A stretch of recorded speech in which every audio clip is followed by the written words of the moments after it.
This is Audible. The Last Hero, Book 2 of the Last War series. Written by Peter Bostrom. Narrated by Steve Jones. Prologue. Max Gaines Medical Steroid Plant. Planet Zenith, Tonadia Sector. 6 months after the events of The Last War. Steve Bratta fumbled for his security card, keenly aware of the long line growing behind him. Sorry, it's here somewhere. Ha, I always lose these things. The guard, his expression distinctly bored, waited. The people behind him waited. Everyone waited as Bratta's fingers patted over his chest pockets. His briefcase? No, it wouldn't be there. Left pants pocket. Right pants pocket. Back pocket. Back pocket. Back pocket. His fingers closed around the thin plastic card, and he withdrew it triumphantly. Here, my ID card. Dr. Steve Bratta. I don't need your name, said the guard, swiping the card. The computer will tell me. The screen beside him lit up.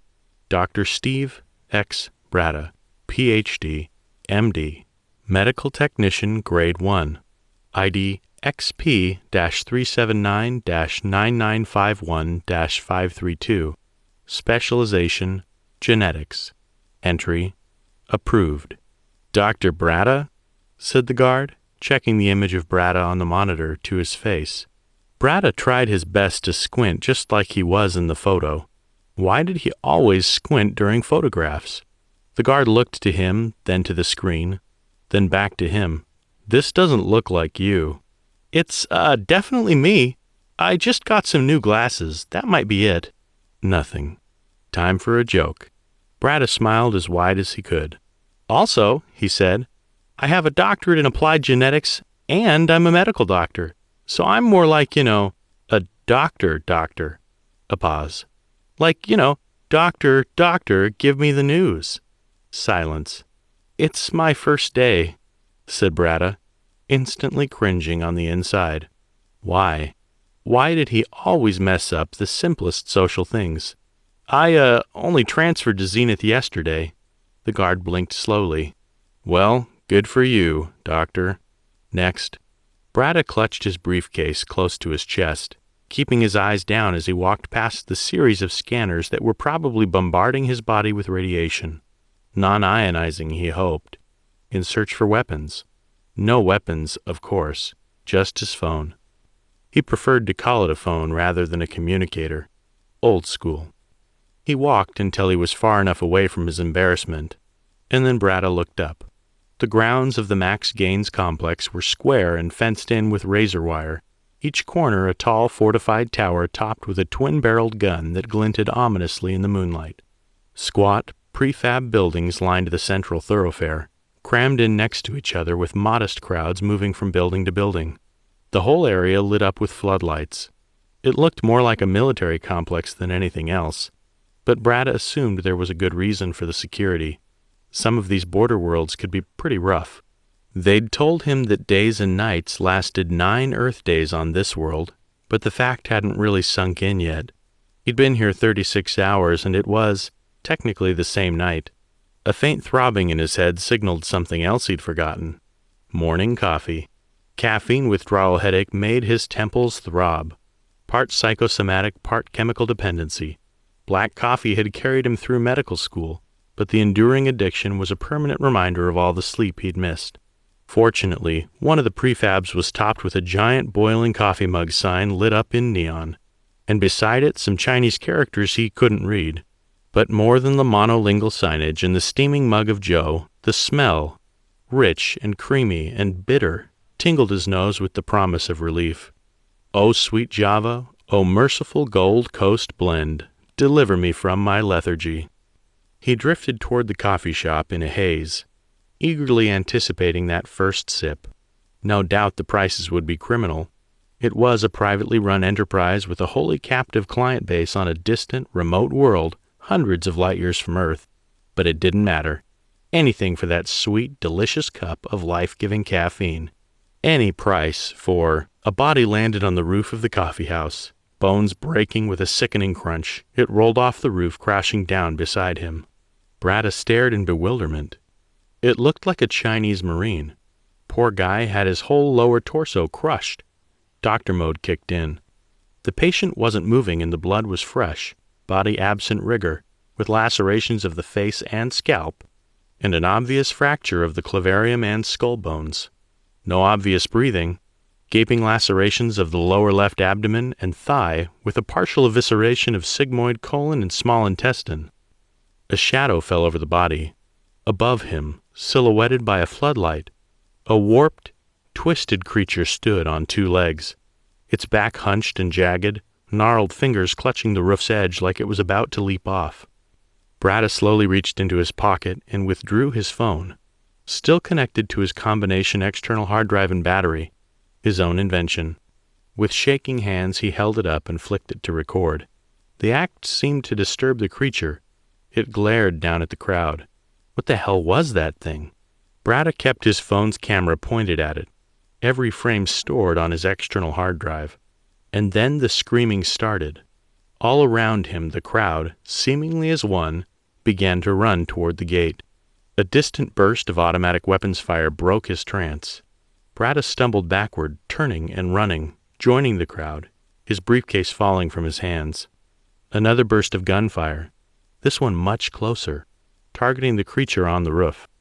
Bratta risked a glance over his shoulder. The twin-barreled guns on top of the watchtowers had fired, blasting chunks out of the top of the coffee shop. The creature was nowhere to be found, which meant it could be anywhere, in amongst them, picking them off. Do not die, he thought to himself. Do not die. You've got so much left unaccomplished. Bratta stumbled and nearly fell, but miraculously kept his footing. His glasses went flying, vanishing into the stampede of people. He kept running, past the gate, now unmanned, and into the car park. Everyone was looking for their cars. Bratta looked for his. It had been shipped in from Earth and everything. Model IX ESL, with the leather interior and auto-drive features. White. So many cars were white! It didn't help that he'd lost his glasses. There it was, nestled under the scraggly tree, some kind of indigenous flora, crooked and gnarled. Bratta, wheezing, staggered over to it and jammed the key in the car door. So he didn't see the creature in the tree until it leapt down on top of his car, crushing the roof. Bratta emitted a startled shout and fell onto his back. In the bright fluorescent light of the car park, he saw the creature fully for the first time. Its skin was black and blue, bruised with mossy green. It was falling off in places, peeling back like the skin of a rotting fruit. Its face was human. Almost. It had blue eyes, unnaturally blue and almost glowing, and its face asymmetrical, with a mouth full of rust-colored teeth that were brown and misshapen. It was a woman, or it had been at some point in the dim past, but it was bulkier than most men. Its fists, huge and gnarled like the tree it had leapt from, were stronger than any man's should be. The monster reeked, almost like old cheese. It made eye contact with him, looking at him with those blue eyes that betrayed a cunning malevolence to them, an intelligence beyond the animal, equal to a human, more than human, and it was angry. The car alarm went off, a wailing klaxon. The creature emitted a piercing scream, almost matching it, almost human in its tone and composition, and it coiled like a curled spring. Bratta froze completely. He mentally cried for his muscles to move and take him away from this thing, this horrible monster about to kill him. But all he could do was keep his camera phone pointed at it, filming his own bludgeoning death and storing it on the combination battery and external drive. Before it could pounce, another horrible creature, identical to the first, leapt out of the darkness, crash-tackling the first one. The two fell with combined roars onto the top of his car, their fists flailing, slamming at each other, howling like people play-acting at being monkeys. His windscreen shattered, the bonnet crumpled, and the alarm went ominously silent. The two monsters fell off, flailing and pummeling each other furiously. A spray of gunfire caught both of them, blasting chunks of green-blue flesh and blood all over the hood of his car. 5 or 6 Marines, a mixture of Chinese and American, had appeared from somewhere and stood behind the bodies of cars, their weapons trained on the monster. Their leader put another burst into both of the monsters, splattering their blood over the pavement. Bratta mutely kept filming. Tango's eliminated, the Marine reloaded, and, possibly for the first time, saw Bratta and saw his camera. "Sir, give me that." Strangely, the idea of having his custom-made phone taken away frightened him more than the monsters. "No." That, apparently, was not the correct answer. Now the Marine's rifle was pointed at him. "Sir, your device. Give it to me. Now." Slowly, Bratta removed the plug from his phone. "Slide it to me." He stared. "That will scratch the surface." "Do it." Without much alternative, Bratta slid the device across the ground. Sparks flew up from the metal, making a horrible screech as it came to rest by the Marine. That would be expensive to fix. It would need a new case, which would be fine. He could fabricate it with a... The Marine brought his boot down on the phone, smashing it into 1,000,000 pieces. He ground his heel into it to make sure. "Hey," said Bratta. "No pictures," said the Marine. Bratta's eyes drifted back to the pair of dead creatures, still bleeding and riddled with holes, their green vital fluids dripping onto the asphalt. They looked almost human, vaguely, and the more he looked, the more truly human they did appear in bone structure, in the way their joints were arranged. But their behavior... Had he been hired to fix these creatures? Or create them? "This," he said, staring at the bloody corpses, "was not what I signed up for." "No pictures," said the Marine again. Then he and the rest of them walked off. Bratta shifted into a sitting position, the combination battery and external drive digging into his hip. At least he still had the pictures. Now what he needed were answers. Chapter 1.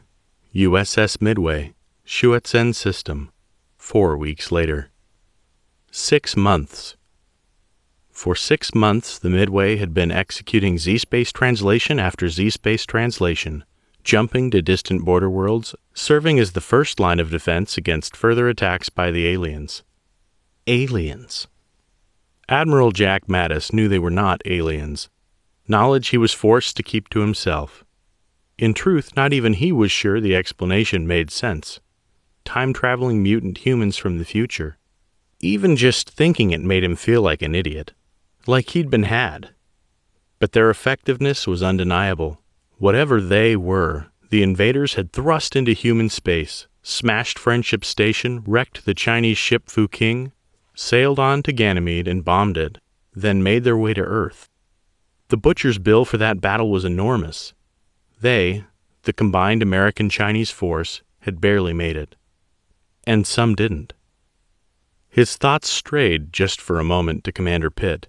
He'd been a good man, and he had died a noble, heroic death. For a brief moment, Commander Pitt was the CO of his own ship, until fate had conspired to take it away. Now all that was left was the memory. And the distractions. Mattis snapped back to the present, maddening situation. Why was he here, out on the edge of nowhere, on the other side of the sector? Why was he being kept away from the action? "I'm just saying," his XO, Lieutenant Commander Stuart Lynch, was arguing with Commander Oliver Modi, a conversation that Mattis was only dimly aware of at the edge of his hearing. "It's more complicated than that." "The position of the Confederacy seemed clear," said Modi, his slight Indian-British accent pleasant to listen to. "The Southern states wanted to secede. They were opposed to abolition. The economies of the Union states relied upon slavery. It was a simple war of economics." A flash of frustration crossed Lynch's face. Even hundreds and hundreds of years later, the American Civil War was a contentious issue. "Listen, you living dictionary. I'm from Texas, and I'm telling you, you've been reading too many Northern history books. The War of Northern Aggression wasn't just about slavery." He leaned forward in his seat. "Look, take the tariffs issue. The North imposed trade taxes to pay for so-called internal improvements, but hey, shock horror, those internal improvements only benefited Northern shipping interests, and not Southern ones. Take, for example, the lighthouse network. The Northern shipping companies demanded more lighthouses in the South. When state governments said no, the North nationalized existing lighthouses and started building new ones with the tariff income. Modi squinted. Are you telling me that the American Civil War was fought over lighthouses? No, you damn fool! I told you it's more complicated than one simple issue. But that lighthouse thing is directly out of the Georgia Causes of Secession document. You can take that to the bank. And another thing.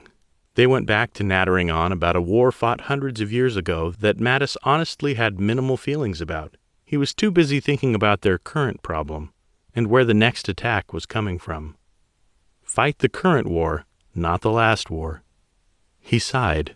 6 months out here listening to Lynch defend the Confederacy and Modi drone on about technological matters that didn't concern him. So when the long-range communications system flashed on his command console, Mattis mostly felt a profound sense of relief. Report, he said to Lynch, pointedly interrupting his conversation. Lynch swiveled around on his chair, palpably reluctant to abandon his current line of discussion, but as his eyes scrolled over his console, his obvious reticence evaporated. It's a distress signal, he said, coming in on Z-space from a nearby Chinese embassy on the planet's sanctuary. In the Omid sector. It's being transmitted on an open frequency. Normally the Chinese relied on their own. They must really be desperate. What's the nature of their distress? Lynch read for a moment before continuing. They're reporting that the building is being overrun by the local inhabitants. They say there's gunfire and 2 of the Chinese Marines have been wounded. Gunfire? Asked Mattis, scowling. Who the hell shoots up a Chinese embassy? Especially now.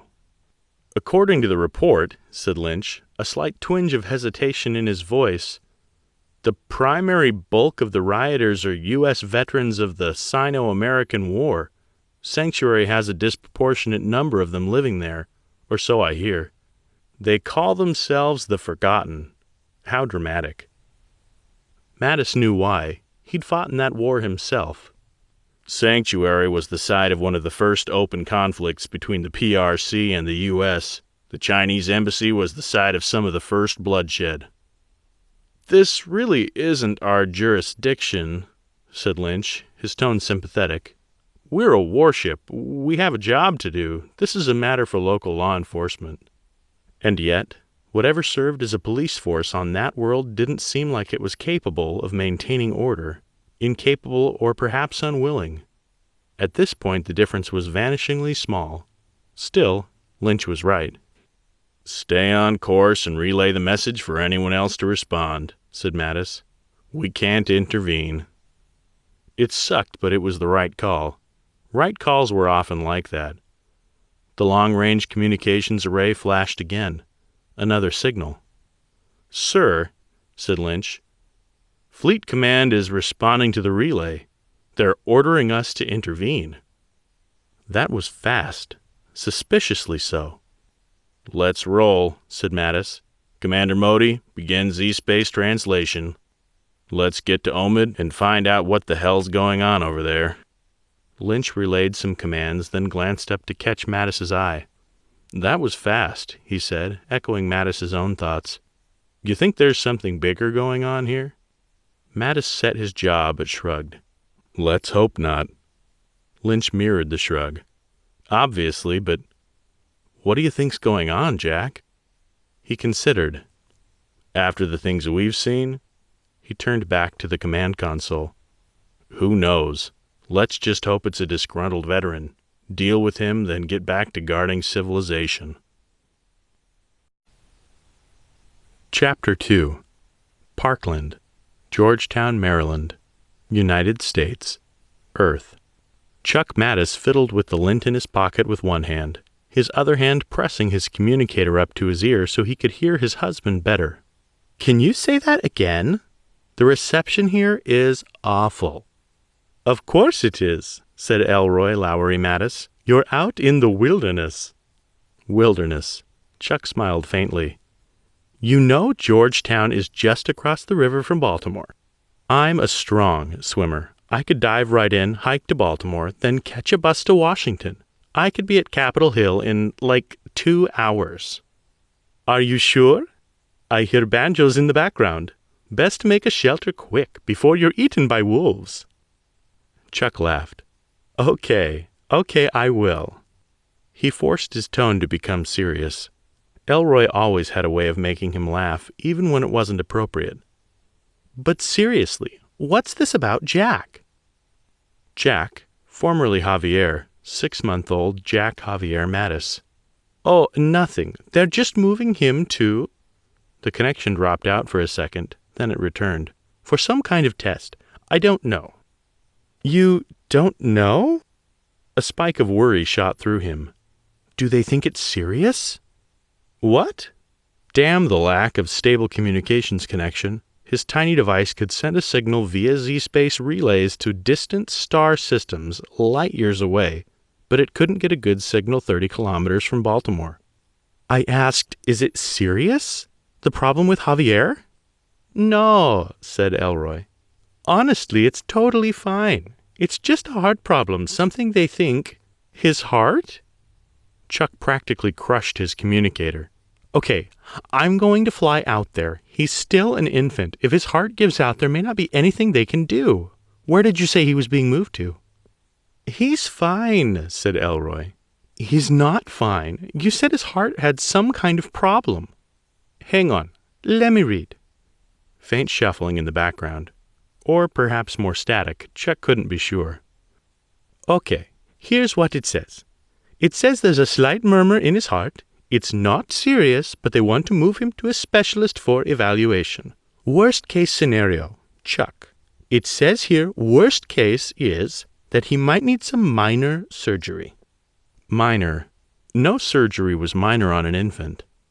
Okay, said Chuck, taking a deep breath. Elroy went quiet for a bit. You aren't freaking out about this because of your new job, are you?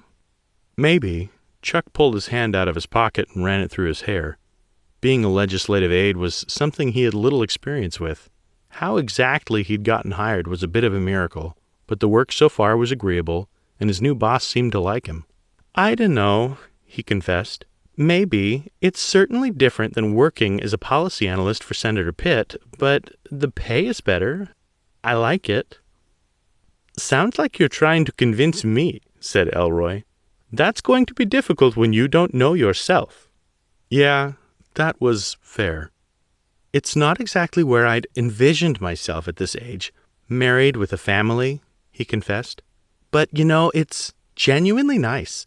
And in regard to Senator Pitt, well... Chuck grit his teeth so hard they hurt. I think he did what he felt he needed to do, given the circumstances. Elroy's voice was tinged with humor. Politics is a great field for you, Chuck. If you can lie about that, you can lie about anything. Yeah. Chuck wasn't mad, he was furious. But being furious at someone who was politically untouchable was useless. It was a waste of emotion. And if he allowed his thoughts to progress unchecked, they would eventually consume him. So he put the anger, the bitterness, the sense of betrayal behind him and focused on the present. On his relaxing walk through the woods, on his new job, on his son. Or so he told himself. His communicator vibrated. Annoyed, Chuck glanced at it. Priority alert. Hostage situation in the Schwitzen system. Schwitzen system. The Midway was stationed there. Chuck frowned to himself. Hey, El, there's a situation. I gotta go. Okay, said Elroy. He was always so understanding. Should I send someone to pick you up? Yeah, there's some kind of problem in my dad's location, and knowing him, he just can't stop himself getting involved. Chapter 3. Chinese Embassy. Planet Sanctuary. Omid Sector. Marine Captain Mitch Ryan hadn't seen cowering Chinese soldiers in a long, long time. 6 soldiers in binders, 4 men, 2 women. He still had teeth marks on his hands where one of them had bitten the crap out of him. Yeah, that's right, he said, pacing in front of them, his assault rifle slung casually over his chest. You bastards know why you're here. Go to hell, spat one of the embassy guards. She was the one who bit him. The biter. The war's over. The hot war's over, clarified Ryan, trying to keep his thick Louisianian accent understandable. But it didn't end. Not then, not now. It's still going. You're insane. Ryan had heard too many people say that today. It's still going, and we're going to prove it. But... Nope. No more talking. Ryan pointedly rested his hand on the grip of his rifle. You get me? She nodded mutely.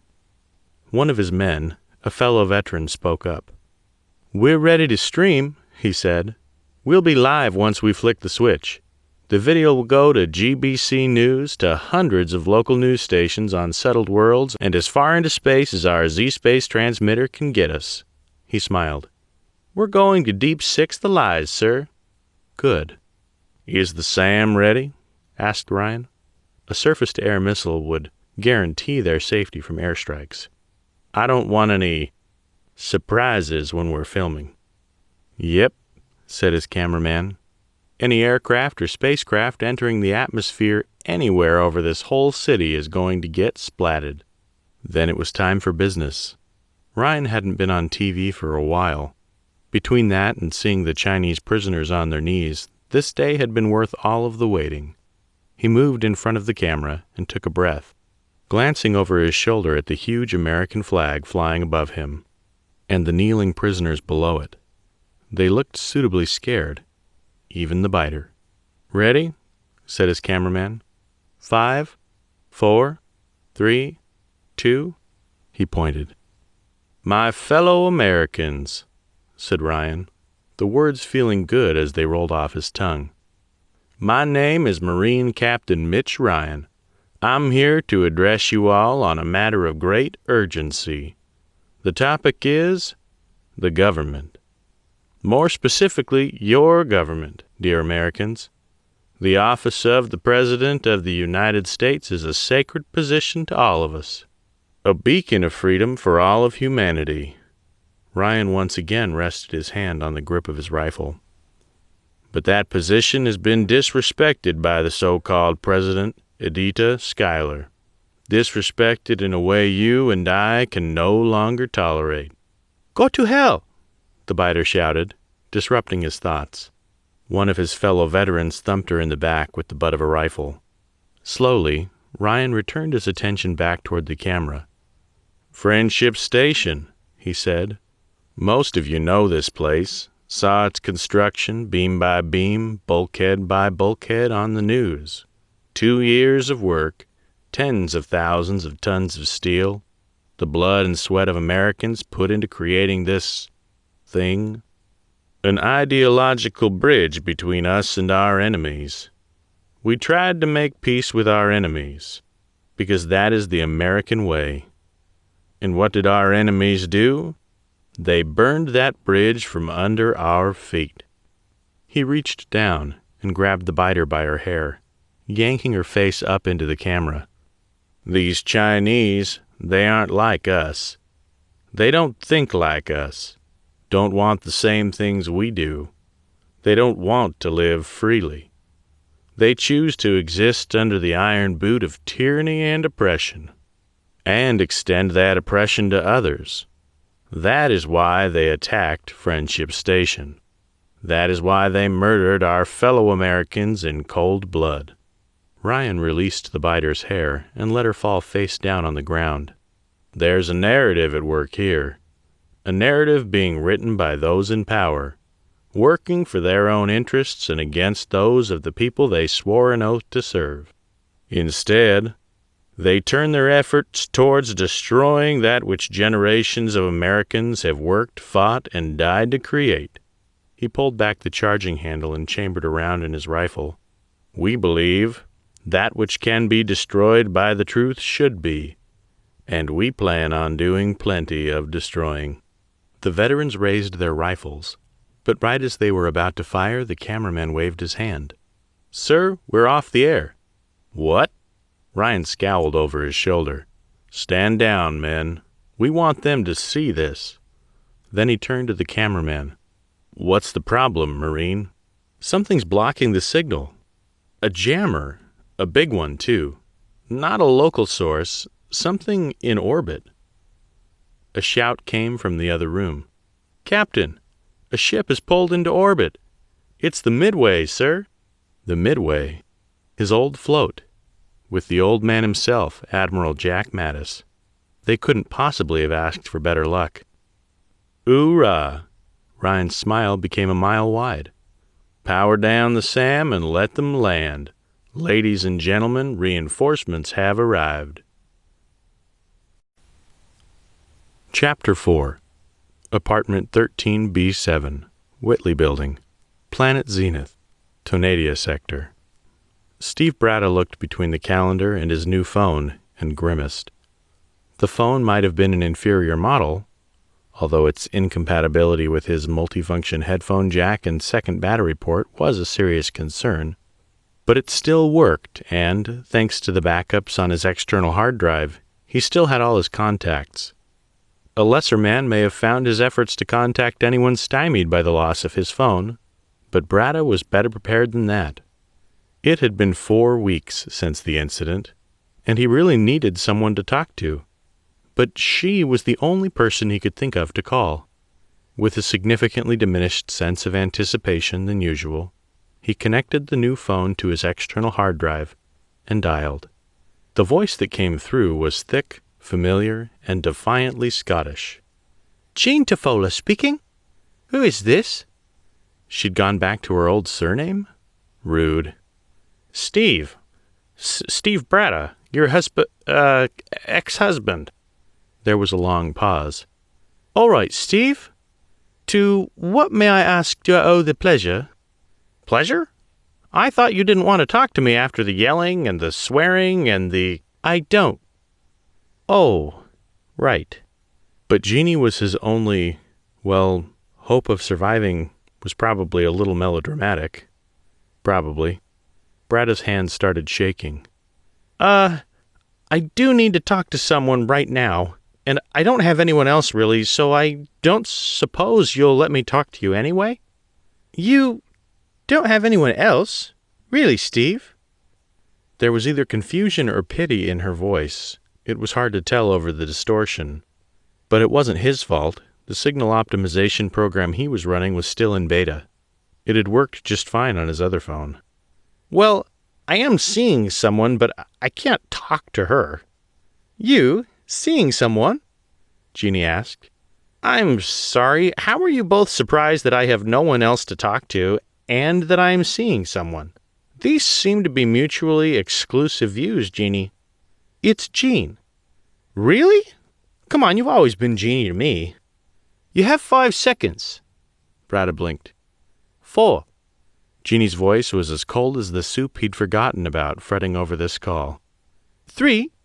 Wait, she was actually serious? No, please," he gabbled. "Jeannie, I'm in trouble, I think, and 2. I was attacked by an alien at work and I got it on video and it tried to kill me, but it didn't, and then the Marine destroyed my phone, but its video's on my hard drive. Help!" "What?" He shook his head. "I know it sounds crazy, but please, it really happened. I haven't been to work since."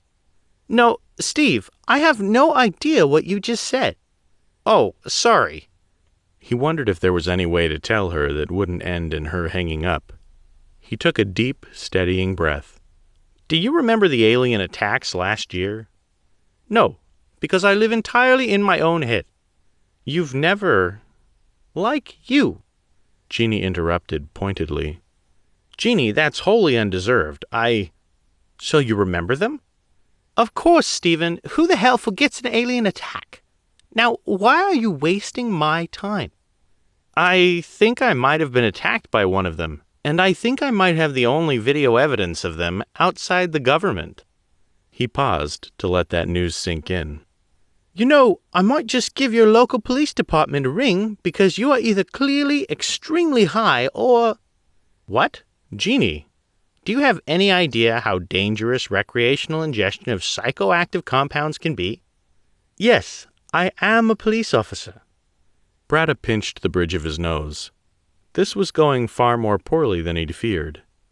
But then, that tended to happen with a lot of his social interactions. They They were right in front of me, Jeannie. They wrecked my car, and I don't know, they were angry. They came out of nowhere. Everyone ran. I lost my glasses. I don't know what's going on. And you're the only person who can help me. I think the future of humanity might depend on it." There was silence, broken only by the sound of a chair scraping. "Steve, tell me you've learned to lie. Please?" Bratta found himself uncomfortably reminded of the circumstances that had led to their divorce. How was he meant to respond to that? "No, I've always been able to lie. Most people can." Jeannie must have exhaled quite forcefully, because the line blanked out to static for a second. "All right, Steve. Just tell me what's going on." An image of the alien's modeled parody of a face flashed before his eyes. He took a steadying breath. "Right. Well, 4 weeks ago I was arriving at work. I couldn't find my ID, and I hadn't had my coffee, but, well, that's probably not important. Anyway, I was just inside when a body fell out of the sky. A body. Abdomen all but destroyed, multiple lacerations, severe head trauma, not good. That was when the alien showed up. On top of the compound wall near where the body had fallen. It looked around a bit like a werewolf in the movies. Honestly. And I started filming because, well, it was an alien, so that was interesting. But then it attacked the crowd where I was, so I obviously had to stop filming to run away, and one of them wrecked my car in the car park, and I kind of froze up and got some footage of it, but then a Marine turned up and broke my phone. But I'd been recording to my external hard drive. Anyway, so I have the recording, and... Steve, stop talking now." He paused, confused. "Sorry?" Jeannie's tone shifted, like she was talking to a child. "You're telling me this over an unsecured line? You wanted to know. Yes, this is important, but anyone could be listening. I doubt they are. It's been 4 weeks. "Steve," Jeannie groaned. "Look, remember that date we went on where you," her voice turned mocking, "lasted half a second?" Why was she making fun of him? Was she talking about sex? Bratta stammered. "Jeannie, it wasn't what you're making it sound like." There had been a mechanical bull shaped like a giant wild haggis, a blasted oversized rat. "Those things are very tricky to ride. I just anticipated it would go forward rather than back first, and I know. I'm just never going to let you forget it." A low chuckle crackled across the line. "Meet me there on the anniversary of your, performance." All of this was completely uncalled for. What if someone was listening? Bratta's face burned. I don't know what you mean." "Steve, you need to meet me there. On the anniversary." Was she trying to tell him something? He racked his brains and glanced back at the calendar. "But that's..." "Yes." He was still confused. "But it's not the date. You mean the date of the date, or the date? "Steve?" Jeannie sounded like she might lose her temper. "Just, never mind. Ignore that. I forgot that subtlety isn't your thing. Listen, pack your bags. You need to get off planet now." She hung up. He glanced at the calendar again and finally realized why he'd been staring at it all morning. Their anniversary, and it was only a few days away. He slowly packed his bag, unsure whether he'd made the right decision. She was a cop, and cops had guns, and ex-wives with guns on anniversaries was not a winning combination. What the hell have I gotten myself into? Chapter 5. Bridge. USS Midway. High orbit over Sanctuary. Omid Sector. Mattis watched as Z-Space disappeared on the various monitors scattered all around the bridge, 1,000 vibrant hues settling back into a vision of the real world. "Z-Space translation complete," said Lynch. "We are in orbit above Sanctuary." Sanctuary was a bright blue world, similar to Earth, but almost entirely comprised of water. Its days were short and hot, and what little land existed was rain-soaked and sun-scorched. Not exactly a pleasant place to live. But it had an abundance of fish and aquatic life, and, accordingly, a thriving fishing industry. Where there was industry, there were jobs, and where there were jobs, there were settlers. "Very good," said Mattis. "And the jammer is still in effect?" "Yes, Captain," said Modi. "All Z-space transmissions out of this world are being squelched. Approximately 44 seconds of recording have, unfortunately, been successfully broadcast." 44 seconds? Lynch scrunched up his face. "Why can't you say approximately 40? Or even better, approximately 50, you damn robot? Does it really matter?" "It matters to me," said Modi, his tone even. Mattis raised his hand in a calming gesture, something he had seen his old XO, Commander Pitt, do. It seemed to work. "Let's focus on the mission at hand, gentlemen," said Mattis. The adoption of his former XO's mannerisms threw a cold blanket over an otherwise fairly light-hearted moment. How often had Commander Pitt broken up these two from their bickering? Now that he was gone, did that responsibility fall entirely on him? "Excellent," said Modi. "I concur."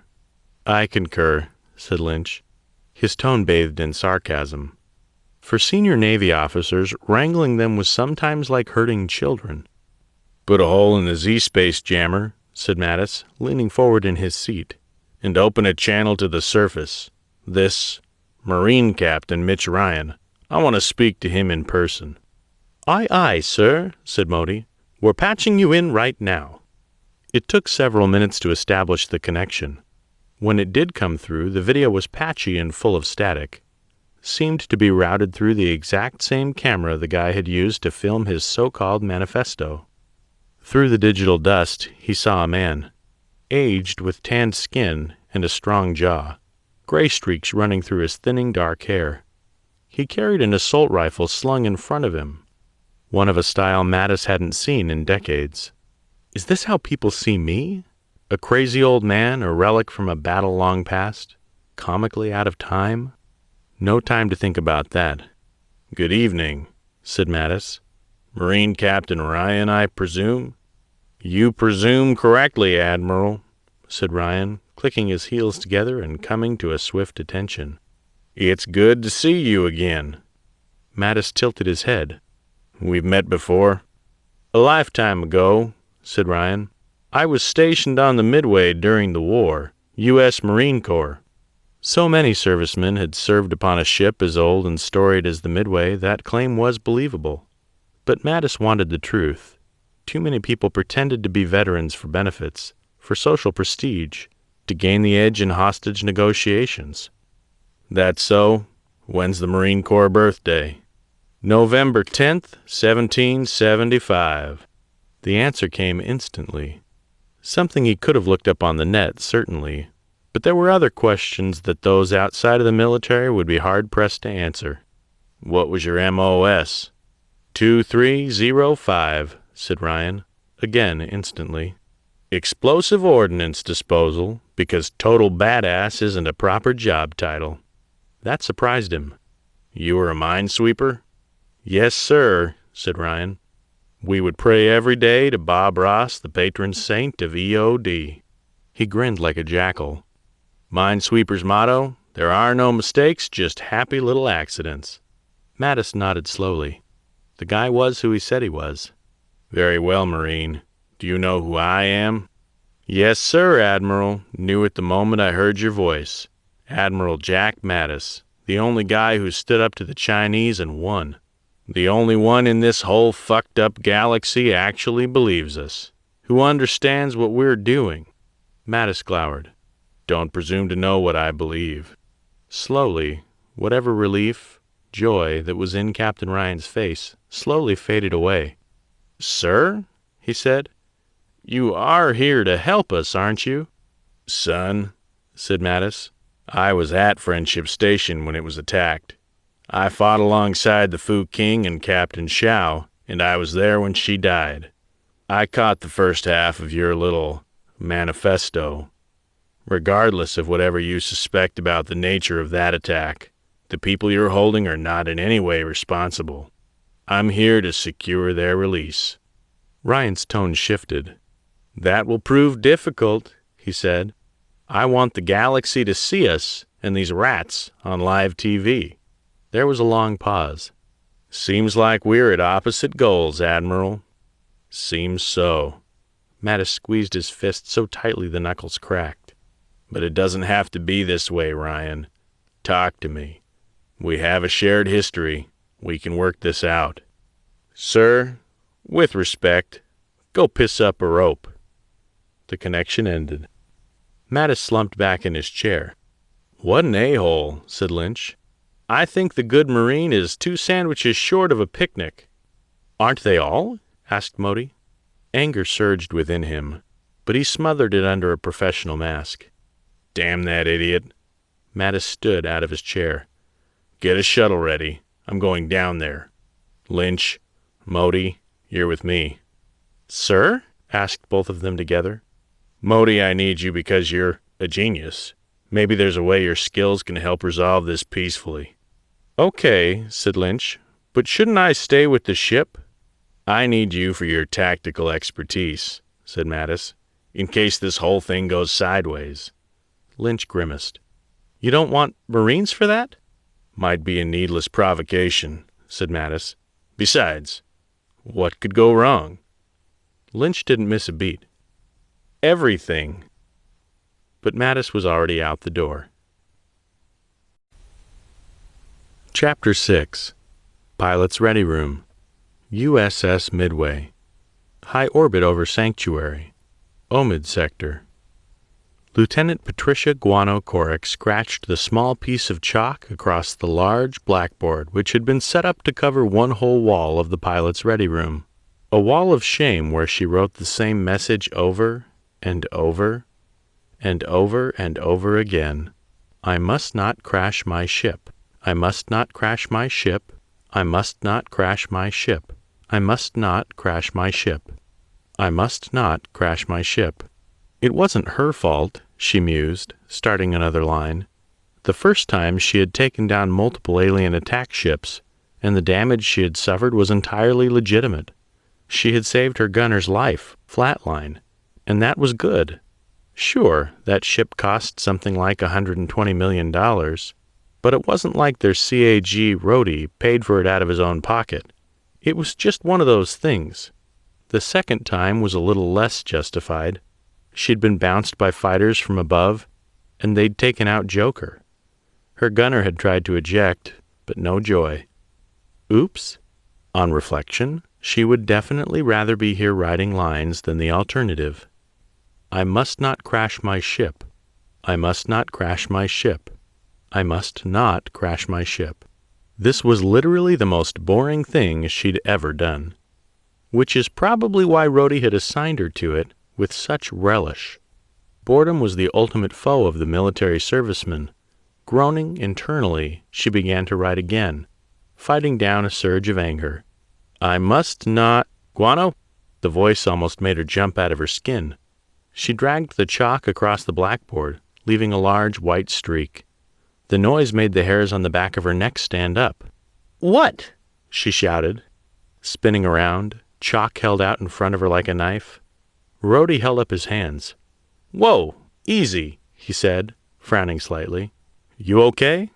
I'm fine, said Guano, lowering her chalk and taking a deep breath. You just startled me. You been taking your meds? Up yours, she thought. Yes, and the supplements. Gotta stay in tip-top shape, remember? Nothing like vitamin and essential amino acid supplements to satisfy a hungry fighter jock's stomach. Oh, stop complaining. We all take them. Orders from way up. They say it helps our reaction times. Guano turned back to the board and wrote one more line. I'll show you reaction times, she grumbled under her breath. Well, said Rhodey, raising an eyebrow, as enthralling as writing lines must be, I got a mission for you. Her heart actually skipped in her chest. You're shitting me, aren't you, sir? Cork leaned forward, unable to stop her mouth falling open eagerly. Sir, Rhodey, I swear, if you tell me you have a CAP for me, a new ship, I swear to you, I might kiss you. I might. Rhodey scrunched up his face in disgust. As much as I would hate that. He jerked his thumb over his shoulder. Get down to the hangar bay. The old man and the XO are going down to the surface. Gotta have someone fly the shuttle. Guess who? Her ego deflated somewhat. She wanted to be back in a fighter. But at least it was something. Because, she asked, they need the best pilot for the job, right? The worst, corrected Rhodey, a slight grin showing he was kidding. At least the one with the worst history. I just figured that if we get them all killed in one fell swoop, I get to pick the next captain, and I'll make sure they show more love to the air wing. Plus, I'd get Lynch's room, and his quarters are to die for. Cork poked out her tongue. Nah, you want me because I'm the best, she said, waggling her finger. The best at crashing? Cork snorted. If it were some other kind of mission, he might have just been ribbing her. But the Admiral, there was no way he genuinely thought this kind of stuff. You don't risk an Admiral's life by entrusting it to a flunky. What about Flatline? Oh, said Rhodey, almost as though it were an afterthought. Well, our new fighters are being disassembled, and I thought some of the gunners could take a go at flying them, just to break them in. Cork spluttered. But my new ship! Relax, said Rhodey. He's going with you. I don't trust you with a shuttle on your own. Now go! The away party's waiting for you. Grateful to be done with writing lines, Cork tore out of the room, grabbing her flight suit off the rack as she went. Rhodey called after her. Hey, Cork. Yeah? His face was serious. Make sure that ship comes back in one piece. You're a great stick. I mean that. But there's only so many times I can explain to Admiral Mattis that the perpetual fuck-up should keep being allowed back in the cockpit of a multi-billion-dollar spacecraft. Not a scratch. She bit her lip and nodded. Not a scratch, she said, crossing her heart. I promise. Chapter 7. Courtyard. Chinese Embassy. Sanctuary. Omid Sector. The shuttle touched down in an empty street opposite the Chinese embassy. Mattis stepped out, immediately greeted by a soft breeze tinged with ocean salt. The building had been freshly painted, a light brown with darker peaked roofs in the traditional Chinese style.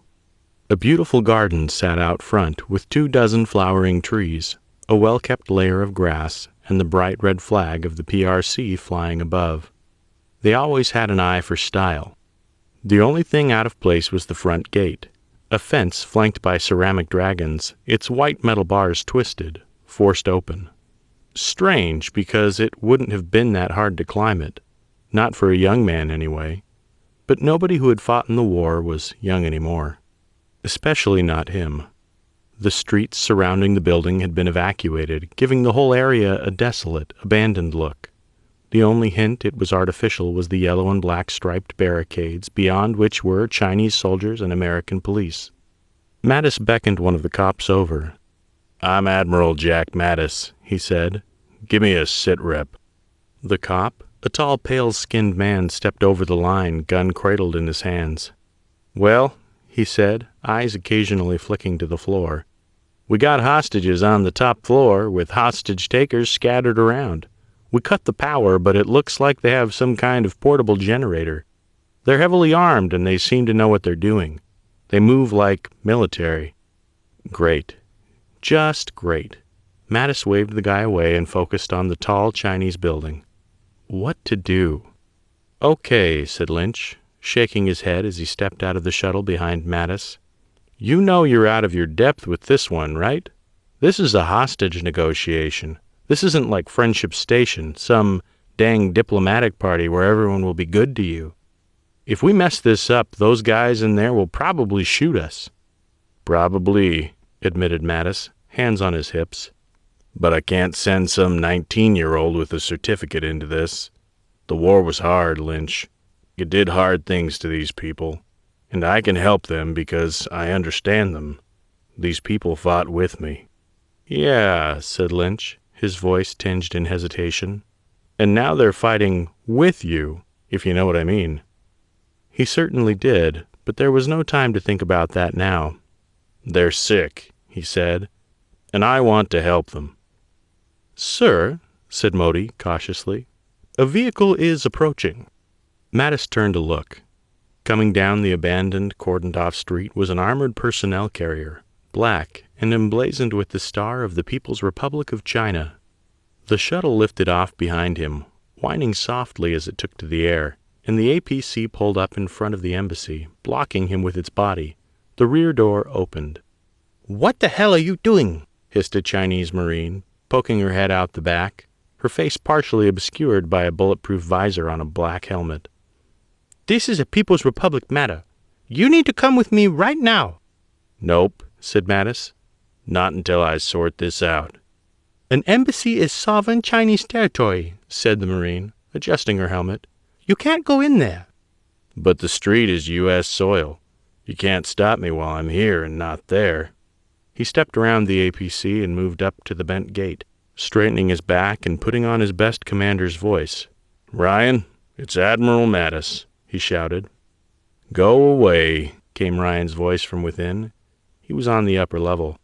"I just want to talk with you." "Not sure you want to hear what I have to say right now, Admiral." Mattis jabbed a finger to the APC. "You see them?" he called.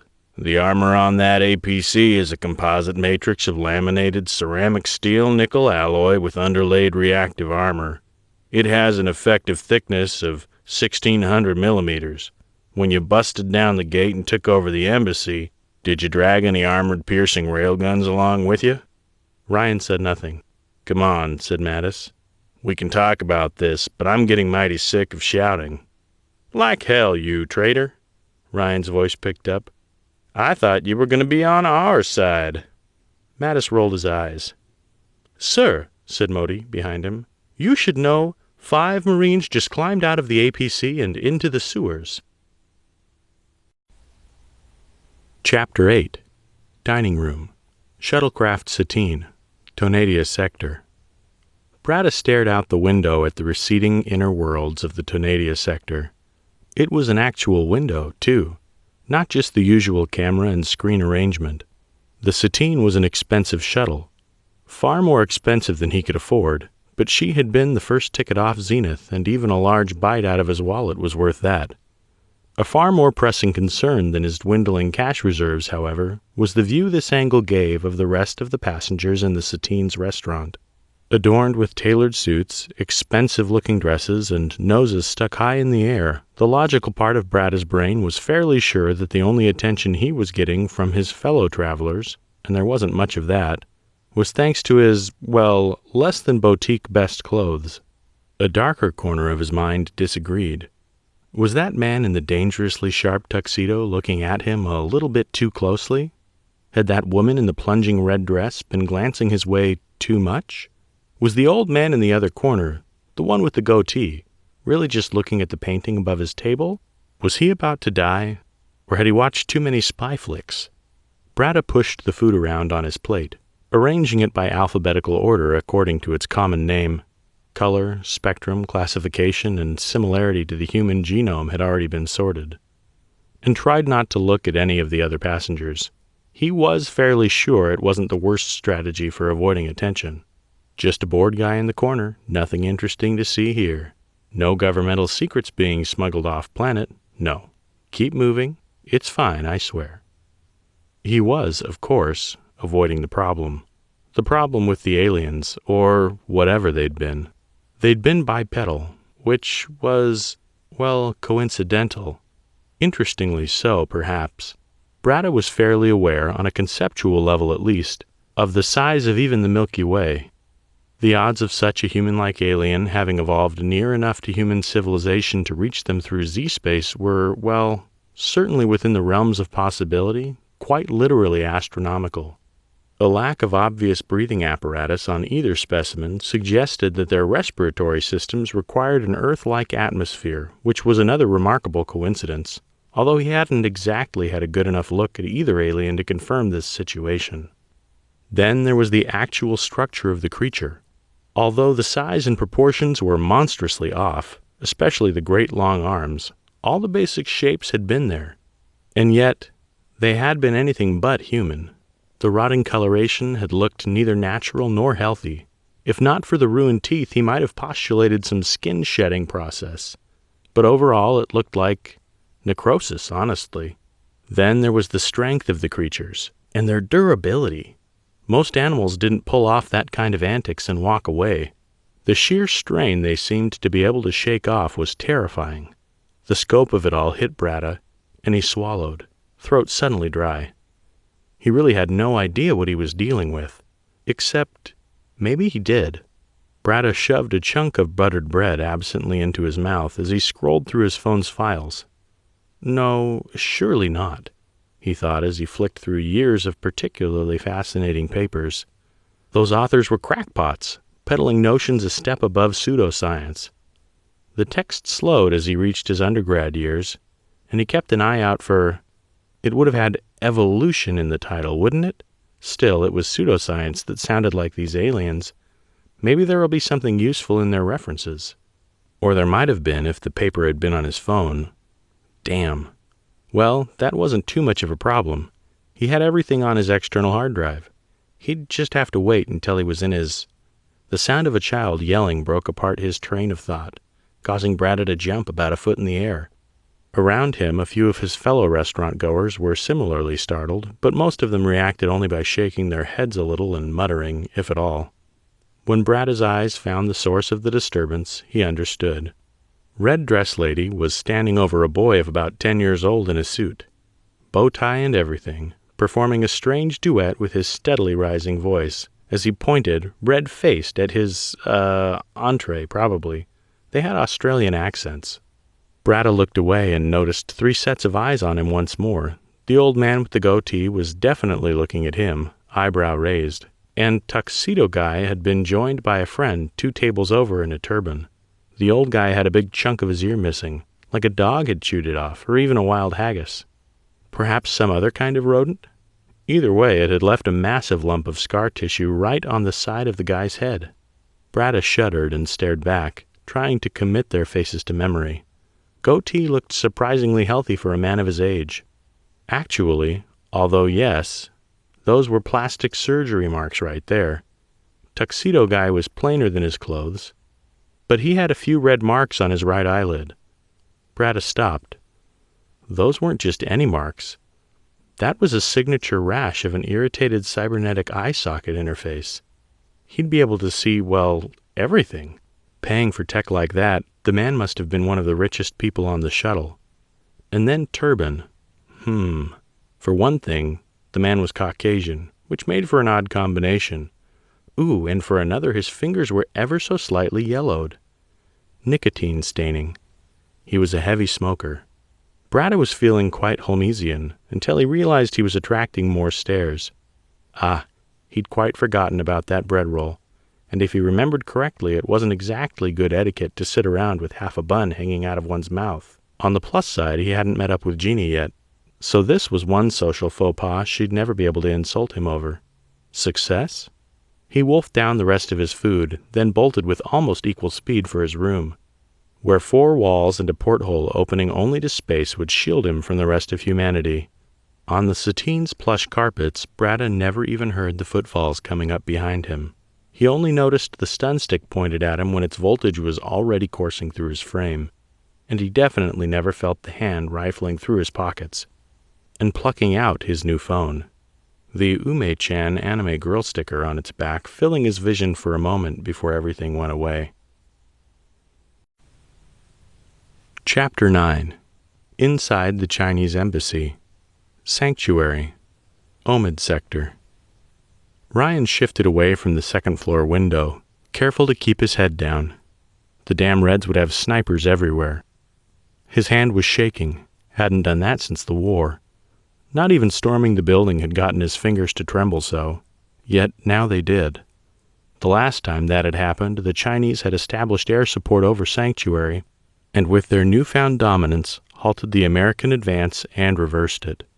If the end of the war hadn't happened, every single one of them would all be dead, ground into paste by round-the-clock bombing. He didn't like that it was back. "Sir," said Gunnery Sergeant Kelly Castro, his communications specialist, a middle-aged Cuban woman with a tablet in her hand, hair dyed bright pink to hide the graying. "We are still trying to get through the interference." "Gunny, I need you to do better than try," said Ryan snappishly. "There's a goddamn Chinese APC out there, and they aren't coming over to talk." "Yeah, well, they ain't exactly making things easy on me." "Hearing a lot of excuses, Gunny," said Ryan. "Get through that goddamn jamming signal. Oorah?" "Oorah," she said, turning back to her tablet. Ryan risked a glance out the window at the APC. It was a model he hadn't even seen before, an evolution of their previous types. Back in the day, they used to pop these things all the time. Attacking from below was their favorite trick. When the Reds rolled into New Texas on Proxima Centauri 5, he and his men had used the sewer system to damage the vehicle's undersides. That's where the armor was thinnest. Even a moderate explosive from below would fuck up an APC. His gaze lingered, looking to the street. Maybe they'd gotten lucky and his sewer grate was nearby. There was one. It was open. "Damn it," he said, ducking back below the window.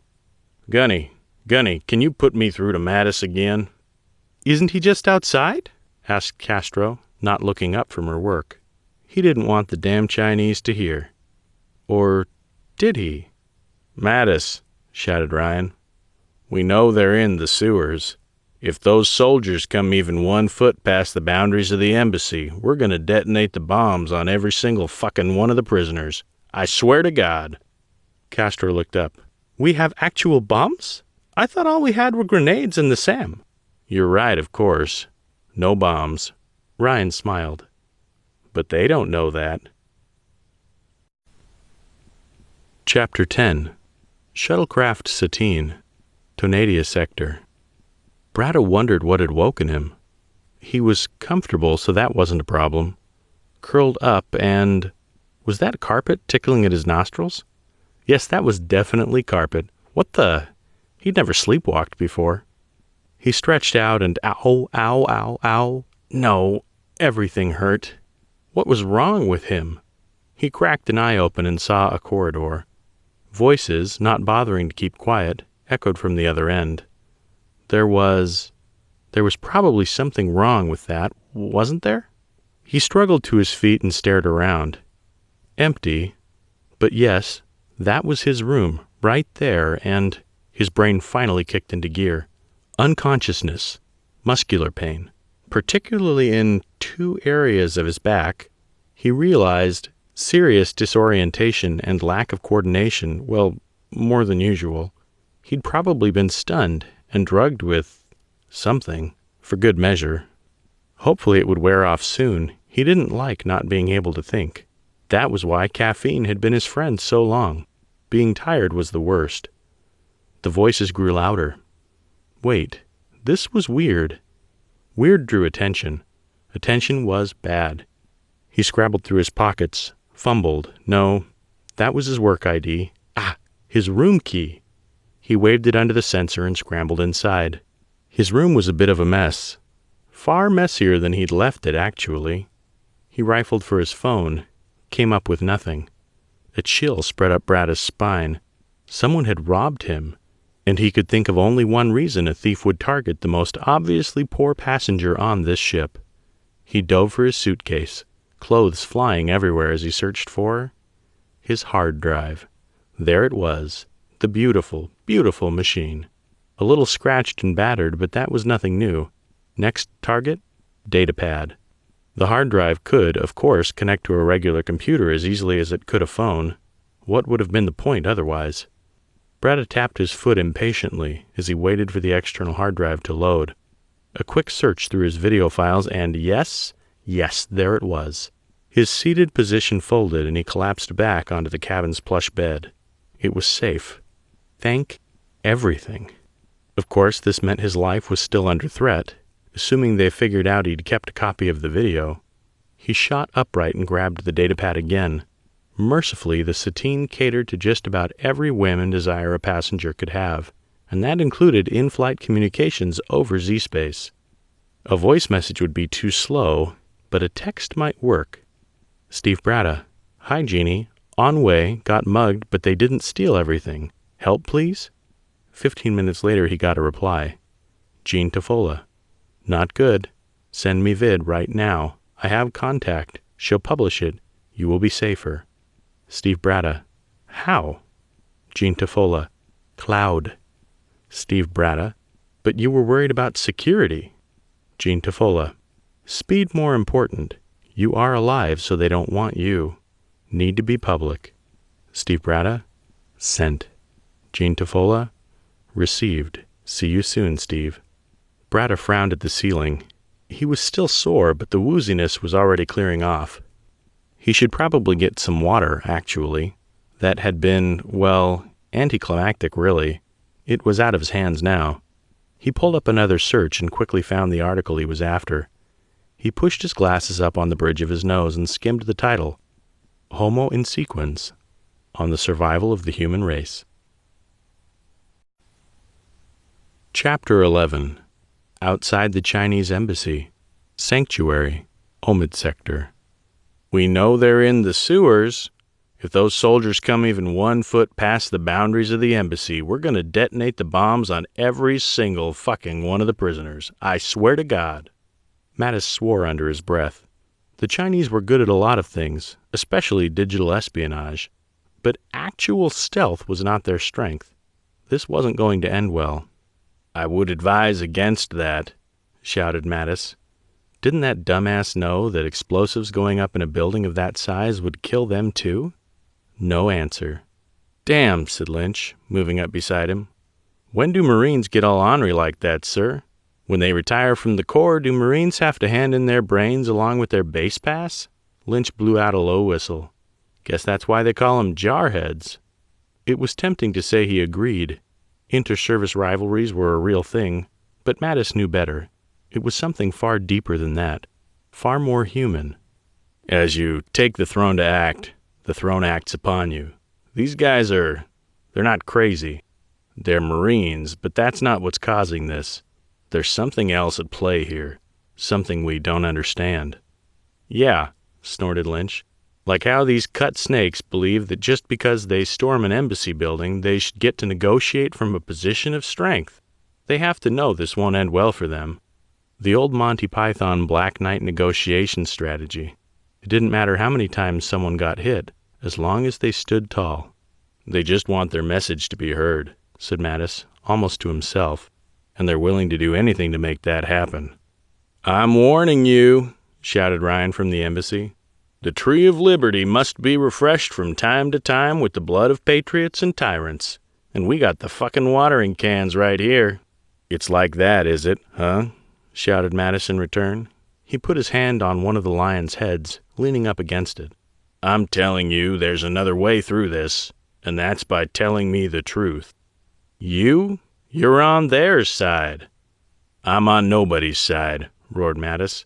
I'm not even meant to be here, and you damn zealots are messing up a perfectly good, perfectly safe, perfectly boring patrol. First he complains about it being boring, said Modi, his eyes fixated on the screen. Then he complains when it stops being boring. Mattis glared back at him. I liked you a lot better when you were stuck in engineering. Modi didn't look up. Admiral, it was your decision to promote Mr. Lynch to the role of XO, he said. I moved into Lynch's former role, naturally. Damn it, said Lynch, eyes bugging out. Are you trying to get me fired? I'm simply saying that the Admiral's circumstances are entirely of his own making. Mattis held up his hand for quiet. Okay, fine. It's all my fault. Can we fix this so we can go back to the ship? Nobody seemed to disagree, so Mattis returned his attention to the embassy. You like Jefferson, Captain Ryan? Well, here's one for you. Honesty is the first chapter in the Book of Wisdom. Talk to me, Captain. Again, no reply. Modi had been remarkably quiet this whole time. Mattis slipped over to him. Modi was hunched over a table, watching the news. Is this made the media? Asked Mattis. Yes and no, said Modi, his tone curiously vague. What's that supposed to mean? It means there's something more important that's stealing the spotlight, said Modi, tilting the tablet his way. Your girlfriend just dropped one hell of a bombshell. Chapter 12. Chuck Mattis's office, Washington, D.C., Earth. A short atmospheric craft ride back to his office later, and Chuck Mattis watched the video feed from Sanctuary with growing concern. His new position gave him access to government feeds, and there were many eyes on the small, remote Chinese embassy in the Omid sector. Normally this would be a matter for local police forces, but because the incident had involved the Chinese embassy and Chinese citizens, now it was in murky waters. Chinese law enforcement could only operate within their embassy, but the people involved were American citizens on an American world. Communications between high-level diplomats and their lawyers had been running non-stop. The whole thing was a bureaucratic clusterfuck. Hopefully he wouldn't be dragged into it. Or Dad. A shuttle descended into view on the video feed. Probably American Special Services, maybe U.S. Army Rangers or Navy SEALs, or Air Force SSTs, or his fucking dad, stepping out of the shuttle like he was going to storm the place himself. And, of course, he immediately starts shouting at the building. Fortunately, the vidstream didn't have audio. Chuck put his face in his hands. Why? Why was his dad always getting involved in these things? Right at the forefront of it all, too. The guy was a dinosaur. What was his ship even doing there after all? Angry, confused thoughts played in his head, but they were banished the moment he saw a squad of 5 Chinese Marines slip out of the back of a recently arrived APC, disappearing into the open sewer grate like sneaky communist weasels. Well, now, that was just great.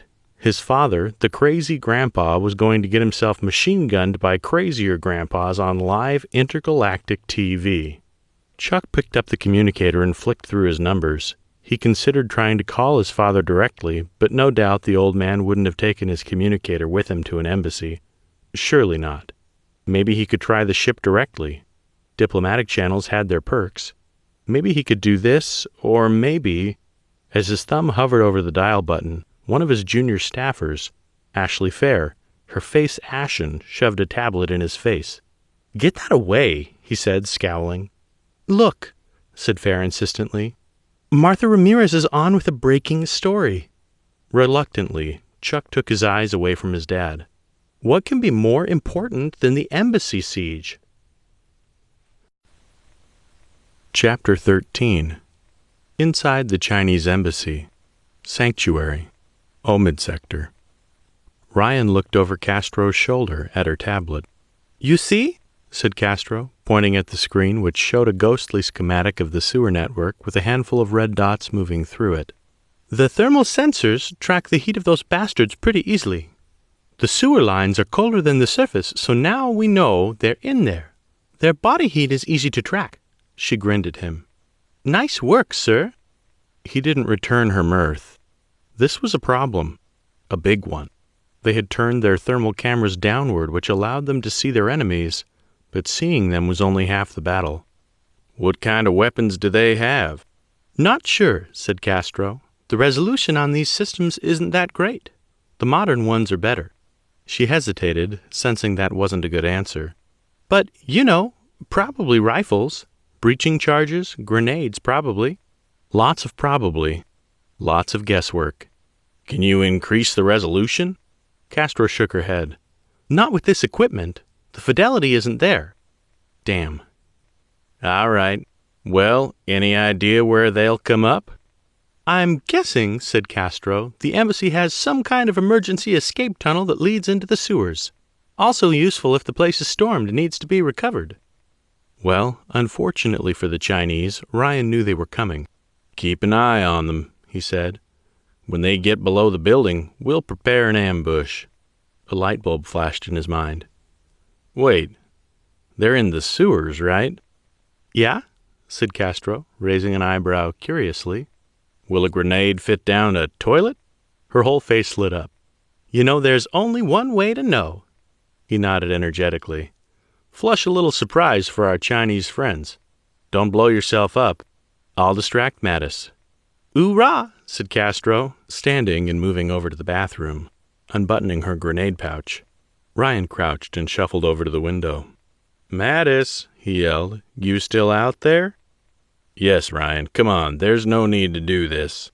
No need to do this. You can come peacefully. Words, words, words. I know your men are underground, said Ryan.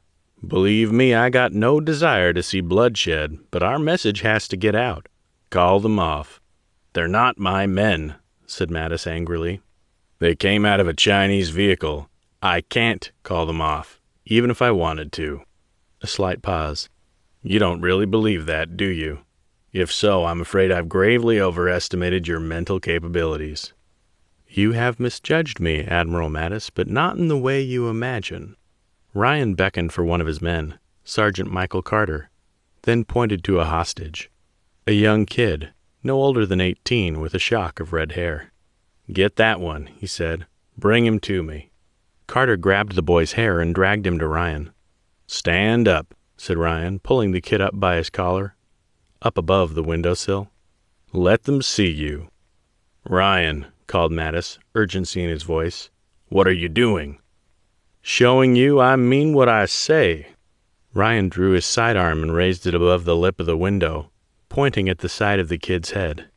I swear to God, Mattis, if you don't find some way of calling them off, I'm going to turn this kid's head into chunky salsa. The kid started crying. Ryan smelt piss from the boy's shorts. Don't do it, shouted Mattis, his voice sounding so small from so far away. Believe me, I'm no fan of the Chinese either, but this isn't the way. If you start killing the hostages, they'll be forced to go in. Wait, shouted Castro, scurrying over to his position crouched low. Sir, you should see this. You're supposed to be flushing grenades down the toilet, Ryan hissed. I know, but I saw this, and you need to see it too. What is it? Snapped Ryan. I'm a little busy right now. She showed him the screen, playing a live news broadcast. Captain, this just came across the news wire. Take a look. Chapter 14. Recording Studio 1. GBC News Headquarters. New York City, New York. Earth. Moments before. Martha Ramirez adjusted her hairpin, using the screen ahead of her, a reflection of the live broadcast, as a mirror. The hair and makeup people never got their pins right. Mic test. 6-1. 6-1. Sounded good, said Jerry, her audio guy. He gave a dopey thumbs up. You're good to go, Martha. Then her producers spoke up. We're live in 5, 4, 3. Okay, time to do this story. She took a deep breath, steadied her nerves, and when her cue came, spoke up with as much courage as she could muster. Her cue light flashed. This just in. Terror on the outer colonies, said Ramirez. A still frame from a video, a blurred image of a horrible creature, skin green and mottled, barely recognizable as human, flashed behind her. This is Martha Ramirez with GBC News, joining you tonight with a very special report. A warning, this report contains footage which may be distressing. The image of her dissolved, replaced by the video they had received. Where exactly it had come from, her producers didn't say, but what it showed was compelling. An image of a beast, its outline barely perceptible, the small camera's image washed out by direct light. The hand holding the camera was shaking so much the automatic image stabilization couldn't keep up. The beast was grainy, barely visible, but it was there. The camera focused on it for barely a second. Then, screaming, and the camera jerked wildly. The bearer turned and ran, buffeted by a crowd of people running alongside them. Footsteps on the pavement and a man, presumably the cameraman, panting. The view was solely of asphalt, frantic sprinting, and then the view emerged into a car park. Cameramen clearly panicking, searching for a vehicle, for an escape. Then the beast leapt down onto a car, and for the first time, the viewers could see it clearly. A towering monster. A zombie human, rotting and tattered, yet alive. Intelligent. Evil. It was the 5th or 6th time she had seen it, and each time it had gotten harder, not easier to sit through. The recording paused. What happens next, she said, is too graphic for us to show you. Shots fire, and soldiers wearing the uniforms of the U.S. military destroy this monster.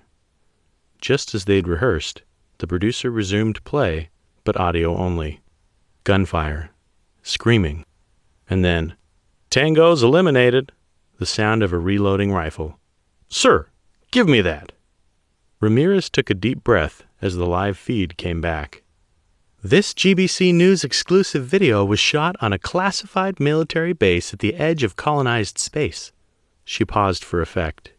Perfectly timed.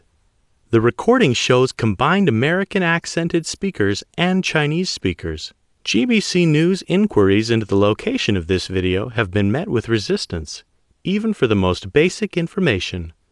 It is the opinion of this news studio that there must be an examination into the truth. As you can no doubt imagine, we, like you, have so many questions.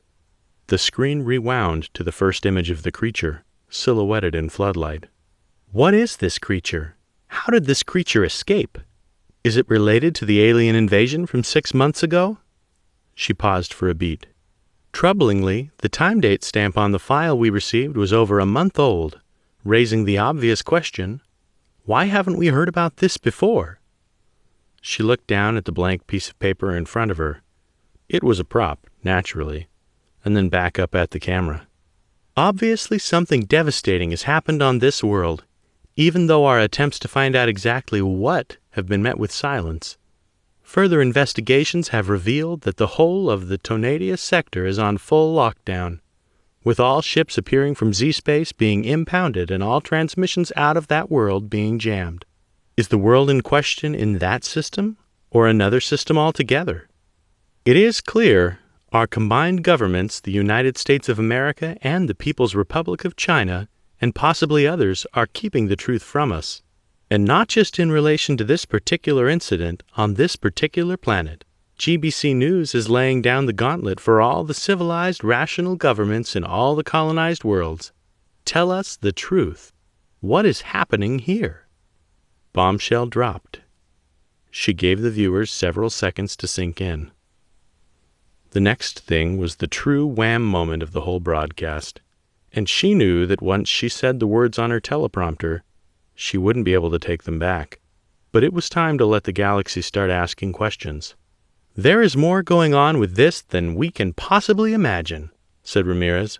"I'm sure of it." Chapter 15. Bob's Bar, Glasgow, Earth. Bratta shuffled his small suitcase closer to his feet and sniffled. Even though it was, unsurprisingly, cold and overcast in this particular corner of Earth, he didn't want to open his suitcase for a warmer jumper. Jeannie wasn't so much late as he was early, but the chill wasn't doing much to sweeten the thought. Nor was the neighborhood, for that matter. Bob's Bar had always been a bit seedy. In his day it had been a hole in the wall, where uni students could score a few cheap drinks. Not that he'd actually studied in Glasgow. That was Jeannie. But now it was flanked by dark storefronts and a palpable air of neglect. As he was watching, a potato chip wrapper blew down the pavement, though he supposed here they'd be called crisps. Through the slightly dingy glass behind him, the bar's infamous mechanical bowl was visible, looking like nothing so much as an extraordinarily large rat with mismatching legs and a regrettable haircut. Other bars, at least, had the decency to sport terrifying riding bowls, eyes lit with a red glow. Bob's had just had to go for an unusually sized rodent. Scotland's national, and now his ex-wife's personal, joke. Bratta glowered at the contraption. "You may have bested me in my youth, but—" An engine cut through his thoughts, and a silver car rounded the corner. Through the windscreen he could make out a woman's sensible brown hair and equally sensible coat. The car purred to a stop in front of him. "Steve Bratta in the flesh. Didn't think I'd ever be seeing you again." He tried to think up a clever reply. "Well, you know, I have been working on an invisibility device." That was funny, right? Confident, suave. He was pretty sure his colleagues would have laughed, at least. "Of course you have." Jeannie Tafola stepped out of the car. "Now get that suitcase in the back. We're going for a walk." "I actually haven't." he said as he trundled the case towards the boot. "That was a joke." Jeannie didn't answer. It was funny." Still no response. "Because I'm a geneticist, not a physicist?" Nothing. "And it would be hilariously ridiculous for me to work on such an advanced project? Untrained?" The wind moaned between buildings. Brada gave up. Her stony face said she was in no mood. Soon the suitcase was tucked away. He had a much more appropriate jacket, and the car was parked in a side street. "You're really leaving it here?" he ventured. Jeannie raised her eyebrows. "Of course. I have a friend who patrols here. This place only gets nasty after dark." "All right, sure. Why do we have to be here anyway?" His voice pitched up a little at the end, but honestly, he felt some indignation was justified. "It's secluded, it's fairly safe, and it's one of the last places anyone would run to. Also, it's funny. But we have more important matters to discuss." "Funny? I sprained my ankle falling off that thing."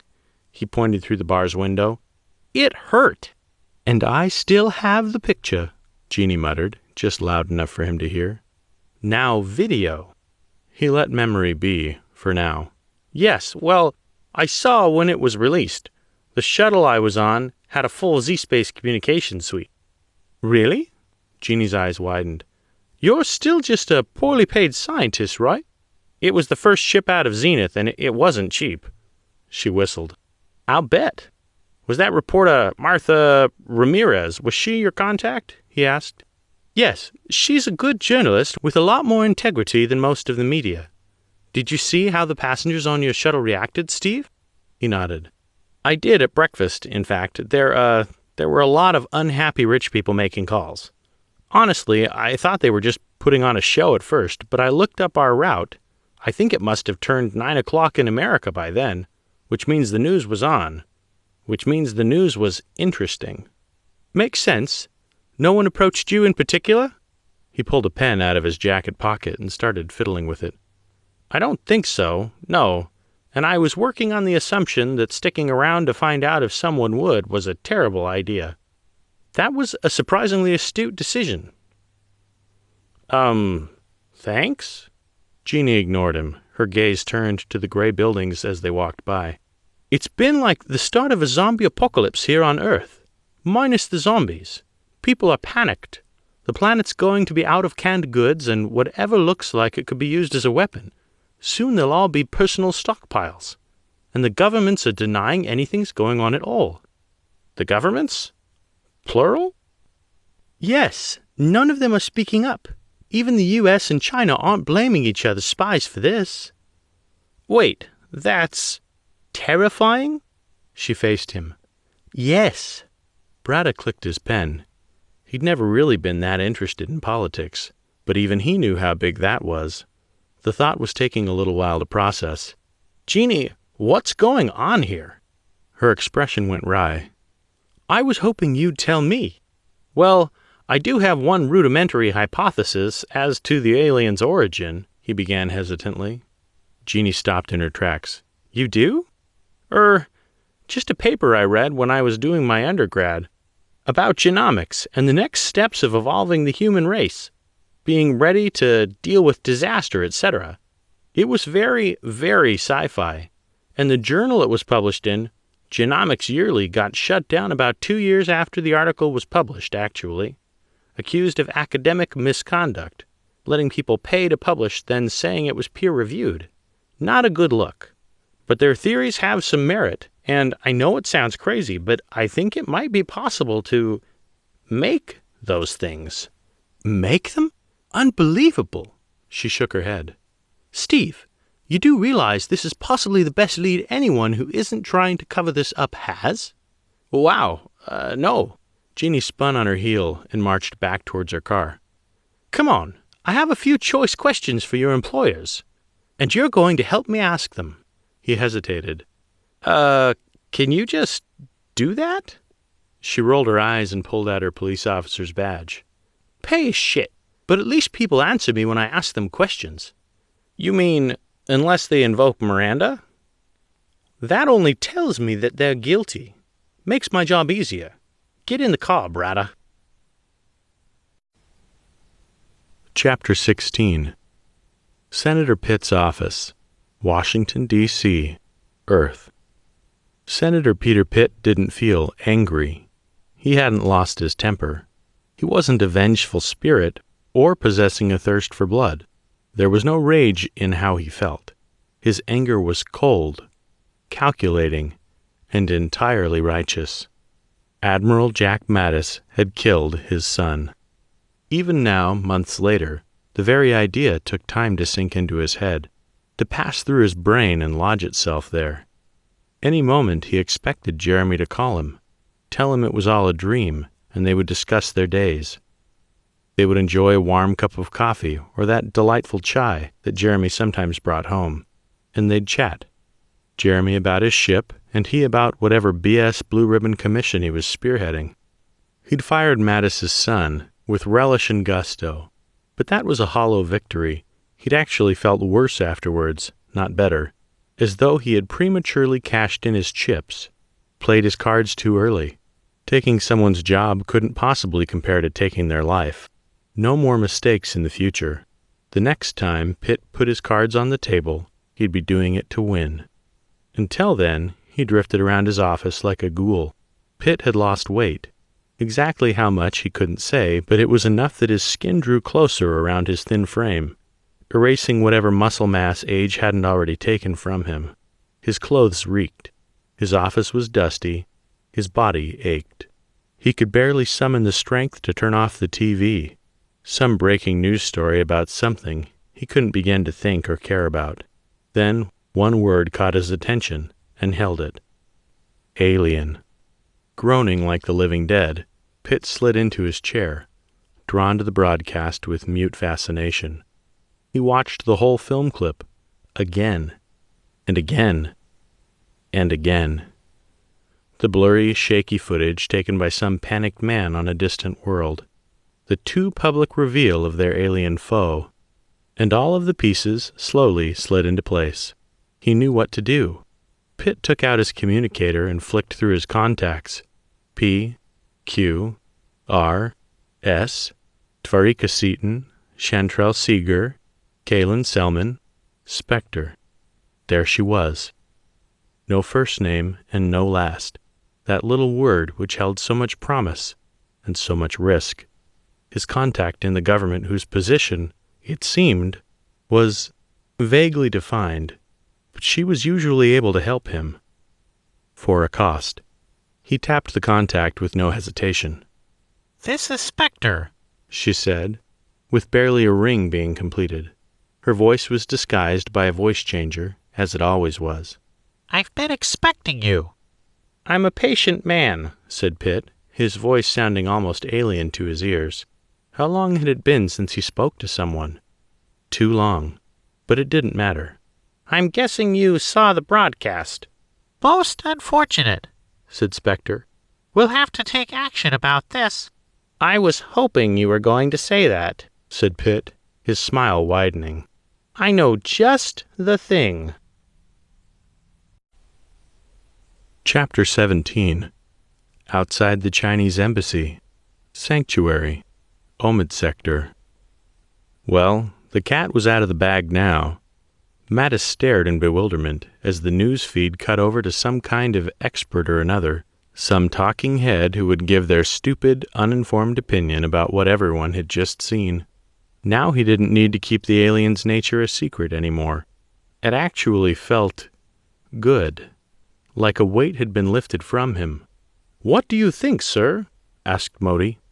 "I think it might help us," said Mattis, turning his attention to the embassy once more.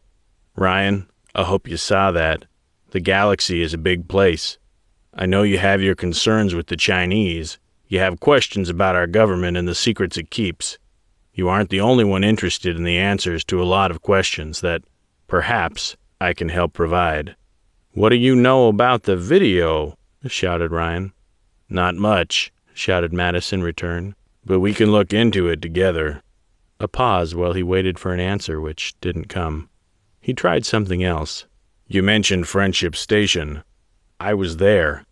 I can talk to you about it, and listen. You're not the only one with a story to tell."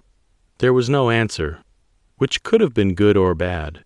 "Sir," asked Modi, "what are you trying to do?" Mattis shook his head. "Exactly what I said. I want him to work with me on this. He's got a full crew of people in there. Dedicated, loyal. They believe in him. Other people across the galaxy will too. I want him to say we're working on it so those people believe it. Hell, after he's done spending time in the brig for all this, he might even be able to help out directly." "He may not want to do that," said Modi, "especially if he does go to prison." After eating prison meatloaf for a few months, or years, Ryan might change his tune. "For now," said Mattis, "let's get the hostages to safety." He turned back to the embassy. "We're on the same side, you know," said Mattis, his throat hoarse from all this shouting. "You know what I want. I've fought these things. I know things about them, things that I can't tell you. You know how it is, operational security and all that. But it looks like the media's fucked that all up, so maybe, just maybe we can start to do something about it, together." He wasn't sure exactly what he was promising. "But you're never going to get your voice out from within those walls. You have to come out and talk about this or it's going to end in blood." The kid's head disappeared from the window, and Mattis breathed a sigh of relief. Okay, one thing down. He slowly, subconsciously, began patting the lion statue's head. Lynch gave him a weird stare, his face all scrunched up. Mattis stopped patting. "Is it true?" shouted Ryan, a hint of fear in his voice. "Admiral, the video, the newscast with that thing, was it real?" Mattis shrugged helplessly. "I didn't fake it, if that's what you're asking. I saw it at the same time you did." He gave a wry smile that, at the distance they were shouting to each other, he doubted Ryan could see. "Knowing Ramirez, though, I'd bet it's totally legitimate." It was good to see her again, even if it was in this distant capacity. Ramirez. Suddenly he felt like he wanted to see her a whole bunch more. Why, you old fool. Why hadn't you gone and seen her all this time? Sure, the Midway was ordered on patrol, and that was a good enough reason to avoid seeing her. Maybe. The truth was, of course, a lot more simple. She'd hinted that they might have a future together, and that scared him away. "I dunno." Ryan's voice became so quiet he could barely hear it.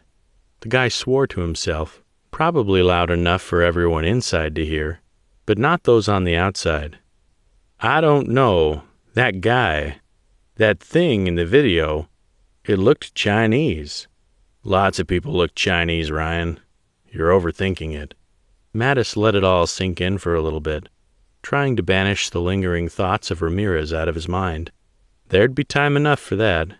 Time enough later. "Okay," he continued, his throat hoarse. "Just try to think this through. I can help you. You want to know the truth. Well, I know things about these creatures. I've fought them. And, well, now the whole damn galaxy knows that what attacked us wasn't the Chinese, wasn't even human." More or less, the full truth would be too much for him, and too sensitive to literally shout in the street. "But Ryan, hear this. If you hurt anyone in there, even I won't be able to do anything. We can't work together if you resort to violence." Ryan didn't answer right away. "Ramirez didn't fake it," called Mattis. "Or at least, if she did, I'm not going to chase that rabbit. Word of advice? Never pick a fight with someone who buys their ink by the barrel. If lawyers are sharks, reporters are piranhas." Laughter drifted toward them, faint but genuine. "Okay," shouted Mattis. "Fun's over, Marine. My throat's killing me. The sun's going down, and those PRC Marines are probably getting sick of the sound of my yammering. I'm thirsty. My ship's sitting there rusting in space. And while I'm enjoying my XO and my chief engineering, actually not arguing for the first time in 6 months, I think it's time we wrapped this show up. Send out one of the hostages and we'll talk specifics. Come on." There was a long pause, and then, finally, Ryan popped his head up over the window. "Righty-o, sir," he said. "Let me send out the kid. I think he pissed himself anyway." Mattis nodded, unsure if he could see the gesture at that distance. "Good call. I'll be right here," and he flinched as a gunshot blew out the window pane next to Ryan's head. Chapter 18. Inside the Chinese Embassy. Sanctuary. Omid Sector. "Good call. I'll be right here," and the roar of a gunshot made his ears ring, followed instantly by shattering glass.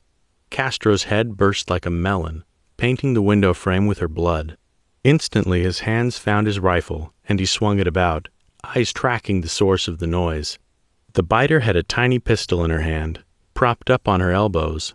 How she found it was a mystery. How she freed her hands was a mystery. Her further intentions, though, were clear. She lined the still-smoking barrel up on him. Years of training took over. Ryan squeezed the trigger of his rifle, spraying her down with a 5-shot burst, center of mass, blasting her back onto the ground. He put another 2 rounds into her head, just to make sure. "Castro." Ryan risked a glance her way, and then immediately wished he hadn't. "Corman?" Fitzgerald, their corpsman, ran over. His face fell the moment he saw her. "Shit! She's dead! Damn it! Damn it!" "Ryan," called Mattis. "That old fucking bastard. This was all his fault. What's going on in there?" "One of our hostages got hold of a gun," he said, staring at Castro's dead body. This was Mattis's fault. "Damn bitch shot one of my people. Now she's dead." "You shot a hostage? You son of a—" "It wasn't like that," roared Ryan. "She had a gun. She shot first, and she was going to do me too. It was self-defense. You don't get to bust into someone's house and claim self-defense when they shoot you back, Ryan." That was true enough. Nobody said anything. All his men looked at each other, then to him. Ryan touched Castro's shoulder, taking a breath. It was okay. It was okay. They could get through this. They would definitely serve hard time now. But he'd take the most of the blame. He'd pulled the trigger. He'd organized the op. He'd been the leader. A deafening roar threw dust into the air, and the whole building shook. Ryan grabbed Castro's thermal imager and waved it around like a lunatic. He saw the glow from the SAM's engine, the computers, the targeting antenna. There, 5 Chinese Marines coming in through the floor. They'd blown out the floor on the lower level. During all this shit, he'd forgotten about the attack below. They had probably been there for some time waiting for a gunshot, waiting for the signal to take them all down. Biter was probably a part of this, probably one of them. Time to fight back. "Take out their shuttle," said Ryan to the nearest man. "Aye, sir." "Contact below," Ryan shouted over the ringing in his ears. 5 Reds. Lock and load, Marines. Let's go, let's go, let's go. Chapter 19. Shuttle Zulu 3. Lower atmosphere of Sanctuary. Omid Sector. Korik lifted up the shuttle away from the embassy, through the lower atmosphere, passing through a thick cloud that was gray and bruised and full of moisture. She pulled the ship up, hovering inside the roiling cover, condensation forming on the ship's cockpit glass. She flicked on the autopilot. "Flying shuttle sucks," she said, slumping back in her chair. "The damn thing handles like a pig in mud, with a broken leg. A pig with—" she waved her arms around. "I don't know, another broken leg, just because. I basically have to drag the controls around like they're made of lead, you know? Heavy and slow and fat and gross. I miss my fighter." Flatline grunted. She turned to him. "Hey, you've been awfully quiet this whole trip. Something on your mind?" "Yeah," he said, entirely unhelpfully. "What's that?" she asked, creasing her brow. "Come on, don't make me squeeze it out of you." Said Flatline, shrugging. Guano squinted. "What? You stopped taking those friggin' supplements they're giving us? Going through vitamin withdrawal?" She shook her head. "Ever since the ejection, you've been weird," she said, shuffling around in her seat so she faced him a bit more properly. That was one thing shuttles had over fighters. A lot more legroom. "Me?" asked Flatline, blinking in surprise. It's you that's the weirdo, Guano. Now it was her turn to be taken aback. What do you mean? She asked. I mean, we've barely said a word since the pickup. Rhodey had me scrubbing the ready room, then writing all those damn lines. And now we don't even have a ship. It's not the ejection, said Flatline, frustration creeping into his tone as though the source of it all was something she should have picked up on a lot sooner. It's what happened before that. During the battles, when you went all weird. Guano hesitated.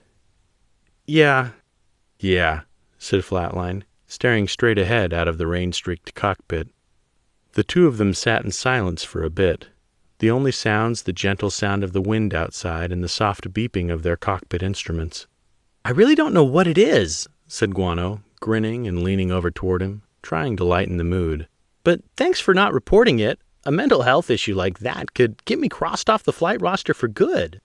Yeah, said Flatline, again, his tone humorless.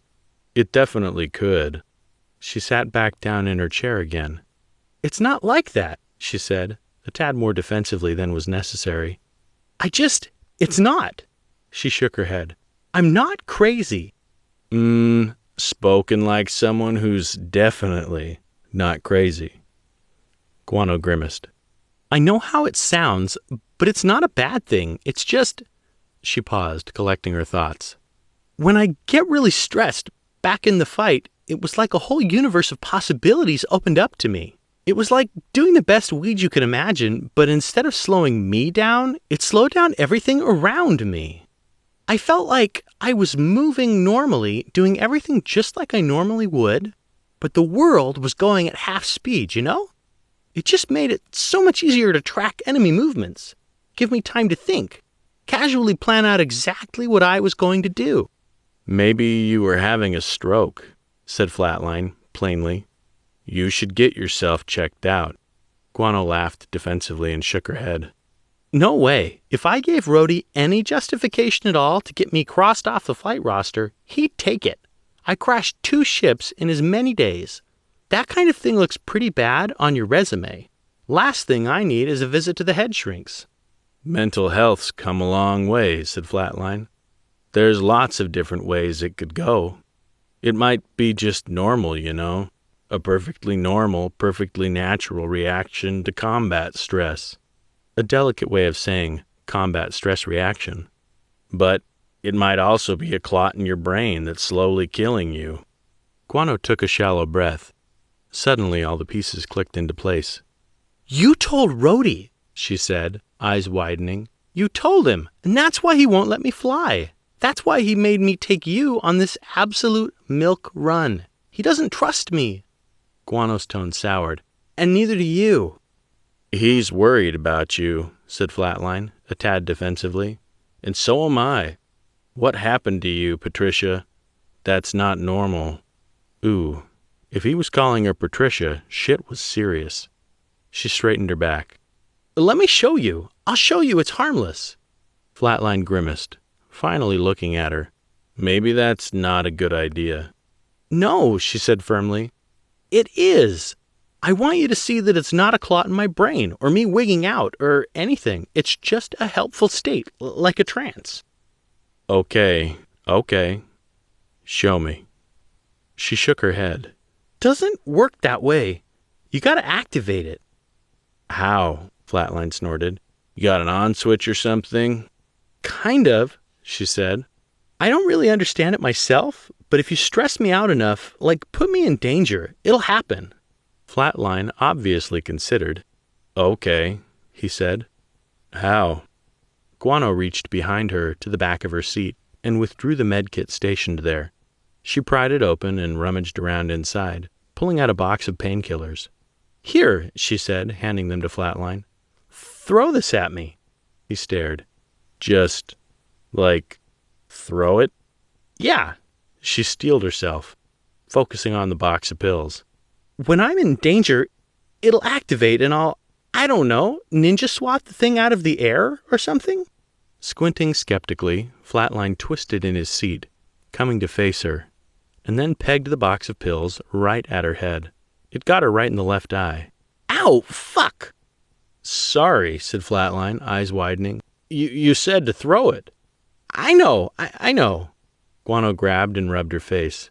Damn it, that's going to bruise. It's not my fault, said Flatline. I know. Piss. Guano sighed. I don't know. It was supposed to turn on, but it didn't. Flatline shook his head. First thing we do when we get back to the ship, I'm taking you to sick bay. I can't, she insisted. I can't have them. Because, said Flatline, stressing the words, you obviously hit your head during some turbulence, and you, being a sane and reasonable pilot, with a level-headed and cautious approach to piloting, will definitely want to have a scan done of your head just to make sure that you're perfectly fit and healthy and ready to fly. He paused for emphasis. Right, said Guano, rubbing her eye again. Makes sense. The console flashed, cutting off any more experimentation. Okay, said Guano. Time to go get the Admiral and end this milk run. First thing, insisted Flatline.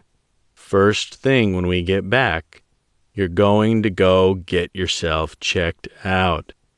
Yeah, said Guano, flicking off the autopilot and tilting the ship's nose down toward the surface. I promise. Chapter 20. Outside the Chinese Embassy. Sanctuary. Omid Sector. 5 sets of boots stomped through the lower level of the embassy, flashing past windows. Mattis could see them, rifles raised, storming through the building. Wait, he bellowed. Stop! If they could hear him, they made no sign of it. Shit. The Marines disappeared behind the front door. The defenders would want to secure the staircase up to the 2nd floor. That was the natural choke point that also afforded the defenders high ground. With their height advantage, superiority of numbers, and well-disciplined cohesive force, it would be a hard fight. Windows flashed as stun grenades went out, followed immediately by a burst of automatic weapons fire from within. A half-dozen holes appeared in the walls, whistling over their heads. Nothing more Mattis could do with words. He ducked behind the lion, crouching, hoping that its majestic raised paws would stop bullets, or at least obscure him enough that he wouldn't be seen. Lynch slid in beside him like a baseball hitter. Well, he said, that went well. I almost thought you had him, until, he started killing people. Mattis glared at him. Call the shuttle back. We have to get out of here. Already done. Mattis cupped his hands around his mouth. Modi, wherever you are, find somewhere to hide until the shooting dies down. I've obtained cover, sir, came the muffled reply, and I'm preparing to secure our escape route. Escape route? What the hell? Mattis risked a peek over the lion's paw. Modi was unbuttoning his holster. He'd brought a sidearm? Mattis hadn't even noticed. Then again, he hadn't even been looking. Put that damn thing away, Lynch yelled, close enough to Mattis's head to make his ears hurt. What are you planning on doing, storming the place by yourself, with that damn pea-shooter? You'll blow your own foot off. You misunderstand me. Modi drew it and inserted a magazine. And I'll be fine. I qualified with the standard M11 in basic. You haven't fired that thing since basic? Lynch stared at Mattis. Brave as the first man who ate an oyster, he's going to die. For once, Mattis actually agreed. Modi, you can't do anything here. We need to get to our shuttle and get back to the ship. This is way out of our hands now. We've got ringside seats to a gun battle, and this is not why we're here. We're not meant to be here at all, hissed Lynch. We have to get out of here. Mattis risked another glance, right as a bullet snatched off the ground nearby, kicking up broken chunks of asphalt. Sooner rather than later. Modi returned fire, squeezing off a pair of shots at the building. They flew high, so high they almost missed the structure entirely. The rounds struck some small antenna on the roof, snapping it in half. He looked very pleased with himself. Stop that, shouted Mattis. I said this was a bad idea, muttered Lynch. I said Modi would blow his foot off. You never said that. I damn well should have, said Lynch, grumbling. Modi, you're shooting at garbage. Not garbage, said Modi, grinning from ear to ear. The antenna's down. What? Shouted Lynch. The antenna. I recognized it.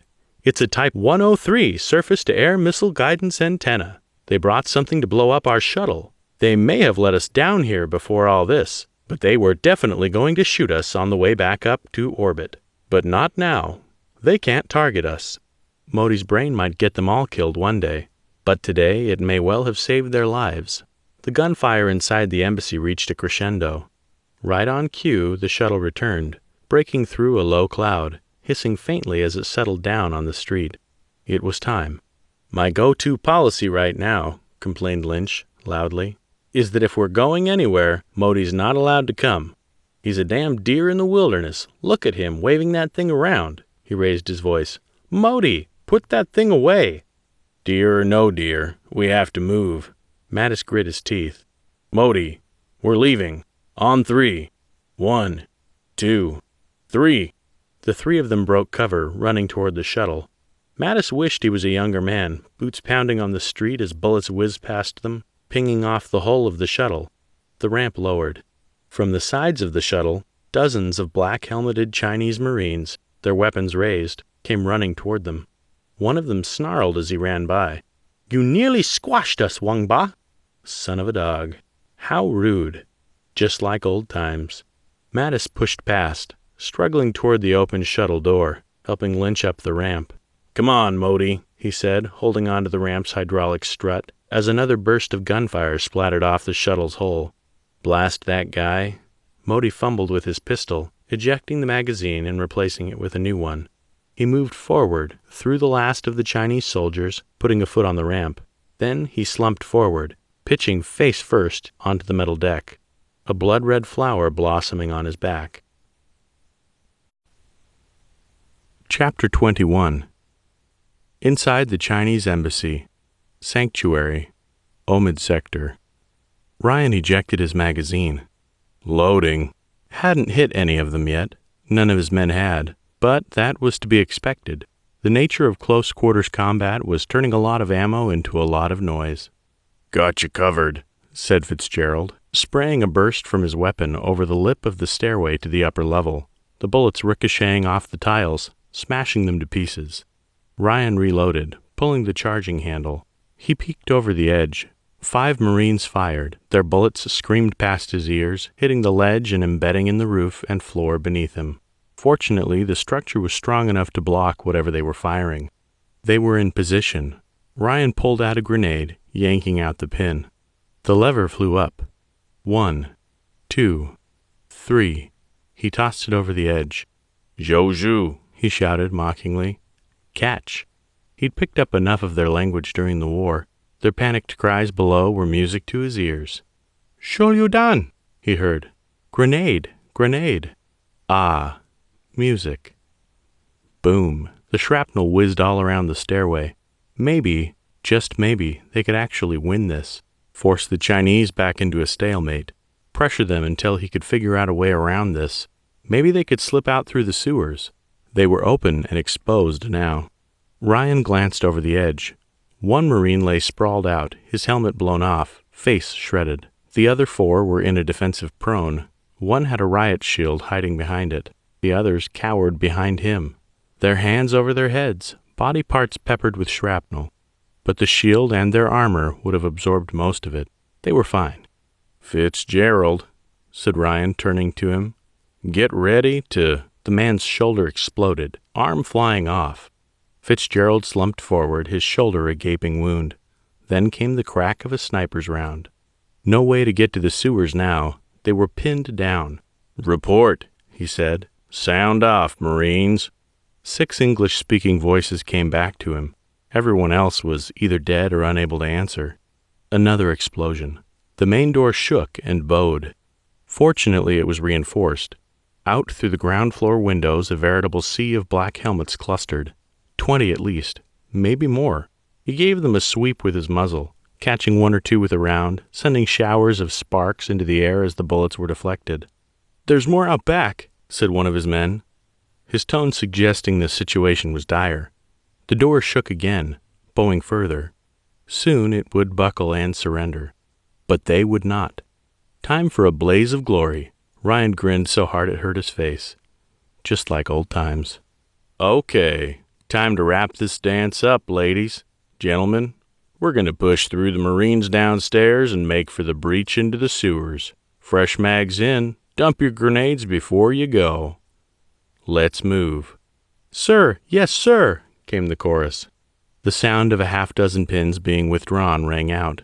The snap of the levers. A flurry of grenades flew over the lip, raining down below. No cries of alarm this time. They knew they were dead. 6 blasts, and then the group moved down as one, with Ryan at its head. A sniper's round darted past him, catching one of his fellows behind. He kept moving, past the main door, spraying fire out the windows. He saw the gap, the massive hole in the ground, from which reeking sewer could be smelled over the gunpowder. The main door gave way. 2 Chinese Marines rushed in, weapons cracking. Ryan shot back, hosing down the invaders at full auto. The Marines slumped forward. He needed to reload. Ryan ejected his magazine, and before he could insert a new one, 2 more Marines took the place of their fallen allies. Then 2 more behind them. His 5 men became 3 in just a few bullets. He crouched behind a table, emptying his new magazine in short, controlled bursts. The Chinese shot back, firing through the walls, gunfire kicking papers into the air, bullets screaming off every surface, blasting into the fine wood and tearing up the carpets. "Man down!" shouted one of his Marines, right before she caught a round in the gut, and then 2 more through the chest. He jammed in a new magazine, lining up on the Chinese. A round thumped into his leg, and he fell, weapon falling out of his hands. Pain blossomed on his thigh, his patriot's blood soaking into the fine carpet. And then, briefly, there was only silence. It was over. Almost. He pulled out the last of his grenades, just one left. This one wasn't kept in his grenade pouch like the others. No, this one was for just such an occasion as this. In case he failed. He couldn't spend the rest of his life in a Chinese prison. Blaze of glory indeed. He hooked his fingers around the pin and pulled it out. 5, 4, 3. A gloved hand slapped the device out of his hand. The thing bounced and rolled across the floor. Then it fell into the open hole, disappearing with a faint splash. Boom. All of them were covered in rancid brown sewer water, ruining what was left of the room. Then a black bag was shoved over his head. His hands were forced into handcuffs, and he was dragged away, kicking and shouting. Chapter 22. Shuttle loading ramp. Outside the Chinese embassy. Sanctuary. Omid sector. Mattis grabbed Modi by the collar and dragged him up the loading ramp and onto the ship. The ramp raised, sealing off the ship from the outside world. All he could hear was the occasional muted thump of a round hitting the hull. "Pilot," he roared, thumping his blood-soaked fist on the intercom. "Get us out of here. Right now." "Can't," came the reply. Mattis stared at the intercom panel. "Did you just say, 'can it' to an admiral?" No, sir," said the pilot, her voice surprised. "I mean, I simply cannot lift off at this time. It's not possible. "What's your name?" he asked, talking over her. A slight pause. "Lieutenant Patricia Corrick," she said. "But, pilots call me Guano." Corrick. That name rang a bell to him. "But you're a fighter pilot," he said. "I know you. You're the one who crashed your ship. Twice. The one who damaged the engines of that alien ship." "That's right, sir," she said, an obvious tremor in her voice. "I'm flying the shuttle because, well, it's complicated, sir, but—" "Guano," he said, his voice pure ice. "Right now, I don't care. Lieutenant Corrick, I am Admiral Mattis, the CEO of the USS Midway. I'm ordering you to lift off right now before I have you flying shuttles for the rest of your life." Guano's voice came through the tiny speaker louder than expected. "I understand that, Admiral, but I'm telling you that I physically cannot. The Chinese Marines attached a clamp to the landing skid. If I try and force us off, it'll tear off the lower half of the ship. That's the part you're standing on, in case you didn't realize." A slight pause. "There's a woman in an officer's uniform standing right in front of the cockpit. Guessing she wants to talk." "The Chinese did now? Lower the ramp, Lieutenant," he said, his tone stern. "I'm going out there." Slowly, With a hiss, the ramp lowered. Mattis strode out into the raging gun battle, stray rounds flying all around him. Just as their pilot had said, a yellow and black striped device was attached to their landing skid, chained to the APC. Beside it, a tall, officious-looking woman wearing an officer's uniform with the trappings of the Chinese Secret Service stood, her arms folded, in front of their ship. "Excuse me," said Mattis, grinding his teeth openly. "I'm hoping you have a very good reason for denying our ship liftoff after we," a round pinged off the outside of the hole, "assisted you." She raised an eyebrow skeptically. "Yes," she said, her accent thick. "You definitely helped. Everything is much better now. You were warned to stay away." "Honestly, I don't give a shit. The street is U.S. soil, U.S. jurisdiction. I could have the Midway nuke this city from orbit as long as I somehow missed your embassy. Furthermore, my chief engineer is wounded and possibly dying inside that vessel, and he needs medical attention." Mattis straightened his back, drawing himself up to his full height. "Understand this. If you do not release this shuttle right now, I swear to Almighty God, I will shoot you myself." The woman turned to face him properly, a mocking smile on her lips. "You will you?" Mattis yanked his communicator off his belt, turning a dial until it was on a military frequency. "Korik, bring the ship's weapons around and aim them at this woman." Silence. And then behind him, the faint groaning of moving metal. The woman took a step backward, holding up her hands, her face a mask of fear. "Release my ship," he said, his tone even, "or you will die." The woman slowly, carefully reached down into her pocket and withdrew a magnetic card. She walked over to the clamp, swiped it, and the device fell away. Mattis, without a word, turned and stormed back into the ship. "Sir," said Guano once he was aboard and the ramp closed once more, "you know this shuttle has no guns on it, right? I pointed the long-range communications dish at her." "Brilliant." Mattis couldn't help but give a small little grin as the ship lifted off, gravity lurching slightly as the ship tilted upward, artificial gravity fighting with the real stuff. "That'll do," he said, making his way over to Modi. He lay on the metal deck, bleeding heavily, his head resting in Lynch's lap. His tanned olive skin was a whole shade lighter than it should have been, and his lips were white, ghostly. "Stay with us," said Lynch, his voice shaky, rummaging through a medkit, half its contents spilt on the floor. "You stupid, dumb robot. What were you thinking, playing cowboy like that? I'm the Texan here, and I'm the one who's supposed to, have 6 shooters or whatever, and I'm the one who's supposed to be impulsive. Stupid." "Keep pressure on that wound," said Mattis, taking a deep breath. The cramped shuttle interior smelled of blood. "Focus on saving him before you get all sentimental on us." "Aye, aye," said Lynch, pressing tightly, both hands holding a compression bandage. He turned back to Modi. "I mean it, though. If you die, I will goddamn kill you. You hear me, Modi? I will kick your ass. I swear it." Mattis closed his eyes. He couldn't watch Modi like that, bleeding, without feeling helpless, powerless to do anything about it. It was a distraction, a big one, and one he fought to shut out. He needed to focus, clear his head. But something didn't feel right about this, about everything that had happened. He didn't know who to trust. The SAM that the hostage-takers had acquired was some high-grade equipment, not the kind of thing one could just acquire, and not surplus from the last war either. This was something new, something dangerous. He couldn't take this to his CO. It had to go higher. He needed to talk to the president. "Sir," said Guano through the intercom, bumping him out of his thoughts, "we got a problem." "What's that?"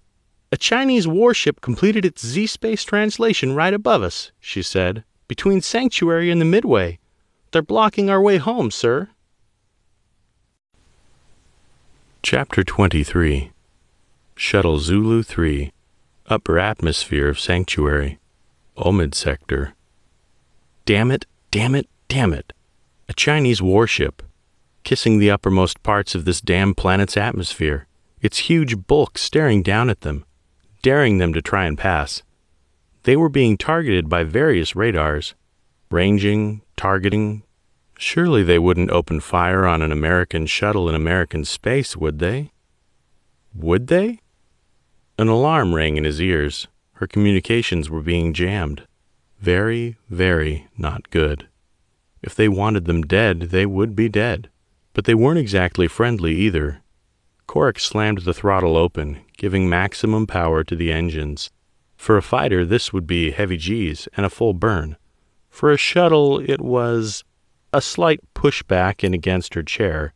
This thing had no armor worth mentioning, except a thick heat shield to protect against re-entry. No real maneuverability, no weapons. "Korik," said Flatline cautiously, "this would be a really good time for the weirdo thing to come out. You feeling stressed?"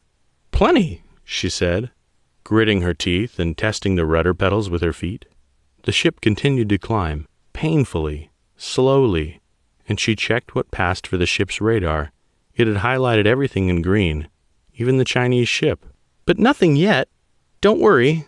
They won't shoot at us. We're Americans in American territory. There's just no way."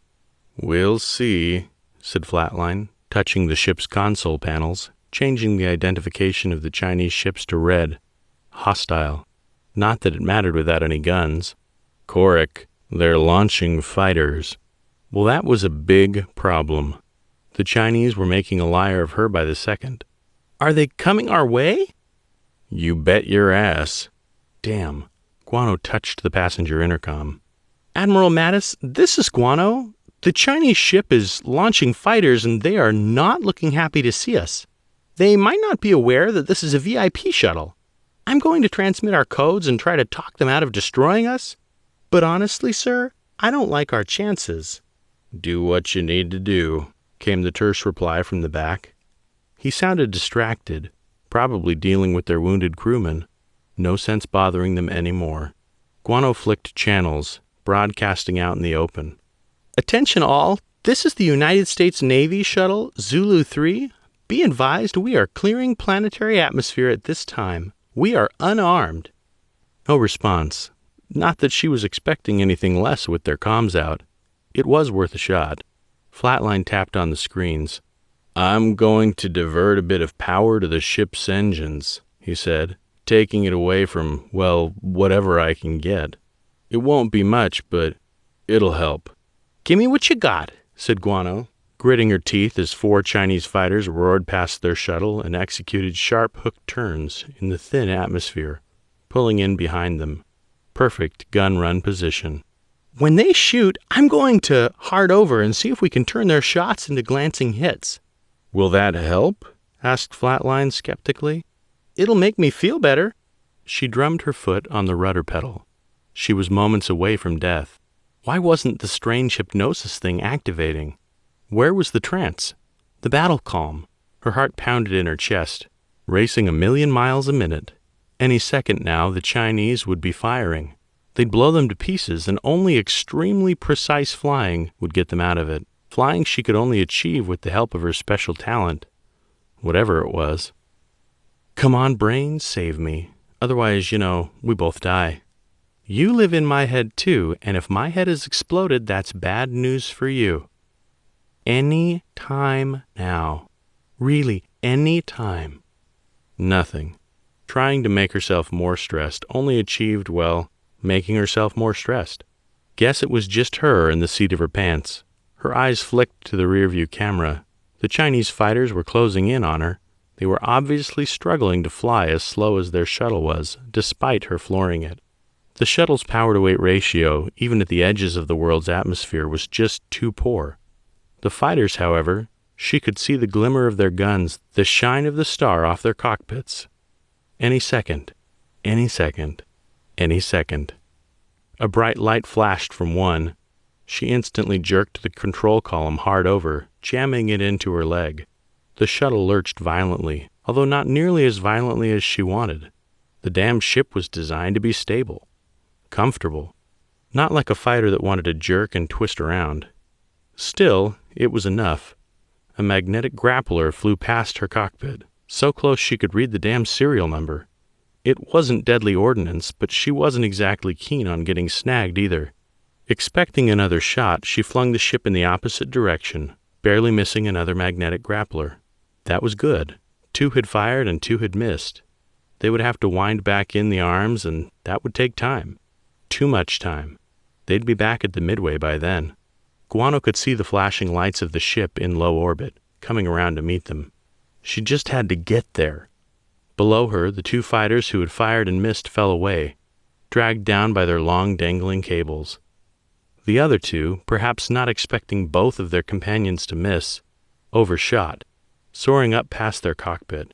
If she had any guns, this would be a prime attack vector. As it was, all she could do was glare at them angrily as their noses tipped and they spun around to face her, drifting backwards through space. "Why don't they just shoot us?" she asked, glaring at the 2 ships impotently. "They have us dead to rights." "Because," said Flatline ominously, "they want us alive. They probably think we're the terrorists." Explained the grapplers. Guano ground her teeth. "Well, I'm not looking forward to being guests of the Chinese, so how about we shoot at them a little bit, huh?" "How do you mean?" asked Flatline. "We don't have any guns."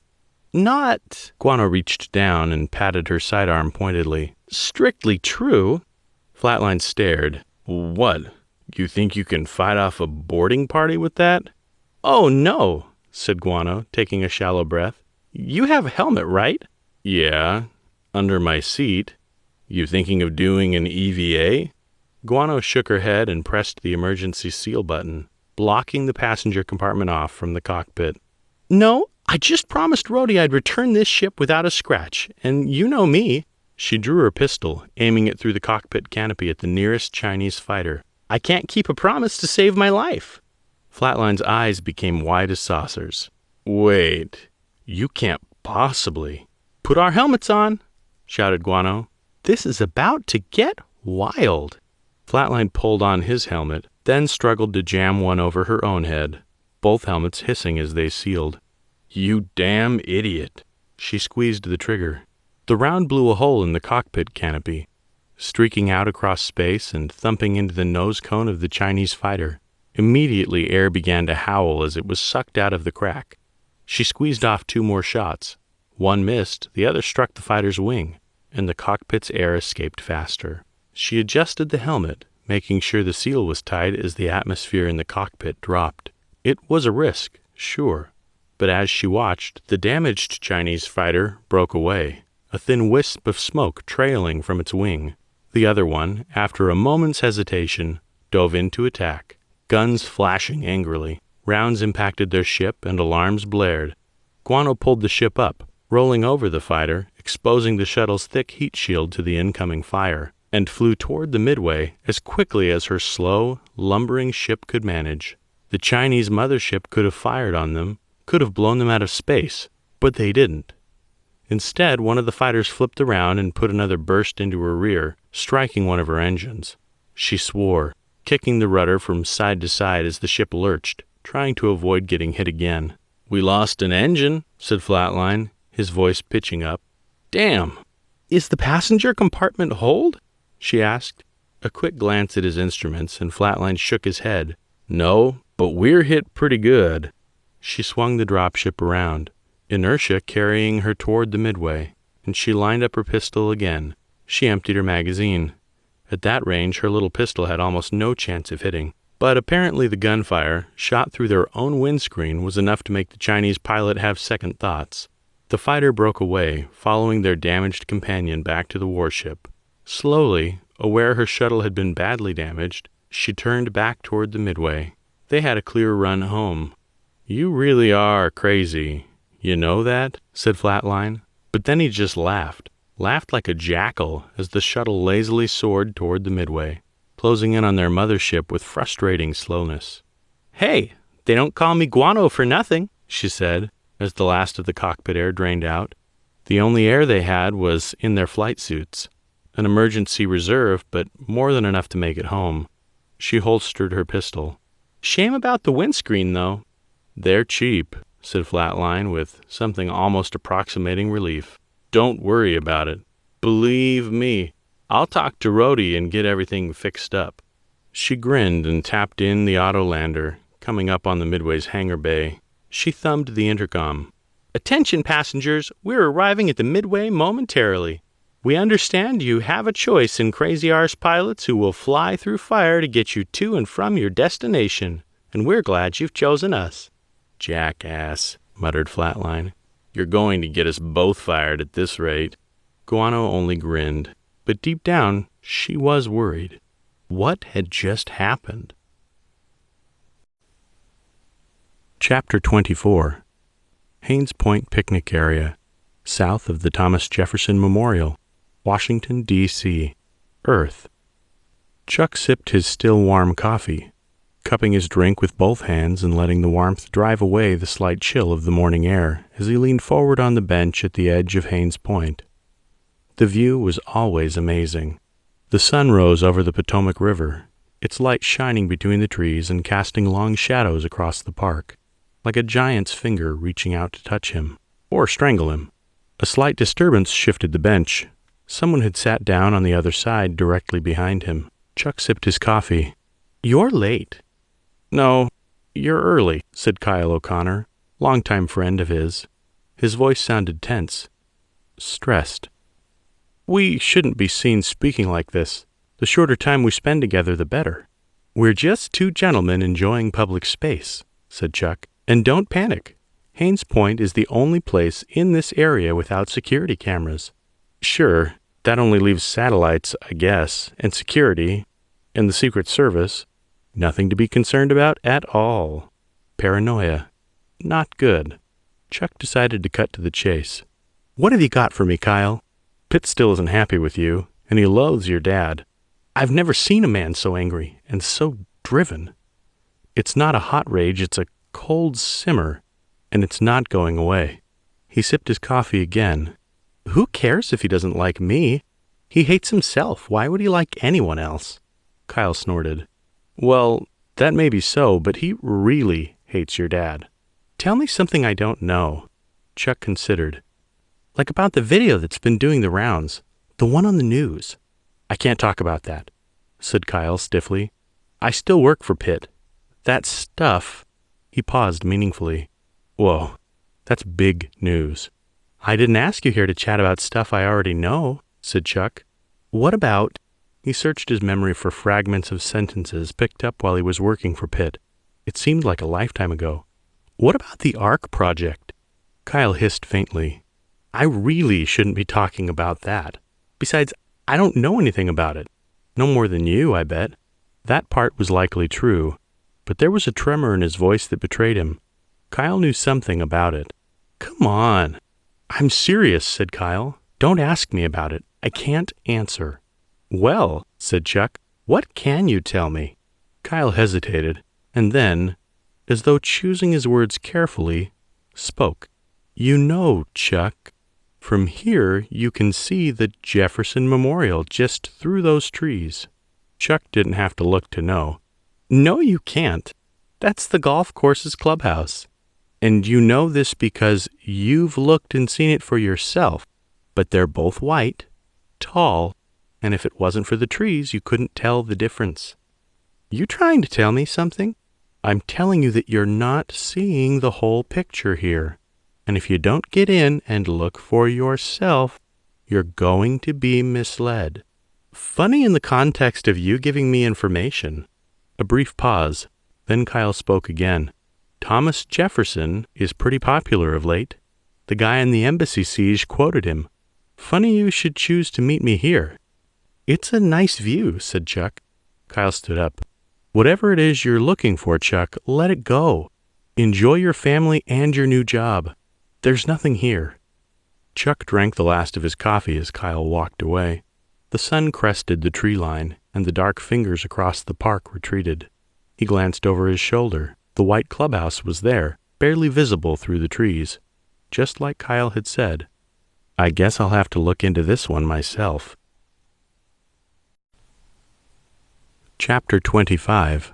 Hangar Bay, USS Midway, high orbit above Sanctuary, Omid Sector. The shuttle skidded to a stop, the ramp dropping before the pressure had even finished equalizing. Spacesuited medics ran toward the ship, grabbed Modi, placed him on a stretcher and took him away. He'd be fine. Mattis was sure of it. Pretty sure. He had no time to think about it now. Mattis stomped his way from the hangar bay to the bridge, hands clenched by his sides. All those months of boredom and frustration that he could do nothing finally boiled over. The damn Reds had tried to kidnap him.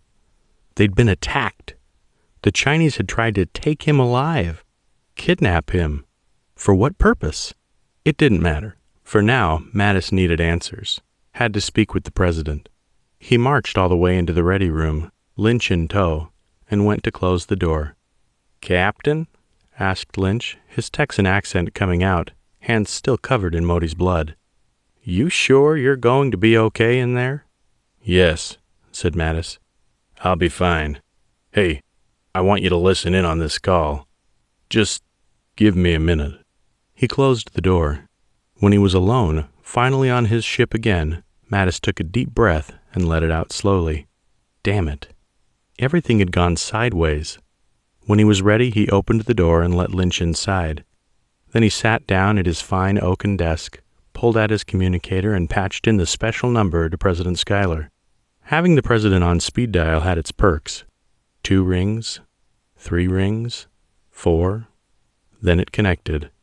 "This is President Schuyler's secretary." "This is Admiral Jack Mattis of the USS Midway." "Hold, please." Although politely phrased, there was no way of interpreting her statement as a request.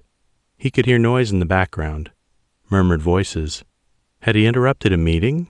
What time was it on Earth? He hadn't even checked. Tick, tock. Mattis waited. Finally, he heard footsteps down the line, and then the ambient noises faded away. "Admiral," said President Schuyler. She audibly sighed down the line. "Every time I take a call from you, Mattis, it's something awful. I'm starting to expect nothing but bad news from you. Disappoint me, please." He almost made a snappy quip about being known for disappointing women, but he found he couldn't so soon after seeing Ramirez again. It was too true, too real, too raw. "I'm afraid I can't disappoint you this time, Madam President. We have a problem." "You're telling me," said President Schuyler. "Have you seen the numbers on the latest poll? The blowback from the broadcast is eating me alive. Half the country is calling me a tyrannical warmonger, and the other half is calling me a lame duck chicken hawk. Trying to reframe this narrative is like pulling teeth. Gotta be tough on the aliens, but not too tough. Gotta move for war while calling for peace. Great. If I hear one more thing about—" "Madam President," said Mattis, "I'm sure these are big problems for you, but they're more problems for your campaign managers rather than you. What I have is a little more important." "What's that, Jack?" "The Chinese shot at me again." Her sigh was long and loud. "Jack, I'm running on about 4 hours sleep a night for the last month. Just give it to me straight. What did you do?" "Nothing," he said, and then corrected himself. "Well, okay, not quite nothing. The embassy siege. I'm sure you saw it on the news. I stepped in the middle of it." "I noticed. Why would you go and do a damn fool thing like that?" demanded Schuyler. In that moment, she sounded just like a female version of Lynch. That incident was a matter for local law enforcement. Now it was his turn to get snippy. "Fleet Command ordered us to intervene," he protested. "It's not like I just decided to take a walk down there and sort it out." "Great," said President Schuyler. "It means I gotta fire someone in that department instead." At least he'd keep his job. That was something. "Madam," said Mattis, "this embassy thing has me thinking." It was difficult to express. He needed to be delicate. "In all their gun-toting craziness, I think the extremists may have a point." "Mm-hmm," said President Schuyler. "That Chinese embassy security needs to be beefed up?" "Not that. The alien creature in the news feed." He paused, needing confirmation. "It was one of them, wasn't it?" "Yes," said President Schuyler, slightly defensively. "You know it was." "I thought it looked kind of Asian." He probed further. Her voice turned sour. Admiral, I thought you were over your Chinese paranoia. He clicked his tongue. Her phrasing conjured to mind something Senator Pitt had said to him once. Madam President, with respect, paranoia is a delusional fear that someone's out to get you. If it's justified, it's merely justified caution, said President Schuyler, bitterly. You sound like Pitt. You two idiots are peas in a pod. You know that? Mattis chewed on the inside of his cheek. I was kind of hoping you hadn't heard that particular little phrase of his. Well, when I heard it, he was talking about you. President Schuyler's voice turned sarcastic. According to him, you've apparently been putting listening devices in his office. The Navy has been hiring away his interns, and don't get me started on your son. The way he tells it, that boy is basically running the Illuminati now. Chuck has nothing to do with this. He folded his hands. And I most definitely have not been bugging his office. Good God. Look, Madam President, I'm just saying the extremists, these forgotten. They're crazy. They're violent. But maybe what they're saying is true. Maybe there's more to this than is in the public eye. If there was, said President Schuyler, you know I couldn't tell you. And you shouldn't be asking about these matters. Whatever point the forgotten have, believe me, we have top people working on it. That much he was sure of. I know. Sorry, I'll let you get back to your meeting now. Thank you, Admiral. Without any further ado, she hung up. Mattis made sure the call was disconnected, then glanced up to Lynch. What do you think? Pretty sure there's more going on here than we were made privy to, said Lynch, nodding firmly for emphasis. We should definitely do something, sir. Mattis raised an eyebrow. We can't do anything. We weren't ordered to look into this. But we weren't ordered not to, said Lynch, smirking slightly. Mattis waggled his finger at Lynch. I like the way you think, XO. His communicator chirped. Internal ship's message. He put it on loudspeaker. Go. Sir, this is the bridge. The Chinese ship just arrived in orbit. The commanding officer, Admiral Yim, is asking to speak to you. The announcement caught Admiral Mattis completely off guard. Impossible. No, said Mattis, sitting back in his chair. No, it can't be. It took Lynch a moment, but eventually he understood too. Isn't he dead? Chapter 26. Senator Pitt's office, Washington, D.C., Earth. Senator Pitt knew he was bargaining without a full understanding of the consequences of his actions, but he didn't care. It was that important. So that's the deal, he said. He hoped it was enough for her. I give you what you need, and you let me talk to the deep state. Spectre laughed down the line. The noise was odd, distorted through her voice changer, and although her tone was breathy and feminine, the fact that she was showing mirth terrified him. You want to talk to the deep state? What do you think you know about it, little man? Enough, said Pitt, and believe me, you don't get to be in politics as long as I have without hearing things. There's another level to our government, another layer, beyond President Schuyler and the Cabinet and the Senate and the House, above the opposition parties, outside the control of the political appointees. They control the shit, the whole game. Doesn't matter who's in power really, because they always end up serving the deep state's interests. That's who I want to talk to. You're walking in dangerous territory, said Spectre calmly. The kind of people you're talking about, if they even truly exist, are not the kind of people who make fair deals. They take what they want, and if it suits them, they give you something back in return. Or they might not. If that happens, there's no higher authority to plead to. No tribunals, or appeal boards, or due process. This is what the Germans call Realpolitik. Ruthlessly practical policies executed without consideration for ideology. I know what Realpolitik is. Pitt ran his tongue over his teeth. And I also know the risks. Spectre was silent for a moment, the only noise a faint hissing on the line. Allow me to ask you a question, she said. Shoot. How does this all end? Interesting question. Pitt tilted his head. How do you mean? All this crusade of yours against Admiral Mattis. Do you think they'll have a parade in your honor once you've taken him down? Erect a monument in your greatness right next to Washington's? Will Miss Ramirez host a panel on her show entitled Senator Pitt Was Right All Along? What's your end game? I don't have one, he said honestly. I haven't thought that far ahead, nor do I care to. I see, said Spectre slowly. Revenge won't fix your problems, Senator. It won't fix the hole in your soul. It can't bring your son back. I know, said Pitt, a smile creeping across his face. And yet there is something that can, isn't there? More silence from Spectre. Tell me, said Pitt, do you have any children? No, she said. I thank the good Lord for creating condoms and Darwin for giving me the good sense to use them. Then you couldn't possibly understand. Spectre clicked her tongue, a strange noise coming through her voice changer. Perhaps.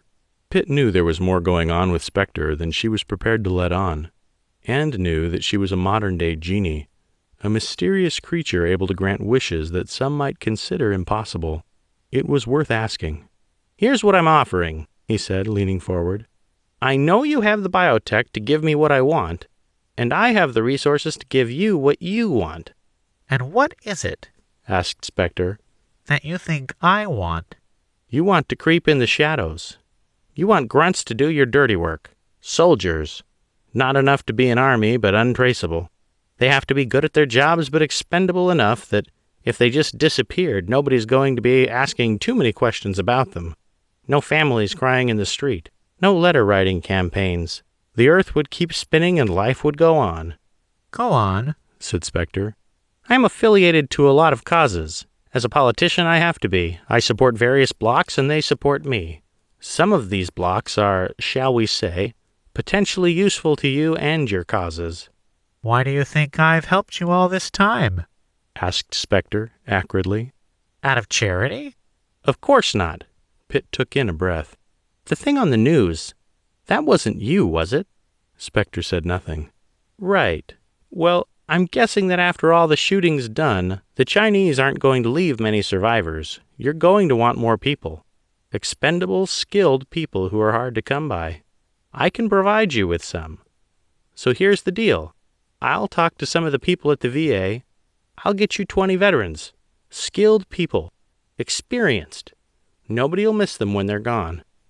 And what do you want in exchange for this resource? It sounded crazy even in his own head, but Pitt knew exactly what he wanted. I'll tell you when I get there. Chapter 27. Bridge, USS Midway, high orbit above Sanctuary, Omid Sector. Drifting out of his ready room, Mattis refused to believe it. Yim was a common name amongst the Chinese people. Surely there would be more than one admiral amongst them. Maybe it was just all a massive coincidence. Maybe the junior officer, whose voice he didn't recognize and so must be new to the crew, had made a mistake? Maybe he'd misheard? Admiral Yim, formerly Captain Yim, killer of Mattis's brother, Philip had died during the Sino-American War, during a deep space engagement 20 years ago. A volley of Chinese torpedoes from Yim's ship had broken the Saragossa's back, killing everyone aboard. But Yim was dead too, killed during the attack on Friendship Station. As he opened the door to the bridge, revealing the corridor beyond full of Chinese Marines, Mattis's eyes found Yim's eyes, and he knew there was no mistake. There he was, in the flesh, Admiral Yim, with his baby face and his broad shoulders, completely unchanged from the last time Mattis had seen him, save a pronounced, jagged scar running down the left side of his face, and a black eye patch covering the same eye. It was him. "You," said Mattis, unable to form any other kind of sentence, anger bubbling within him. "How did you—" "Reports of my demise have been greatly exaggerated," said Yim, half smirking. "No," said Mattis firmly. "They haven't. You were on board Friendship Station when it blew. I saw you there. I saw the damn thing go up like an Independence Day fireworks show. We scanned for survivors, and there were none. There couldn't have been." "You underestimate Chinese technology," Yim smiled, using only his mouth and not his eyes. "Our escape pods are decades more advanced than yours." Mattis squinted at him. Why didn't we detect the escape pod during the battle then? The transponder was damaged. Your low-grade American sensors probably couldn't detect life forms amongst all the debris. It's an understandable mistake. Low-grade American sensors? The best intelligence available suggested that American sensor capacities far outstripped Chinese ones. I don't believe you, said Mattis flatly. Yim gestured to his chest. Is the fact that I am here not proof enough? He's got a good point, grumbled Lynch behind him. He stinks, but he ain't stinking enough to be a zombie, Admiral. And we ain't hallucinating. It was a difficult point to accept, but try as he might, Mattis simply couldn't, believe that Yim had somehow survived. Yet the evidence was, quite literally, staring him in the face. Okay, said Mattis, his tone absolutely painted with skepticism. Sure. Why are you here? Admiral Mattis, said Yim, I need to speak to you in private. Mattis practically laughed in his face. After that fucking stunt you pulled out there, absolutely not.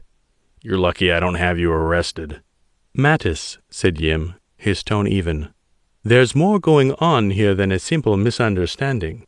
Misunderstanding? His fists clenched by his side. Is that what you call trying to kill me? Yim shook his head firmly. I had no such intentions, and I can explain it in private, I promise. Trust was a valuable commodity in Mattis's mind. And this was a lot to ask. This better be damn good, said Mattis, gesturing over his shoulder to his ready room. Lynch, you've got the bridge. If we hear yelling, asked Lynch, should we break down the door? Mattis just grimaced. I'll take that as a yes, said Lynch, glaring Yim's way. Together, Mattis and Yim moved back into his ready room.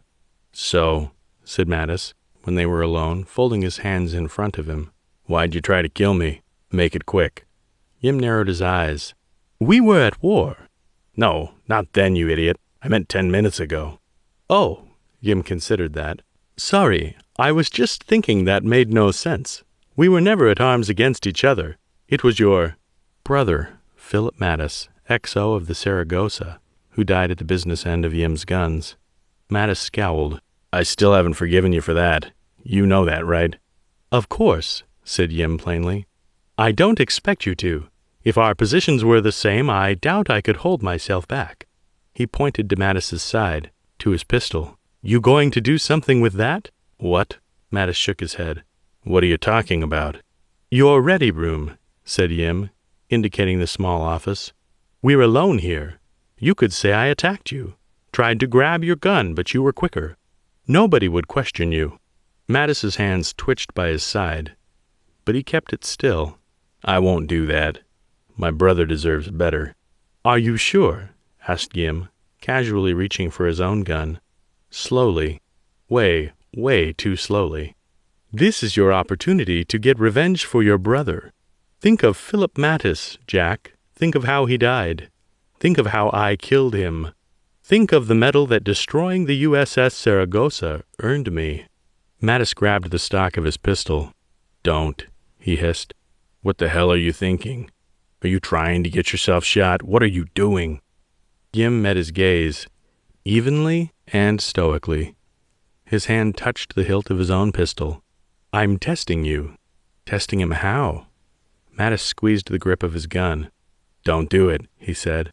Don't. A tense moment. Silent, with both men's hands on their weapons. Finally, Mattis tore his hand away. Damn it, Yim. Yim folded his arms. The tension flowed out of the room. My apologies. I needed to see if you would do it. Why? Demanded Mattis, baring his teeth. Why would you do that? Why would you try and destroy my shuttle, then come in here into this room and do something so fucking reckless? Because if I'm going to trust you with what I know, I need to know that, even if you had an opportunity to turn on me, and an emotional state which would support it, and every justification in the world, you still wouldn't, even if you wanted to, and even if you didn't believe me when I told you what I know. Yim inhaled, reaching up and touching his scar. Because the information I have is very unbelievable, but as unlikely as it is, it's true. Whatever it was It was so serious he would put his life in jeopardy. Mattis forced himself to calm down, to put thoughts of his brother out of his mind. Why did you attack my shuttle? We thought you were the extremists. Your ship was detected taking off from the embassy. That's why we tried to capture it. We never expected it to be carrying U.S. personnel, especially not you. Our pilots sent out transmissions. We jammed those transmissions. It is our protocol. Okay, said Mattis slowly. I'll choose to believe that, for now. Thank you, said Yim, dipping his head. Please accept my sincerest apologies in this matter. Mattis didn't like it at all, and definitely did not want to accept that a simple apology could be their way out of what had happened. But he needed more information. So with that out of the way, why are you here? Yim turned his back on Mattis, walking toward the desk in the corner of the room, arms still folded over his chest. After I rode the escape pod from Friendship Station, he said, I got picked up by my people, but they didn't return me to duty, take me back to Earth, or anything like you'd expect. They threw me in a... He looked over his shoulder, face twisted. I wouldn't call it a prison. More like a hotel I wasn't allowed to leave. It looked nice, but it was rotten on the inside. Everyone was foul. My captors were human beings, but they weren't people. Something about them was soulless, empty, as though there was some chemical in the air that made them seem nice on the surface, but underneath that they were pure evil. Sounds like Canada, said Mattis. This isn't a joke. They kept me there for 6 months, being interrogated and debriefed over and over and over again, by a group of people who were not the People's Liberation Army Navy. They weren't even Chinese intelligence, or party officials. They seemed to be above them. Above the Chinese Navy? Asked Mattis, confused. As in government officials? As in above the government, above the party, and nothing is above the party. Something else, something much more powerful. That didn't make any sense. You mean some other country? This transcends countries, said Yim, his tone dark. I think countries are a construct to them. Something they use to create friction, something they use to pit us against each other. To let the people have something to identify with, cling to, while they pull the strings. They called themselves the Deep State. A shadow government. Mattis had heard whispers of things like this. Everyone had, at some point. But to hear Yim speak about it with such conviction, such genuine respect and fear in his voice, was sobering. Go on. While I was at this place, they asked me questions that didn't really relate to Friendship Station at all. Things about spies and genetic secrets and a lot of things I didn't understand. I told them I was a naval officer, not a scientist, but they didn't seem to care. They just kept asking over and over and over.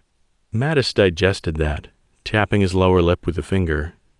His story was strange, very strange, nonsensical even, but that actually made him trust Yim more. A lie would have made much more sense.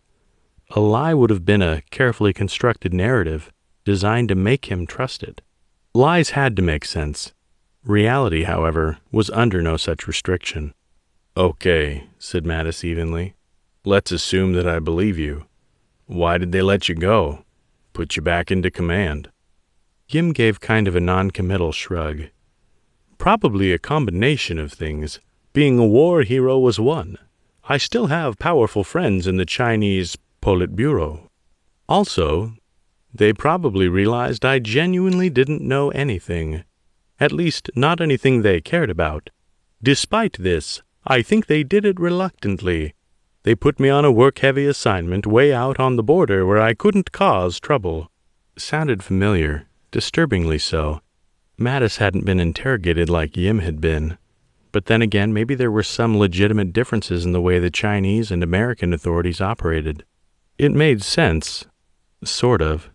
Admiral, said Yim, there are things going on that affect the whole galaxy, and I need your help putting the pieces in place. Okay, asked Mattis. Where do we go from here? Depends, asked Yim, turning back to face him. Finally, what do you know about the ARC project? Chapter 28. En route to Max Gaines' branch office, Glasgow, Earth. Brada looked out the window at Glasgow's miserable sky. Jeannie, I recorded a video. Look, I'm a doctor. I saved the world by inventing a new type of vaccine or something. Not with this, he waved his arms around angrily, police, spy, journalism stuff. Jeannie only seemed to half pay attention to him, her fingers drumming on the wheel as she drove. Well, maybe that's what they were trying to do. What, journalism stuff? The tapping stopped. Steve, cut the kid act. Maybe they were trying to create a new vaccine. Brada forced himself to look at her, face to face. Why did arguments with her always have to be so hard? Especially, when she was wrong. You don't know what you're talking about.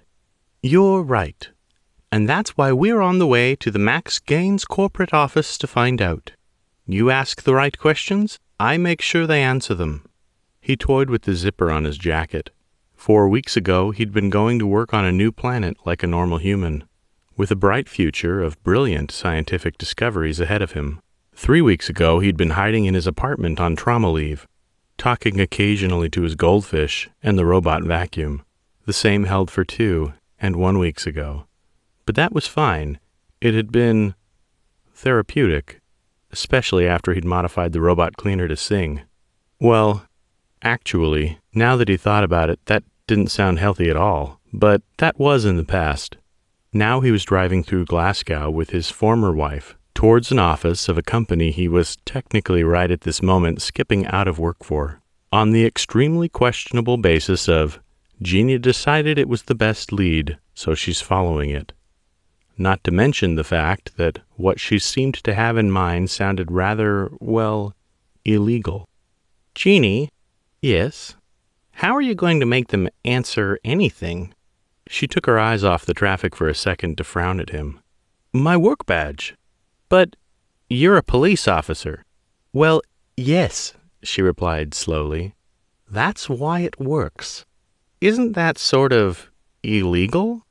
Crooked? Crooked? She scoffed.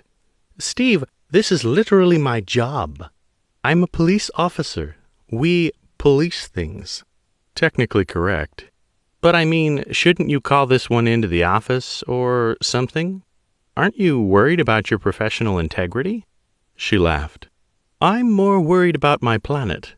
Besides, a lot of police paperwork is post facto. And just remember, you can't make an omelet without breaking into the farm to check they aren't putting illegal additives in the chicken's food. That was an analogy, perhaps not the best one. Okay, Jeannie, he conceded, shrinking back into his seat. He didn't try to talk for the rest of the ride. Far too quickly they reached a blocky building with small windows. Light rain began to bead on the windscreen as they pulled into the half-full car park. So, Jeannie said as she crawled through the park, am I going to have to cover for you skipping work, or will they not be scanning faces at the office? Her tone was so conversational, Brada took a moment to realize what exactly she'd said. Well, they might. He thought about it for a second. But if they're using my company photo shoot as a reference, then that probably shouldn't be an issue anyway. Jeannie looked surprised. It's bad, he informed her, searching through his pockets. He held out the ID. Jeannie glanced at it and slammed on the brakes. Wait, that's awful, Steve. She leaned in curiously, somehow fascinated by the depiction. You look like a serial killer smiling like that. How were you not carted off to a nut house? I've seen more genuine smiles on axe murderers. How did that even pass as an ID in the first place? He raised his hands helplessly. Jeannie shrugged and slotted the car neatly into a vacant space. Well, their loss, our gain, I guess. Get out, and let's go make some paper pusher real uncomfortable. Chapter 29. Captain's Ready Room, USS Midway, high orbit above Sanctuary, Omid Sector. The Ark Project. The same thing Senator Pitt had mentioned. "I know it's gone," said Mattis simply. "It was a genetic seed bank for humankind on Ganymede. It was the aliens' first target. They blew the colony up from orbit. Whatever secrets were held there, they're long gone." Yim nodded slowly. "I understand how you might think that." The evasiveness was palpable. Mattis squinted. "You have something more for me, Yim?" "I know there are more," he said, with confidence that spoke to the truth of his words. "Many more. The one on Ganymede was the largest by far, but there are others. Smaller ones, backup storage locations that the deep state will want to bring online as soon as they can, if they haven't already." That tweaked his interest. "You mentioned that before. Deep state? What's that? A Chinese thing? American?" Yim tensed up visibly. "I honestly don't know. Probably both. It was a thing I overheard after I was rescued. A whispered thing, spoken of only in the dark corners of this facility. They seemed to be part of the Chinese bureaucracy, but also part of something much more. The staff clamped down on my questions when I started asking about them. And after I got out, too. Something is off here, and they don't want people asking questions about it. More secrecy. More evasion of the truth." "You mentioned backup locations. Any idea where these locations might be?" asked Mattis. "I was hoping," said Yim, "that you could tell me." "Well, damn." "How about you tell me what you know," said Mattis, "and I'll see if I have anything for you." Yim nodded. "The genetic seed bank on Ganymede was modeled after one on Svalbard Island, up in the Arctic Ocean on Earth, built hundreds of years ago.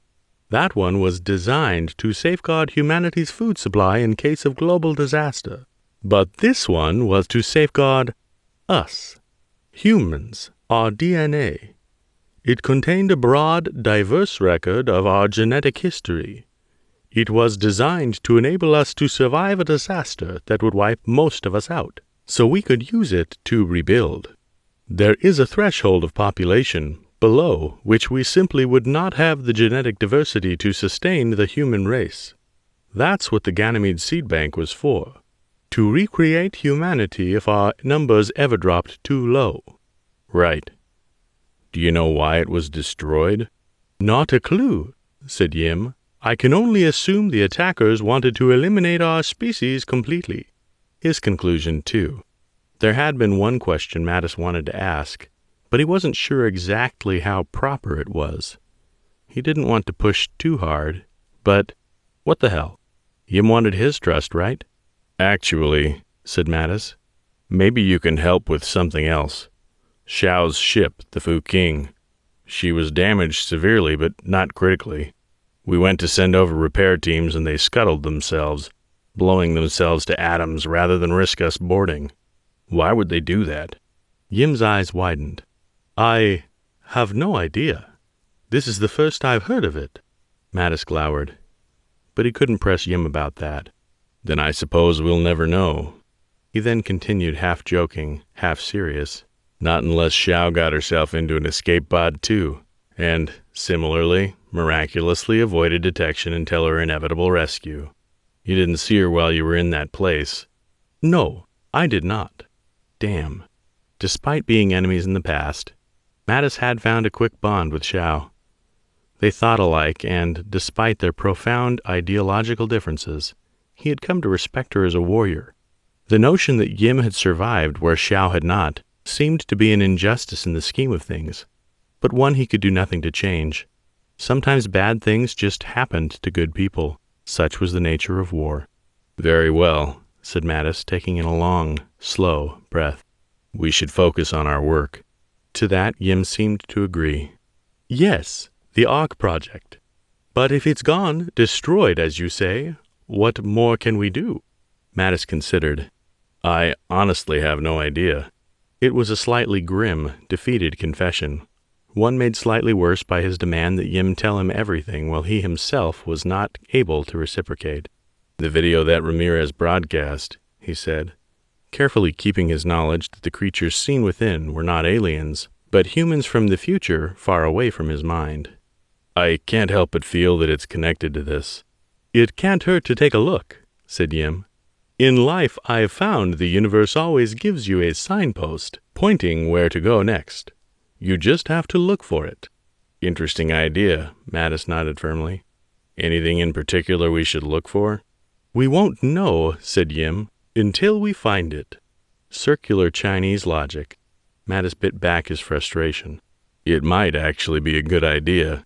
Since the video was given directly to the media, and then they broadcast without editing, there's a chance there could still be some kind of hint as to its location.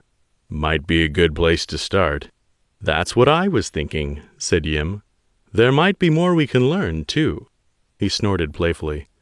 Unless we could ask Miss Ramirez to disclose the location. That would be a mistake. Her last interview with Mattis had not gone well. More guilt welled up inside him. He shouldn't have let it go on this long. He should have spoken to her. Focus on work. If only we could, said Mattis. Why not simply ask your superiors? It was a military complex, was it not? Like yourself, I'd prefer my superiors not to know my interest in this issue. Not yet, at least. Yim considered again. The video is raw and unedited. An intelligence nightmare. We should be able to get something from it if we're studious and careful. It was about time an intelligence nightmare worked in their favor. Mattis tapped on his desk, lighting up the monitor that served as his port wall. A few more taps and he had access to the news feeds, and with a bit of searching, Ramirez's broadcast. Here, he said, let's go over it. So they did. Over and over and over. Mattis and Yim crawled through the video frame by frame, trying to find something that might give them any indication or clue as to what they were looking for. Mattis mentally airbrushed out the alien creature, the Marines and anything that was a distraction, the flash of gunfire, panicked people, the distant, unobservable skyline. This is pointless, grumbled Yim. The film paused over the giant, obnoxious coffee shop logo with its too bright neon sign in Chinese lettering. There's nothing here to indicate anything. We'll have to see if we can get intelligence on this. They can drag up sub-pixel content and look for things that might be smudged by frame interpolation. Maybe, said Mattis, stifling a yawn. Maybe we just need a break. Not a bad idea. Yim stretched his arms up high. A rest would be nice. I could go for a cigar, said Mattis, reaching into his breast pocket for a cigar. You smoke? No, said Yim firmly. I don't. Far too old for that. Smoking when you're old is the best, said Mattis. Don't want to be too young or it might kill you. But at our age, anything that's going to kill you would have already done so. What's the harm? With a reluctant sigh, Yim took the cigar, turning it over in his fingers. Are you sure coffee wouldn't be better? I could really go for some yaofu de rengxing. Some what?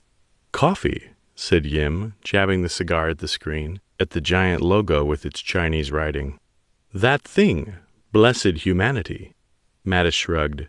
Never seen that before in my life. Yim laughed as though Mattis had made a joke, sticking the cigar between his teeth. What? Asked Mattis, confused. Blessed Humanity is a coffee company, said Yim, like he was talking to a child. Then he snapped his fingers. Ah, of course you wouldn't have heard about it. It's only recently gotten permission to operate on 2 non-Chinese worlds, and Friendship Station, of course, before it exploded. I made sure of it. Which worlds? Asked Mattis, eyes widening. Had the truth been staring them in the face? What? Mattis sat up straight, the lethargy banished. You said the Blessed Humanity Coffee Company operated on only Chinese worlds except 2. The people in those pictures aren't Chinese. So which 2 worlds were they? The light went on in Yim's head. Zenith in the Tonadia sector and New London. New London. What a shithole. Okay, said Mattis. New London is closer. Much closer. We'll go there first, and if we can't find anything, we'll go to Zenith. Worst one first, huh? said Yim, his tone grim. "I've heard stories of New London. I'd hoped never to visit." "Why did blessed humanity set up a coffee shop there?" asked Mattis curiously.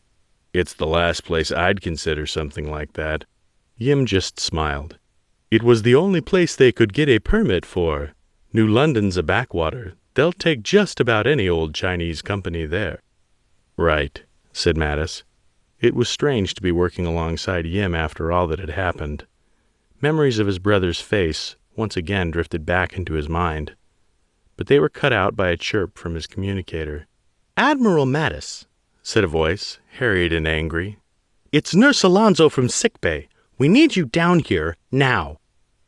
Modi. "Get back to your ship," said Mattis, standing. "I have to take this." Chapter 30. Max Gaines' Branch Office, Glasgow, Earth. Brada tagged along behind Jeannie as she strode into the reception area like she owned the place. The receptionist, a well-dressed young man who looked fresh-faced enough for this to have been his first job, looked up and smiled. "Good afternoon. How may I help you?" Jeannie fixed him with the look that Brada had privately named, "No, I will not listen to reason no matter how convincing you may be, Steve. I'm here to speak to your manager." The receptionist broke eye contact and looked at a screen in front of him. "Do you have an appointment, miss?" "Officer Tofola." "And no, we don't. Just a few questions for your manager." She flashed her badge. The receptionist looked a little stunned. "Of course, officer," he stammered. "Just let me check that he isn't in a meeting now. No, he's should be free to see you now. I'll let him know that you're here, shall I?" Jeannie nodded, entirely professional. "Thank you." The room fell silent as the receptionist turned his attention back to the screen. Brada spent the interval thinking about the work he should be doing, regenerating muscle tissue in mice with induced birth defects, because to think about what he was actually doing here was to invite disaster. Jeannie had a poker face. He had a poker fail. That always sounded so funny in his head. Besides, the techniques he'd been briefed on were interesting, even if he'd never actually managed to work in their labs. He let his mind wander. The work he could have done with that kind of equipment, that sort of funding. He'd always been lucky, really, in his interests. It was definitely an advantage to be invested in the sort of research big drug companies wanted done. Much easier than being obsessed with, a species of South American pygmy possum, or... Jeannie cleared her throat. "Ah, sorry," he jerked back to reality. "Coming." She nodded and turned on her heel. That probably meant she wasn't going to be relying on him for directions, because, he realized with a sense of mild hope, he hadn't the foggiest where they might be going. Perhaps they would miraculously get lost and he would have to indulge in corporate espionage? Fraud? Something illegal anyway. 5 minutes later they were knocking on an office door. Brada swallowed. "Come in."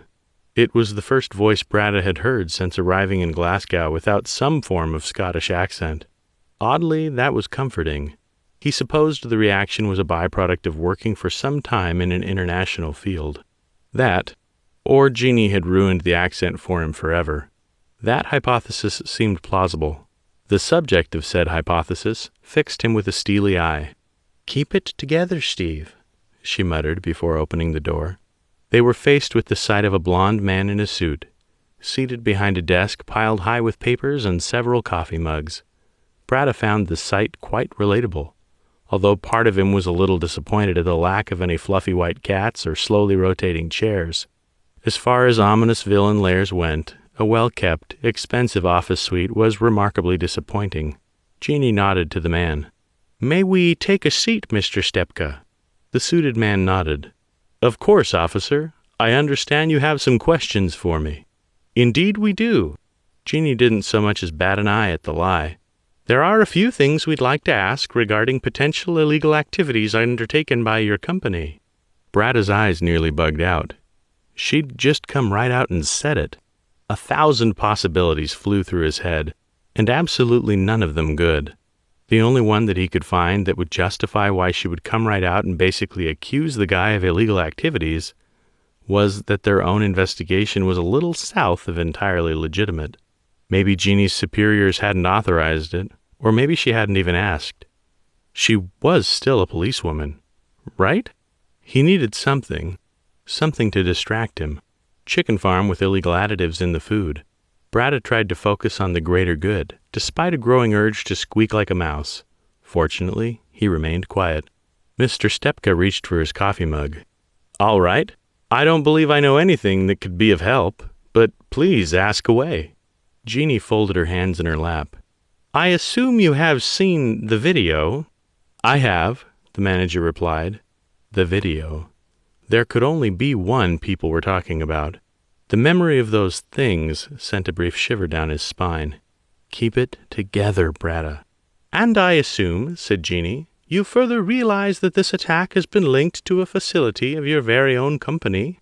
Stepka raised an eyebrow. Where did you hear that from, officer? Brada gripped the armrest on his chair. Please, don't say me. I have my sources, said Jeannie, unblinkingly. Ones I keep close to my chest until I've finished my investigation. Stepka locked gazes with her, for just a moment, and then seemed to relent. I am indeed aware that our facility was targeted by an alien attack. Linked, Mr. Stepka, not targeted. Jeannie's voice was hard. Our expert advice has identified these aliens as displaying a disturbingly large number of characteristically human traits. Your company deals in human enhancement, particularly steroids and muscle growth. The creatures appeared to come from your company's building. Please explain these coincidences. Mr. Stepka set down the mug with an audible clink. I'm genuinely not sure what there is to explain, Officer Tafola. I suppose if you believe our company's product or research has aided in the, I can only assume, according to your theories, creation of these entities, perhaps it could then follow that the facility on Zenith was rated for the easy procurement of such resources.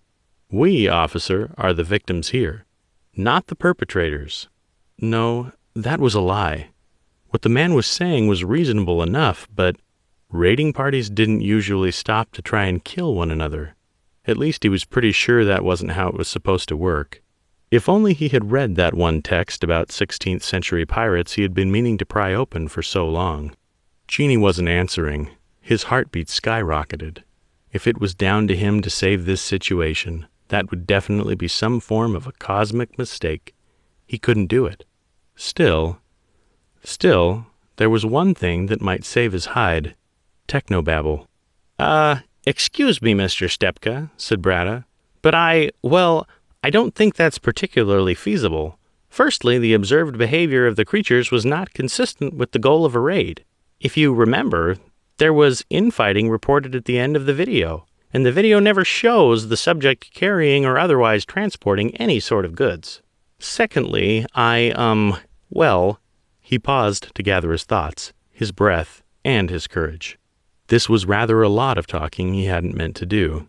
I am something of a student of genetics and medicine myself. I'm aiding the good officer with her investigation. By sheer coincidence, I am quite familiar with facilities such as those your company would possess. So, while the kind of modifications we're talking about are as much in the theoretical stage as they are corporate secrets, so to speak, I believe your laboratories may be capable of producing such results, with the right minds guiding them. He actually had no idea whether or not the labs were up to scratch, but it was clearly a great idea to take a leaf out of Jeannie's book. The manager shifted his gaze to Brada for the first time. Oh no. Jeannie, start talking. Save me, please. Interesting points, Mr. Brada. My name is Steve Brada. He probably shouldn't have told him his actual name, especially since he was a former employee. Actually, had he even been fired yet? The last few weeks were a haze.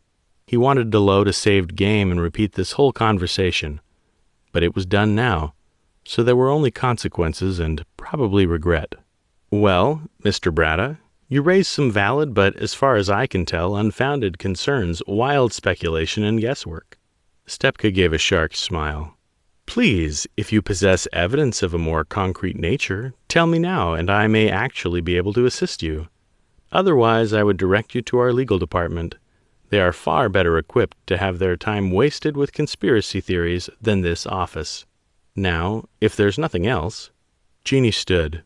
"We've clearly helped each other as much as we can. Good afternoon, Mr. Stepka." They saw themselves out. There was still a light drizzle in the car park when they got there, which matched his mood pretty well. Jeannie's expression, on the other hand, would have matched thunderclaps. She was muttering under her breath as she walked toward the car. "Sorry," said Brada. "Hmm?" Jeannie barely looked at him. She sometimes got this way. "Sorry we didn't find anything," said Brada, fiddling nervously with his keys. "I know that annoys you." "Oh, no," said Jeannie, her expression unchanging. "I was just playing through things in my head." "Shh. Just let me think." Okay." Jeannie unlocked the car, and as they drove out of the car park, her knuckles were white on the steering wheel.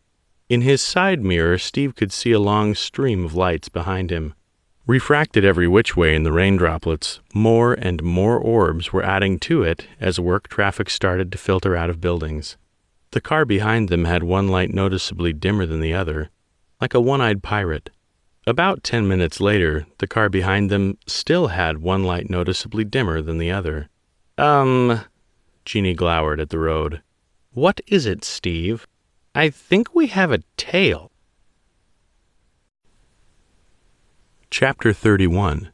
Infirmary, USS Midway. High orbit above Sanctuary, Omid Sector. With Yim returned to his ship and the Midway in Lynch's perfectly capable hands, Mattis jogged down to the infirmary, his mind racing with 1,000 possibilities. What had happened to Modi? To his surprise, the guy was there waiting for him, sitting up on one of the benches in the waiting area, a nurse bandaging his shoulder. He had a sour expression on his face. "Admiral Mattis," said Modi, his tone even and composed. "I'm surprised to see you here." "Surprised I'd come and visit you?" Mattis's eyebrows shot up. "They said they needed me down here urgently." "Indeed." Modi glared at the nurse beside him. The nurse glared back. "There was some disagreement about the nature of my treatment. Voices were raised. The staff thought I could best be calmed with your presence. But the issue is now resolved, for now." That man and his perfectionist nature. "Don't antagonize the medical staff. They know what they're doing." "This isn't about me," said Modi, his expression souring just a tad. "This is about the butchers you call medical technicians." "I'm standing right here," said the nurse, "and the various sharp pieces of metal that said medical technicians want to thrust into my veins and skin." Mattis narrowed his eyes slightly. "They want to give you an injection?" "We wanted to give him an injection," said the nurse. "I," proclaimed Modi proudly, "do not like needles." Mattis considered, walking up to the nurse and the thin syringe she still had in her hand. It was the smallest, thinnest needle he'd ever seen. "That's the thing?" Modi grimaced. "Yes." Slowly, Mattis let all the tension flow out of him. "Modi, take your medicine." The nurse jabbed Modi in the upper arm.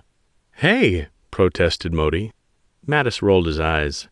"Anyway," said Modi, rubbing his shoulder ruefully, "Admiral, you have a whole ship to run full of people who need your attention as well, and you are not a qualified trauma surgeon, so your presence here doesn't seem to assist in any way." Mattis managed a small smile, despite the almost certainly unintentional insult.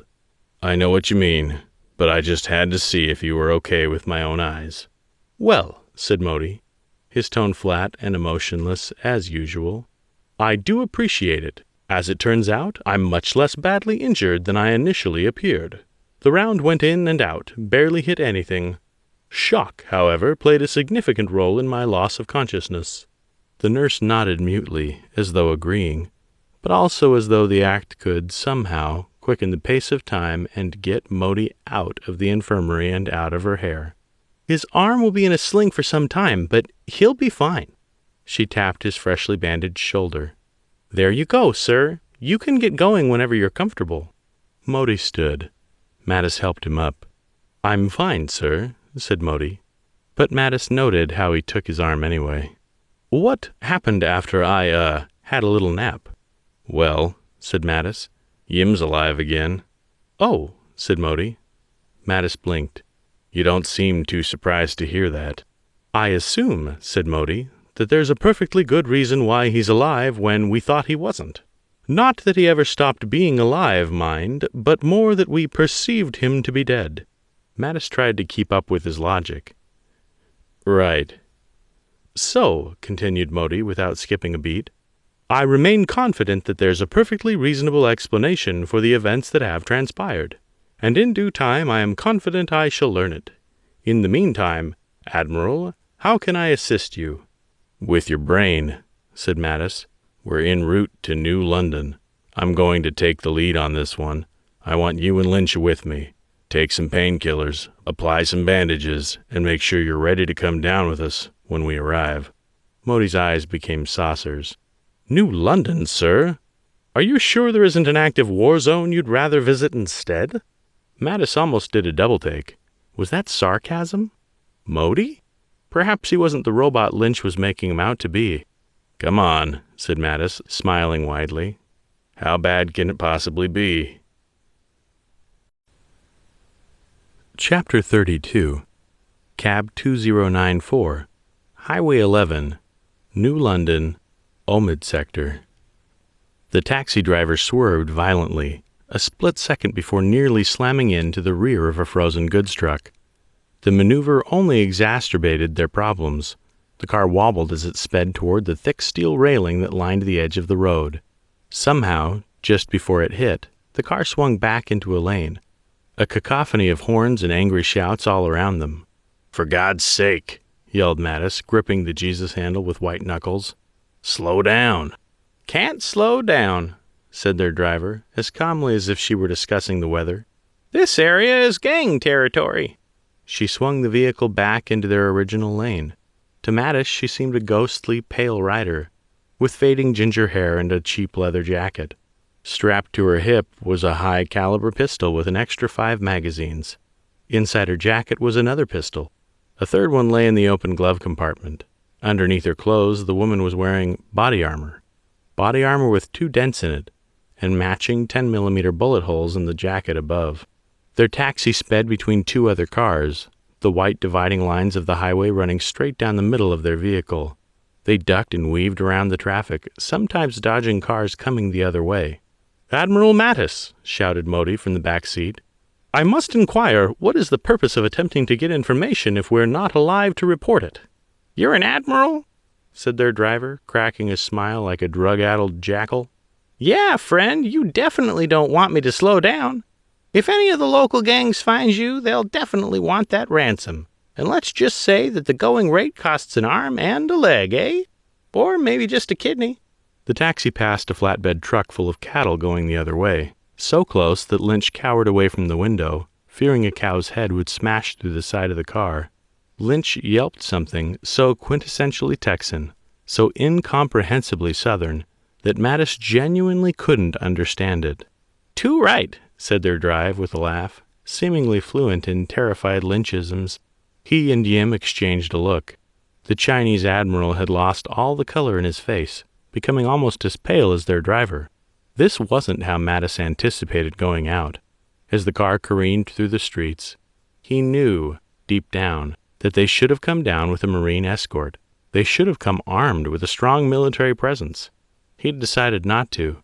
Going undercover, he'd thought, would be better, safer, less conspicuous. Next time he would bring his own transport, an armored vehicle. Next time he'd bring a detachment of Marines. Next time. Thump. The car struck some kind of a dark-colored bird, the body exploding on the glass, smearing it with red juices and feathers. Their driver turned on the windshield wipers. Fucking ravens, she muttered. Rats with wings.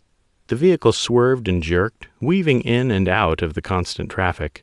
And then, with the low screech of tires and a loud clatter, the car pulled up to a crooked stop in a filthy alleyway across the road from the Blessed Humanity coffee shop, the rear half of the car jutting out into the road. The driver turned to Mattis, smiling widely and exposing her yellow crooked teeth. €10 plus tip, mate. In all his years of combat, Mattis had never felt anywhere near as unsafe as he did in that cab. Never had anyone he'd ever met been so undeserving of a tip. Yet his eyes couldn't help but be drawn to the multiple firearms openly displayed on the woman's person. With shaking hands, Mattis gave her 15 euros.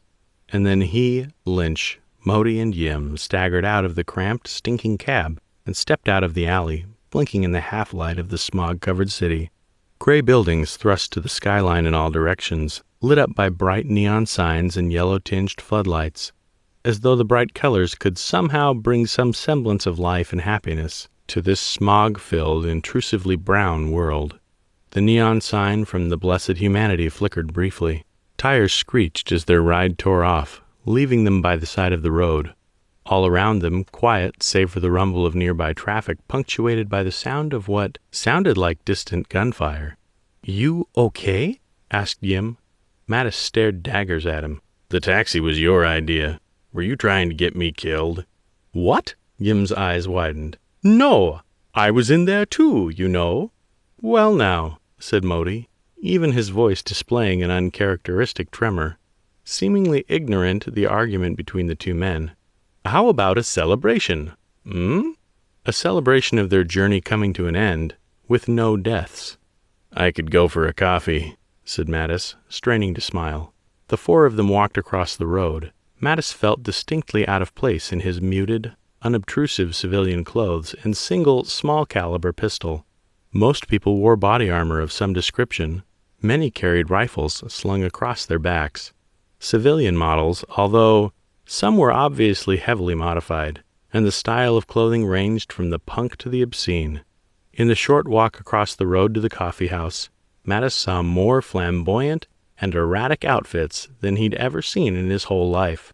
That, mixed with the doomsday-level gear everyone was wearing, made it all very disorienting. He wasn't entirely unconvinced he hadn't wandered into some kind of pride parade for doomsday prepper bondage aficionados.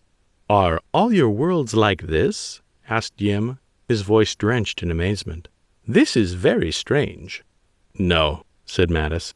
"This is not normal in any sense." The four of them walked up to the coffee shop. A beleaguered, scrawny Chinese kid with moppish, unkempt hair and a greasy uniform regarded them with sunken, dead eyes, standing behind a sheet of bulletproof glass with a dozen gunshot impacts in it. His expression lit up when he saw Admiral Yim. "Well, wait! I know you!" he shouted, jabbing a finger. "Hey, you! You're Admiral Yim, aren't you? You're here to take me back home, right?" For once, Mattis wasn't the one being recognized in public.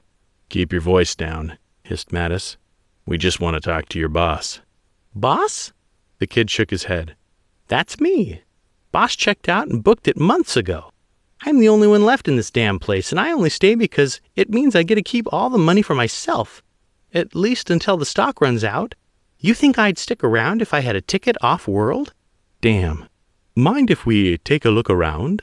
asked Yim, then paused as he considered. "In exchange for a lift back to my ship. We can take you somewhere safer." "Deal," said the kid, wiggling out of his apron. "Believe me, I'll be happy to see the back of this dump." The barista opened the side door, letting them all in. "I'm Sing. Friends call me Sing Sing. You know, after that New York prison. Got electrocuted once. That's what got me the nickname. Friends thought it was funny. Some friends, right?" "Right," said Mattis, taking stock of the cramped shop front littered with open cardboard boxes and with a dirty sleeping bag stuffed into one corner. "Did the kid live here?" "Let's search this place and find out what we can." He grinned at Yim. "Like you say, maybe the universe always gives you a sign if you know how to look." "What are you looking for?" asked Sing, clearly eager to please them. "Maybe I can help. You know, I know this place, and I know how to make a mean hazelnut latte with extra foam, or maybe a caramel macchiato. That's some nice coffee, and it'll definitely get your neurons firing. I mean, all I have left is the plunger to make stuff with, but believe me, I'm basically a wizard at that thing by now. Or a chai chocolate if you want. And, if you ask nicely, I might have extra flavors under the counter if you catch my meaning." The best and only hope in their investigation was a barista who wanted nothing more than to buy a ticket out of this hellhole using coffee laced with stuff. If the universe really was guiding their actions, it was doing so with a profound sense of irony. "Basically," said Mattis, "we're investigating that news report, the one with the alien attack. It had a coffee shop just like this one, and we were looking for leads. Specifically places, names, connections, that kind of thing. Anything you can tell me? No aliens around here, said the kid, his eyes widening slightly as he realized, presumably, he'd told them he had nothing to offer them. But I can tell you this. I overheard the old boss talking. The only reason Blessed Humanity was allowed to operate was because they had a partnership with an American company, Max Gaines. They make steroids. A lot of their workers used to come here before the gangs moved in. Lots of them. Interesting, but not that useful. Sorry, sir, said Modi. It looks like we nearly got killed in a cab for nothing. I think this expedition is a failure. Maybe not. You call it a failure, but I prefer the term learning experience. Singh looked uncomfortable. You're still taking me with you, right? Yes, said Yim distractedly. We will. Maybe that company is a front for something, said Mattis, considering. Steroids are basically bioengineered these days, grown entirely in a lab. It's not unreasonable that they might use that as a cover for other genetic research. Singh looked around. Genetic research? In a tiny dump like this? That was a good point. Mattis tried not to focus on the smell emanating from the open boxes, nor think about how long Singh might have been sleeping here. No wonder he was so eager to leave. Are all the stores this big? Singh nodded. Mostly. I mean, if you wanted information, you'd have to go to the corporate office on Earth. But good luck getting information out of Blessed Corporate. You'd be better off asking Max Gaines. Max Gaines have an office on Earth? Most companies do, he said. For tax reasons. Tax havens. If you stay on Earth, pay less. Seemed like a good enough reason as any. Yim's communicator beeped, followed almost instantly by Mattis's, and Lynch's, and Modi's. Mattis picked his up cautiously. Sir, said a youngish-sounding officer, this is the bridge. We're a little busy down here, said Mattis. So are we, said the officer. A ship has just finished a Z-space translation. They say they're the Forgotten. More of those assholes. Lynch looked pale, glancing forlornly at the road. He hadn't said a word since they got out of the cab. Should I call a taxi, sir? Mattis scowled.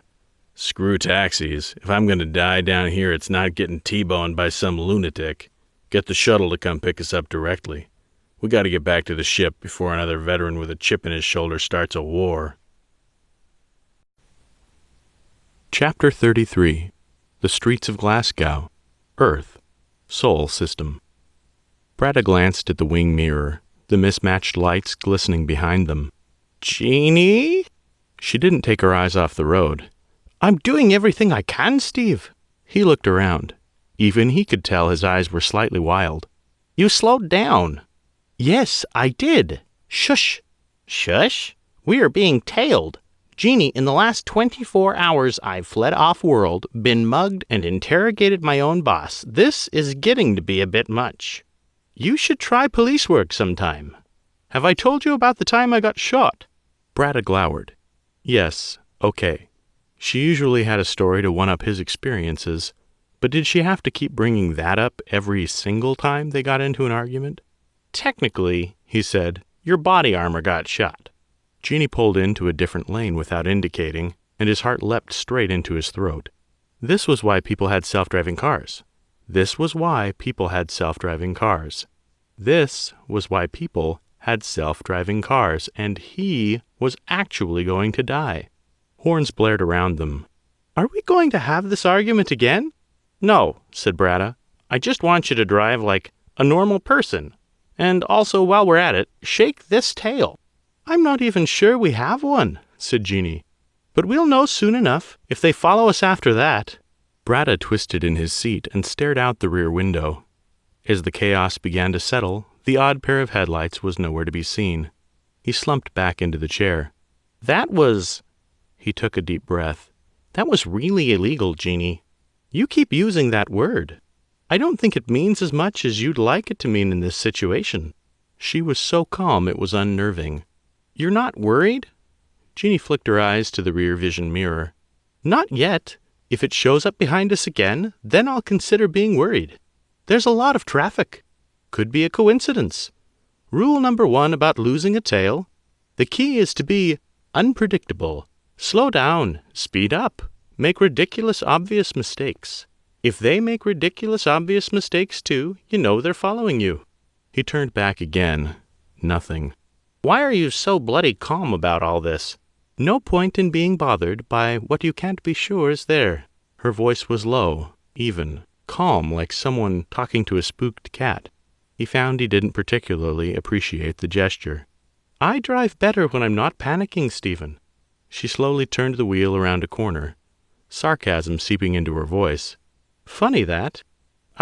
Well, that's obvious, I suppose. Yep. Silence between the two of them. Bratta knew what that meant. He had annoyed her. It's funny, he said, trying to strike up conversation again. He'd found this sometimes worked. How you know so much about an ancient psychology. Driving, that is. She raised her eyebrows and craned to look in his wing mirror. Driving isn't exactly ancient yet. I was using hyperbole, Jeannie. It happens to people when they're about to be attacked for playing super spy. It's an incredibly strange coincidence, really, you know? She didn't seem to think his joke was particularly amusing. That wasn't too insulting, though. Neither did he. Well, there is good news, she said. If we do get attacked, we're right, and we're the good guys. What? The car in front of them braked suddenly. His heart hammered.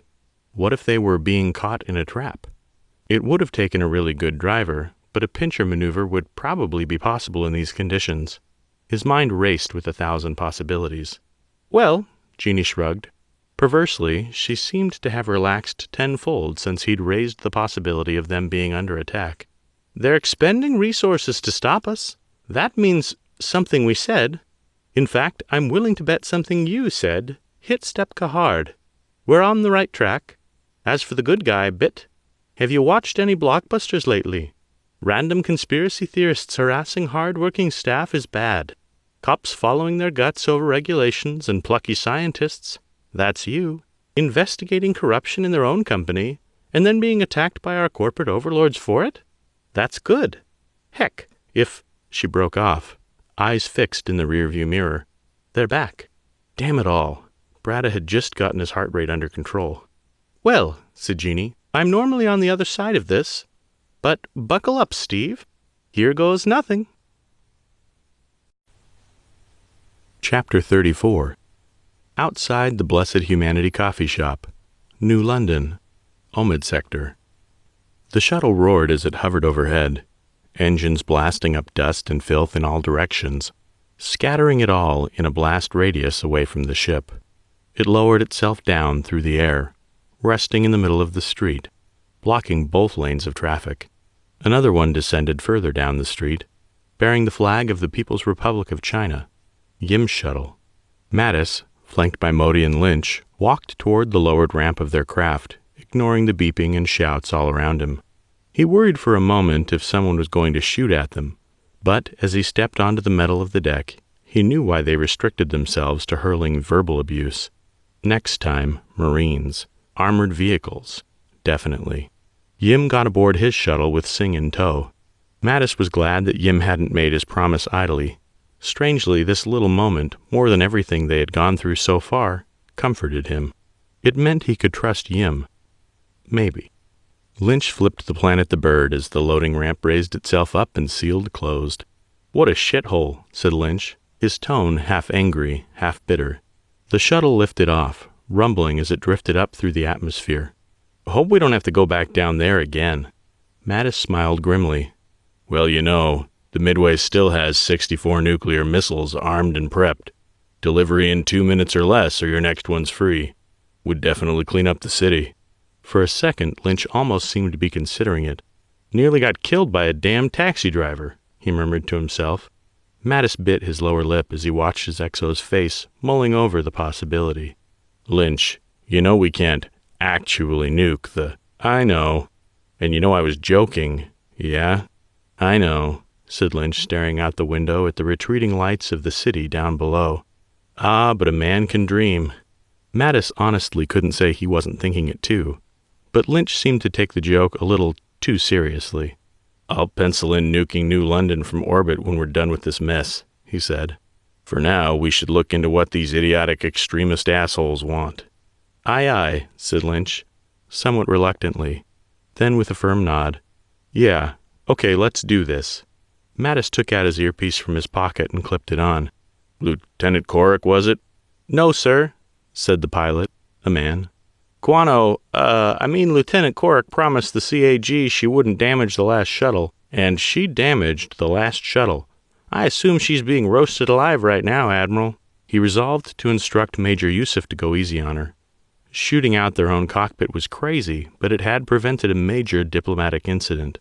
"Okay," he said. "Get us home. Meanwhile, fire up the long-range antenna. I want to talk to my ship." "Aye, sir," said the pilot. His earpiece chimed. "Midway," called Mattis. "Tell me about this incoming ship." "Admiral, we're still gathering information about it," said the officer. That's why he liked having Lynch on the bridge. He would have already had everything ready to report by now. But at the same time, the guy couldn't be both on the bridge and down on the surface with him. "But it looks like it's a smallish-sized troop carrier, an older, outdated model." Older and outdated sure described those angry veterans. And himself, probably, in the eyes of the public. But he put those thoughts out of his mind. No time for feeling sorry for himself. "What's it doing?" he asked. "Is it engaging anything?" "Negative," said the bridge officer. "In fact, it seems to be unarmed. It's docked with the orbital defense grid." Every colonized world had a satellite defense grid. Earth's was Goalkeeper, the most massive and well-funded of them all. But even a little world like this one would have something formidable defending it. Mattis cursed quietly to himself. It was only designed to defend the planet from external threats. A ship flagged as American would be allowed to dock. "Launch fighters," he ordered. "Engage and destroy that troop carrier. Stop them from taking command of the platform. Don't engage it directly, however. If we hit that platform, it'll shoot back." "Sir, it might be too late for that.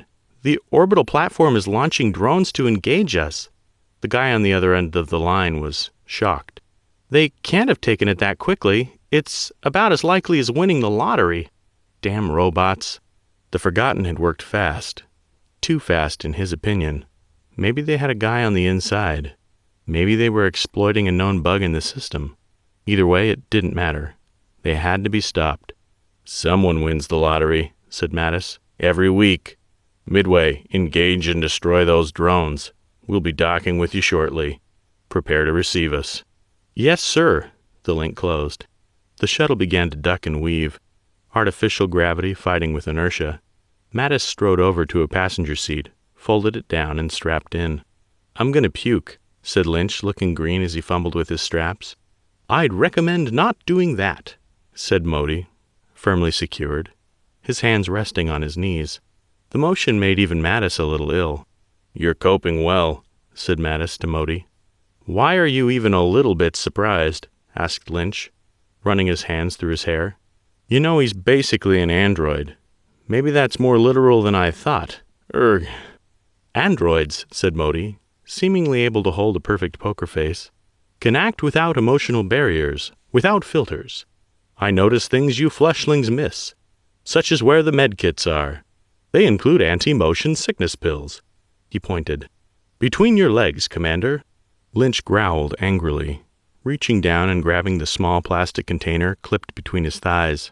"You're really starting to tick me off, Modi. I don't know if it's this ship bucking like a bull or your smug goddamn face that's making me want to hurl." Modi smiled, probably for the first time in months. "Boop, beep. Our kind don't know the meaning of annoy." Mattis couldn't help but guffaw at Lynch's discomfort. Okay, he said, waving a hand.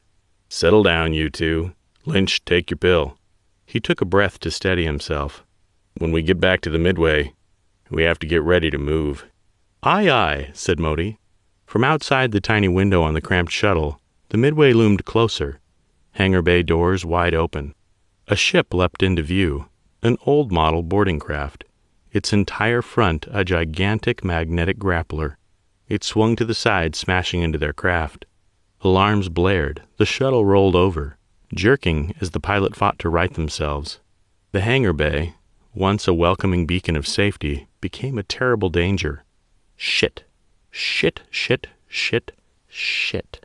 Mattis held on tight as the shuttle slammed into the deck, screeching as it slid across the metal landing strip, throwing up sparks.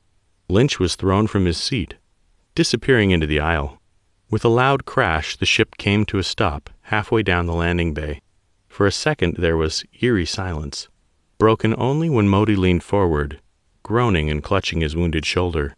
The boarding craft flew into the hangar bay beside them, narrowly avoiding the closing hangar bay doors. It latched onto the far wall of the hangar bay, throwing out sparks as it began to cut into the inner hull. Tricky. The enemy had piggybacked on their transponder signal, bypassing the Midway's point defense systems and anti-boarding countermeasures. Clever bastards. Their next step was all too clear. Mattis groggily touched his earpiece. "Attention, Midway. We've been boarded." Chapter 35. Pilot's Ready Room. USS Midway. High orbit above New London. Omid Sector. "Come on, sir," said Guano, whining a little. "It's a windscreen. Windscreens are cheap." Rhodey looked like he was about to go thermonuclear. "You promised me," he said, through gritted teeth. "You promised me you'd bring that shuttle back in one piece." "It is in one piece," she protested. "I mean, more or less. Basically, sure, it's got a few holes in the windscreen." "I don't care about the windscreen," roared Rhodey. "You lost a whole engine." "Only one," said Guano, holding up her hands, palms upward. "It still has 3 left. It's fine. I flew it back, didn't I?" "What about the heat shield?" hissed Rhodey, blinking so rapidly she thought he might be having a stroke. "The whole thing will have to be inspected. If there's a crack, that's not easy or cheap to repair." She winced. "That heat shield has to be serviced regularly anyway, and it was probably due soon or something." "Korik," growled Rhodey. "Damn it!" He was using her real name. Shit, this guy was really mad. Guano gave up and threw her hands in the air. "I didn't ask to get bounced by 4 fighters in the upper atmosphere of that shithole," she said. "That's the worst place for a shuttlecraft to be doing a dogfight. It's got drag, gravity, and worst of all, no weapons. What was I supposed to do? Surrender the ship and let the Chinese take Mattis and Lynch?" To that, seemingly, Rhodey had no answer. Slowly, the anger seemed to fade out of him. "I guess not," he said simply. "I know you're under pressure because of this," said Guano reassuringly. "But believe me, Mattis is going to be pretty damn happy you saved his hide back there. Modi was shot, and I was the one who got him back to the infirmary as fast as I did. And you were the one who picked me as the pilot. So really, all the credit goes to you." Rhodey mulled that over, looking away from her for a moment, his hand on his chin. "I guess you're right," he said. Guano smiled a half moon. "So everything's cool, right?" He shot her a furious death glare. "No, it's not, you jackass." But then he calmed again, taking a deep breath. Something came across his face, a genuine sadness. "I can't keep protecting you forever, Korik. These incidents, they look bad." She knew he knew, but didn't say anything. Finally, Rhodey shook his head. "Doesn't matter. You got a get-out-of-jail-free card with this one, you hear me? One time only, and only because you saved Mattis." "Right," she said, thumping her fist on her hand triumphantly. "You got it, boss." Rhodey groaned. "Don't call me that." "Okay, Chief." "No." "Okay, glorious master." "That is a lot worse. Now shut the fuck up." She had more, drawn from her inexhaustible supply of banter, but a bright blue light flashed in all 4 corners of the room. The intruder alert. The two of them exchanged a wide-eyed look. "Did we pick up a stray?" she asked. "Or is this another damn drill?" Rhodey clipped on an earpiece, listening for a moment. "No drill," he said, his tone grave. "And it sounds like multiple strays, at least." He nodded to her, the anger from their argument moments ago evaporating as quickly as it had arrived. "Get to the hangar." "We're launching?" asked Guano hopefully. "No," said Rhodey simply. "Our battle isn't outside. It's inside. There are intruders in the main hangar bay, and we gotta stop them." Guano grit her teeth. "That's the Marines' job," she complained. I'm a pilot, not a soldier, with or without vitamin supplements. Do you see any damn Marines here? A distant, dull explosion emphasized his point. Get ready to defend the fighters. When reinforcements arrive, we can stand down. All we have to do is hold out until then. Guano clipped on her helmet and stepped toward the airlock leading to the hangar bay, pistol in hand. One day, I'll get to fly a fighter again, but until then, I guess I gotta shoot bad guys the old-fashioned way. Chapter 36. Hangar Bay, USS Midway, high orbit above New London, Omid Sector. Mattis unstrapped and pushed himself up to his feet. The ship had settled evenly on the flat deck, but he swore it had a slight list to it, as though the small vessel had dug into the landing deck, his landing deck, and was now almost imperceptibly tilted. "Modi," he said, "let's get out of here." "Coming," said Modi, blood trickling from his lip. "I think I tore my stitches." "That's your fault, coming down to a place like New London after getting shot so recently." Modi stood up, rubbing his shoulder mournfully. "You ordered me to, Admiral?" "You know, being an admiral just means anything I say is a suggestion." Mattis searched for Lynch. "Hey, Lynch, you okay?" Lynch's head appeared above one of the seats, squinting as though seeing through a harsh light. "Feels like a bronco bull kicked me in the brain pan." Mattis offered his hand. "Can you walk?" "Yeah, I'm fine. Just whacked my noggin pretty good." Lynch touched his hairline, and his hand came away covered in blood. "At least I think I'm fine." "Going to have to be," said Mattis, glancing to Modi. "I have some good news for you, Commander. This time you get to take your pistol out and, God willing, actually try and shoot a living person." Modi seemed somewhat less thrilled than Mattis thought he'd be, but he drew his pistol resolutely. "With you, sir." Lynch stood somewhat wobbly on his feet, but he too drew his pistol. "Aye, aye, sir." "Pilot?" asked Mattis over his shoulder. "Hey, pilot, you coming with us?" No answer. Mattis moved to the front of the ship, stepping into the front cockpit of the shuttle. The ship had impaled itself on the nose cone of one of the fighters, the tip of it spearing through the pilot's chair. The young man inside had died instantly. There was nothing that he could do, or could have done. He made his way back into the passenger compartment. "Pilot's not coming," he said, fighting to keep his tone even. "Fucking shit," said Lynch. "This is unfortunate," said Modi. With the hangar bay doors closed and the landing bay repressurized, it was safe for them to exit. Mattis took the lead, pistol cupped comfortably in both hands, Modi and Lynch behind him. Through the windows of the enemy troop carrier, he could see forgotten soldiers pouring into his ship. "Mattis to bridge," he said, touching his earpiece. "Dispatch Marines to the hangar bay. Looks like the intruders are cutting their way into the lavatory near the pilot's ready room." "What a shitty entrance point," said Lynch. A stern glance from Mattis took the levity from him. "Sorry, sir." Mattis waited for his answer. Static in his ear and no acknowledgement. He made his way over to the airlock that led to the rest of the ship and opened it. They stepped in, closed the outer door, opened the inner door, and were immediately greeted with a raging gun battle. The Midway's Marines had occupied the far end of a long corridor leading to a fork. The Forgotten had filled the pilot's lavatory and had drilled holes in the door for firing ports. The airlock opened directly into the middle of the corridor, between the two sides who were bathing it in automatic fire. The gunshots echoed in the cramped quarters. Bullets ricocheted off the bulkheads and deck, bouncing around until they finally got stuck somewhere. Modi calmly reached out and closed the door. "Not that way," he said. "Yeah, did you figure that one out on your own?" asked Lynch. "I was just going to skip across the battle, have a nice little merry gander." "I would advise against that. Despite your attempts to conceal your obvious head injury, I am aware of your condition and concerned for your well-being." "Cut the crap." Mattis checked the safety on his pistol. "Problem is, out there is the hangar bay. I'm guessing the Midway is going to want to decompress that bay, just because, those assholes are pinned down right next to the wall. So if the Midway can get a fighter in there, we can take out the bulkhead with a missile, flush them out into space. That would neatly take care of all of them. That's what I'd do, said Lynch. Mattis glanced to Modi, twisting around to see him in the cramped airlock. We have to get you to engineering. Lock it down as best you can, and wait for the Marines to come flush out the garbage.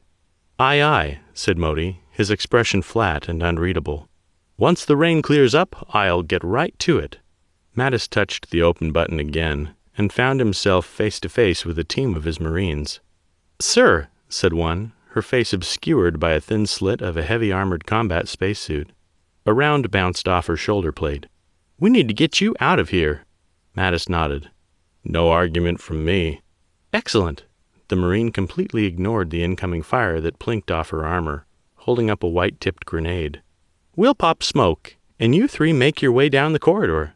The three of us will provide covering fire and hard cover. Hard cover? The Marine tapped her breastplate. They don't call us the Rhinos for nothing, sir. Intruders didn't bring heavy weapons, so they basically can't hurt us. Once you're safe, we'll engage them. The use of their armored bulk as physical cover was a novel idea to him, but it made sense. This was, after all, why the ship had Marines, specialists in murder time and surviving the same. Do it. Instantly the three hooked arms, like football players, a wall of flesh and steel that blocked the corridors.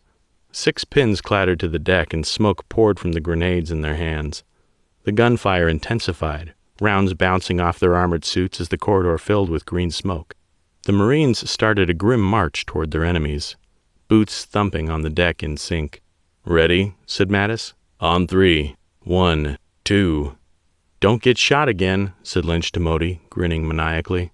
3. The three of them bolted out of the airlock, running down the corridor and toward the fork. Modi went right, toward engineering, while Lynch and Mattis went left. When they were clear, heavy, stomping boots walked down the corridor toward the pilot's ready room, punctuated by the sound of automatic gunfire. Remind me to give the Rhinos a raise, he said, but only if they promise to stop singing. None of them can carry a tune worth crap. I think, said Lynch, that's part of their thing. Singing. Being thick-skinned. Horny, you know. It's their motto. What's the motto? Asked Mattis. Nothing. What's a motto with you? Lynch grinned like an idiot. His head injury must have been more serious than they thought. I should have left you in the airlock. Mattis pinched the tip of his nose. Let's get to the bridge before I kill you. Or myself. I don't know. I was just going to play it by ear, but there was going to be a lot of killing. The gunfire receded down the corridor as the Rhinos advanced. Maybe we don't need those armored goons after all. We'll just flush out the borders with your dad jokes. Aye, aye, said Lynch, strolling down the corridor toward the bridge. I'll make my way to the intercom. I'll think of a funny joke on the way. Very funny. Promise. Mattis fell into step with Lynch, flanked by a pair of Marines who, mercifully, only wore the standard combat armor. How many of those Rhinos did they have on board, anyway? Couldn't have been more than the 3. Sir, said a voice in his earpiece, barely audible through the static. We have an issue. Send it. The boarders escaped the ready room lavatory, he said. They're headed down corridor G11. G11, the one parallel to their own, straight to the bridge. Chapter 37. Bridge. CNS Luyang 3. High orbit above New London. Omid Sector. Admiral Yim definitely should have picked up a cup of coffee in New London. They were right there at his favorite coffee shop. Why hadn't he? The kid they had picked up, he was on board now. Maybe they could get him to brew them up something. Yim's mouth watered just thinking about that smooth, warm, caramely flavor. The Luyang 3 shook slightly as a wave of incoming fire washed over the hull. No time to think about coffee.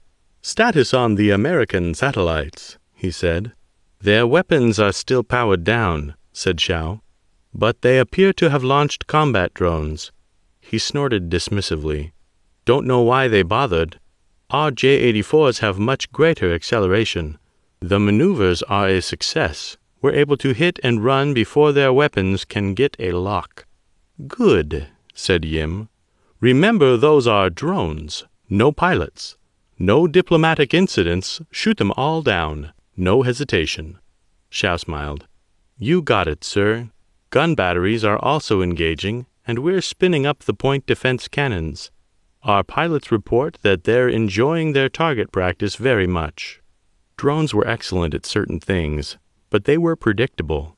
The Chinese intelligence nerds had figured out through some arcane wizardry that the American space combat drones had a fatal flaw in their target acquisition software. It was complicated and, not being a pilot, he couldn't describe the exact natures of the maneuvers needed to confuse them, but his understanding was that by approaching the drones at high speed, engaging with guns, then retreating at a similarly high speed, made them switch targets. Perform this maneuver with too many craft too quickly and the system became overwhelmed, constantly shifting between targets and never committing to any of them. Risky, but apparently successful. Their communications officer spoke up. Sir, said Ting, we are receiving an incoming transmission. Top priority. It was tempting to just ignore it. Nobody would question the commander of a Navy vessel not picking up the phone during a heated battle, no matter who it was. But Yim knew better. Put it through, he said. Admiral Yim, said a voice in his head. The sound came through a vibration in the inside of his skull, an implant inside his skin that his ears translated into speech. A nifty piece of Chinese technology the Americans probably didn't even realize he had. He recognized the voice instantly. General Lok Tsai, the chief of joint staff for the entire military of the People's Republic of China. The bigwig. How are you doing? Such a strange question. Yim smiled slightly, despite the complete impossibility that Tsai could see the gesture, and whispered his response as quietly as he could. Blowing up billions of dollars of American property with absolutely no repercussions or political fallout. It's just like old times, and I love it. He leaned forward, putting his chin on top of his folded hands. Just don't ruin the moment and tell me I have to stop. Well, said General Tsai, you know how these things are. Target the drones, the automated platforms, and the rebel ships, but don't fire on the Americans, whatever you do. The use of the word rebel, pani in Chinese, was interesting. Yim knew they were some kind of disgruntled veterans or something. But of course Chinese intelligence would probably assume the worst and tell themselves that the Forgotten were full-blown rebels. They had always been paranoid about that kind of thing for themselves and their own colonies, probably because most of the intelligence spent their time looking inward instead of outward. Projection was a real thing. Don't worry, General, whispered Yim. I'll try to keep collateral damage to the Americans to a minimum. He glanced at his various monitors. The boarding ships were swarming Mattis's ship, little leeches attaching themselves, but instead of draining blood, injecting dark poison. There wasn't much he could do. Firing on them directly would be difficult, especially in light of his just-made promise, and inserting Chinese Marines would just make things worse. A lot worse. He and Mattis had gotten along well on the surface of New London, but the truth was, Yim had killed Mattis's brother. It might have been decades past in a war long fought, but there was no way he was forgetting that fact any time soon. Okay, said General Tsai. Play nice with the Americans for now, but know that you may be called upon to defend the motherland. Would he? They had almost made some kind of breakthrough with the Americans. Almost had one whole incident where the two nations didn't end up shooting at each other. And now it had come to this. They would understand, of course. Yim had the American government's full permission to break as much stuff as the Forgotten had taken, but it seemed his government would stymie any attempt at the lasting peace between the two. Of course, whispered Yim, somewhat more angrily than he could reasonably conceal. General, I must return to the battle. Swift hunting, Admiral Yim, said General Tsai, and closed the link. What a bastard. Was he trying to cause war between the two nations? Yim tried, unsuccessfully, to put the conversation with Tsai out of his head and focus on the battle. He couldn't.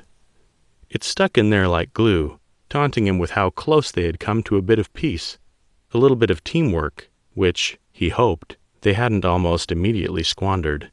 On his various screens he watched a breaching craft slip into the Midway's hangar bay. Damn thing was so small, it must have evaded notice somehow, How exactly, he wasn't sure. Possibly a composite material that would absorb radar. Probably some other much more mundane solution. But it didn't matter. That was a problem for the Americans. "Lu Yang 3 to Midway," said Yim. "I'm sure you're aware you've got a parasite craft. Let me know if you want help dislodging it." No response. But that was normal given the circumstances. "Sir," said Xiao, make that 3 of the American satellites have been activated." Now things were starting to heat up. The defense satellites were similar in style to the goalkeeper system defending Earth, but they had been powered down. Who had flicked the switch? "Were they activated by the Midway?" he asked. "No," said Xiao. "By the Forgotten. They're preparing to fire on us." Chapter 38. Corridor G10, USS Midway, high orbit above New London, Omid Sector. "Okay," said Mattis, holding his pistol in both hands as he, Lynch, and 2 Marines power-walked down the corridor.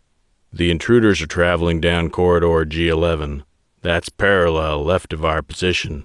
Both of these corridors lead toward the bridge, but halfway to the bridge they join up and run side by side, divided only by a line of paint on the floor. Then the corridor turns inward to the core of the ship, to the bridge." "Right," said Lynch. "If they reach that choke point first, they can cut us off." "Actually," said Mattis, unable to fight back a wide smile, "if we wait there, we can plug them in the back as they move past. They have to. It'll give us the element of surprise." "It's a bad plan," said one of the Marines, furrowing his brow. "Trained Marines will watch all corners. They probably even know where we are, and they might be getting ready to do the same thing to us." He hadn't considered that. Once again he was reminded to leave the soldiering to the soldiers. "Good point. Let's just go faster." The 4 of them broke into a jog. To the right they passed storeroom after storeroom, each holding various supplies: food, medical, a water tank. "Wish we had some of those rhinos," said Lynch. "No, you don't, Commander," said the Marine, jogging down the corridor, his rifle raised. "They can't move like this. Barely more than a walking pace. Plus, they're real dumb, sir. It takes a special kind of person to want to crew something that's designed to get shot at, much less enjoy it." Another good point. They passed a section of hull that was all wall. Up ahead, Mattis could see the intersection of the corridors where G10 and G11 met. "Well," he said, "the mental stability of our elite counter-boarding units aside, we should be coming up on the fork now, and—" A cramp shot up his left leg, and he stopped. "Sir?" asked Lynch, moving up to him. The Marines ahead stopped. "It's fine," he said, gritting his teeth and rubbing his leg. "It's just me being old is all. 1 second, and—" A blast blew out the bulkhead to his right, fragments peppering the left side of the wall and chewing up the metal right where they would have been standing if they hadn't suddenly stopped. Old age had its benefits, he supposed. The blast knocking him off his feet, the sound of everything was swallowed by a profound ringing in his ears. Smoke poured out everywhere. Purple smoke, as though from smoke grenades. "Contact!" roared the Marine, barely audible over the ringing. He fired down the corridor at something Mattis couldn't see. "Damn it! They got here first!" The Forgotten had moved fast. Real fast. Mattis had been slowed down by his age, and a cramp in his leg that never would have happened when he was younger. But the Forgotten weren't exactly spring chickens either. Most of them were veterans of the same conflict, had the same gray hair he had, the same aches and pains. It was the battle of the grandpas. Mattis shook his head, trying to clear out the ringing. He pushed himself up onto his elbows. Everything felt lighter, as though the blast had damaged the artificial gravity. Or maybe that was just the damage to his ears. "Gotta go," shouted Lynch right behind him. "The hull's been breached. Those bastards blew out the emergency valves." The valves hadn't been directed toward them. It had been directed away to the outer hull where a shaped charge had blasted a fist-sized gap in the metal. As his hearing came back, he could hear the howling of air as the corridor decompressed, the wailing of alarms and the hissing of the emergency doors sliding down to seal off that section to keep the ship's precious air in. Adrenaline kicked him back onto his feet, along with some manhandling from Lynch. With the Marines firing wildly, The four of them sprinted down the corridor toward the rapidly descending airlock door. His cramp was forgotten. Down, down, down came the door, dropping rapidly, too rapidly. Gunfire was hissing all around him, bullets screaming off the walls, and the rushing air threatened to pull him off his feet. Both Marines darted through the door. Lynch ducked the descending wall of metal, but Mattis was taller. He slid forward like a batter sliding onto home base, barely missing having his head sliced off as the emergency bulkhead sealed itself 10 centimeters away from his head. "Jesus H," said Lynch, his face white. "You love cutting things close, don't you, Jack?" "Just enough is good enough," said Mattis, panting softly, his bones aching. He hadn't run like that in years. Pushing himself back up to his feet, Mattis looked through the thin window. On the other side, people wearing a mixture of civilian and military spacesuits from various services, Space Navy, Terrestrial Navy, Marines, Atmospheric Force, and even one from the Coast Guard, hurried toward the heavy steel decompression door with glowing oxy-torches that burned like angry little stars. Behind them, a team of 5 people carried heavy bits of some kind of machinery in both hands. "Time to go," said Mattis. "We got to get to the bridge. They won't be able to cut through the armored casemate there with anything people can carry by hand." "Right," said Lynch, and the 4 of them started toward the bridge, jogging once more. "Sir?" asked one of the Marines, his helmet projecting a still image in front of his head, a view from one of the security cameras in the corridor they had just left. "The intruders, it looks like they're constructing something."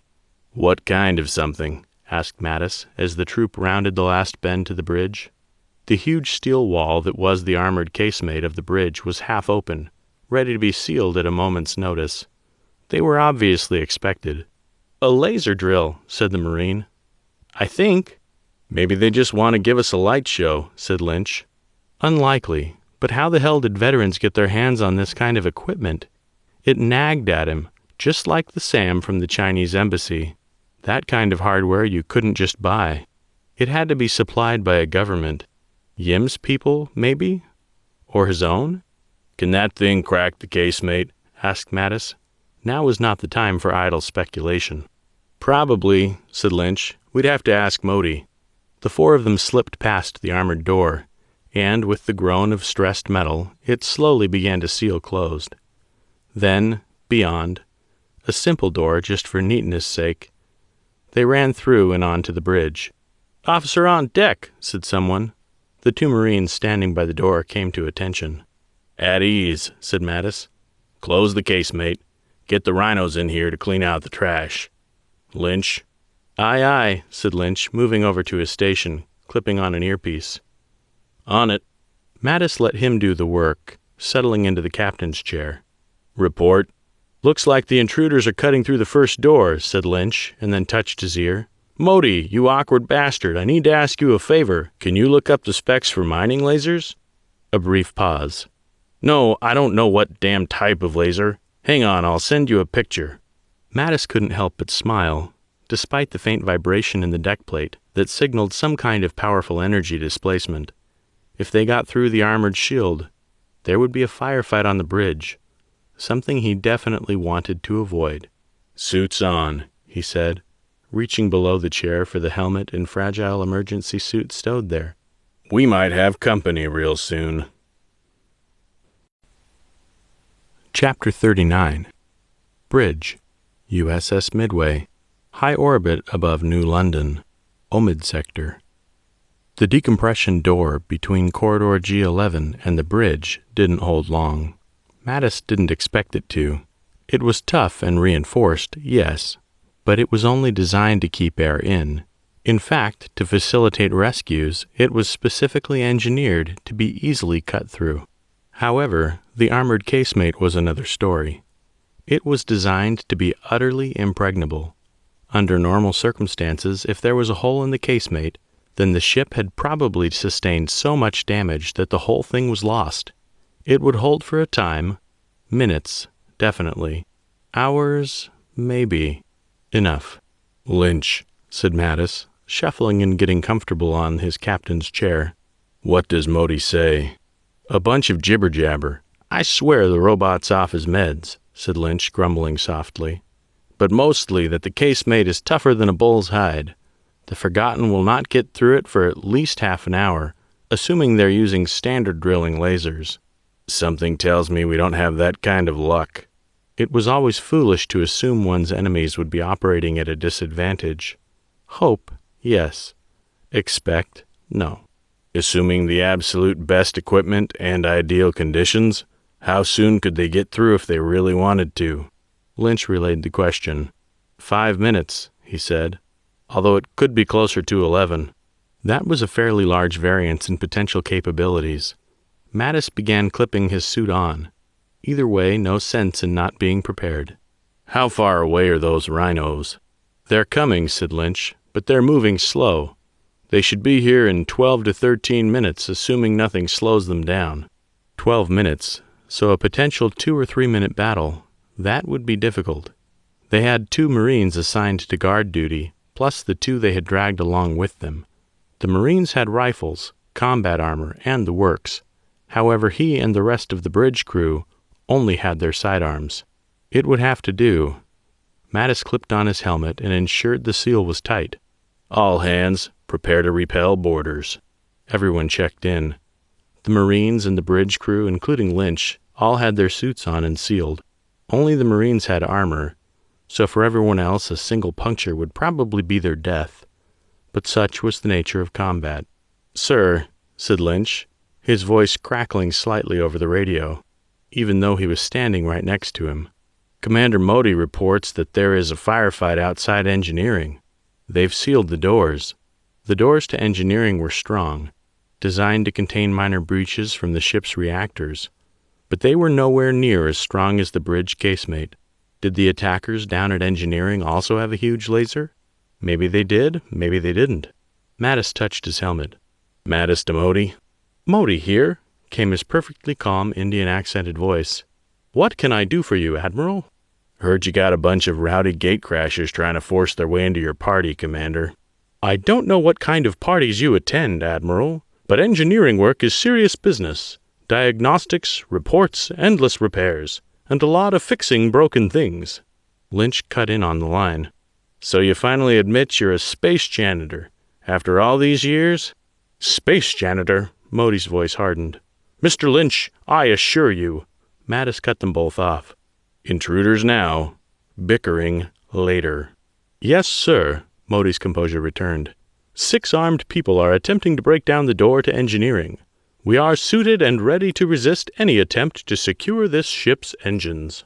Having seen Modi shoot, he was reluctant to consider his assertion to be anything other than bluster.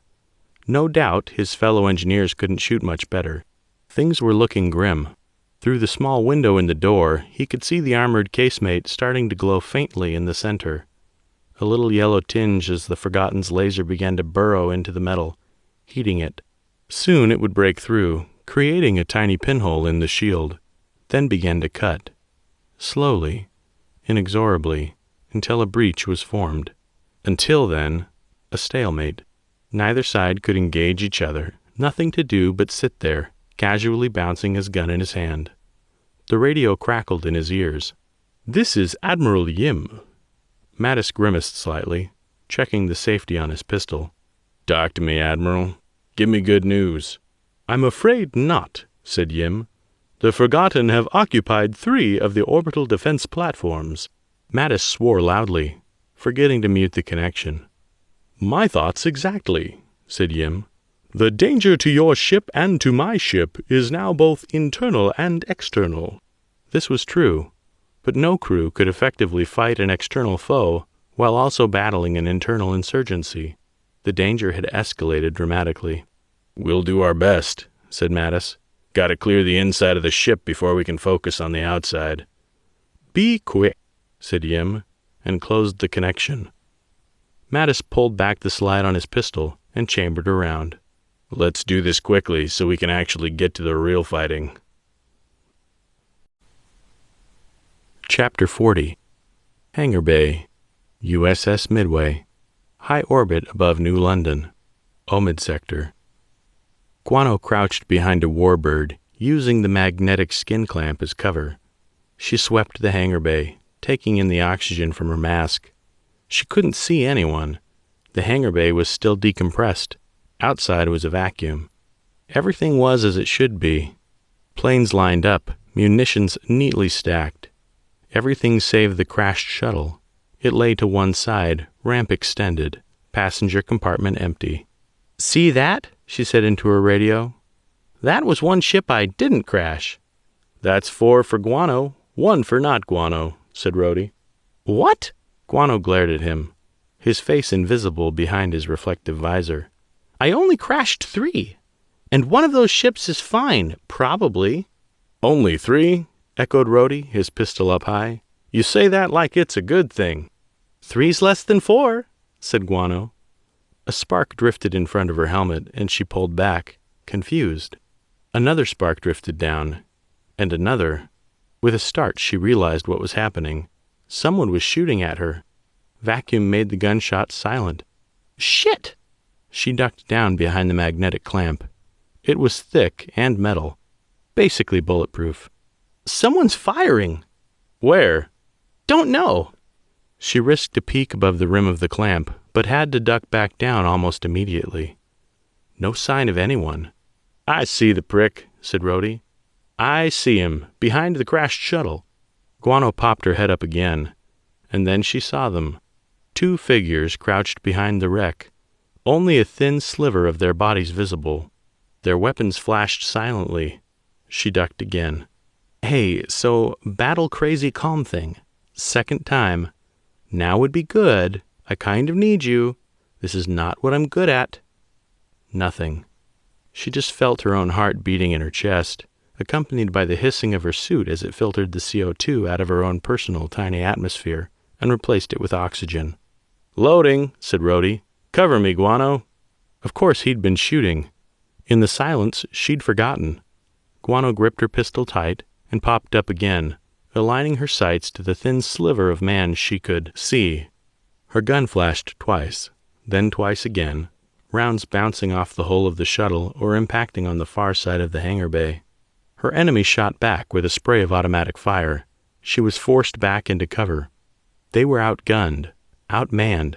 Where the hell was Flatline? It didn't matter.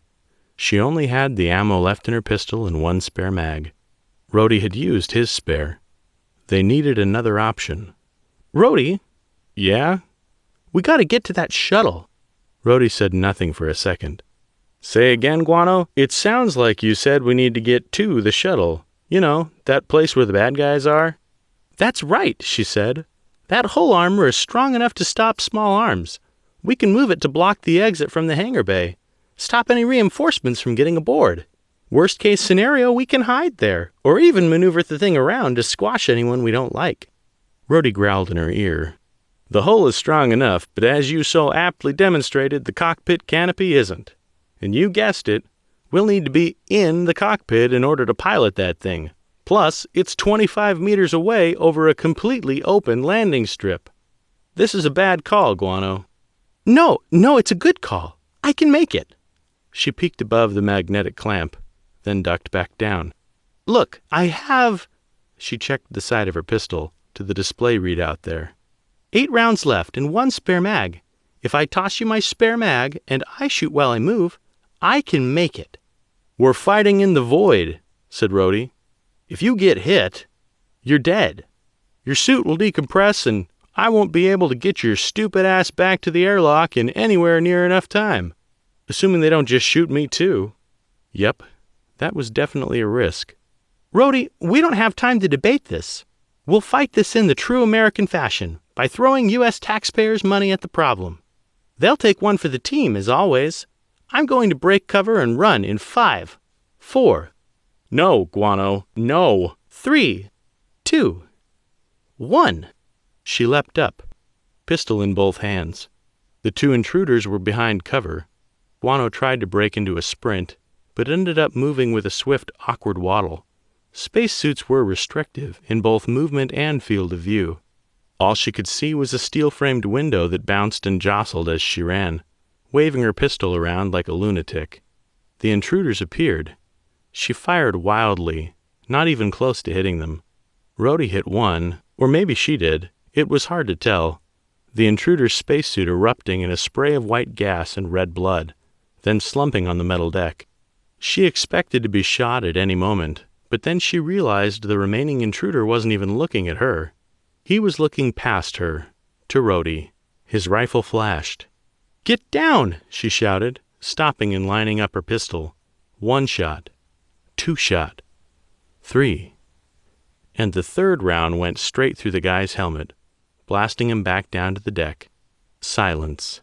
"Hey, Rhodey," asked Guano, somewhat fearfully. "You okay?" "Yeah," he said, breathing labored. "I got shot." "Shit. You okay?"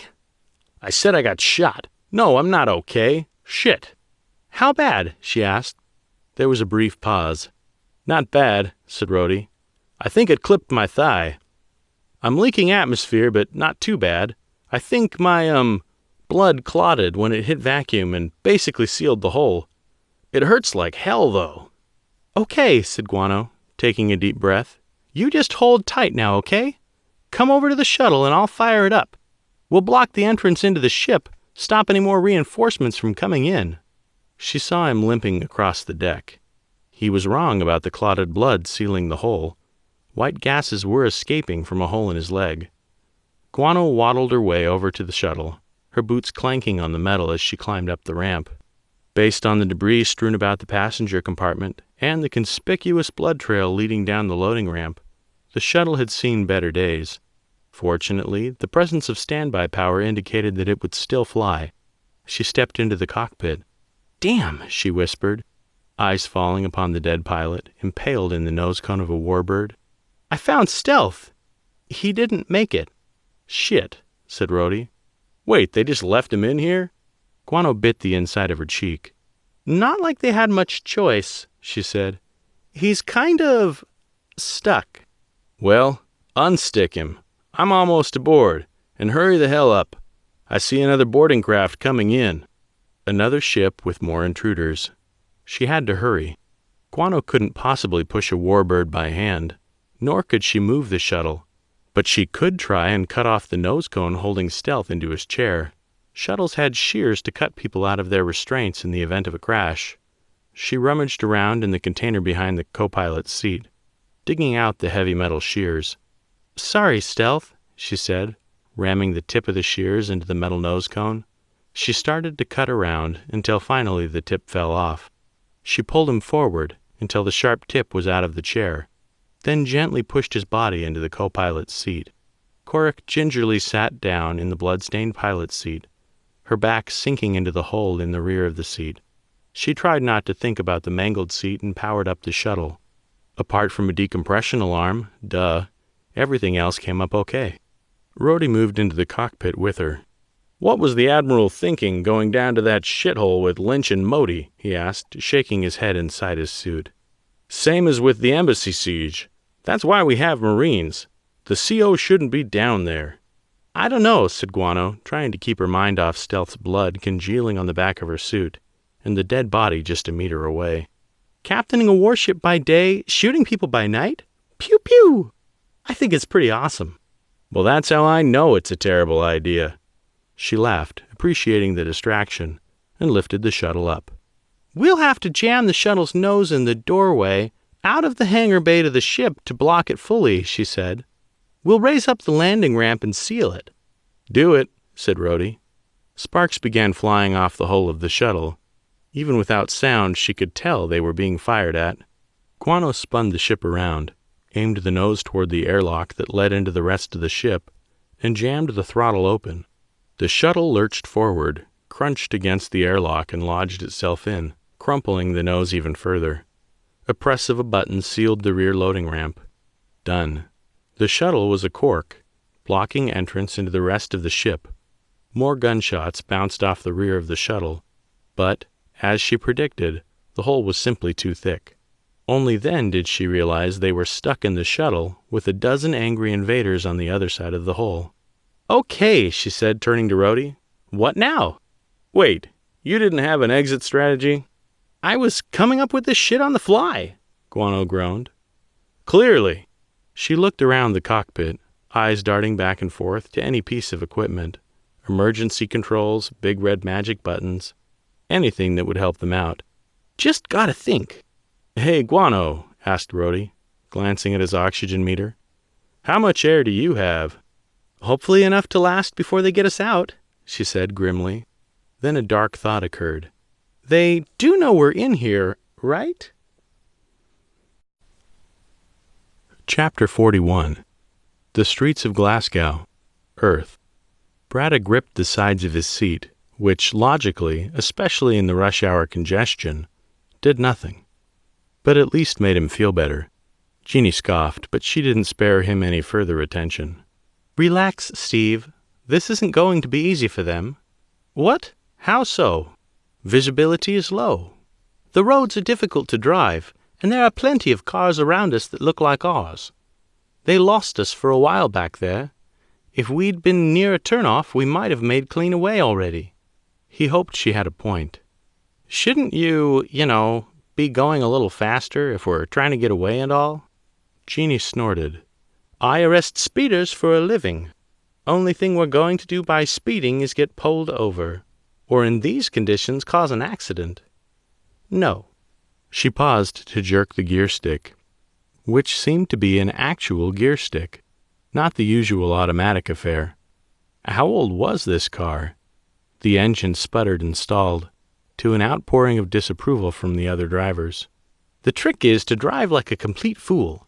It's hard to chase an idiot when you have to anticipate their every move and they're causing traffic jams. She pretended to fumble with the keys.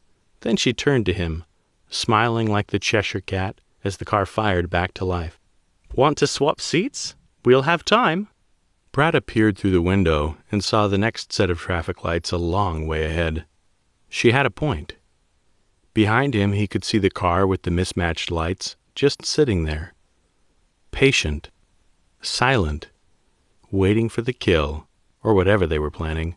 And the only thing between him and his fate was joking about it. He shuffled more deeply into his jacket. At least you have a new car, he said, because talking was better than thinking. Your old monstrosity would have been visible for miles. When they'd been married, Jeannie had owned an ostentatious and overly treasured truck to facilitate her dreaded camping and hiking trips. The vehicle had been his chariot to many midge-filled, muddy memories. New car? She hopped across 2 lanes. Their trail dropped back a few cars, unable to cut into their lane. Bradda held down a giggle. Perhaps they'd win this after all. The wee beastie's over in Edinburgh, where she lives. I came over on the train. This is my parents' ride. Your parents' car? And he'd thought the day couldn't get any worse. I get to read on the train, and Mum and Dad don't mind me borrowing this thing while I'm here. She had a point, at least about the reading thing. Although if she'd just slow down a tad, that would make him feel a lot better. But at least a car like this was heavy, so if they had an accident, they'd be a fair bit safer. Still, that didn't really make the situation any better. Your parents are scary when they're angry, Jeannie. It runs in the family. Damn, they've caught up again. Bradda turned just in time to see the mismatched headlights slot in between them. He whimpered a little. Jeannie hummed a little. You make a good point. He looked at her. How? I wasn't talking. How can I have made a point? The traffic lights were coming up. Jeannie indicated, but didn't turn the wheel. Your misery speaks for itself. This is turning out to be a pain. Do you have a better solution? Sure. We turn the tables on them. They might know why they want to tail us. We definitely don't. What? But the point is, we don't want to talk to them because they probably want to attack us. Or worse. Jeannie shook her head. No, we don't want them to talk to us. But if we're asking the questions... Bradda stared out at the low clouds. How, Jeannie? I'm not exactly scary, and I don't think they're going to play by the rules. Just trust me, Steve, Jeannie said, putting on a sudden burst of speed to catch the orange light. We'll be fine. Their tail lost them at the lights, stuck behind a red. A minute later, they came up again, just as they were exiting onto a smaller road. They dropped back a few cars during a lane merge. They advanced on them even as the streets started getting smaller and less predictable. Whoever was behind that wheel, Brada thought, they either had extremely good eyes or an excellent memory. Jeannie went the wrong way down a one-way street, and their pursuers missed the turn. Perfect! Really? How? Brada asked, glancing at the end of the lane where a perpendicular street led from the main street to their hiding place. You've trapped us. No, Jeannie replied. I've trapped them. She turned the car into a narrow side alley. It was a dead end, wide enough to turn around in, but nothing more. This is a residential area. See those garages? They'll think we're running, or that we have a safe house. Now get out and hide. It was now freezing outside, and while his jacket could stave off the light rain well enough, his trousers could not. Jeannie pointed behind him to a corner angled back from the alley's entrance. Over there. No need to do anything fancy. Just stay still and don't make any noise. He nodded and made his way over to the damp corner. He tried to not let his teeth chatter too loudly. Rain beaded on top of his head and ran down his forehead, falling over his eyes. Droplets landed on his glasses. Now he couldn't see. On the other side of the alley, Jeannie kept one hand tucked in her jacket, unmoving. They waited. Tires crunched on gravel, getting closer. A single headlight painted the garage behind them. Brada shivered, and not just from the weather. The tires stopped. Then the sound of the engine died. A door slammed, accompanied by a male voice saying something in thick Glaswegian. From the tone, Brada assumed he was swearing, which hardly did much to assuage his fears. Come on, he told himself. A month ago you were facing down aliens. You can deal with one Glaswegian. Actually, that category included Jeannie, so no, he could not. Footsteps sounded, growing nearer and nearer. A burly man in a black leather jacket appeared in his peripheral vision, and Brada stopped breathing. There was a blur of movement from Jeannie's side of the alley, and then, "Put your hands up, sir!" Holy coprolite! His ex-wife was scary. Their tail must have thought so too, because his eyes, even from here, widened. He looked over and saw Brada. No. This was a non-ideal situation. The man glanced at Jeannie, met her steely eyes, and charged. At Brada. Chapter 42. Orbital Defense Platform J4. High orbit above New London. Omid Sector. U.S. Army Captain Jessica Mao adjusted the connections on her prosthetic hand, the fleshy fingers on her right fiddling with the metallic ones on her left. The sensation of touch came back as the dodgy prosthetic jerked back to life, her steel fingers flexing experimentally. Hopefully it would hold for the rest of the mission. "Ma'am," said Petty Officer Third Class Leonard Alexander Jacobs, his chubby face lighting up. "We're in." It was just her and him. It felt strange to be a major working with a single petty officer, but such was the nature of the impromptu thrown-together units. She asked for 4 men. They'd given her 1. That was fine. They'd accomplished the mission. The Forgotten made do with what they had, and very effectively, too, it seemed, despite her misgivings. Now they owned an orbital armored box that pooped missiles. "Good work," said Mao, putting her hands on her hips and facing the small camera they had set up. "Ready to open the connection." "All good here," said Jacobs, giving a firm thumbs up. "Should we hail the Americans or the Chinese?" That decision was hers. Mission planning had specified she was to hail whichever ship responded first, but that discretion meant she was also free to resolve some of her own personal grudges. "Hail the Chinese ship." Jacobs worked over his keyboard, fingers tapping on keys, an old-style keyboard being typed on by an old-style man. Apparently this guy, despite his age, wasn't even a Sino-American War veteran. He was something else, a survivor of the destruction of Capella Station. Mao knew it had something to do with the alien attack, but beyond that she honestly didn't really care. She was more concerned with why Jacobs had been picked to work alongside her. It didn't make any sense. Capella Station was way out in the sticks. The guy must have been a fuck-up. But the camera's light came on, and Mao had no time to think about all that. "This is U.S. Army Major Jessica Mao to Chinese vessel," she said, her voice steel and anger. "Request permission to speak to CNS Luoyang 3 Actual." There was a delay, longer than she was anticipating, presumably to account for translations and relays, and then a firm, crisply accented voice came over the line. "This is Admiral Yim." Mao smirked out of the corner of her mouth. "It's a pleasure to finally get to speak to you," she said, drumming her prosthetic fingers on her fleshy arm.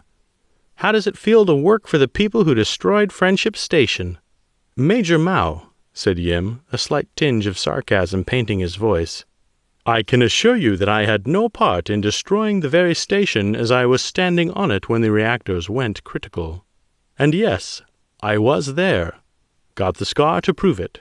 "Got my own scars," said Mao, pointedly folding her prosthetic arm in front of her, the servos whining slightly as her fingers settled. "I'm not blaming you personally for what happened. I blame your government.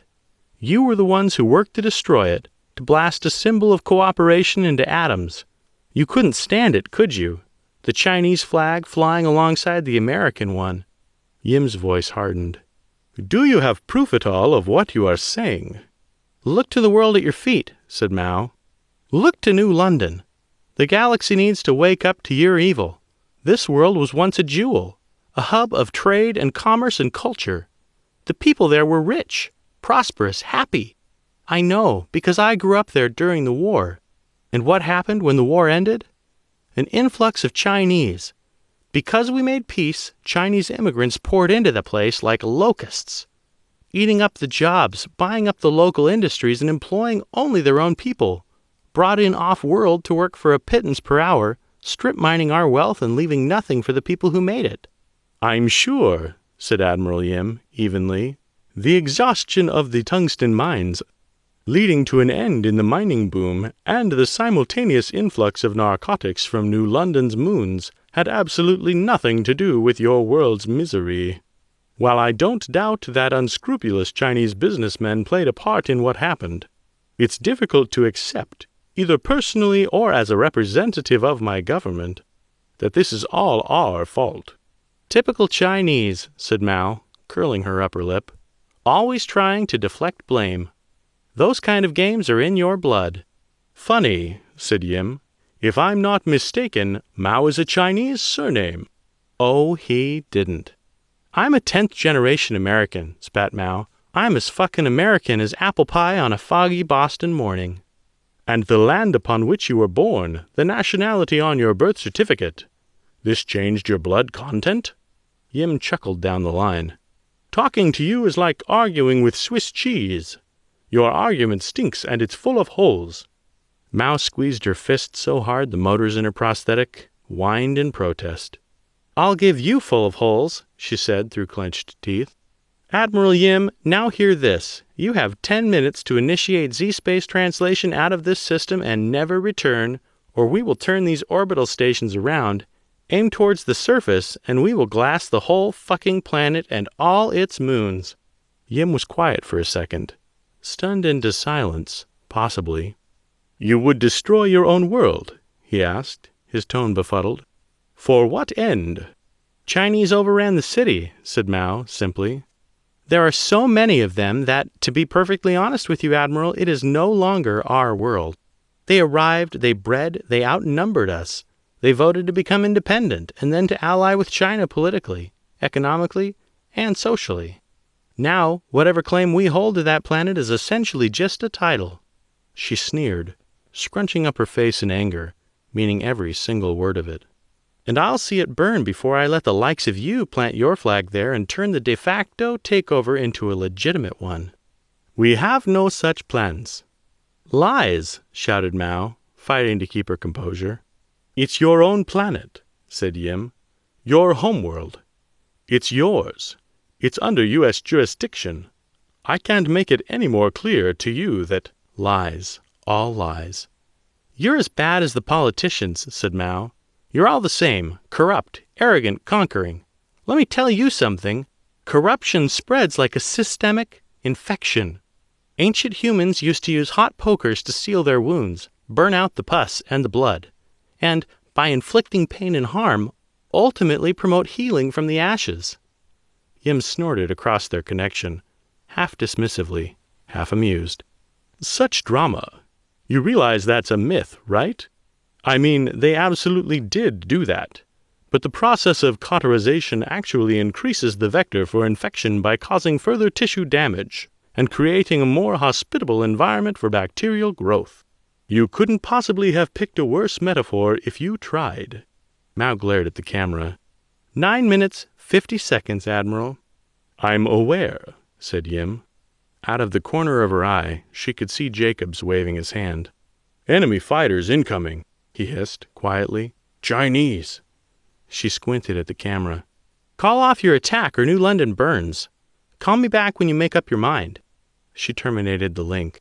Are you really going to do it? Asked Jacobs. Yep, said Mao. He was pissing me off. The two sat in silence for a brief moment. Finally, Mao spoke. Load and arm all missile tubes and prepare for orbital bombardment, she said, taking in a low, steady breath. And prep a pair of missiles for the good Chinese admiral. Maybe he'll be more sympathetic if he's feeling the pain firsthand. Chapter 43. Bridge, USS Midway, high orbit above New London, Omid Sector. A fierce orange glow burned in the center of the armored casemate like a slowly spreading flower, dull red at the edges and bright yellow in the middle. The core of it was white hot. It must have been at least 1,000 degrees or more. That laser was doing impressive work. Good thing he had assumed they had the best equipment available, because they did. Modi, he asked into his helmet's radio, how's that gun battle going down in engineering? The gunfire seems to be abating, said Modi, his tone carrying the faintest traces of relief. I am no longer concerned. Mattis stared at the growing glow in the casemate. I'm glad that makes one of us. Although, said Modi, on reflection, it is possible that the attackers have defeated the defenders and are preparing to breach engineering. My demise may be imminent, for all I know. Barring that, what do you think has happened? Unsure, said Modi. No signs of the rhinos, then? That was a good question. Well asked. Hold on, I'll find out. Mattis changed frequency. USS Midway actual to rhinos. Report status. Said a confused voice. Sorry, Admiral, we're on our way. One of our suits experienced a malfunction. ETA has been increased by 4 minutes. 4 minutes. Almost anything could happen in 4 minutes, including the caseway giving away. Better double time it, he said. The bridge casemate is getting mighty hot. We're on it, sir, said the rhino. We just need a little more time. That's exactly what we don't have, said Mattis. He wanted to say more, to encourage the rhino along a bit further, but his helmet chirped. An incoming transmission. His helmet projected the caller's ID on the side. Unknown Chinese vessel. The call was being routed directly to him. Admiral Yim, I presume? You are correct, said Yim, his tone dour. But I have bad news. The satellites the Forgotten have commandeered, they do not intend to use them on us. They are, instead, determined to use them on the civilian population below, on New London. Mattis's blood ran cold. But almost 1 million people live there, he said. The whole planet's population lives in one big settlement. If they fire those weapons, it'll be a bloodbath. Yim's tone was resolute. Admiral, I'm calling you to ask you in plain terms, do you think we can destroy all 3 stations before they open fire? That would be extremely difficult. Each of the platforms was heavily armored and heavily armed. It was no goalkeeper, but it was close. That will not be possible, said Mattis. Sir, said Lynch, pointing to the casemate, they're almost through. Modi called him again. Admiral, my second supposition was right. They are setting breaching charges at the doors. Too many things happening at once. Mattis focused and shut out the distractions, patching Modi, Lynch, and Yim into the same channel with a touch of his wrist. Playtime is over, gentlemen. It's time we finished this. I'd hoped to spare the platforms. I'm sure Fleet Command would have loved me for it. But unfortunately, sometimes These things just simply can't be done. Ready to engage the platforms directly, said Yim. When you give the word. He took a deep breath. The shimmering heat of a laser shone through a pinpoint crack in the casemate, drawing a dangerous line of death across the bridge. Fortunately, they had all prepared for this. No time for that, said Lynch. It's too great a risk to fire on them directly. You know what we have to do, sir. He did, but it was difficult. His intellect was begging him to trust Yim, but his emotions, the part of him that remembered his brother, remembered his face and his laugh and his smile, simply couldn't. Fortunately, in the titanic battle that was as brief as it was painful, his intellect won out. Admiral Yim, said Mattis, dragging the words out of himself as though we were pulling a drowning man from a tar pit. I have something that may allow us to disable all those platforms at once. The command override codes for the station. The laser began to drift across the bridge as the Forgotten cut into the casemate, slowly drawing an invisible beam of doom through the room. But I'm afraid I'm going to have to give them to you to upload. We're a little busy here. Chapter 44. Bridge, CNS Luyang 3, high orbit above New London, Omid Sector. Admiral Yim watched with satisfaction as the codes came through. A 2048-bit key, exactly what he expected, given standard encryption algorithms. The maths was a bit beyond him, but he knew it represented two enormously large prime numbers. It seemed, at first glance, that a number 2048 digits long, comprising only ones and zeros, should be easy for a computer to guess given enough time. But his military training had taught him better. It was deceptively simple. There were only 2 to the 2048th power potential key pairs it could be. How hard would it be to guess the right one? Most people couldn't even comprehend how large 2 to the 2048th power even was. He certainly struggled. As the ship's computers worked through processing the keys and getting them ready for transmission, he indulged a little of his curiosity. He brought up the calculator and tapped the numbers into his console. Input, 2 to the 2048th power. 617 decimal digits, said his computer. A very large number indeed. Substantially more than even the largest estimation of the number of atoms in the universe, which capped out a meager 83 decimal digits. Chinese intelligence could put every computer in the galaxy to work on this problem, could turn every atom of every single thing into a computer working on this problem, and still never solve it in a single human's lifetime. He was brought out of his musings by a vibration on his subdermal implant, another communication from General Lok Tsai. He tapped his throat to answer it, dropping his voice back to a whisper. Luyang 3 here. Well, Admiral Yim, the man said, practically smiling down the line. I don't believe it. Access codes to a genuine American military installation. You truly are one of a kind. He knew? And so soon? That caused Yim's eyebrows to shoot up toward the ceiling. General, with the greatest respect, you're learning about this about 1 minute after I did. How is that even possible? Oh, Admiral, said Tsai enigmatically. We have our ways of knowing things. Yim glowered. Is the Luyang 3 not my ship, General? It's the people's ship, General Tsai reminded him gently. You are merely placed in command of it by the grace of their appointed protectors. His tone hardened ever so slightly. A grace which can be rescinded at any time. Well, when you threaten me so lovingly, how can I possibly complain? Yim grimaced to himself and reached up to touch his neck again to end the call. Wait, said Tsai. Could he physically see Yim? That was an unsettling thought. Send through the codes. I want to see that station shut down for myself. Tsai had no right to that, but Yim didn't want to argue the point. Send through the codes now, he said to Xiao, barely able to hide his disgust. Let's end this thing once and for all. Chapter 45. Bridge, USS Midway, high orbit above New London, Omid Sector. The laser cut a 1-foot hole in the casemate. A hunk of metal, almost square, fell out with a loud clang. Mattis expected the air to rush out of the hole and shooting to start. He had his gun in hand. The Marines had their guns in hand. Lynch, crouching behind the console, had his gun in hand. Instead of explosive decompression or gunfire, a sign came through the hole, handwritten, the edges singed as they brushed the sides of the hot metal. On it, only one thing written: 194 megahertz. Obliging them, Mattis adjusted his radio. 194 megahertz, he echoed. The voice of an unseen man came through, thickly accented. British, maybe? Admiral Mattis, this is Flight Lieutenant Kaula Bagram. Your casemate is down. It's time for you to turn your ship over to us. Flight Lieutenant? What kind of a rank was that?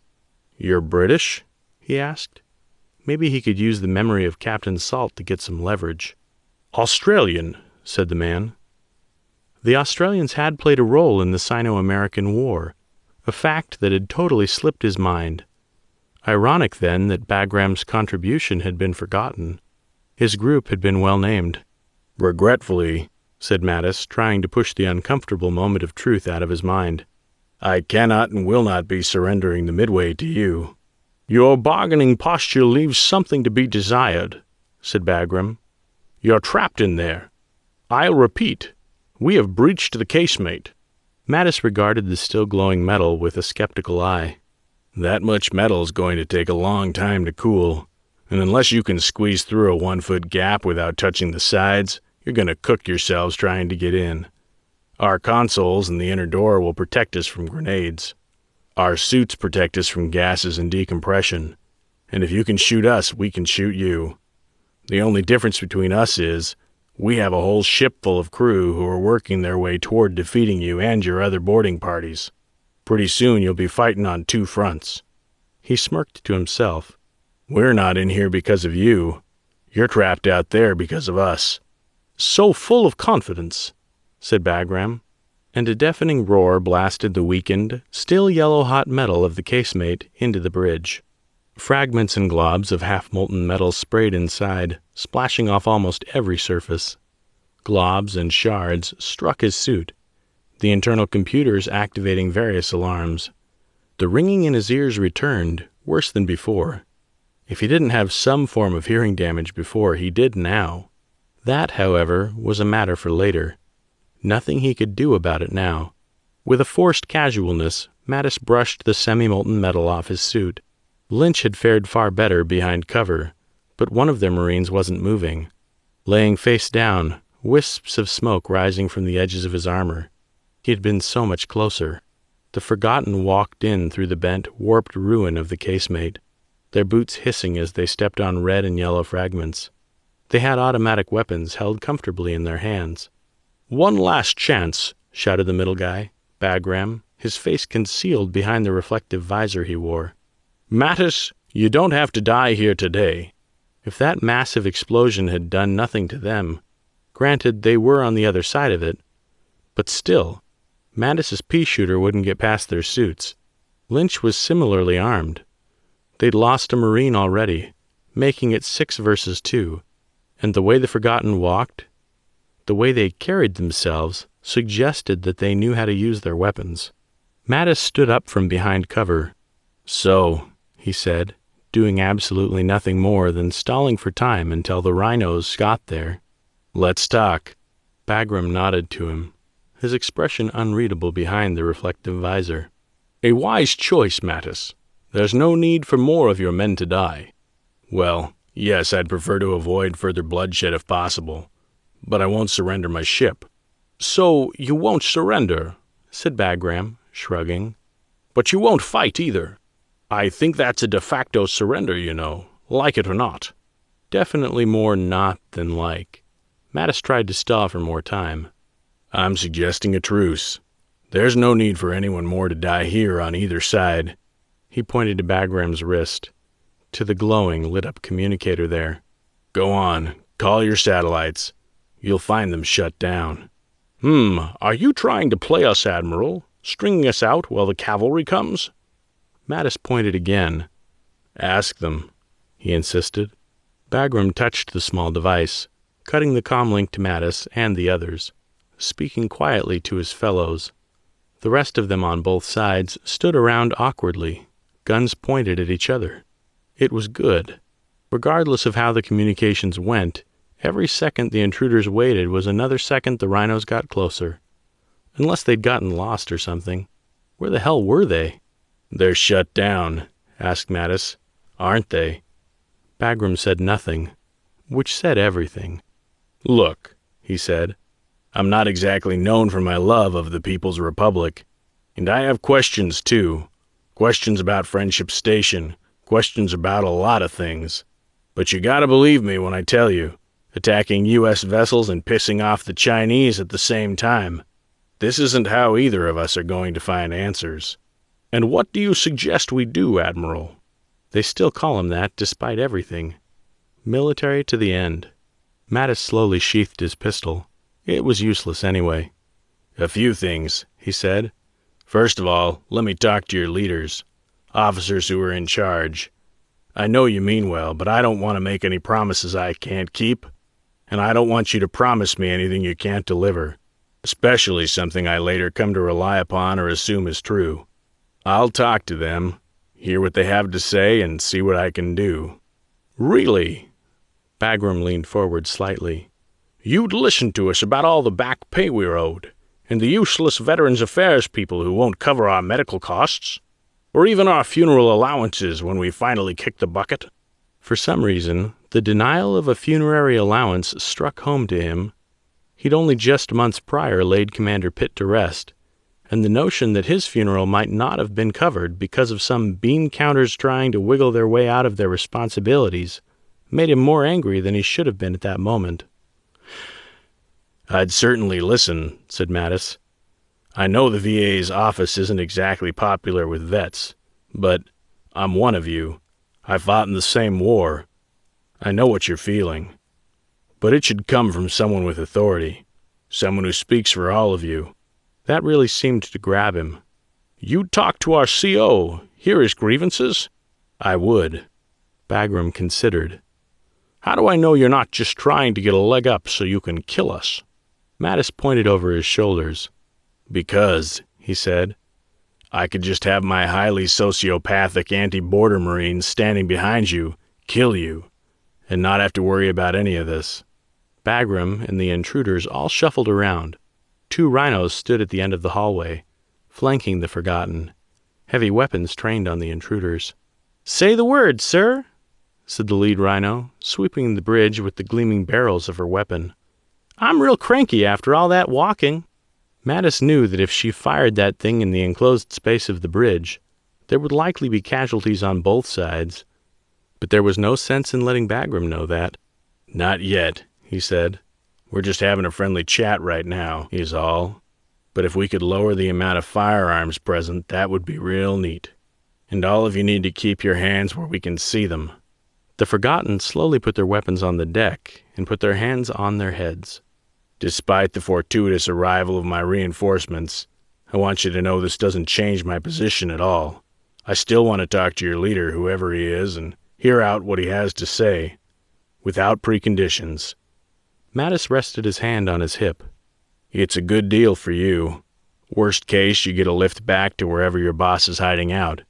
Hell, your men on the satellites can come too, assuming they didn't kill anyone in the taking of them, and they didn't do anything that'll make the Chinese want to detain them either.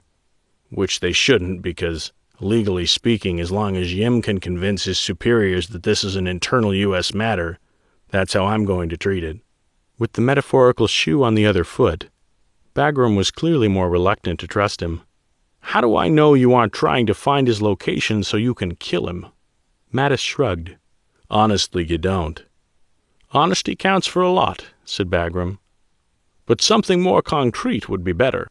"Your bargaining posture," said Mattis, grinning slightly to himself, "leaves a lot to be desired." Bagram hesitated. "I understand. Just promise me you'll go see him." Mattis straightened his back. "I'm a man of my word. Now hear this, I can promise you I'll do my best to go to your CO and to talk to him. genuinely hear his grievances, and then do what I can to address them. But I can't promise results, and I can't promise he'll talk to me in the first place. Only that I'll listen." Bagram nodded. "Right. Then I'll tell you." Chapter 46. Money Tree Lotto Office, Georgetown, Maryland, United States, Earth. Kyle O'Connor was having a really good day. Winning the lottery will do that. He'd played most of his life, now and then, but this was the first time he'd won anything. He smirked. So much for luck of the Irish. He hadn't scored Division I, not by a long shot, but it was enough that he would have a real nice year this year. Maybe pay off the car, or a chunk of the house. His mind raced with the possibilities. $888,416.94. The cents both confused and amused him. Somewhere, someone had decided that the payout would include exactly 94 cents. Why 94? Why not 95 or 96? Couldn't they afford the 6 cents it would take to round to $1? Whatever. The main thing was collecting his earnings. That was why he had come to the Money Tree Lotto building downtown, a squat, gaudy building perched on a corner in the bustling business district. The double doors were narrow glass sheets, strangely uninviting. Maybe they didn't really want people to collect their winnings after all. That made sense. Kyle stepped up to the doors and waited for them to open. They didn't. He tapped his foot on the ground impatiently. Maybe the storefront wasn't open today. Maybe he was too early. 9 in the morning couldn't possibly be too early, though, could it? The first inkling that, perhaps, there wasn't any money waiting for him at all began to seep in. He did usually buy a ticket most weeks, but he sometimes didn't. But this winning ticket was, apparently, from over a year ago, and this was the first time he'd heard of it. How sure were they that the winner was definitely him? It might be some other Kyle O'Connor. There were bound to be dozens of them in Georgetown alone. Probably more. As he stood there, pondering the mathematical chance that this was all just a mistake on behalf of the lotto company, he felt a hand gently touch his shoulder. Some guy had appeared beside him. An older man, probably in his late 40s, with a 1-week shadow on his face, black growth speckled with white. His whole left ear was mostly gone. Just a lump of scar tissue that couldn't possibly pick up any sound. Gnawed and damaged like some kind of beast had chewed it off. His clothes were nondescript and plain, and even though he had a kind face, despite the ear, there was something odd about him, something off, something false, as though the whole thing were a carefully crafted act. "Mr. O'Connor?" asked the stranger. "That's me," said Kyle, a little more guarded than he intended to. "Are you here to give me my money?" The stranger just smiled. "No," he confessed. "I'm just here to talk to you." The man held out his hand. "I'm John Smith." John Smith? Really? That seemed suspicious to him. Such a generic, empty name. He may as well have called himself John Doe. Kyle took the offered hand, giving it a firm shake. "I'm Kyle O'Connor," he said. "I know." Of course, the man had greeted him by name. Yes. So, what can I do for you, Mr. Smith?" Smith reached into his pocket. For a split second, Kyle thought he might be drawing a gun. The streets were unusually quiet here, lacking their normal bustle. But instead, the man withdrew a communicator, a slightly older model with an anime sticker on it. "Do you recognize this device?" "I don't," said Kyle, shrugging. A faint amount of relief managed to sneak into his mind. Maybe this wasn't about him after all. "What about it?" A slight pause. "Walk with me, will you?" asked Smith, and something in his tone, just something about the way he phrased it, compelled Kyle to do so. So he did. The two men fell into step, walking away from the Money Tree Lotto office, which Kyle began to suspect was deliberately closed. "I wanted to talk to you for a little while," said Smith, folding his hands behind his back, "about a certain matter." A certain matter. Kyle's heart clenched. "To what are you referring?" he asked, forcing his voice to be as calm, collected, and nerve-free as he could. "I'm aware you spoke to Chuck Mattis," said Smith, his tone light, as if discussing a change in weather. "I don't mind that. It's a free country. People are allowed to talk to one another. I just want to know what you talked about." "Just things," Kyle said evasively. "How did you know about that?" "It's my job to know," said Smith plainly. Well, this wasn't good. This wasn't good at all. "So," asked Kyle, "what about the communicator?" "I don't want to buy it, and I don't want to sell it. I liberated it from a Dr. Steve Bratta some time ago," said Smith. "Steve Bratta. Do you know that name?" "Nope." "What about Admiral Jack Mattis?" Kyle squinted. "Chuck's father? I've never met him." Smith returned the communicator to his pocket. "I feel, Mr. O'Connor, that you didn't adequately answer my questions from earlier. You and Chuck Mattis, what did you discuss?" Kyle frowned darkly. "I'm not telling you that," he said, a wellspring of anger surging up in him. "I don't know who you are. I don't owe you the time of day, let alone anything more. Now piss off." Smith seemed unaffected by the shift in tone. "This is a national security matter," he said, continuing to walk as though nothing were wrong. "There are very curious, very driven people asking questions about you and Chuck and what your involvement in all of their affairs may be. They have charged me with finding the answers." Smith smiled at him, a strange, empty smile. "I am firmly of the opinion that the best answers are those given freely. I do not wish to resort to unpleasantness, Mr. O'Connor, and I would prefer that you answer my questions without any further attempts at delay or misdirection." It was tempting, so tempting, to just tell this guy to fuck off and leave him alone. He was weird, creepy, and John Smith was the worst fake name ever. But there was something about the man's tone, about the way he phrased things, that was layered with implied threats, and despite the thick coat wrapped around him, Kyle felt distinctly cold. Some parts of him understood that this man, although seemingly kind and gentle, had a profound darkness to him that was best left unexplored. "We barely talked about anything," said Kyle, honestly. "He asked me about the Ark project. I told him that I couldn't answer that question because, well, I couldn't. I told him to just leave the whole thing alone and go on with his life." "Is that all?" asked Smith softly. "Did you mention anything else?"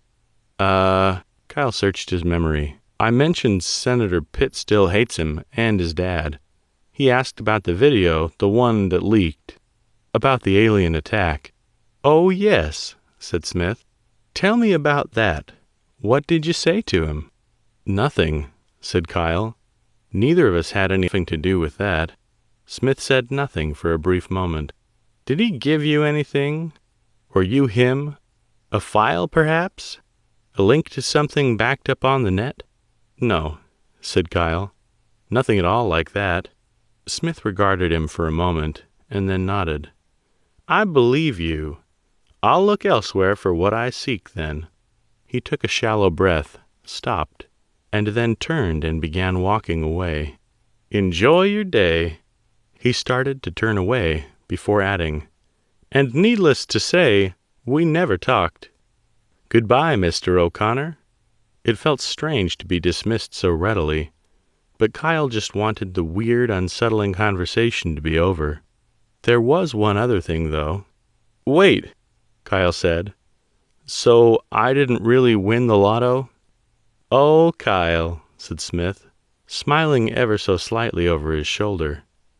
"You aren't that lucky." Chapter 47. High Orbital Defense Platform J4. High Orbit above New London. Omid Sector.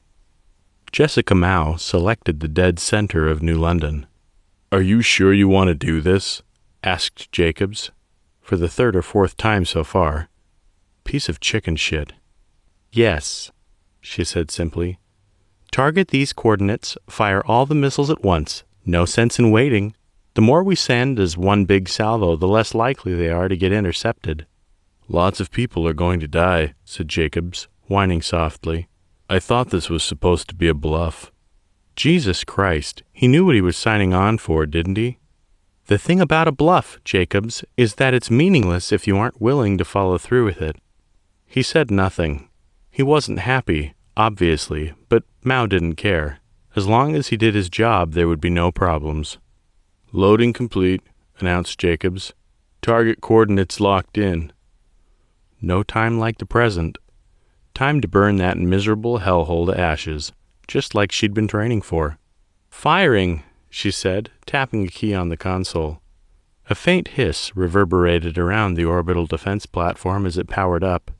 And then, almost too suddenly, the light flickered out, the power draining from every system. Her feet lifted off the ground as the artificial gravity went out. She and Jacobs were left on a floating hunk of metal, spinning slowly above the world she had tried to destroy. Shit, she said, as she caught sight of the Chinese ship drawing closer to her platform. Shit, said Jacobs, his eyes fixated on the screen. They met hers. We're going to be okay, right? He said, voice cracking. I didn't survive Capella for this. We're going to be fine, said Mao, watching the Chinese ship draw closer. We're going to be fine. She spoke with a confidence she didn't feel. Chapter 48. Bridge. USS Midway. High orbit above New London. Omid sector. So, said Mattis, removing his helmet with a faint hiss. Let's talk. Okay, said Bagram. Still obviously nervous at the heavily armed rhinos guarding him and his men, their weapons lay in a pile in the corner of the bridge, their hands in binders. Engineering had secured themselves, and all over the ship forgotten boarding parties had been secured in a similar fashion. Too bad about the casemate, though. It was integrated into the ship. Repairing it would be difficult. Modi would have his work cut out for him. But that was a job for the future. Mattis took a deep breath. So, places, names. If I'm going to meet a guy, I'm going to want his name at the very least. His name? Bagram's reluctance was clear. Mattis could understand. If the Forgotten were a nation, this would probably be considered high treason. And revolutionary groups, or at least armed groups with an agenda, tended to be a little less than perfect sticklers for the rules. I don't know.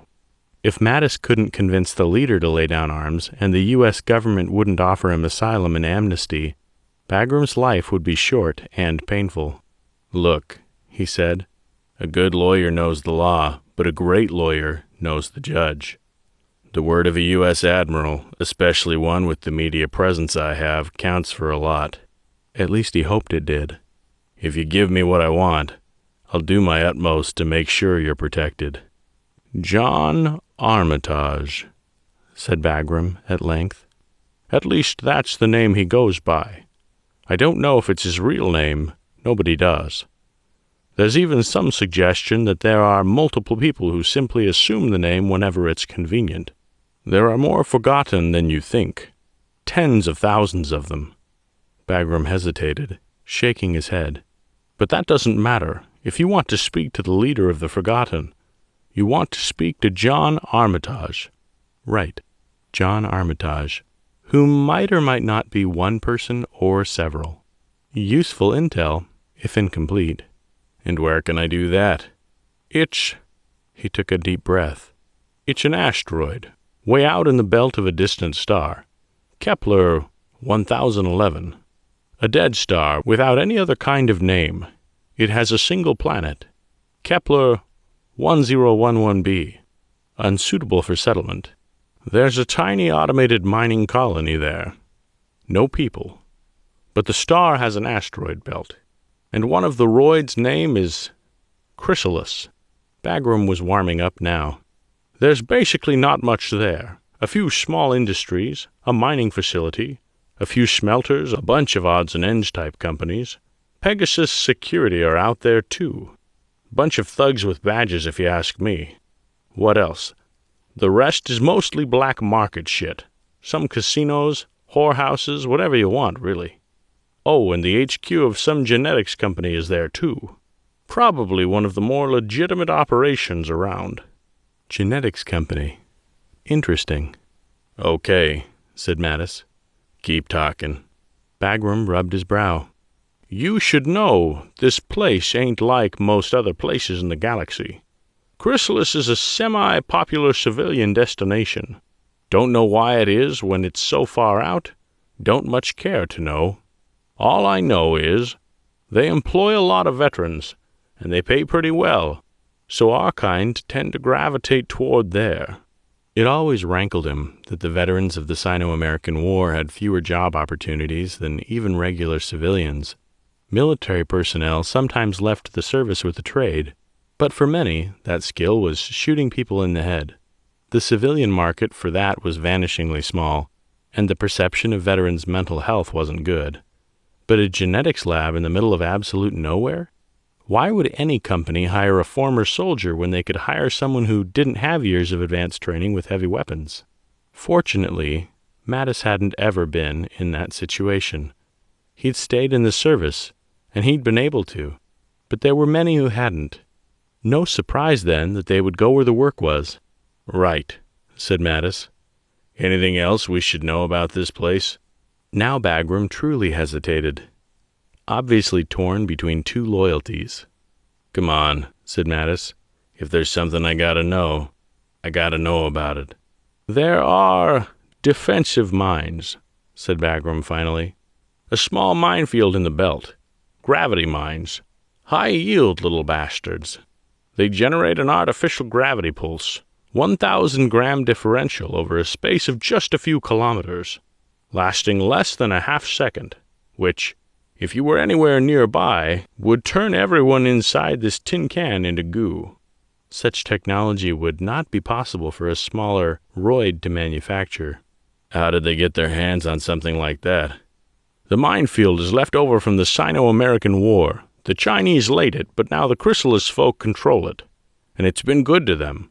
The mines are programmed to allow civilian traffic through and military traffic only if you have the passcode or someone transmits it for you. Since the minefield got laid, that Little Rock's become some kind of libertarian's paradise. The only law there is what you make, which is kind of why some companies are drawn to the place. I mean, who's going to sail through a damn active minefield to enforce operational health and safety regulations? Mattis digested that. Do they have visitors? What do they think of outsiders? There are regular shuttles coming in from all over the galaxy. Money is money, and trade is great. But if you sail in there in a gunship and they don't like you, crunch. Crunch was bad. How do we get past it? Well, said Bagram, considering, they use an optical recognition system to ID incoming crafts. It's primitive, but the system gets almost nothing that isn't an automated mining drone, so it works well enough. The whole system is basically a bunch of high-res thermal cameras, slaved together to make a 3D model of the ship, which is compared to 3D models of the authorized ships. If you're authorized, no worries. If you're not, squish. Crunch or squish, neither were good options. Well, said Mattis, the Midway is pretty distinctive. No way we could disguise it as an uncrewed drone or civilian shuttle. No way you should do that, said Bagram. The minefield is only in the belt. If you complete your translation a little way out from Kepler 1011b's orbit, you could probably get a signal to them. They might alert the minefield to let you in, or, you know, not. The only way you'd know is if you ventured inside. Well, what a pain. Okay, he said. There is one more thing. Okay? This part might be difficult to explain.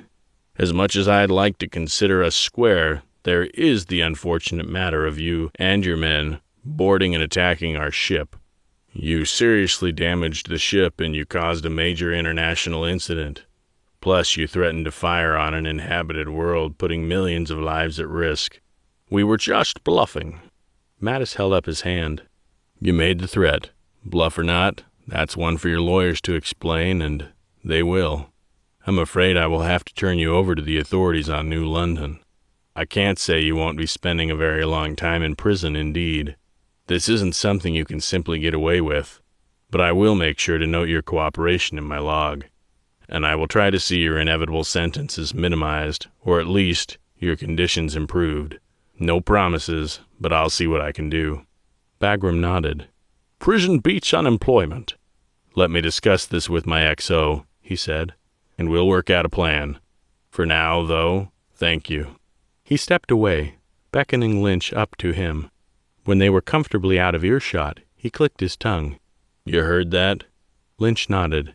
"Never been in a minefield," he said, whimsically. "It could be fun." Mattis grimaced. "Yeah, well, getting stretched into paste in under a second isn't exactly how I anticipated going out. Think Modi can help us with this one?" Lynch whistled. "Probably not. Gravity mines were old tech. You'd know more about them than he would, I'd wager." "I know enough to stay the hell away.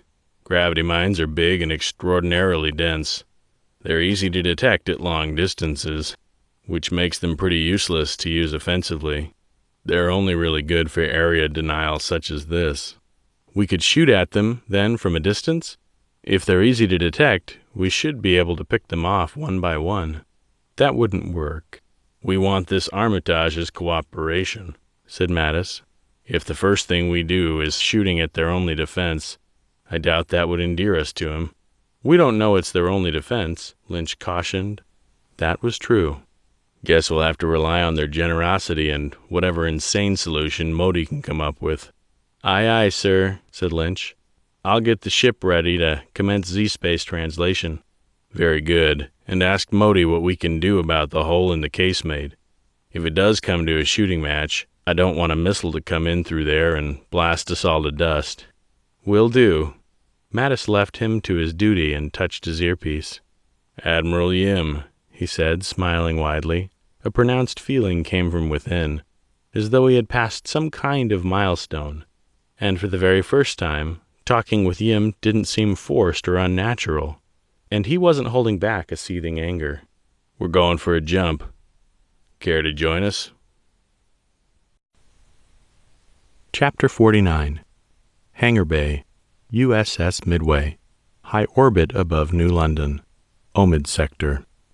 Time passed. Hours. Korik and Rhodey sat, breathing recycled air with nothing else to do but watch their O2 gauges drop. She'd stuck a sealant square over the hole in Rhodey's suit, and so far it had held. Running out of oxygen wasn't the problem, of course. It never was. The true issue was getting rid of the CO2 they were exhaling. Their suits had a device to break the carbon atom off and turn it back into oxygen, but it couldn't do so faster than they were producing the toxic gas.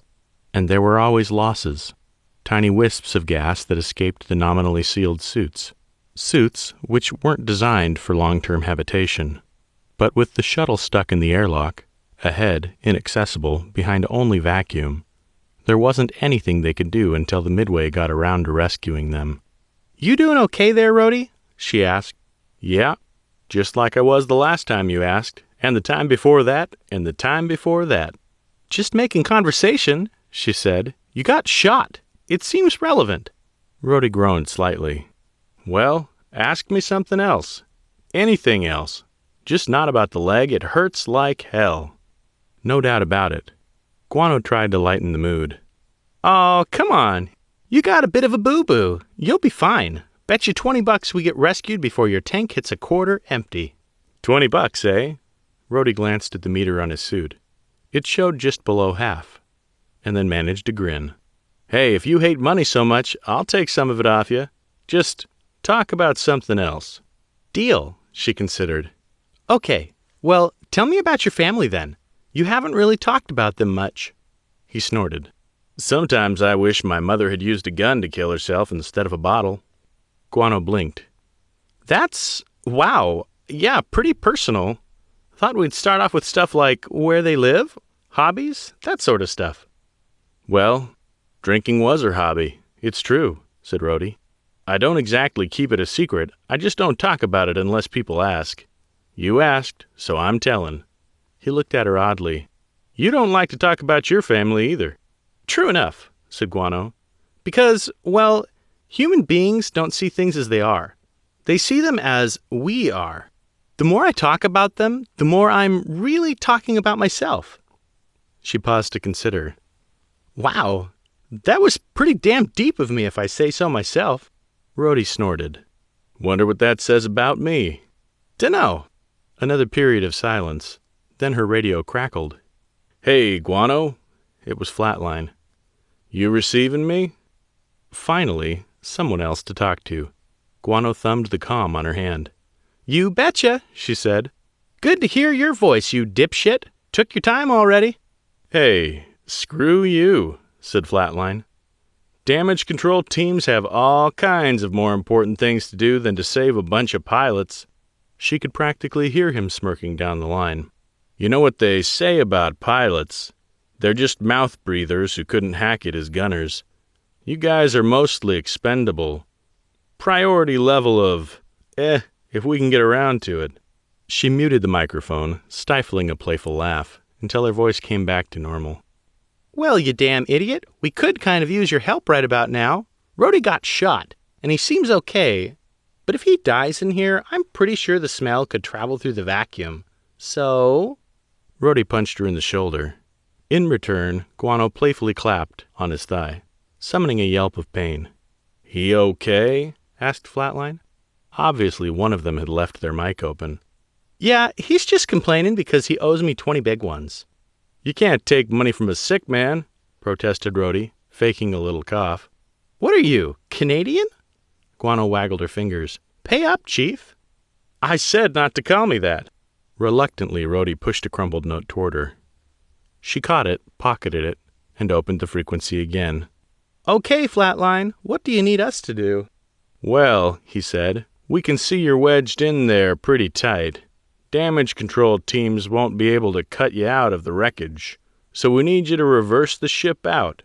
I'll guide you on this side, and Frost will guide you on the other side.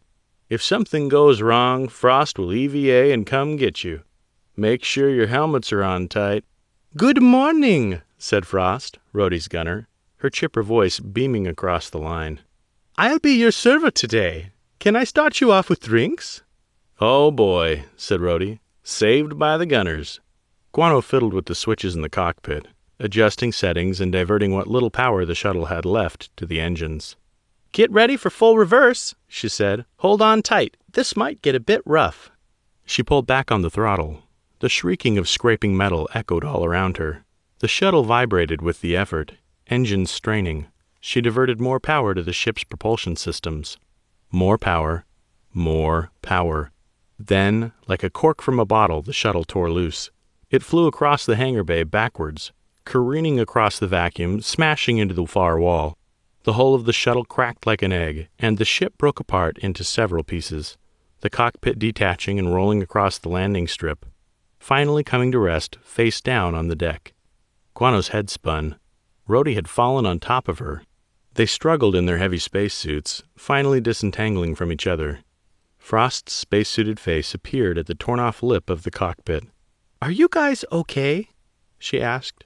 Her earlier bright tone replaced with concern. I'm fine, said Rhodey. I think I broke another ship, said Guano, staring blankly at the debris scattered over the landing strip. Chapter 50. The Streets of Glasgow, Earth. Reflex kicked in, and Bradda scurried out of the corner and into the path of his would-be assailant. Something got tangled in the leg department, and they both went flying. Bradda heard a nasty crack as his elbow hit the asphalt, pain flaring in his head, hip, and ulnar nerve. Common name Funny Bone, despite the fact that it was neither a bone nor particularly humorous. He heard another crack and winced. Wait, that crack hadn't been from him. He looked up and saw a leather jacket man braced against the corner. There was blood on the wall, at head height. He was in the middle of categorizing just how nasty a situation that could be when Jeannie appeared and shot the man in the back. He staggered backwards and fell on Bradda's prone form with the grace of a poorly tossed caber. Bradda yowled and wriggled out from the weight. His ankle hurt something awful, But that was nothing to what must have been happening in the big man's head.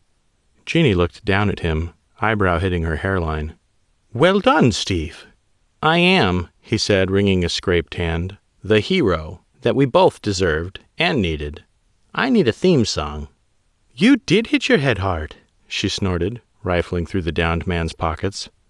"I did," he agreed from the road. He knew better than to try and sit up until the world had stopped visibly spinning. "What are you doing?" "Research," she replied. "When I do research, it usually doesn't look like that," he mused. "I don't use guns, for one." "Stun stick, Steve. It's a stun stick." "Oh, that's nice. Much less chance of death. I don't want to be an accessory to murder." "For once you're making sense. You should get knocked over the head more often. I could help you out with that, actually." She gave up on the jacket and turned to shirt pockets. "Ah, jackpot." Okay?" Jeannie held up a card. Bratta adjusted his glasses and peered. "His name is Callum McIntosh?" She sighed. "Look at the company. Do you recognize it?" He squinted as he tried to read in the dim light. It was called Pegasus Security. Didn't mean much to him. She shook her head. "Damn. Well, I suppose we're waiting until he wakes up, then?" A thought occurred. Hang on. Can I see it again?" Jeannie handed him the card. "That's the security company they hire, I presume?" With the card in both hands, Bratta was able to actually get a good look at it. And then he saw it. Even with his head pounding, and his elbow probably scabbing onto his jacket, he knew that Jeannie had been having far too much fun being mysterious and all-knowing. It was his turn. He was, after all, the scientist here, and he knew something Jeannie didn't. "The company," he said, "Pegasus Security? I read about them in, well, it doesn't matter, but they're all veterans, and there's only one place where these people are hired in force, apart from Zenith, and that's their home office, a little teeny place on the edge of nowhere, a place called Chrysalis." "The asteroid?" she asked, her eyes bugging out a little. "You're shitting me." "You're shitting yourself," said Bratta angrily. Then his eyes widened, too. "That came out wrong." He cleared his throat. "But yes, Chrysalis. Apparently it's a bit infamous because of the mines. You see, the mines protecting the area use a unique gravimetric signature that—" Jeannie held up her hand. "I know all about Chrysalis," she said, her tone a mixture of anger and something else he couldn't quite pick up on. "We'll catch a shuttle in under some fake names. Ironically, even if we're caught, nobody will care. What happens on Chrysalis stays on Chrysalis, or so they say. What a dump." "Well," said Bratta, "if you're still keen on saving the human race, we're going to that dump. So, best smile, Jeannie." She glared at him, and he wasn't sure exactly what he'd done wrong. Chapter 51. Shuttle Zulu 4. High orbit above New London. Omid Sector. Mao had lost battles before. The last time she'd woken up in a field hospital on some desolate world, minus a perfectly good arm. This time she'd surrendered on a platform that seemed to be deliberately shut down. The decision to do so was easy. No sense fighting a whole ship on her own with nothing but Jacobs for backup. When the Chinese Marines had boarded, she hadn't resisted, even when they'd clipped on the binders a little too tight. It only hurt one arm anyway. The Marines shoved her in a seat next to Bagram. The two of them exchanged a slightly defeated glance, but she saw something in his eyes that gave her a little hope, the edge of a smile. She expected to be returned to the Chinese ship for a friendly chat with Admiral Yim in person, followed by a long stay in a Chinese prison. But instead, the shuttle took her to the Midway. One part elation, one part confusion, one part suspicion. Why would the Chinese willingly give up their prisoner like that? Mao kept quiet. The shuttle docked with the Midway. The shuttle bay was trashed. It had seen some kind of internal battle, almost certainly thanks to her people. Nice work, ladies and gentlemen. Too bad you didn't finish the job. The shuttle loaded up her fellow forgotten, spacesuit-clad warriors with their hands in binders. The sight took a little bit of the fire out of her belly. They weren't going to the Midway. They were just taking on more prisoners from her. Soon the shuttle was back in open space. Oddly enough, the guards who remained to watch them were a mix of Chinese and American soldiers. Yet the ranks, the service patches of the Marines didn't match up. Some were wearing service ribbons they couldn't possibly have earned, and some had way too many medals for someone of their rank, others too few. Mao had been serving with the Forgotten for years. She knew an impromptu, thrown-together unit full of misfits trying to be something they weren't when she saw one. The shuttle orbited to the other side of New London. Mao saw glimpses of the west side of the planet through the dropship's tiny portholes. Were they going to stand trial on her home world? That would be bad. Ever since the Chinese fucked everything up, the courts had been notoriously corrupt. Their likelihood of receiving a fair trial was, ironically, higher with the Chinese.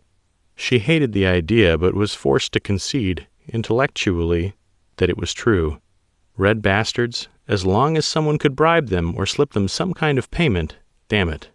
Not that it was going to be easy anywhere. But this? Bias would be impossible to avoid. People tended to take a dim view of those trying to murder them all with nuclear fire from orbit. The shuttle turned down New London, but, right as her heart sunk down in her gut, she realized it wasn't descending through the atmosphere. It was docking with another ship, a light frigate which had no recognizable markings, nor was it a ship in a style with which she was familiar. It seemed almost to be a combination of Chinese tech, American tech, and some other influences she had no hope of recognizing. With a faint hiss, the shuttle and the strange ship docked. Moments passed in silence, with the prisoners exchanging confused glances and hushed whispers. Then, from the front of the ship came a man she recognized instantly from the news. United States Senator Peter Pitt. Thin and gaunt like a ghost, wearing clothes that draped off him like excess skin. He scanned the room. Most of the prisoners had their eyes down, away from the newcomer, but Mao met his with a fierceness that surprised even herself. Senator Pitt approached her, crouching in front of her seat. "Do you know who I am?" he asked. She nodded, shifting in her seat, arms bound in front of her. "Where are you taking us?" "To a place you'll be safe," said Senator Pitt. The perfect politician answer, one she imagined that contained absolutely no truth to it at all. "I guarantee it." "Your guarantee isn't worth much," said Mao, narrowing her eyes. "I want to see my lawyer." He laughed, a real, genuine laugh that, while warm on the surface, was cold as ice below. "I'm sure you do. My counterpoint is this. If I simply order it to be so, we could vent this shuttle and everyone in the passenger compartment would asphyxiate. Slowly. Painfully. Not a good way to go." Threats didn't bother her.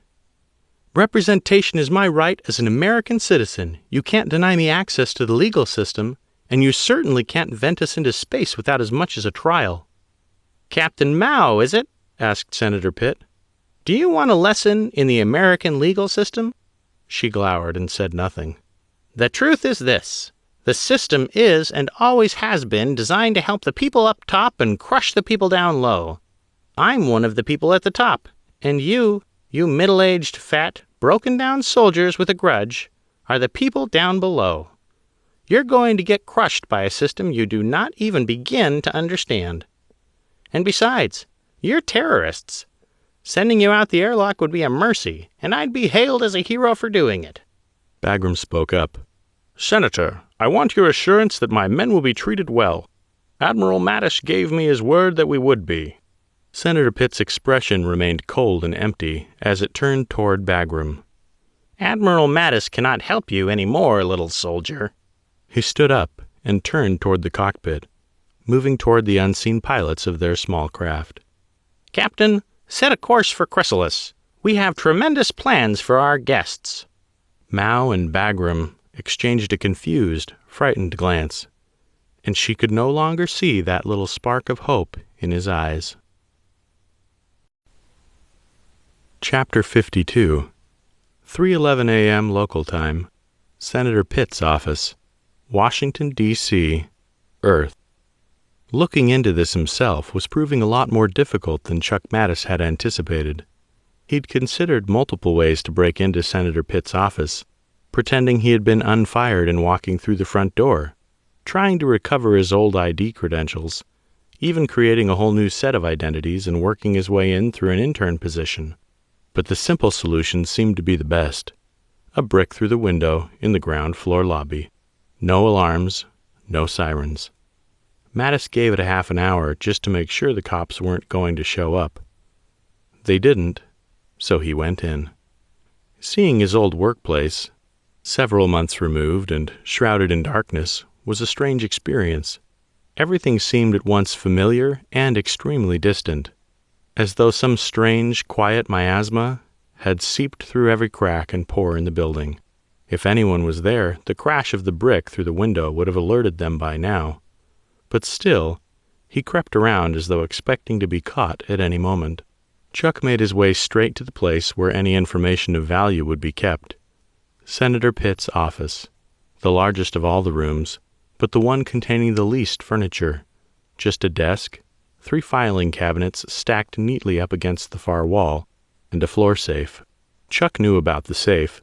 Senator Pitt trusted all his senior staff with the knowledge. He felt pretty bad about that, using Senator Pitt's trust against him, but at the same time, any help he had to get the job done was welcome. Speaking of help, Chuck clipped in his earpiece and dialed Elroy. He picked up immediately. "Here," said Elroy. "Are you in?" He sounded so excited, breathless even. It brought a smile to Chuck's face. "Yeah, I'm inside. Nice going, secret agent Chuck." Cute, but he certainly didn't feel like a secret agent. Not even something as cool or interesting as a burglar or a spy. He felt like he was back working for the senator, running errands, taking memos, and contributing on policy decisions. This was way, way out of his element. But it was necessary. Chuck came to Senator Pitt's door and gently tested the handle. Unlocked. He stepped into the office and saw the desk computer was still on. The whole desk was the screen, just how he liked it, and it was even logged in. Was everything spy-related this easy? "Okay," said Chuck, rubbing his hands together. "Looks like we're just about done. Just gotta take a look around, see what incriminating things I can find, and then I'm out of here." Almost 2 hours later, and he had found almost nothing. He searched the desk completely and found absolutely nothing of interest. Just personal notes scribbled on pieces of paper and information about meetings long since attended. A scattering of pens and tablet styluses. A bent paperclip. Carefully, Chuck put everything back where he'd found it, giving it a firm wipe with his sleeve to hopefully smudge any fingerprints. He wasn't too worried about the DNA evidence. He'd worked here only a few months ago, so it would be easy to dismiss anything they found. But fresh fingerprints might be damning. "Are you sure there's nothing here?" asked Elroy. "You still haven't searched the computer." "I know," said Chuck dejectedly. "Because if it sends out a signal to anyone, there's no way I'll know, and frankly, it's the thing most likely to actually be alarmed here." "Well, yeah," said Elroy. "Even I have an alarm on my system, and I'm a nobody." Chuck couldn't help but smile. "You aren't a nobody to me, El." "How sweet. But still, be careful, okay? At the first sign of an alarm, you gotta ninja flip out of there. I mean it, full cartwheel." He snorted and, without anything else to do, plugged in his external storage and touched the desk. The screen built into it lit up. Straight to the main operating system. Still logged in. Had been for 8 days according to the readout at the top left-hand corner of the screen. 8 days? Chuck frowned. He could understand leaving a machine logged in overnight by mistake. Once. But for 8 days? Senator Pitt must be off-world. During campaign season? Something about this didn't feel right. But he had no time to think about it. "No sign of an alarm," he said, touching the screen and scrolling through various files. He selected everything and began copying it to the external drive. No sense reading it now. There would be time enough for that later. One file snagged. It wouldn't copy. Flagged as open. He told the computer to skip copying that one, and made a duplicate of it, then started copying that one. The name stuck out. Spectre. Ding! Both copies completed at roughly the same time. Spectre must have been big. Lots of images, movies, and audio logs. Possibly even 3D scenes modeled with point data. "Okay," he said to Elroy. "I got it. Time to get out of here." Chuck unplugged his device and looked up. A man stood in the doorway, a pistol comfortably cradled in both hands. He casually raised the gun and pointed it at Chuck. "Well now, fancy seeing you here, Mr. Pitt," said the man, pulling back the hammer. Chapter 53. Captain's Ready Room. USS Midway. En route to Kepler 1011 system. Mattis called Modi up out of engineering, and, with Lynch, the three of them retired to his ready room. "Are you sure this is a good idea?" asked Lynch, his brow furrowed in worry. "We really don't know what we're sailing into over there." "The gravity mines are a known problem," said Modi. "The technology behind them is very well understood. Granted, we won't have a simple way of bypassing their assault if it comes to that, but at the very least I'm expecting no surprises." Mattis frowned slightly. "I was kind of hoping you'd tell me that there was a simple, risk-free way of disabling these mines, Modi." He held up his hand to cut off the guy's inevitable complaining. "And no, obviously that was sarcasm. Just anything you can give me?" Modi shrugged. "There's not much, to tell you the truth. Gravity mines work because they're dog simple. A sensitive electromagnet detects the presence of metal holes even at significant distances. Once detected, the mines activate a chemical rocket which propels them toward the target at high speed. When they get close, and close is more than enough, they activate, and everything in the blast radius is torn apart by the momentary gravity differential.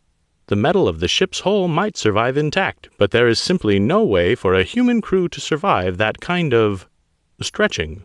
"Can we manipulate the ship's artificial gravity to help mitigate the damage?" Modi snorted dismissively. "Our internal gravity system is rated for a maximum of 1.1 G. That's like asking if wearing a pillow as armor will help protect you from a cannonball by reducing its velocity.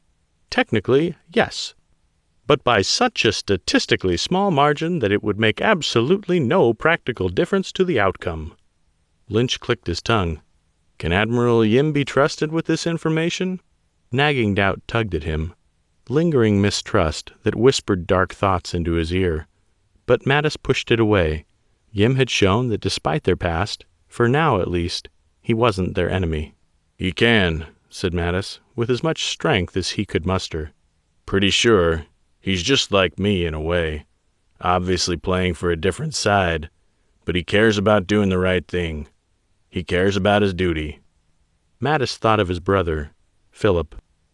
Unstoppable images of his face flashing into his head. But, for the first time since his death, he felt vaguely at peace with everything that had happened. And he meant it when he followed with, "The past is the past."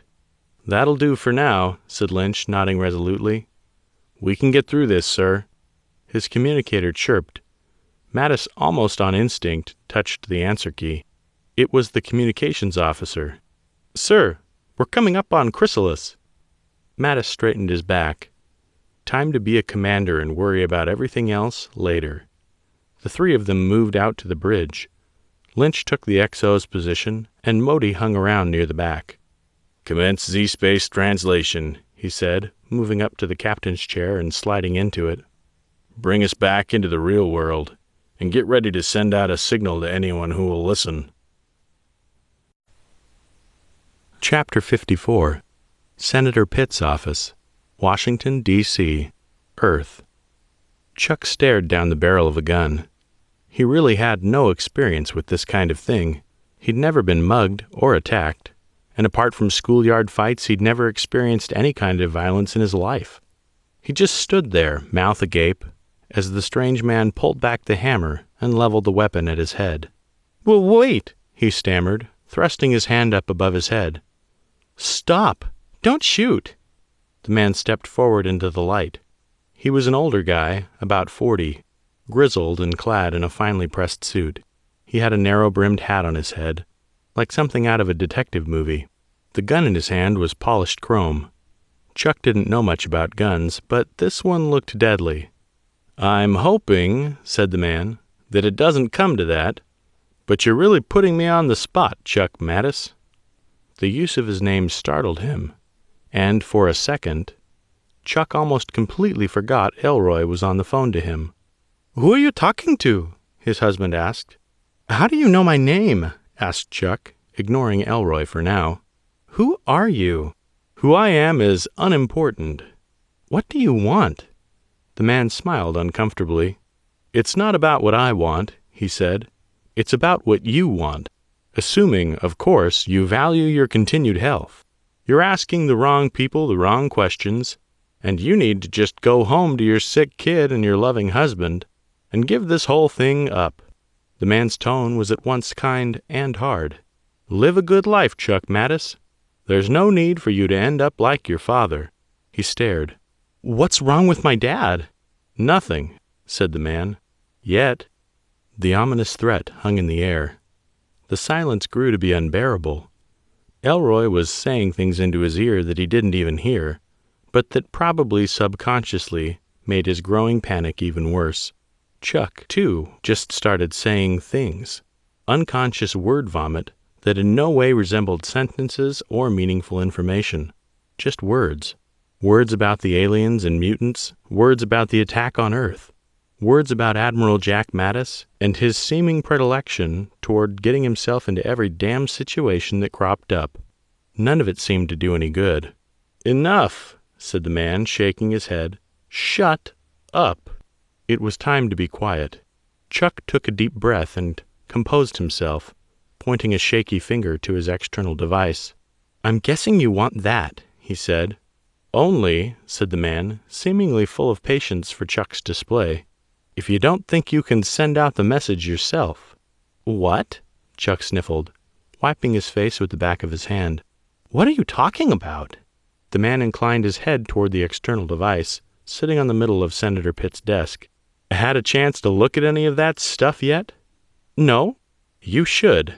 Check out files in the folder X3711B. With a shaking hand, Chuck touched the screen and scrolled through the folders.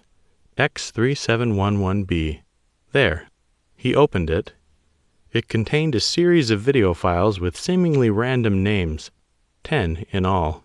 203301, 446469, 953427, 293268, 981326, 038586, 768594, 564494, 422634, 471690.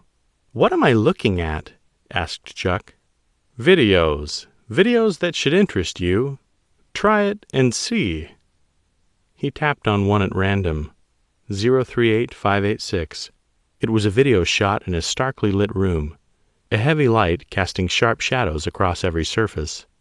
A creature lay splayed out on a metal table, its body pried open like a clam.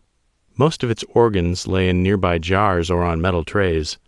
A woman dressed in a medical lab coat stood with something in her hand, inspecting a small thing the camera couldn't quite catch. Project 03858-68221, classification 211 Bravo. We call this one Irene. The woman put down the device, her face a mask of frustration and disgust. It was a removed eyeball. This one is contaminated just like the rest of the batch. The low gravity and solar radiation that bake every fucking living thing on this rock destroy their eyes. Apart from what we have in our labs, Chrysalis's general population seems to be unaffected. Must be some regression in the genome. The woman sighed. Like I fucking need more of those. Autopsy concludes at 11:39 p.m. She tossed the eyeball down in disgust. Hopefully the next one will be... The video cut out. Interesting, said the man. Don't you think? Chuck stared at him as, slowly, the truth dawned through his panic-stricken mind. You don't work for Senator Pitt, do you? The stranger's smile widened.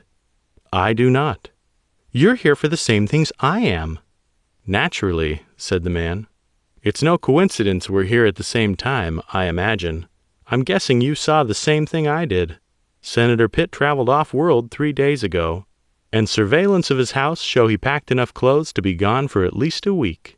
Last night was a bust, of course, due to the construction being performed across the road. Too many security cameras, especially at night, always on the lookout for thieves. But tonight was perfect. No moon, and the block party down the street would muffle the sounds of intrusion. I came in through the car park, of course. A bug I planted a few weeks ago in the system's automatic doors. I'm guessing you came in through the ceiling, however. Bold move, but faster. I like your style." Chuck stammered slightly. No, I threw a brick through the front door and came here because it was the first night I didn't have to look after my son." The man stared, then laughed. "I believe you, Chuck Mattis." He held out his hand. "Call me John Smith." "John Smith?" Chuck hesitated, then took the hand, giving it a firm shake. "That sounds like a fake name," he said, before he could fully think through what he was saying. "Of course it is." Smith nodded to the portable hard drive. "I have a contact at the media who'd be dying to get a hold of these files. If you don't mind." He held out hand, touching a switch on the underside of a ring on his right finger. The device flashed as it copied. Hopefully copied, not moved, the data from Chuck's device. "If the next piece of the puzzle is on Chrysalis, we should probably consider going there right away." "Yeah," said Chuck, nodding. "I guess so. I can send Martha a message. Let her know what we found. She can meet us there." "Martha? Martha Ramirez, the reporter?" Chuck nodded. "My, you are more resourceful than I anticipated." "Do it." Smith pulled out his phone. "I have a chess piece near Chrysalis. I'll reach out to them. See if I can get them to do a bit of digging for me before we get there." "Chess piece?" "Okay," said Chuck. He tapped out a message on his device, sent it, then considered. "Before we head out, though, you should know. There were more files on there, on Pitt's computer." Said Smith. "Mostly trash. Nothing relevant to our interest. Election promises made in public which he didn't intend to keep, and election promises made in private which he did. The usual political fare. Nothing at all special in any way." "Except Spectre," said Chuck warily. "That directory was encrypted." Smith's eyebrows shot up as he casually slid his gun into his holster. "Spectre?" "Yes," said Chuck. "It was spelt the British way, with an R-E at the end." Smith's expression fell. "If that's who I think it is, Chuck Mattis, you are in way over your head." Chapter 55. 6 hours journey from Chrysalis. Kepler 1011 system. The Midway dropped out of Z-space, reappearing into reality in a sea of multicolored light. Right away, Mattis touched the button to open communications with Chrysalis.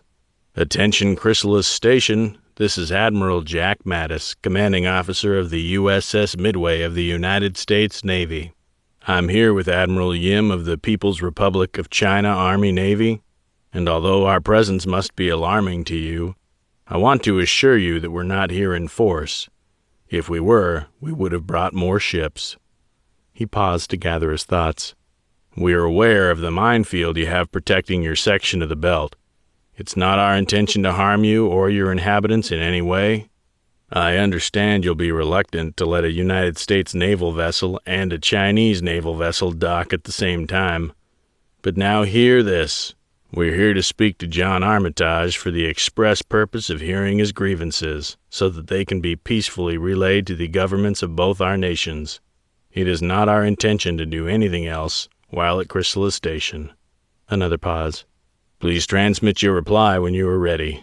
He sat back in his chair as the communications technicians primed the long-range antenna and dispatched his message. They didn't have to wait long for a response. "USS Midway, this is Chrysalis Station. You are cleared to proceed through the minefield." Lynch grimaced. "Guess we find out if they want to kill us now, right?" "Pretty much," said Mattis. The next 6 hours were spent in relative silence, the Midway steaming toward the largest rock in the system's asteroid belt, the eyes of all her crew on the long-range radars. The mines drifted in a lazy orbit around Chrysalis, gentle and predictable in their paths. But their presence was unnerving. Mattis kept the Z-space drive fully charged with the hope that, if a mine did start towards them, the ship could jump away before the destructive device pulverized them. Thankfully, their precautions seemed unnecessary, for as they drifted further and further into the minefield, the lethal devices gave no sign they were hostile. After a full shift, the Midway docked at Chrysalis Station. "Get Modi," said Mattis. You're with me again. We'll meet Yim down there." "Sir," said Lynch, his tone a little more formal than normal, "we shouldn't go alone this time. There's no need for the three of us to get on board Chrysalis together." Lynch took a steadying breath. "As your XO, I should warn you, taking half your senior staff off the ship and putting them on board this Roid, where we don't know the lay of the land, that puts your ship at a high degree of risk." He knew it was true, and he'd even promised himself that the next time he wouldn't just go down there, but, well, the only one he was accountable to for that was himself. "Unfortunately," said Mattis, "as much as I agree with you, and I do, I feel like if we show up with armed Marines, that undermines our stated goal of diplomacy, don't you think?" He smiled slightly. "We should do what we would do if this was a leisurely dock at some U.S.-friendly port. Just waltz on in like we're about to spend a whole bunch of money on overpriced booze. If nothing else, it'll be disarming. Might pull them off balance." "Guess so," said Lynch. "Just doing my job." Mattis clapped him on the shoulder. "I know. Come on, it'll be fun." "That's what you said about New London," said Lynch, his face souring instantly. "Everything turned out okay in the end," said Mattis. Lynch looked like he had inhaled a lemon. "That's a matter of opinion, sir," he growled. "Trust me," said Mattis. "This time will be different." Chapter 56. Chrysalis Station, Kepler 1011 System. Chrysalis Station was at once so alike New London, and yet so different. An asteroid, with hollowed-out sections, it had gaudy shop fronts and markets packed with people. It more resembled a center of commerce rather than a corporate headquarters, although Mattis had to begrudgingly accept that a planet's population, even a tiny one, had to shop somewhere. Despite the heavy commercial presence, the people of Chrysalis seemed much more interested in partying than anything else. Glass lined the streets, trash piled up in places where it had obviously spent some time decaying, and if there was any kind of law enforcement or security on the entire rock, there was absolutely no sign of them. Still, as he, Modi, Yim, and Lynch wove their way through the raucous, bustling crowds, he couldn't help but feel his earlier words, that they should pretend they were all here to spend money, were eerily prophetic. "How far away is our rendezvous point?" asked Lynch, struggling to keep up. His eyes flicked from side to side as they passed people. "I hate this place." "You hate every place we visit," said Modi, matter-of-factly. "I especially hate this place," said Lynch bitterly. "Lots of remote outposts have problems with pirates, thieves, criminals, all that crap. But not Chrysalis. Why? The mines keep them honest. Nobody attacks this little rock. Nobody steals from it. At least nobody hoping to escape with their lives. They wouldn't get far before, boom. So nobody tries." His voice was painted with sarcasm. "Death by minefield for stealing. Just lovely."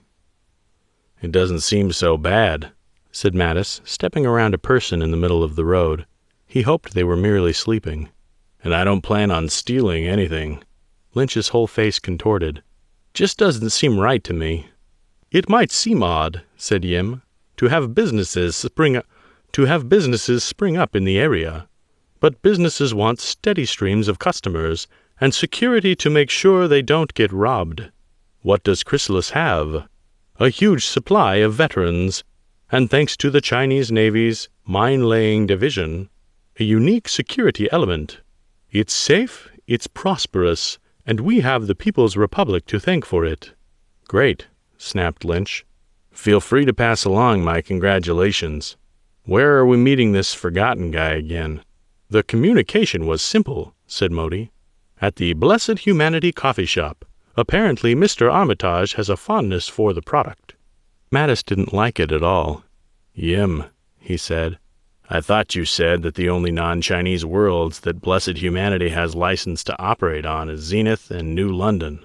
"That's what I thought," said Yim, shrugging helplessly. "Who knows? Maybe it's an illegal rip-off." Maybe, but even so, it seemed odd, suspicious, out of place. Soon the sign loomed, familiar to him now, the neon flashing, steaming cup. "Looks legit to me," said Mattis, and with no further ado pushed open the narrow door that led into the shop. Surprisingly, it was empty. The stools were clean and barely marked, the floor waxed but covered in a thin film of dust. Behind the bar, casually polishing a glass, was a man Mattis's age, gray around the temples with a neatly clipped beard. "Admiral Mattis," he said, smiling politely. "Heard you're looking for me." "John Armitage." Mattis sat on one of the stools. Yim sat to his left, Lynch on his right, and Modi stood around awkwardly. "We've come a long way to chat with you." "You look tired," said Armitage, appraising them all in turn.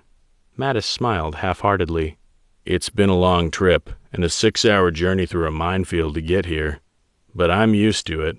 Nobody knows tired like parents or soldiers." "What about soldier parents?" A thought of Chuck flashed into his head. "We long for the sweet, sweet release of death. Or, so much caffeine our hearts explode." Armitage nodded politely. "Here," he said, reaching below the bar and withdrawing 3 steaming mugs of brown coffee topped with foam. "This will help." There were 8 more mugs, similarly steaming. "You expecting more guests?" asked Mattis, cautiously. "Only you. I expected more on your team, to be honest. And none of these people have the look of Marines about them." Yim seemed to almost snatch the drink, sniffing it eagerly, a broad smile crossing his face. He muttered something eager in Chinese and sipped it, nodding approvingly. Encouraged by this, Mattis sipped his, too. It was rich and quite sweet, but delightful. "Never understood why," he said, putting his mug down on the bench. "The sane, God-fearing men would even consider polluting perfectly good coffee with milk and sugar." "But, Admiral," said Yim, a milk mustache on his face, "that's the best part." "Coffee's just like my old girlfriend," said Lynch, sipping it cautiously. "Bitter, overrated, and it's not even worth considering unless you can change some essential point. I'm not sure there's room on my boat for filthy coffee heathens." Lynch raised the mug and drank again. "All very amusing," said Armitage, "but I'm guessing the 4 of you didn't come here to compliment my hot drinks." "No," said Mattis. "We're here to talk. Specifically to listen to you and what you have to say. To see if we can't defuse the situation we find ourselves in. These attacks on military assets are unacceptable, and to be blunt, if you don't stop, you're all going to die." "Good." Armitage casually folded his arms. "I just want to let you know, Admiral, that this shop might seem empty and safe, but I want you to know that if any of your hands touch the metal on your belts, the only thing left of you will be the Admiral Jack Mattis and Friends Memorial Crater, where this fine establishment once stood. I'm sure I don't need to go into the details of exactly how this will be accomplished." The threat, so boldly stated, stole a little of the humor from their faces, Yim's in particular, who seemed to take the destruction of the coffee house as a personal affront. "So," said Mattis, "we're here to listen. That won't work unless you talk." Armitage pulled up a chair. "Of course." He took a breath. "Admiral Mattis, I'm not sure you remember, but we actually met before. Once, right after the war. It was at the memorial for the Saragossa, the ship his brother had died on, destroyed by Admiral Yim's ship." Yim looked away, unable to look at Mattis. "I don't really remember much about that day," said Mattis honestly. "I'm not surprised." Armitage sipped his drink, smiling wistfully. "Ah, Admiral, if you'd only seen her, the Saragossa was the finest ship I'd ever served upon. Transferring to the Yorktown was bittersweet. I didn't go down with the ship, but at the same time my post just wasn't the same. I got out when my tour was done. No war, no need for me to be there." "I understand," said Mattis. "I stayed in, but the last war isn't something easily left behind. I think in some ways we're still fighting it." Armitage smiled like a jackal. "I knew you'd understand." He leaned forward over the counter. "Sir, you need to listen to me. Friendship Station was the beginning. The Chinese—" Mattis held up his hand. "I brought Admiral Yim to talk to you because I knew that was going to be an issue. Admiral Yim, the man sitting right there, was the CO of that station, and I hated him." I, too, thought it was a Chinese fleet coming for us in the beginning. He took a deep breath. But I promise you this, Armitage. I promise you, I've seen the face of our enemy. It's not the People's Republic. Slowly, Armitage's face fell. You can't honestly believe. I was there, stressed Mattis. I fought them myself. I saw he almost said bodies, ships they had. The technology, it wasn't just an evolution of Chinese tech. It was something else entirely. Armitage sipped his drink. I thought, he said at length, that you were one of the good guys, a good man, that when I explained things to you, you would help us. I like to think I am a good man, said Mattis. Maybe I'm not. But if you're just going to peddle the same conspiracy theory crap that the other Forgotten are trying to shovel, I'm not buying. He knew he was mangling his metaphors, but he didn't care. If so, you're on the wrong side of the war. I hope you can see it in time. Mattis had always been in the military. It had been his life, his career. Unlike Armitage, he never got out. He knew the system better than basically anyone. The military kept secrets. It had to. A nation's armed forces couldn't exist as an open book. But secrets bred conspiracies. From Area 51 to the F-117A, stealth fighter, Nighthawk, to the first combat starship, there were always conspiracy theories. But just like the F-117A, sometimes a conspiracy theory turned out to be true. Maybe there was something more to it. Not the Chinese, of course, but something that had been missed by all and sundry. Like that, the alien attackers were not, in fact, aliens, but humans from the future. Kind of a pretty big detail, and one he didn't want to let slip. So Mattis lied again. He was getting mighty sick of doing that. Here's what I can do, he said. I can talk to the president. I can get her to look further into this. Open another inquiry into what happened. I can't guarantee it, but I can lean on her as hard as I can. But you should be prepared for the possibility the results will be the same. Which is why, said Armitage, I cannot accept it. It was tempting to tell the truth in that moment, but his rational side prevented him. Mattis held his hands out. I don't know what else I can do for you. Armitage groaned softly as he slid out of his seat, onto his feet. Then I guess we're done here, he said. Talk to your president.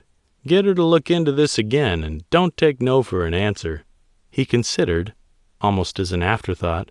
And Mattis, tell her, there's a beautiful symmetry to all this. A lie got you into this problem, a lie might get you out. He squinted. What's that supposed to mean? She'll know, said Armitage. And then he slowly turned toward the door, toward the kitchen. I'm sorry, Admiral Mattis. I wish this had gone better for us both. Mattis sipped his coffee gently. So do I. Chapter 57. Bridge. CNS Luyang 3. Orbit above Chrysalis. Kepler 1011 system. They'd hit a dead end. Yim played through everything in his head, his neurons lit up by the infusion of the galaxy's best coffee. There was a way past this.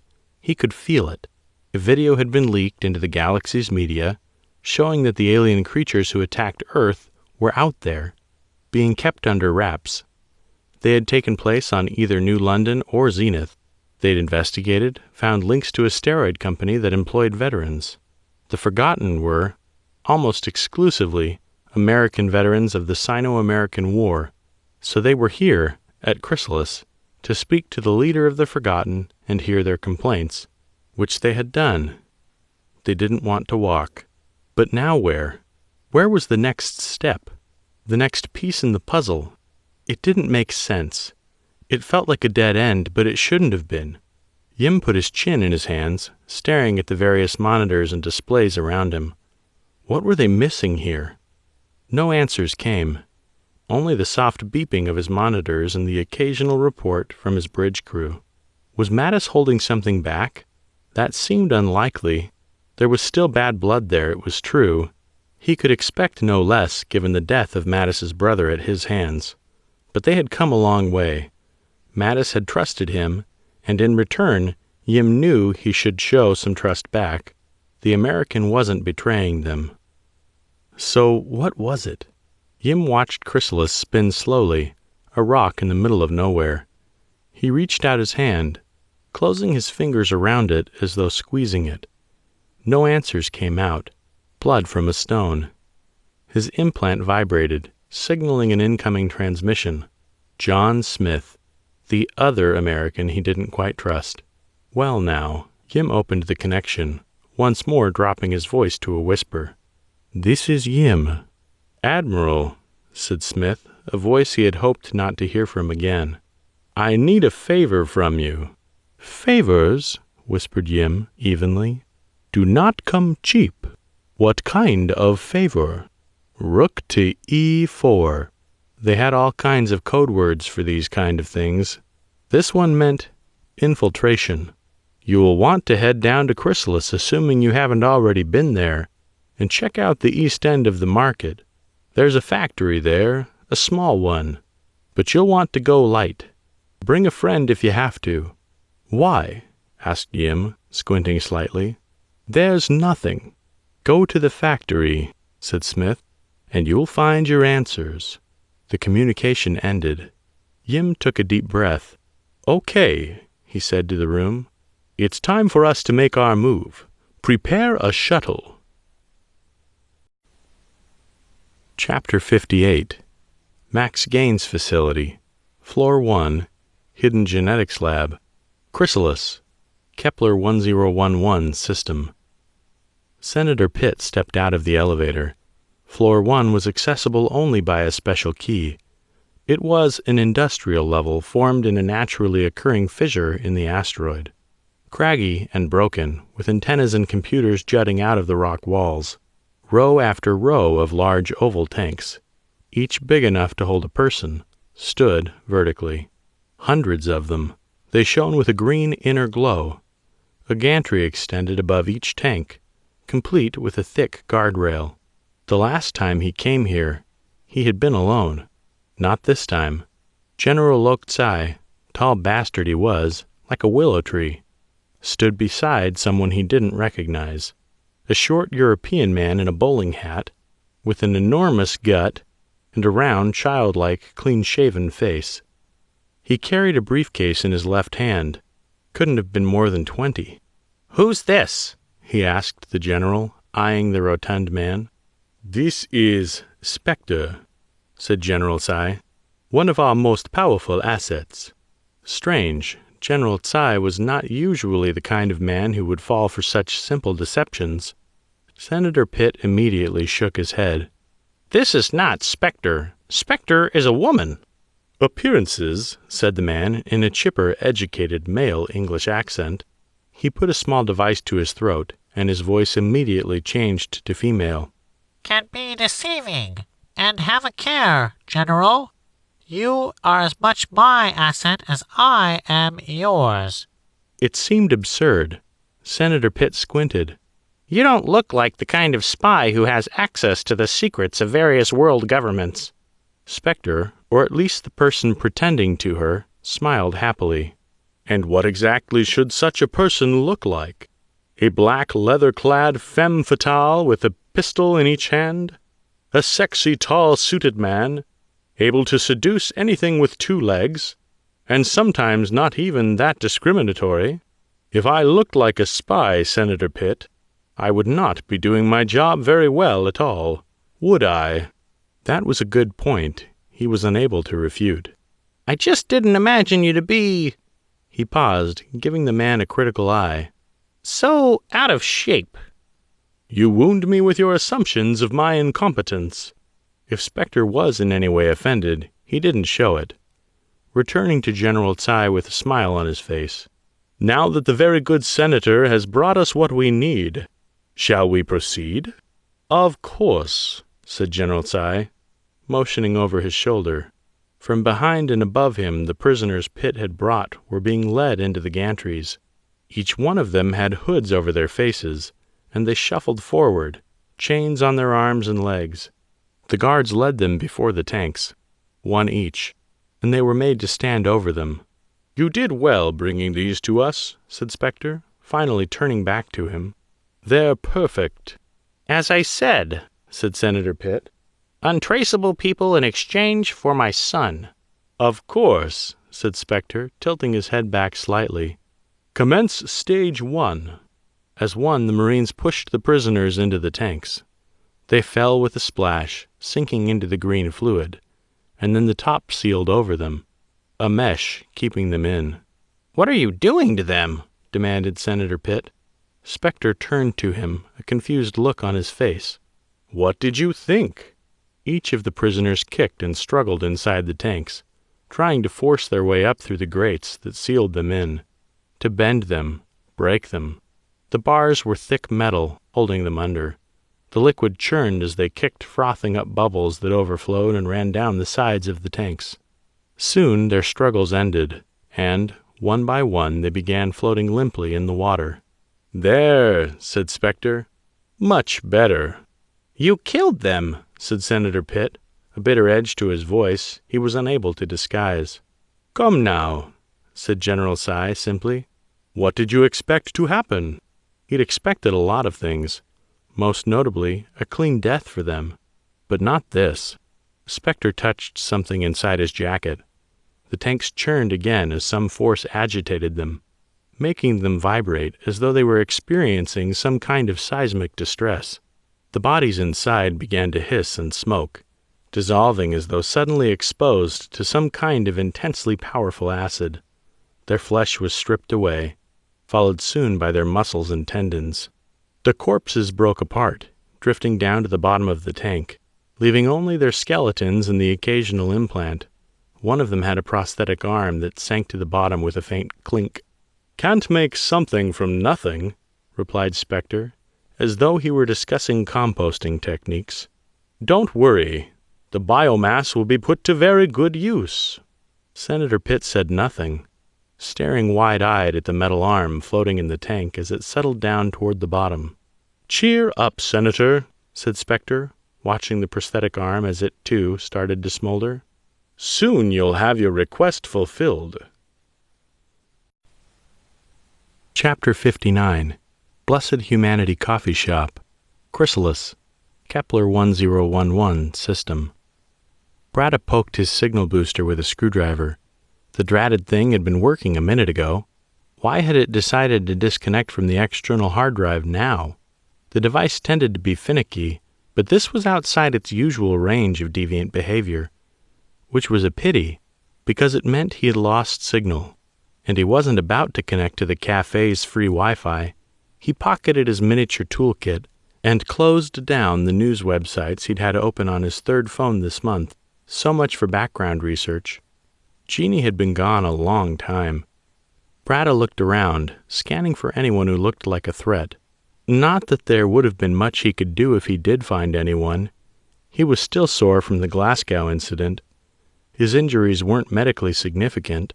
He'd escaped a concussion by what felt like a hair, but they'd stiffened up in a most inconvenient way. This kind of outcome, he thought indignantly, was why he made a habit of avoiding any physical exertion past the healthy minimum in the first place. Surely Jeannie should have been back by now. He spun the phone around on the table's dubiously clean surface. It had been a mistake to let Jeannie go talk to the Home Office alone. Certainly they knew his face better than they knew hers, and she was a trained investigator, but they'd already threatened her with violence once, and she deserved... He put that train of thought on hold. Actually, as far as he could tell, Jeannie didn't really deserve anything from him. She was rude, cold, obsessively dedicated to the pursuit of justice, and had always been. That he knew better than anyone. She'd put his life back in danger without so much as asking, and dragged him into a life of crime with no consideration for what he might have wanted.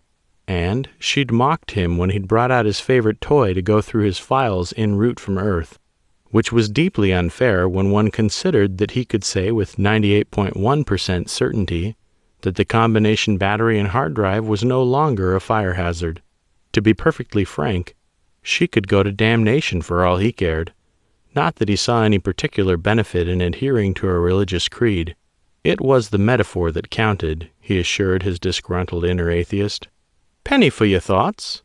I don't like you, he replied before processing that Jeannie's voice meant that Jeannie was back, and Jeannie's expression meant that Jeannie was now feeling insulted. Thank you, Steve. You make my day. He glowered and said nothing. She pulled out a chair on the other side of the table. Well, the corporate scumbags didn't give me anything. Of course, Mr. Fuller, we will investigate your concerns as appropriate in the shortest possible time frame. No, Mr. Fuller, we're not manufacturing aliens in an attempt to destroy the human race. That would be against company policy. If you will please leave now, Mr. Fuller, then there'll be no trouble. Just fascinating stuff, you know. How'd it go on your end? Brada held up the signal booster. My net connection broke. Jeannie seemed to take that remarkably in stride, which was worrying. And did you find anything out? Anything at all? He set his lips as he pocketed the booster. Realistically, resistance was futile. She'd probably find a way to drag him into conversation anyway. It depends how you define anything, really. I couldn't find any coverage about the aliens, but there's been a lot of resistance activity about the U.S. and Chinese peace. Old U.S. Marines, leader was this old bloke called Ryan or something. He took over a Chinese embassy and then they got into a space battle over New London. Apparently they hijacked the planet's goalkeeper. Other than that, only your zombieless zombie apocalypse. Lots of supply shortages, no security or military action taken by governments, but people are forming their own groups. Huh, even quieter than I would have thought. Germany is asking questions, but other than that, yes. I haven't seen one expert opinion on the video. The Chrysalis network might be censored. He nodded. That seems likely. The conversation dissolved into silence. Jeannie was glaring at something on the back wall over his head. Brada got the signal booster out again and started tinkering with the connector. It didn't really help his mood, especially when a tiny nut rolled off the table and he realized he didn't have any spares.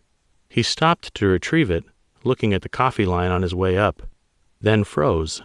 Jeannie? What? He pointed to a woman wearing a thick coat, hair done up in a bun. Is that Martha Ramirez, your reporter, getting coffee? Jeannie snapped around. You're right. Yes, it is. Oh my God. Do we do something? She shook her head like she was trying to clear it. Yes, we do, she said and left the table. Brada found himself left to fiddle with the connector for 5 or so minutes. Not that they were particularly productive minutes. He couldn't help but to glance up every few seconds. Eventually, Jeannie started making her way back, reporter in tow. Brada swallowed. Science communication had been his worst subject at school, and he'd found it extremely uncomfortable to deal with reporters and journalists since. The art of employing psychological tricks rather than data and logic had always been a distant, unknowable, and vaguely disreputable discipline. And this is Steve Brata, the man who took the video I gave you. Jeannie's voice gave him little time to react. The other woman, Martha Ramirez, nodded and treated him to a polished smile. It's a pleasure to meet you, Mr. Brata. Brata scrambled to his feet to shake her proffered hand. It's a pleasure to meet you too, Miss Ramirez. Jeannie offered Miss Ramirez a seat. We were just pooling resources, Steve. Despite himself, a spark of hope started to incubate in his chest. Do you know anything more about the situation, Miss Ramirez? Please, Martha, she said. And, well, perhaps I understand you have some ideas about what might be going on here? Well, I wouldn't say some ideas, he replied, wondering just what insane pile of leapt-to conclusions Jeannie had fed her. I have a hypothesis, but it's quite unfounded, really. We actually haven't been able to find out much. Max Gaines, don't seem to be interested in our own gains, so to speak. Martha smiled tolerantly. Not that he could complain. It was a better reaction than he got from most. Mr. Fuller thinks they might be participating in illegal human experimentation. He adjusted his glasses. That certainly could be the case. In fact, I rather suspect it is the case, or rather at least part of it. The creature's anatomical structure is remarkably familiar. But just because they're human-like doesn't necessarily mean that Max Gaines are involved in manufacturing them. It could be that they split off from humanity some time ago, and this company is really a government front to keep that a secret. Or the company could have been targeted for their resources.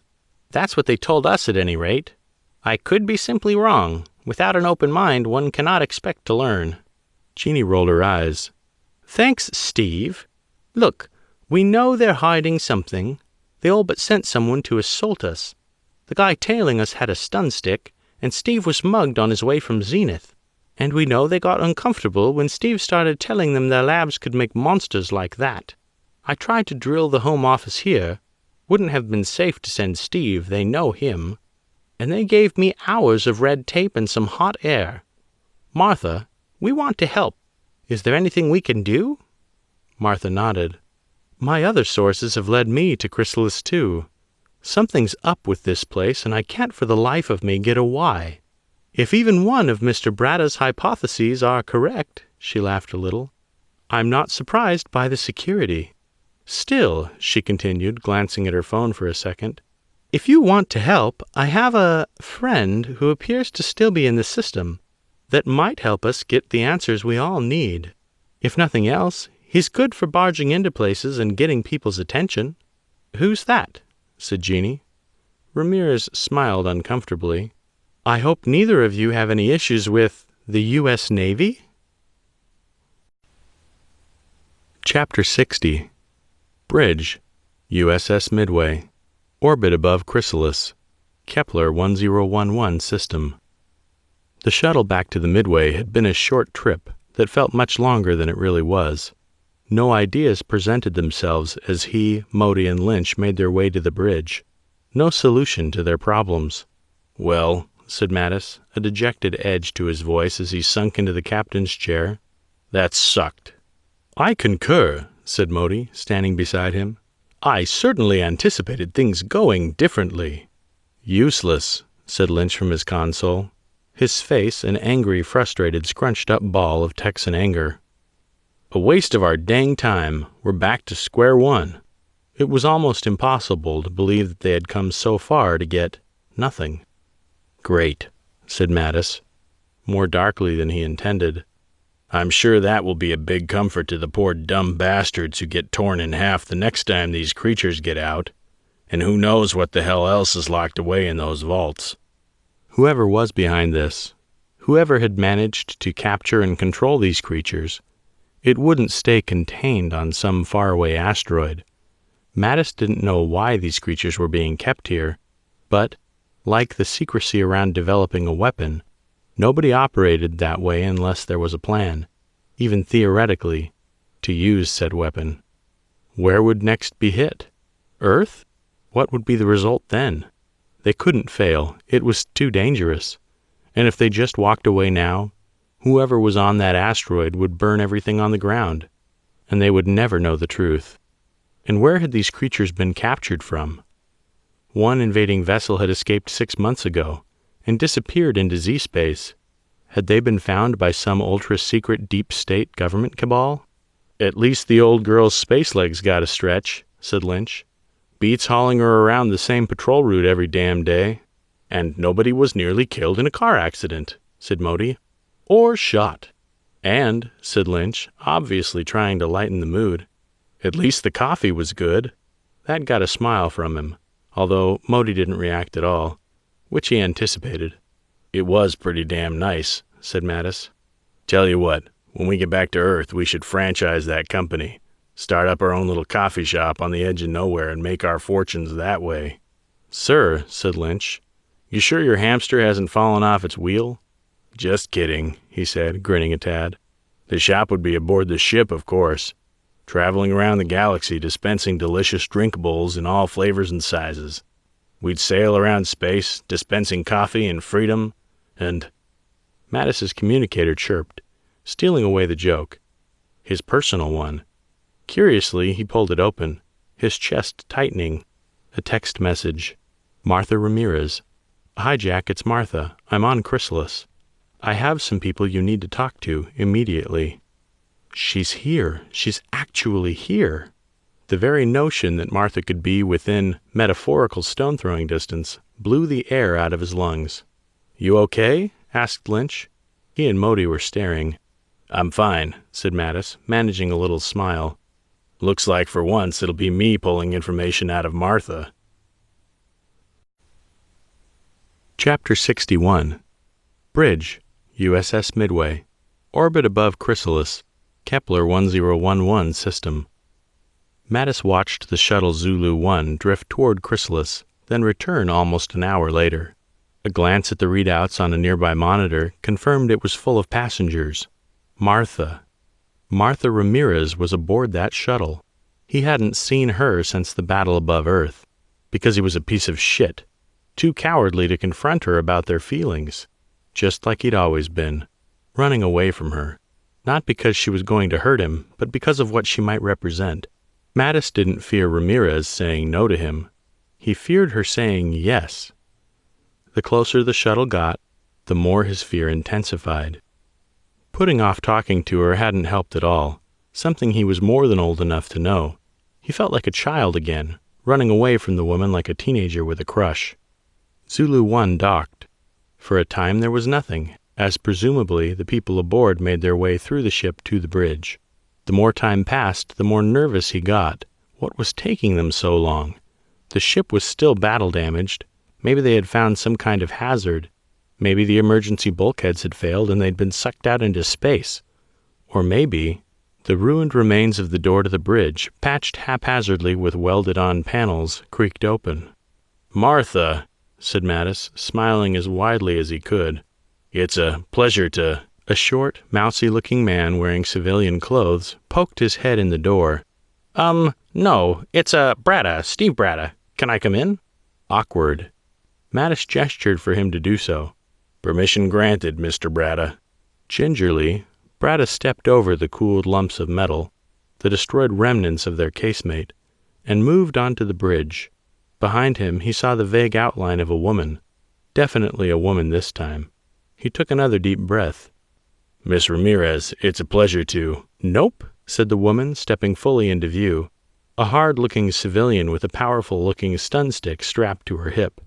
She wore a dusty blue coat and had her hair tied up in a neat bun. "I'm Officer Jeannie Tafola." Bloody hell, he was making a hash of this. Mattis rubbed the bridge of his nose in frustration and waited. And waited. "Oh?" came Ramirez's voice from the other side of the door. "Not going to embarrass yourself a third time?" Did she mean anything more from that? The first time would be them in the past, the second time just before the Battle of Earth, so this would be the third time? He was overthinking it, and he knew it, but his mind suddenly felt frazzled, like he'd stayed up for 2 nights in a row, then had 10 cups of coffee. As it stood, it was about 20 hours and 2 cups of coffee, but more overthinking. "I'll try to keep the embarrassment under control if I can," said Mattis, a little later than he really should have. "I hope." Ramirez stepped into the room smiling lopsidedly, and, for just a little fraction of a second, she actually seemed to be the nervous one. It was actually quite endearing. "All right, well, these are the 2 I told you about." "The 2 people I just had to meet." Mattis flicked his gaze over to each of them in turn. The cop seemed to have potential, but the little scientist guy seemed to be too busy nervously fiddling with a strand of his hair to be any use to anyone. "Unless there's someone else." "Hey," said Bratta, somewhat nasally and defensive. "I'll have you know, Mr. Mattis, that Jeannie and I broke this whole thing wide open. We tracked down the plant at Chrysalis, and we are more than capable of taking care of whatever—" "Steve," said Jeannie, a distinct note of frustration in her voice. "Stop trying to look tough for the Admiral, please." "Okay," said Bratta, his shoulders slumping. "Excuse me," asked Modi, the first words he'd said in a while. His eyes were drawn to Bratta's hip. "Is that an X-39? Bratta's whole face lit up. "Why, yes, it is indeed. Although it's been heavily modified, my own personal blend of alterations. I managed to induce a signal resonance in the casing, giving—" "A substantial boost to signal performance. The Takashimi effect." Modi practically slid across the floor to him, holding out his hand. "May I?" "You absolutely may," said Bratta, with something akin to a mix of fatherly pride and childish delight. "Just one moment, I'll show you how it all works.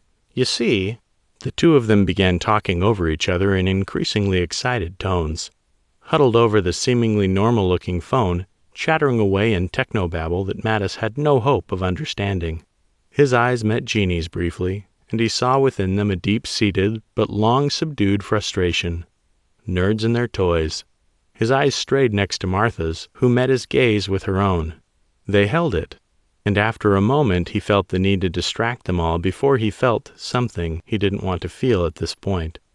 "So," asked Mattis, a little louder than necessary so he could move past that momentary weirdness, "enough about phones and stuff. You haven't really answered my question." Jeannie grinned slightly. "I don't think you believe us, Mattis," she said, with a slight impish edge to her tone that reminded him of Ramirez. Ramirez looked to Jeannie, then back to Mattis. "It's true that Steve and Jeannie investigated this," she said. "These two really did find out most of what you and your crew also discovered. I know that doesn't sound like much, but there are just two of them, and I have an idea how they can help us a fair bit further." "How's that?" asked Lynch. "Well," said Jeannie, "we found out that everything is connected. The Genetics Corporation on Zenith, Max Gaines, even the damn fucking coffee shop. They're all companies owned by shell companies, parent companies, and umbrella corporations. But there's one piece of the puzzle we haven't looked at. I know it." "I know," said Mattis. "That's exactly what I think." "Sir," said Lynch, cutting into the conversation, "the Liu Yang 3 are sending a transmission our way." Maybe Yim had an idea. "Send it through," he said. "It's not audio, it's text only. It reads—" Lynch cleared his throat. "Max Gaines facility on Chrysalis, east end of Market. Get inside." He tilted his screen so that Mattis could see the message himself. It was just as he'd described. Odd that Yim would send through a text. What was happening over there? Jeannie snapped her fingers. "I know just the person to get inside," she said, looking right at Bratta. Modi looked at Bratta. Ramirez looked at Bratta.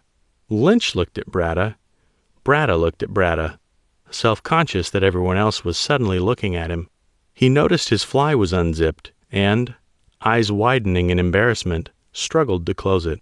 "You've got to be kidding me," said Mattis, eyes widening slowly. "Am I losing my mind here?" "You've got to admit," said Jeannie, watching Bratta fight with the stuck zipper, "nobody'll be expecting him." Mattis grimaced. "All right, I'll inform Fleet Command what's going on. Maybe they can give me more insight on what the company is really doing." He pointed his thumb towards Bratta. "That'll give the good doctor here more time to—" He regarded the small man struggling with his fly. "Get ready, so to speak." Chapter 62. Bridge. CNS Liu Yang 3. Orbit above Chrysalis. Kepler 1011 system. "Prepare a shuttle," said Yim. "I have to go back there." "Of course, sir," said Xiao, straightening his back. "I'll have it ready again." A playful smile crossed his lips. "Going back for more coffee, sir? I'll have to get you to get me some, too." Yim managed a smile of his own. "I'll do that. Send me your order, and I'll make sure you get it." He eased out of his chair with a groan. Xiao turned back to his console, and then his tone became professional again. "Sir, we're receiving a Z-Space transmission, wideband, Priority 1. "Priority 1? Well, they were popular today. "What's the origin?" asked Yim. It felt good to stand after sitting down for so long. "Unclear," said Xiao. "It's from General Tsai, and—" he squinted. "It's addressed to the bridge crew of the Liu Yang 3. A strange and improper way of addressing a communication. Either a ship or the CO was normally specifically called out. "Very well," said Yim. "Put it through." "Mr. Yim," said General Tsai, his tone almost accusatory, "where is your ship at the present moment?" Yim blinked and touched his neck, dropping his voice to a lower tone. "Sir, I'm—" "Speak out loud," said General Tsai. "If you please, Admiral Yim." He scowled. "Sir, the Liu Yang 3 is currently investigating a matter of utmost importance to the People's Republic. We are in orbit of a large asteroid, Chrysalis. and I believe it holds the key to many of the mysteries surrounding the alien invasion upon Earth." "I understand," said General Tsai. "Now hear this. Admiral, we have detected long-range transmissions from the Midway, and we believe that they are planning to move on Chrysalis. For reasons of national security, this cannot be allowed. The Luyang 3 is hereby ordered to revert, immediately and without delay, to its previously assigned mission. This order is to be followed without delay or hesitation of any kind. Admiral, do I make myself clear?" What the hell was the general saying? "Sir, if you just listen to me. I've been speaking to Admiral Mattis about this place. It's not what you think. There's a lot going on here, and if you give me a minute, I'll fill you in on the details of—" "Is Lieutenant Commander Xiao present?" interrupted General Tsai. "Is he listening to this conversation?" Yim and Xiao's eyes met. "He is," said Yim uncertainly. "I'm here," said Xiao, equally uncertain. "Admiral Yim," said General Tsai, his voice iron, "the grace of the people has expired. Remove your sidearm and give it to Lieutenant Commander Xiao, and then have him relieve you as the commanding officer of the CNS Luyang 3. Lieutenant Commander Xiao, Marines on the bridge. If Admiral Yim refuses this direct order from the Joint Chiefs of Staff, you are ordered to force him to comply in any way you see fit, including putting a bullet in him." Yim spluttered for a moment, trying to find the right way of arguing against this madness. Standing down the CO of a ship like this was absolutely improper. Ordering his XO to shoot him on the bridge of his own ship was beyond improper. It was insanity. Slowly, with obvious reluctance, Xiao drew his pistol, cradling it in both hands. "I'm sorry, sir," he said. "We can sort this out later, I promise." Barely able to disguise his disgust, Yim drew his pistol with 2 fingers, reversed it, and handed it grip first to Xiao. "Commander Xiao, I stand relieved." "General, sir," said Xiao, taking the pistol and laying it on his console. "I have the Admiral's weapon." "Excellent," said General Tsai, his tone painted with obvious relief. "Lieutenant Commander Xiao, you are hereby ordered to use the capabilities of your ship to engage the USS Midway. We have classified the dematerialized orbit space of Chrysalis as financial importance to the People's Republic, and its integrity cannot be compromised. That minefield remains Chinese property after all. Your objective is the following.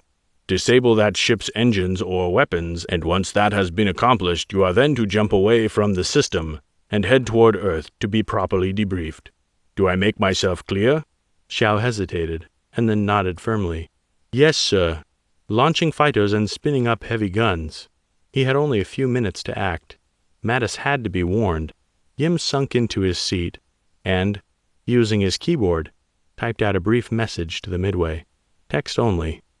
"Alert fighters away," said one of his bridge officers. Although they weren't his bridge officers anymore, were they? "Thank you," said Xiao. Yim scowled as he watched his ship's fighters fly out of the hangar bay, turning and banking toward the Midway. "I'm not getting you coffee anymore," he growled. Chapter 63. Senator Pitt's Office, Washington, D.C., Earth. Chuck had no idea what Spectre meant, but just mentioning the name had rattled John Smith something fierce. He had stepped away from Chuck to make some kind of long-range phone call. It felt odd to just stand there while an armed guy made a call to another star system, speaking quietly and deliberately about something he simply couldn't overhear. "Hey," said Elroy, his voice strained. "You still there, Chuck? I'm about to call the cops."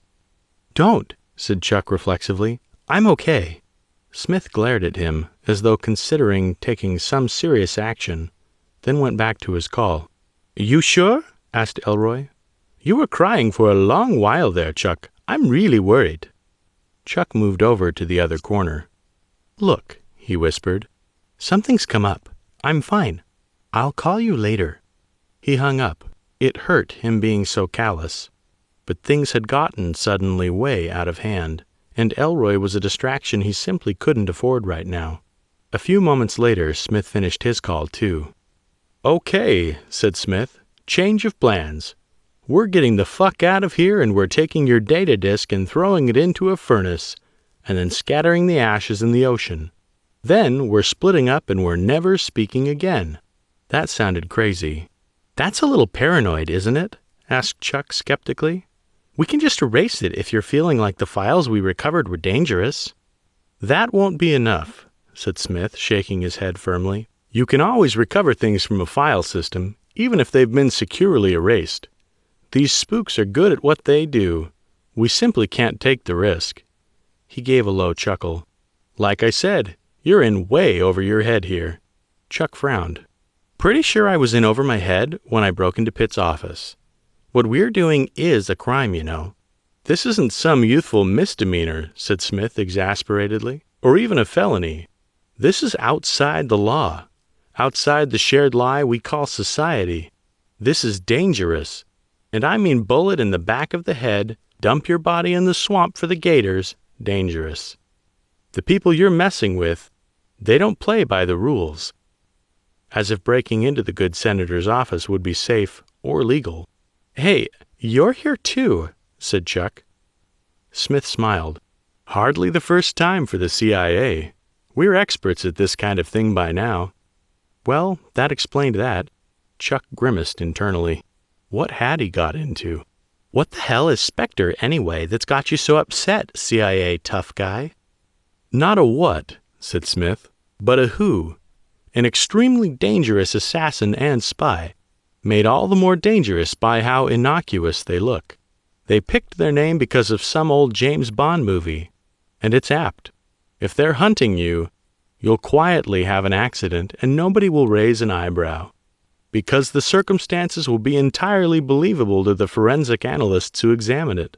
It sounded crazy, but Smith definitely seemed to believe it. "Okay," said Chuck slowly. "Why are you telling me this?" "Because I know who your old man is. I like him. I want to help him find what he's looking for, but I can't do it if I'm laying at the bottom of some bog." "What is my dad looking for?" asked Chuck. "He never really talks to me." Smith snorted. "Lots of things," he said. "This goes deep. I'm talking a deep state, a shadow government running things from behind the scenes, performing genetic experiments, operating within and outside nations, doing things nobody in their right mind should ever even consider. They're waist deep in every distasteful thing you could ever imagine." "Why don't you go public?" asked Chuck, "if you have the proof?" "That's the problem," said Smith. "I don't. Yet." Spoken like a very sane man with extremely normal beliefs. Chuck couldn't help but let his eyes drift back to the man's pistol. Suddenly, Chuck trusted him a whole lot less. And yet, no, it was crazy. "Okay," said Chuck, lying through his teeth. "I believe it. What do you suggest we do?" Smith shrugged helplessly. "I know what I'm doing. Leaving. I suggest you do yourself a favor, kid, and drop this. It's way too deep for you. Hell, it's probably too deep for me." He affixed Chuck a firm glare. "You never saw me, kid." Chuck nodded, and then Smith turned and left the office.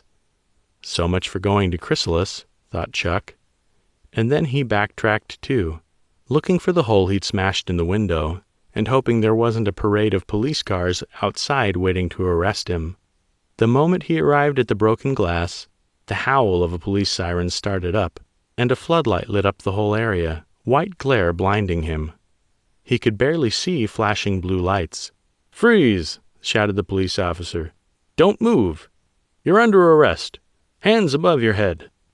Well, thought Chuck, as he slowly raised his hands above his head, shit, I jinxed it. Chapter 64. Commander Modi's Workroom, USS Midway, Orbit above Chrysalis, Kepler 1011 System. Bratta stared at the prototypes on Modi's glistening bench. Modi appeared to take note of his interest.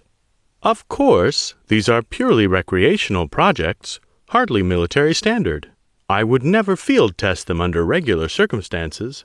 But of course, I estimate the odds of your dying due to lack of support are significantly higher than the odds of significant injury due to equipment malfunction." Bratta nodded. throat suddenly dry. That does sound reasonable. Thank you, Commander Modi. Modi nodded seriously. You are welcome. So, he ventured, what do all of these do? This, said Modi, is a camera that can be easily fitted to any regular pair of glasses. Hardly an innovation in and of itself. Comes with a miniature earpiece and microphone. It's reverse-engineered Chinese technology. Just speak in a whisper and it should work. Bratta took the mic and carefully touched it to his neck. What next? How will the heads-up lens attach to my glasses? Modi reached for a pair of gloves, then picked up the tiny transparent screen. It is articulated to clip onto the frame itself, so the lenses are not damaged. Some minor modification may be necessary before it adheres to your frames, unfortunately. May I have your glasses? Bratta complied, blinking as his vision suddenly blurred. Modi seemed to be fiddling.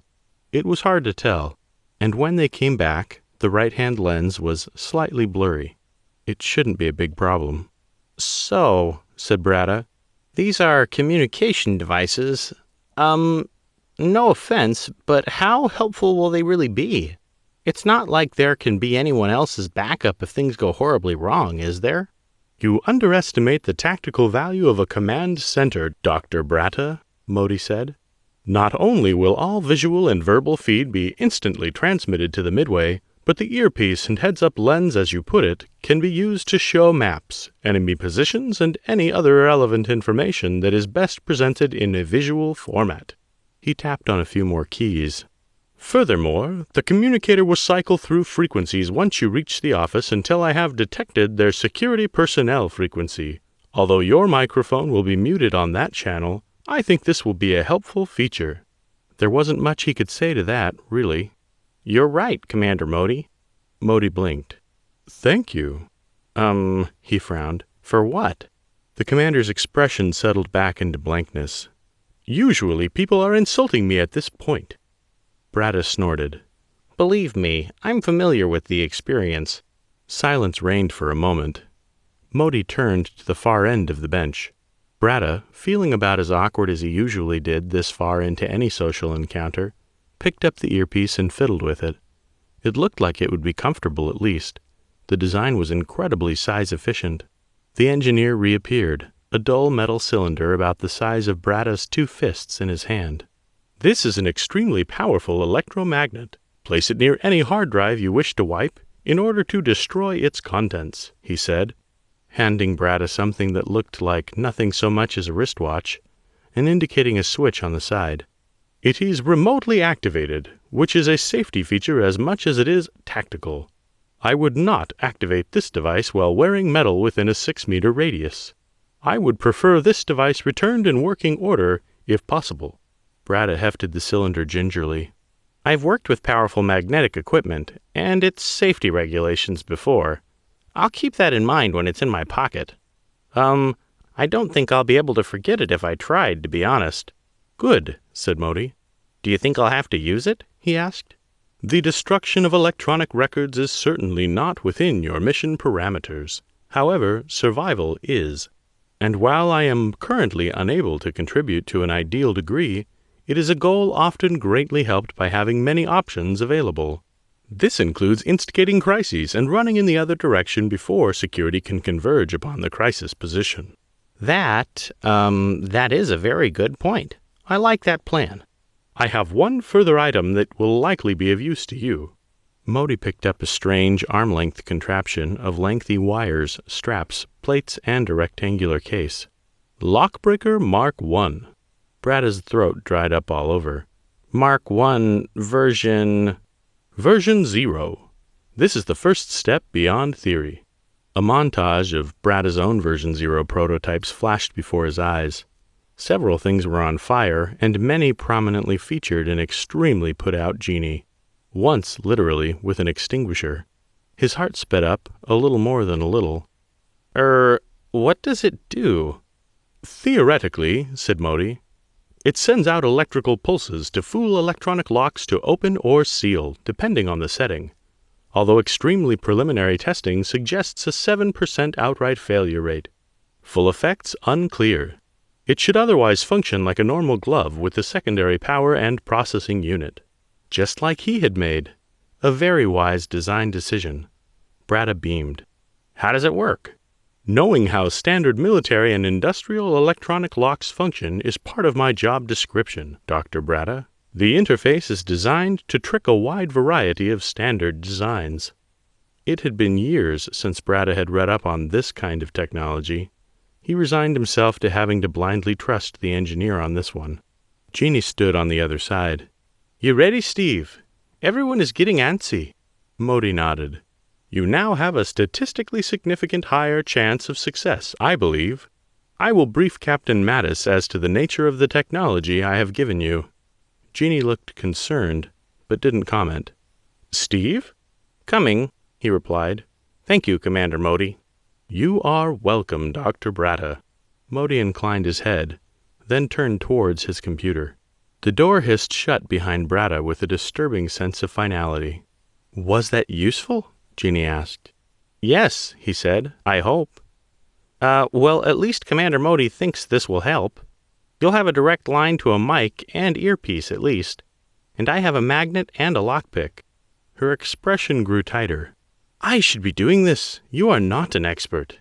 Bratta paused. They know us both, Jeannie, but you don't know where the labs are. I don't want to. We both know I really don't. But I can find them.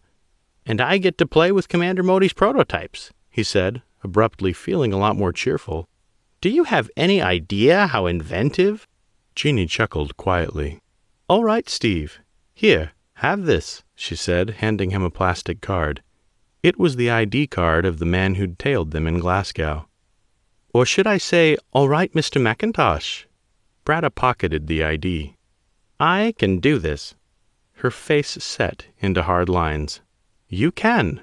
And you're not about to get hurt on my watch, even with your twit head. Excuse me? His pitch skyrocketed. I have been bruised and scraped and battered, and my ankle still hurts. Walk it off, sissy. Jeannie punched him in the shoulder.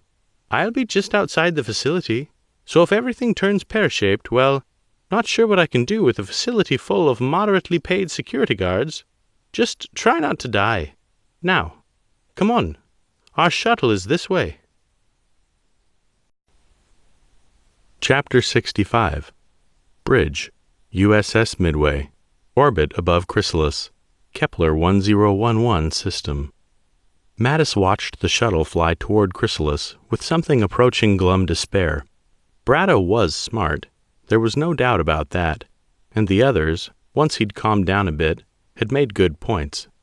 Bratta was a civilian, and therefore significantly less likely to attract the kind of attention a military presence would. Jeannie didn't know the tech, and Ramirez was far too noticeable a celebrity to even consider making the attempt. It still felt kind of crazy to send in a lone civilian, no matter what equipment Modi had given him. The guy was a geneticist, a scientist, not a spy, not an infiltrator. Yet he was, paradoxically, the only one aboard a ship of military personnel who could even potentially pull this mission off. This day kept getting better and better. Sir, said Lynch, tapping keys on his console, we're detecting an incoming transmission. Wide beam. A wide beam transmission meant that anyone could pick it up, but such things were inevitably encrypted. Any idea who it's addressed to, or where it came from? Not sure, said Lynch. On both counts. Wide beams are good for that. He consulted his instruments, his voice suddenly painted with surprise and adrenaline. Sir, I think we have our answer. The Luyang 3 is launching strike craft. No, it couldn't be possible. Yim wouldn't. After all they had been through recently, they weren't friends before, certainly, and there was some lingering anger there, too. But Yim seemingly had proven that he was simply a soldier doing his job. The war was over. Maybe the fighters were just performing a combat sweep, or maybe there was some kind of danger the Midway wasn't aware of. Yet, as Mattis watched the Luyang 3's fighters roar across space directly toward the Midway, he knew the true reason. Betrayal. The words he needed to say next were, "Launch strike craft. but he just simply couldn't bring himself to do it. "Mr. Lynch," said Mattis slowly, "what's the status on the hangar bay? It was damaged, wasn't it?" "Aye, sir," said Lynch, perhaps sensing where Mattis was trying to go with this line of questioning. "It was, but the pilots fixed it. There's some minor debris remaining, but it should be okay to launch ships." "No excuses." Lynch grimaced. "It's not your fault, sir. You couldn't have anticipated this." He knew that, yet still it hit him hard, right in the chest. "Open a channel," said Mattis, his heart heavy in his chest. "Broadcast it on all frequencies into all craft. Put it out on radio, Z-space, hell, even signal light in Morse. Message reads, 10-kilometer exclusion zone established around the midway. Any ship crossing this line will be destroyed." Lynch tapped on keys, writing down his message. "Transmitting." Mattis took a deep breath. "Launch strike fighters. Order them to engage and destroy any aircraft that crosses the 10-kilometer line." "Aye, aye, sir," said Lynch, eyes fixed on his monitors. "Scrambling strike craft." He turned and looked at Mattis, the corners of his mouth turned down. "The Chinese strike craft are accelerating to attack." His mouth became a thin line as he watched his monitors, and the two clouds of fighters drawing closer and closer. Chapter 66. Max Gaines' Home Office Staff Entrance. Chrysalis. Kepler 1011 System. Bratta stared at the Max Gaines staff entrance and wiped his palms against his jacket, only for the most translucent panels of Modi's lockbreaker to catch on the fabric. He winced and tucked his hands behind his back. Yes, Jeannie wasn't that far away, just around the corner really, but still, he felt awfully alone. He couldn't believe he was doing this. He could not believe he was doing this. He couldn't believe he was doing this. And yet here he was. He stared at Callum McIntosh's ID. It stared back. In a twist of fate that might have been amusing under different circumstances, it looked about as much like him as his own ID did, although the security guard had been a lot bigger than him. He scrunched his face up, experimentally, trying to mimic the expression in the picture. He was stalling. Bratta squared his shoulders and strode across the street. The staff entrance was unobtrusive, a plain door set in the side of the building, overlooked by at least one security camera. He held the stolen ID up to the reader on the wall. It buzzed, and the door clicked open. That had been easy. Hadn't even needed to use the lockbreaker. Maybe this wouldn't be so bad after all. Almost like a regular day at work. "Steve, there's a guard," Jeannie's voice hissed through his earpiece. He jumped and looked around. Surely enough, a security guard was stationed at the end of the entry corridor. "Don't worry about it." Martha Ramirez's voice came through, calm and steady. "Walk up to him and say you left some work in an office yesterday, and you're coming to pick it up. Walk up to him now." He did as she said, ambling cautiously over. Jeannie spoke up again. "If he says you are acting suspiciously, laugh and agree with him. Mention hearing something, probably the wind. Keep talking. Your story isn't that interesting, and it's probably near the end of his shift. Flash your ID, and he should let you past." Up ahead, the guard crossed his arms. "All right, sir. What's your business here?" Bratta's palms went from damp to drenched. "Oh, I'm just here to pick up some work I left in the office yesterday." The guard raised an eyebrow. "At this hour?" Bratta did his best to set his face into an assertive expression. "Yes, I haven't been able to come in earlier than this. Is that going to be a problem?" That had felt so brave. "It shouldn't be, sir. You seem awfully nervous." "Steve, you've got to calm down," Martha whispered. Bratta's eyes widened in shock. For a brief moment, he didn't say anything. "Steve," said Martha, "repeat exactly what I tell you." "Oh, right, I guess I do look nervous. Ha ha ha." Of course, I must look a little nervous, don't I? Ha ha!" He repeated almost as she spoke. She continued whispering through the speaker. "It's the wind. I'm just imagining things. I'm easily distracted. Keep going." "Sorry, it's just the wind. I thought I heard something very distracting, you know how it is." "I can't say I do," the guard replied. "Oh, I'm making such a hash of this," Bratta tried. "I'm sorry." He forced a smile. It's been a long day. My wife just isn't listening to reason, and the cleaning robot's broken, and the guard sighed. All right, sir, may I see your ID? Bradda scrabbled through his pockets. The card actually turned up on the first try. The guard glanced at it. Doesn't look much like you. It's the Flash, Bradda grimaced, familiar at least with this conversation. The guard squinted, shrugged, and held the ID under a scanner. It beeped, and he handed the card back to Bradda. On your way then, sir, and see the main office about getting that ID reshot soon. Bradda stammered out a stream of promises and fled. You probably didn't need to coach him for that, Martha, Jeannie said.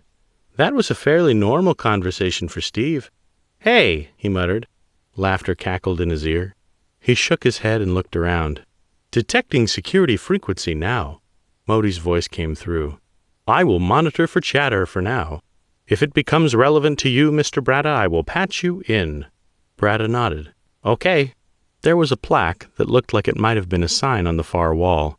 He wandered over, and yes, reception was that way. Officers were there. Well, if the layout of this place was anything like the Zenith facility, the laboratories would be behind the offices, near the back, where they could be properly ventilated and fitted with emergency exits. The more expensive equipment, however, would be at the center of the complex, where it could be more thoroughly secured, which wasn't exactly ideal for him, but that was probably the idea. I'm going to start looking for the labs now, he whispered, and set off deeper into the building. Chapter 67. Max Gaines' Home Office. Chrysalis.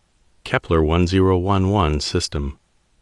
Bradda tried to look normal and purposeful, but it was hard when he was moderately lost, and there were 3 voices in his head. At least the building had been quiet, so far. Like the grave. He hadn't seen a single other living soul. Steve, what are you doing? Jeannie demanded, helpful as ever. Trying to find the labs? He whispered.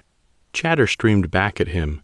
He did his best to filter it out, eventually settling on humming softly as he tried to study the latest sign without looking like he was studying it.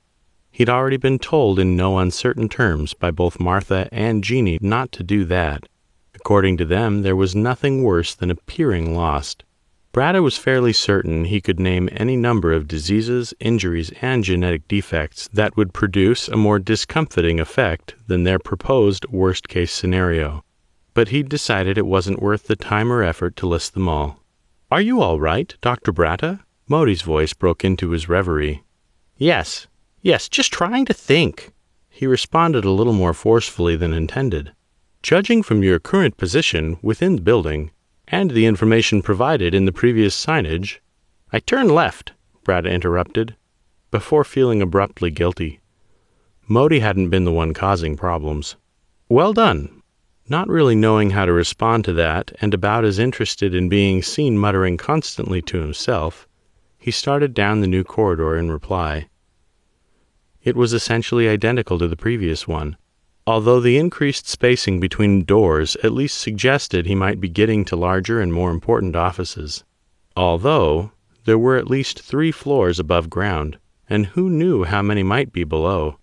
Bradda felt a clammy sweat break out at the mere thought of how long it might take to explore the whole building. New Junction. He'd been walking for 10 minutes or so, and heading generally back and inward, so straight on, hopefully. About halfway down the new turn, Modi's voice stopped him. Dr. Bradda, could you please obtain some more precise images of the locks?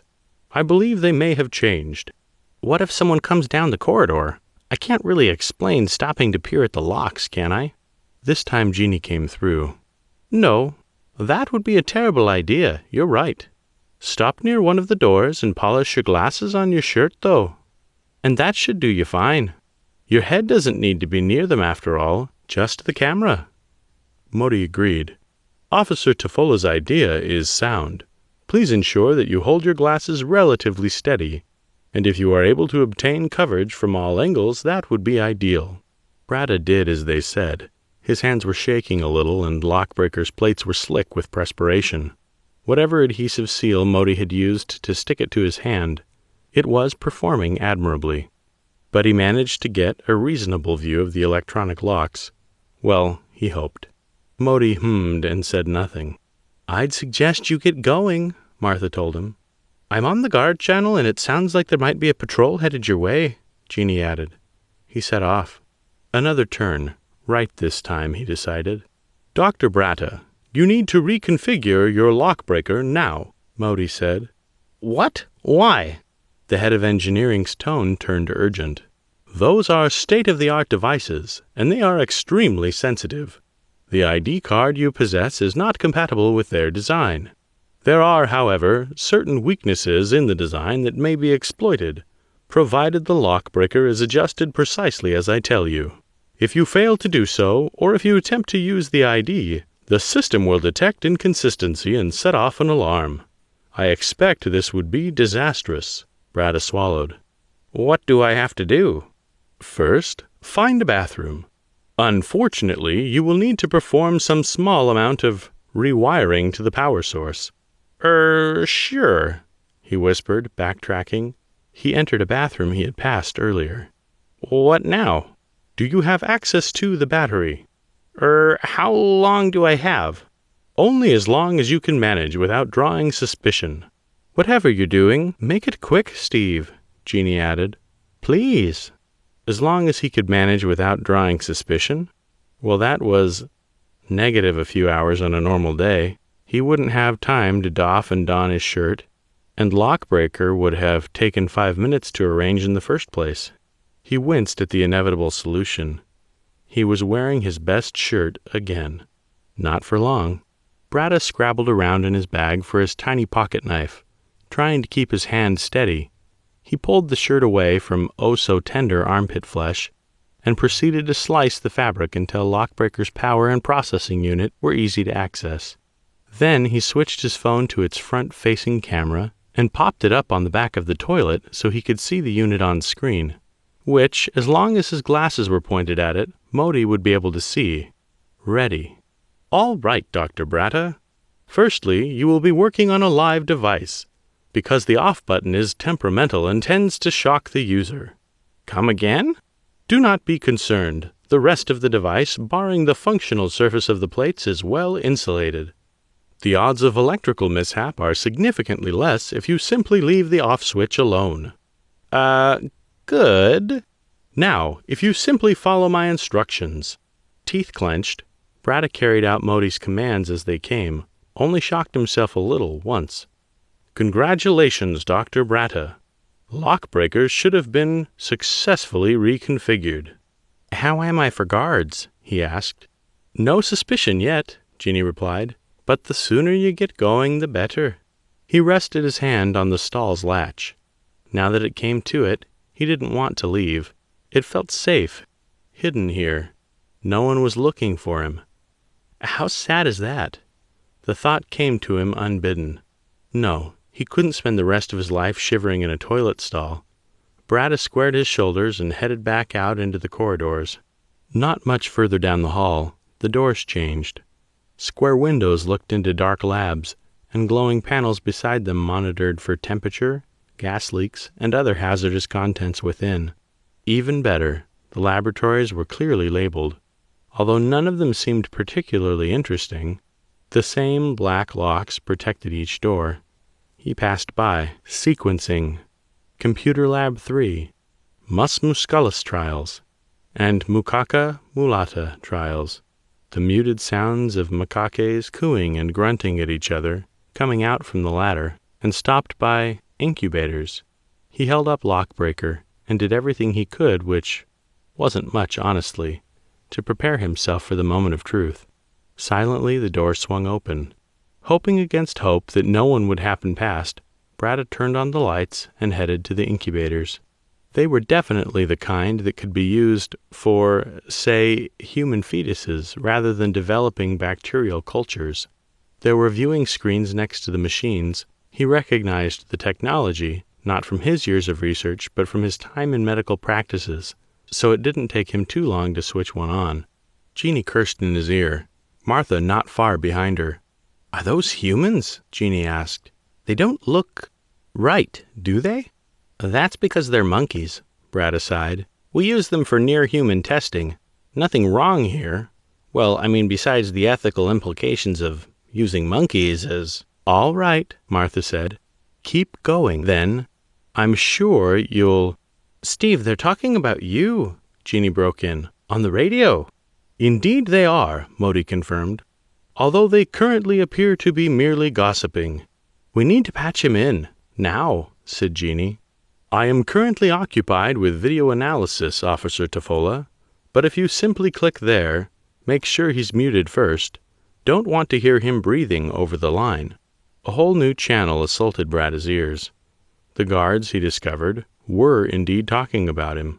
Or, more precisely, laughing. Mocking him for how he'd acted.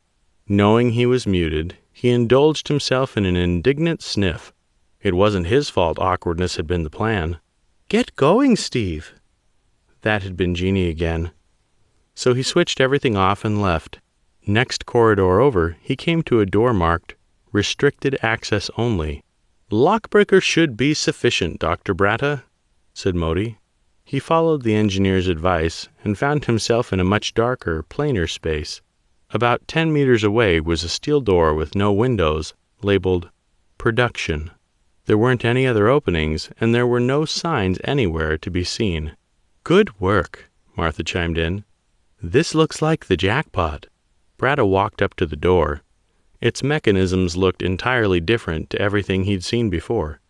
He pretended to polish his glasses again. Commander Modi? Yes, Dr. Bratta. Is there anything I should be doing about the lock? I'm formulating the optimal course of action as we speak. Oh, all right. He listened to the security guards for a minute. It appears to be unlocked. I suggest being prepared to run. Bratta gulped. Steve, you... Jeannie began. Oh, so that's where everyone was. Oh, dear. Chapter 68. Max Gaines' Home Office. Chrysalis. Kepler 1011 System. Bratta quickly took in the scene before him. A lowered laboratory floor was filled with rows of metal slabs.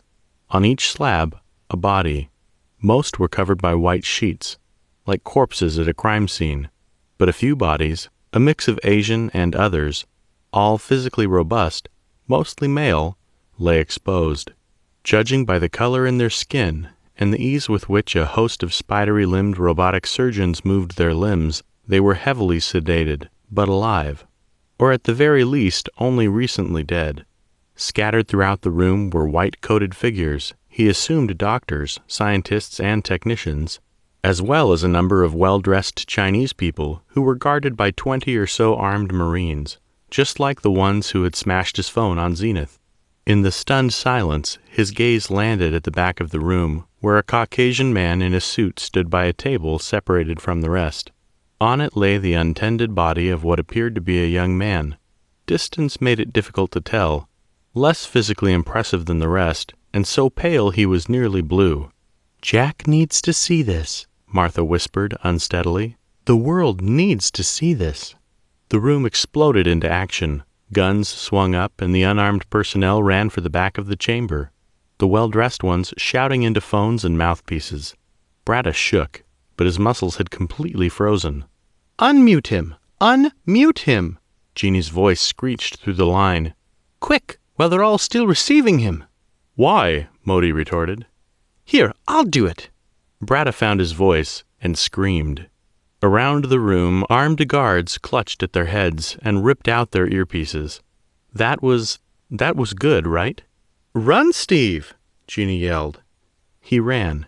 And that is why, Commander Modi, she added, sounding smug. Steve's scream is bracing. Bratta wondered if this was really the best time for gloating, but then Jeannie was the expert. He skidded out of the restricted access door.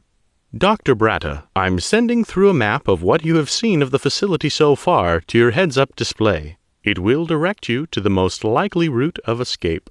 A green map, marked with a red trail, flashed in front of his right eye, and he nearly stumbled into a wall. He held out a hand to brace himself, wincing as Lockbreaker cut into the flesh of his palm, and pelted onward, following the trail. He can't make it alone, Jeannie said, voice hard. I'm going in there to get him. Get an extraction team ready. I'll meet them outside the facility. Officer Tofola, don't go in there. It's too dangerous. It's done, said Jeannie. Hang on, Steve. I'm coming. Modi groaned into his ear. It would appear I am the only remaining member of your handler team with sense, Dr. Bratta. Please take the next left. Bratta wheezed for breath in reply, and caught the sight of a troop of guards running towards him from the other end of the junction. Nope, nope, nope, he managed. Dr. Bratta, take the next right and loop back around. Perhaps they might. He rounded the corner, only to see another group of Marine types charging at him from the other direction. He shrieked a little. I can't outrun them. No, you cannot. Modi's voice was frustrated but subdued. A shuttle is being prepped for launch. It will be there in 8 minutes. I'm coming, said Jeannie, puffing through the microphone. 8 minutes is 7 minutes too long. No, he wasn't going to die here. He was not. He had 1,000,001 things on which to lecture Modi on user interfaces, and the very least, he had to rub it into Jeannie's face that he'd done it where she'd failed, and the guards were closing. Even in the labyrinthine corridors, they'd have a clear shot in moments. Bratta drew the electromagnet from his bag and pegged it behind him towards the oncoming guards. Grenade! One of the guards yelled, and they scattered. He had a good lead on them by the time they realized it wasn't exploding. Decoy! The same guard yelled, and they swarmed around the corner, past the waiting electromagnet. Bratta grinned at them and pressed the switch on his watch. Their expressions went from confident to confused screams as their weapons were ripped from their hands, their belt buckles were pulled towards it, and at least one high-speed wallet hit someone in the face. He ran, and he never switched the electromagnet off.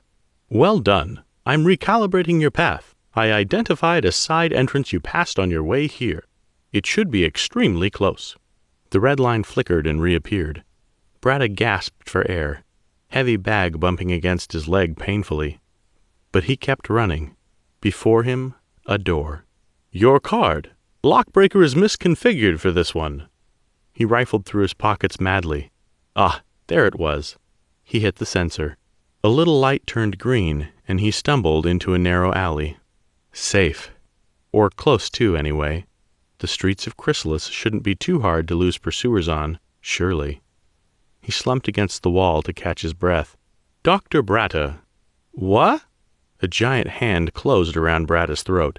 He smelled cheese? Old cheese, and black and blue flesh, and a grip too strong, and oh, no, no, no. Well, hello there. The creature said, in a voice of gravel and strain, and American accent? A strange dialect. Louisianian or something? Beyond the fact that definitely, yes, quite definitely indeed, this appeared to be the third of these entities that had tried to kill him so far, which was just hilarious, almost certainly made him a galactic expert. It looked familiar. Where had he seen it before? It was a rather strange moment for déjà vu, but then again, it might have been the oxygen deprivation. Then the thing lifted him up, and he got a good look at its face. Ryan? Mitch Ryan? He choked. Oh God, it was the old veteran Marine captain that had taken over that embassy. It answered with a broad grin, black scabbed lips stretching and cracking over darkened gums, and approximately 7 rotting teeth. Bratta was no dentist, but, well, he wasn't really breathing right now either, although Modi was saying something. The creature rolled its shoulders and tossed him across the alley like he weighed nothing. As he slammed into the opposite wall, Bratta heard a crack. Through swimming vision, he saw it walking towards him. He heard it speak, its voice dark and guttural, even through the accent. Game over, intruder. Chapter 69. Lieutenant Patricia Guano Corrick's Warbird. Hangar Bay, USS Midway. Orbit above Chrysalis. Kepler 1011 system. Lieutenant Corrick, Alpha Flight is green light for launch. Exactly what she wanted to hear. Roger that. Guano punched the throttle, opening it fully. Her warbird leapt toward open space, flying out of the hangar bay like a dart, leaving an expanding silver trail behind it. To her left and right, 2 other craft, Biter and Spud's ships, flew out alongside her, similarly painting space with glittering water vapor. With Rhodey in the infirmary with a gunshot wound, leading the attack wing was left to her first time commanding a whole strike group. Her feet tingled against the rudder pedals.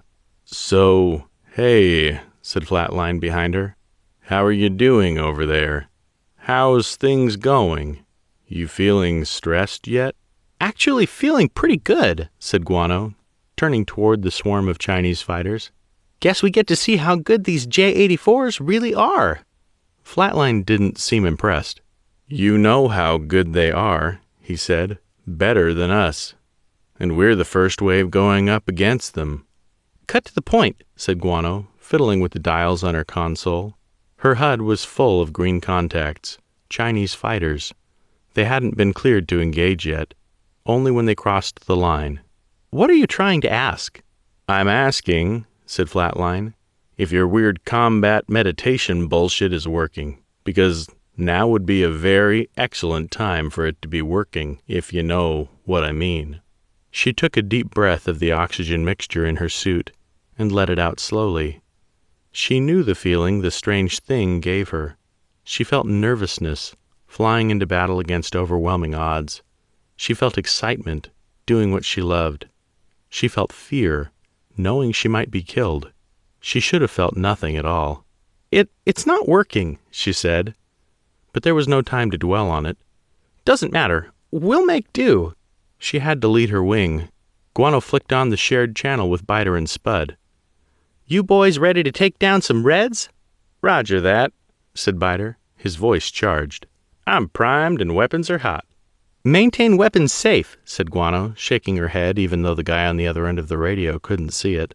"I say again, do not engage unless they cross the line." Her ship sped towards the Chinese fighters. 8 targets. No, 10. She locked up the first one, painting it with her targeting radar, the space fighter equivalent of pointing a gun at them, a giant fuck you to their former allies. "What if they shoot over the line?" asked Biter. "Does that count?" She thought for a split second. "If it's owned by the PRC and it crosses the magic 10 click mark, light it the fuck up, and whatever fired it." "Copy," said Biter. 8 kilometers. 7. 6. The Chinese ships were a similar distance away and doing the same speed. The white box around the green dots flashed an angry red, missile lock tone blaring in her ears. 5, 4, 3. "They ain't stopping," said Spuds. "They're just picking up more speed." 2. "Wait until they cross the line," said Guano. "That's our orders." 1. Guano switched from radar-guided to heat-seeking missiles. The first Chinese ship flew across the invisible 10-kilometer sphere her computer projected around the midway and instantly turned red. Her finger hovered over the fire button, and then, as quickly as the dot had changed from green to red, she felt it. Absolute, total calm and control. "Fox 2, she said, loosing the missile and braking hard, passing through the Chinese ship's silver jet wash. It splashed across her screen, condensing on the glass. No time to see if the missile found a home or not. She thrust the stick forward, diving her ship, the G-forces thrusting her up into her seat.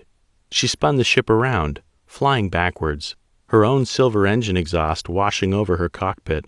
Through the mist, she locked up another Chinese fighter and squeezed the trigger. Her ship vibrated slightly as the missile tore free of its railing. Again, no time to look. She accelerated, the force crushing her back into her seat, then locked up a third. "Good hit," said Flatline behind her. "On both missiles. Splash 2 Chinese fighters." "Did they bail?" "Yeah," said Flatline. She could hear him pounding away at his keyboard behind her. "I got 2 distress beacons. The pilots are drifting out of the combat zone. Life signs healthy." Guano touched her radio, transmitting in the open. "Flag those pilots as neutral," she said, "and make sure all ships understand that ejected pilots are to be avoided. Do not engage them and avoid collisions." Flatline's voice spiked up. "You're feeling it, aren't you?" he asked, His gun chattered behind her, sending a stream of tracers flying off into space. "You're feeling it!" "Oh, yeah," said Guano, much more deadpan than she intended, switching targets to a third fighter. "I'm feeling it." "They're on me," said Spuds, the panic in his voice clear. "I got a tail, 2 bandits, right on my 6. They're painting me." His distress seemed so out of place to her. She swung her ship to the right, following her HUD's directions to her wingman. "Drop flares, chaff, and engage ECM. Break right and maintain defensive posture." 2 Chinese fighters up ahead, their twin silver streams like snakes trying to bite Spuds. Guano lined up her gun sight on the lead fighter, gently squeezing the trigger. A tiny burst, 20 rounds or less, leapt out of her ship, well beyond the maximum effective range of that weapon. She watched the rounds fly out, toward the dodging, weaving Chinese spaceship. Flying, flying, flying. For a moment she thought she'd missed. Then the rounds burst against the rear of the ship, little flashes of light in the black. "Splash 3, she said. The remaining Chinese fighter strafed Spud's ship, blasting the wing off it with a well-placed stream of gunfire. His smoking ship careened away, spinning violently. "Spuds, eject! Eject! Eject!" she said. The ship spun faster, faster, and then it broke up, bursting silently in space. "Damn!" shouted Flatline. "I'm looking for a distress beacon. Scanning." No way he survived that. Guano lined up the Chinese fighters who killed him, and let loose her 2 remaining heat-seeking missiles. At that range, they barely had a few seconds of flight time before they speared into the Chinese fighter, blowing it to atoms, blood for blood. "Guano, look," said Flatline, pinging her HUD. She followed the flashing light, eyes seeing what he meant immediately. 3 Chinese bombers on an attack run to the Midway. Chapter 70. Bridge, USS Midway, orbit above Chrysalis, Kepler 1011 system. Anger, confusion, sadness. Mattis ran the emotional gauntlet as he watched his forces meet those of the Chinese, little dots on their screens flying around and around, blasting each other with missiles and guns. From the distant vantage point of the bridge, it all looked safe, quiet, even serene. A couple of little red dots winked out. Then a blue one. Pilots fighting and dying. Over what? "Open another channel," said Mattis, grinding his teeth together. "Get Yim on the horn. I don't care what it takes. I want to speak to that bastard. Right now." "Aye, aye, sir." Lynch was trying, he knew that. "We've got every dang antenna on the ship pointed straight toward them, broadcasting at maximum power. 6 hails a second. We can see outgoing communications to their strike craft, providing them with coordination and telemetry. Their comms are working. They should be able to see our hails bright as day, practically screaming across the void at them, sir." He knew, deep down in his gut, that there was no way known that Yim couldn't see what they were doing. It was stupid, pointless to continue down this path, but he had to. "Keep trying," said Mattis. "Just keep trying." The bridge crew avoided looking at him, eyes down on their consoles, even though there wasn't all that much for them to do. He hadn't ordered weapons free yet, and he wouldn't. Not yet. Not before he'd spoken to Yim. What was going on over there? "Sir," said Lynch, twisting around in his seat, "we have 3 heavy strike craft making a direct run for the Midway. We're detecting radiological signatures from their weapons bays. They're carrying torpedoes, sir. Looks like they're targeting our engines. A good torpedo strike could cripple the ship, or worse if the reactor core failed." The threat shook him out of his melancholy. He had to act, or they could all die. "Spin up point defense," said Mattis, his commander's voice returning. "Flak barrages, go. Target those bombers and anything they launch, then target the scrap we make out of them. Order Alpha Wing to break engagement and intercept. Protect the Midway, Mr. Lynch." "Aye, aye," said Lynch. "Rerouting strike craft." He tapped a few keys and then looked directly at Mattis, a pointed expression on his face. Our torpedoes are standing by. That wasn't enough. He knew what he needed to do, what his crew needed him to do. His country. He had to fire. "Aim torpedo warheads and load them into the tubes," said Mattis, forcing the words past his lips. "Target the Liu Yang 3, center of mass, no messing around. Full spread, maximum yield, straight burn until impact." "Just confirming," said Lynch. "You want to fire on the Liu Yang 3? He did not want to do that, but the situation was rapidly spinning out of his control. "We have logs of everything, right?" asked Mattis. It felt horrible to be covering his ass in a time like this, but there was more at stake than simply his ship. If tensions escalated to another Sino-American war, it would give whoever his real enemies were the opportunity they needed to crush them both. Mattis had to make sure his actions were justified and documented. "Logged in triplicate," said Lynch. "We have everything. The Chinese strike craft, our hailing attempts, the targeting data for every damn ship out there, theirs and ours." "Good." Mattis took a deep breath. "Fire torpedoes." Chapter 71. Outside Max Gain's home office. Chrysalis. Kepler 1011 system. Bratta blinked what was either sweat or blood out of his eye and stared up at the towering monstrosity that may or may not have recently been a militant extremist. He was closer than before, he thought. His vision was funny, although his glasses did appear to be missing, which probably wasn't helping. "So, rat," the creature began in that drowning, eating sandpaper voice. "Actually, according to the Chinese zodiac, I'm a horse," he interrupted, tittering. He got a boot to the ribs for his trouble, and found himself whooping in air on the asphalt, curled over in pain. "You think you're here to joke?" "At least," Bratta gasped, seized by some utterly insane impulse. "You think—" He had to stop to choke down more air. "I'm funny." The creature hunkered down beside him. Its eyes were too bright, almost as if they were displaying some form of bioluminescence. "You," it growled, "are the funniest little creature I have ever met. Which is why you're going to tell me who you're working for. Won't that be a great joke?" "Not really," Bratta decided. "You have very pretty eyes, though you might want to work on the complexion and the smell." The giant bared its teeth. "You'll smell of blood and piss when I'm done with you."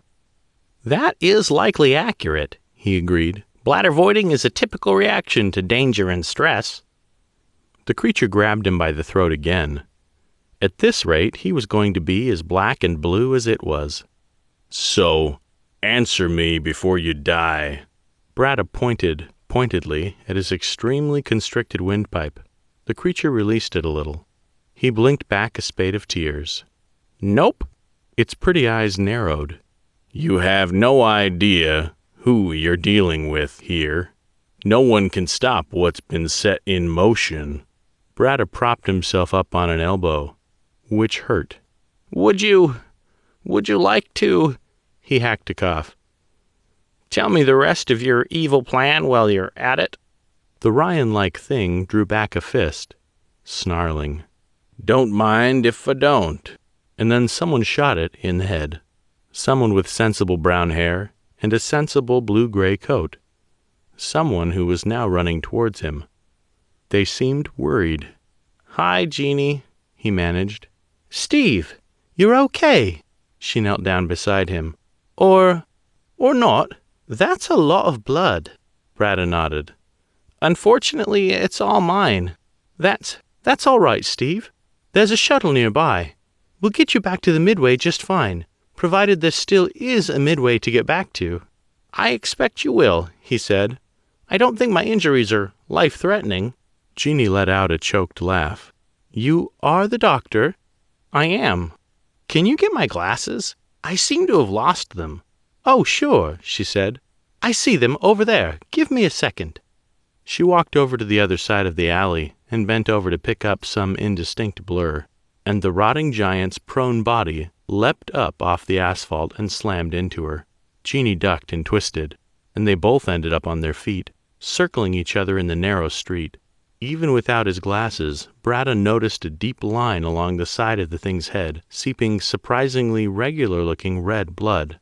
"Tried to shoot me, eh?" hissed the thing. Genie's smile was sharp as a razor, and about as warm. "More than tried." "Should have aimed better, bitch," the creature snarled, and snapped an arm, practically thick as a tree trunk, and again, far too long for its body, out at her. She twisted away on the ball of her foot. "Not my fault you're a zombie-looking freak who doesn't know when to die." "Zombie?" he practically roared. Privately, Bradda thought it was a little excessively villainous. "That would require me to be dead. No, we are Homo insequens, the future of the human race." Genie fainted and shot forward, trying for a trip. The thing weathered the attack like it was made of stone. She stumbled as she recovered, and was rewarded with a glancing blow to the face. "You do look like you've been 6 feet under a while," she retorted, sounding more Glaswegian with every passing second. "No offense or anything." "An acceptable sacrifice for this kind of power." The creature slammed its fist at her head. She barely ducked in time, and danced behind it. Once it drew its fist away, Bradda could make out a crater in the wall where its fist had connected.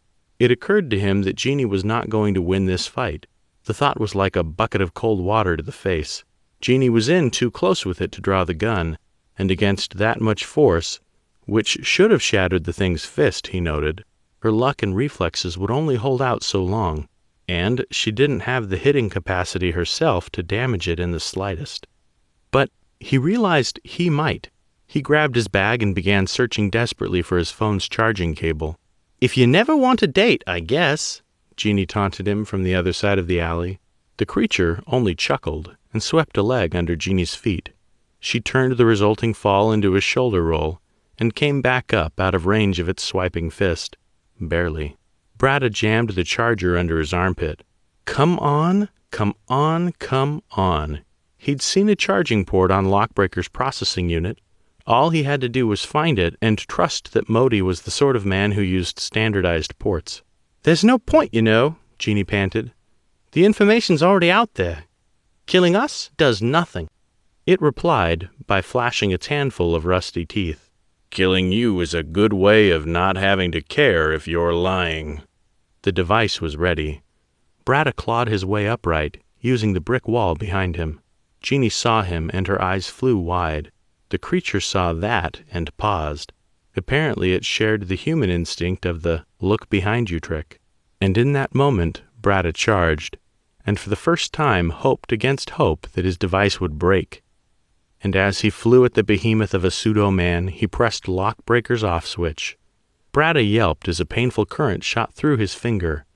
The creature that had once been Mitch Ryan screamed as a rewired Lockbreaker short-circuited the full charge of Bradda's combination external hard drive and battery into its body. And it fell. He felt a burning sensation all along his right arm and collapsed on top of its body. Oh, Lockbreaker's wires must have overheated, and his ankle hurt. That was bad. "Steve? Oh my God. He's dead. Are you okay?" He tried to respond, but his vision was going really funny, and he hurt a lot, actually. "I'm getting you out of here, now." The last thing Bradda saw before everything went dark was Genie's back as she slung him over her shoulder. "My hard drive just saved your life. Can't be mean to it now," he whispered into her coat. "Of course, Steve," she said, a little too affectionately. And then there was nothing. Chapter 72. Bridge. USS Midway. Orbit above Chrysalis. Kepler 1011 system. The instruments around him flashed as the Midway's torpedoes leapt away from their tubes.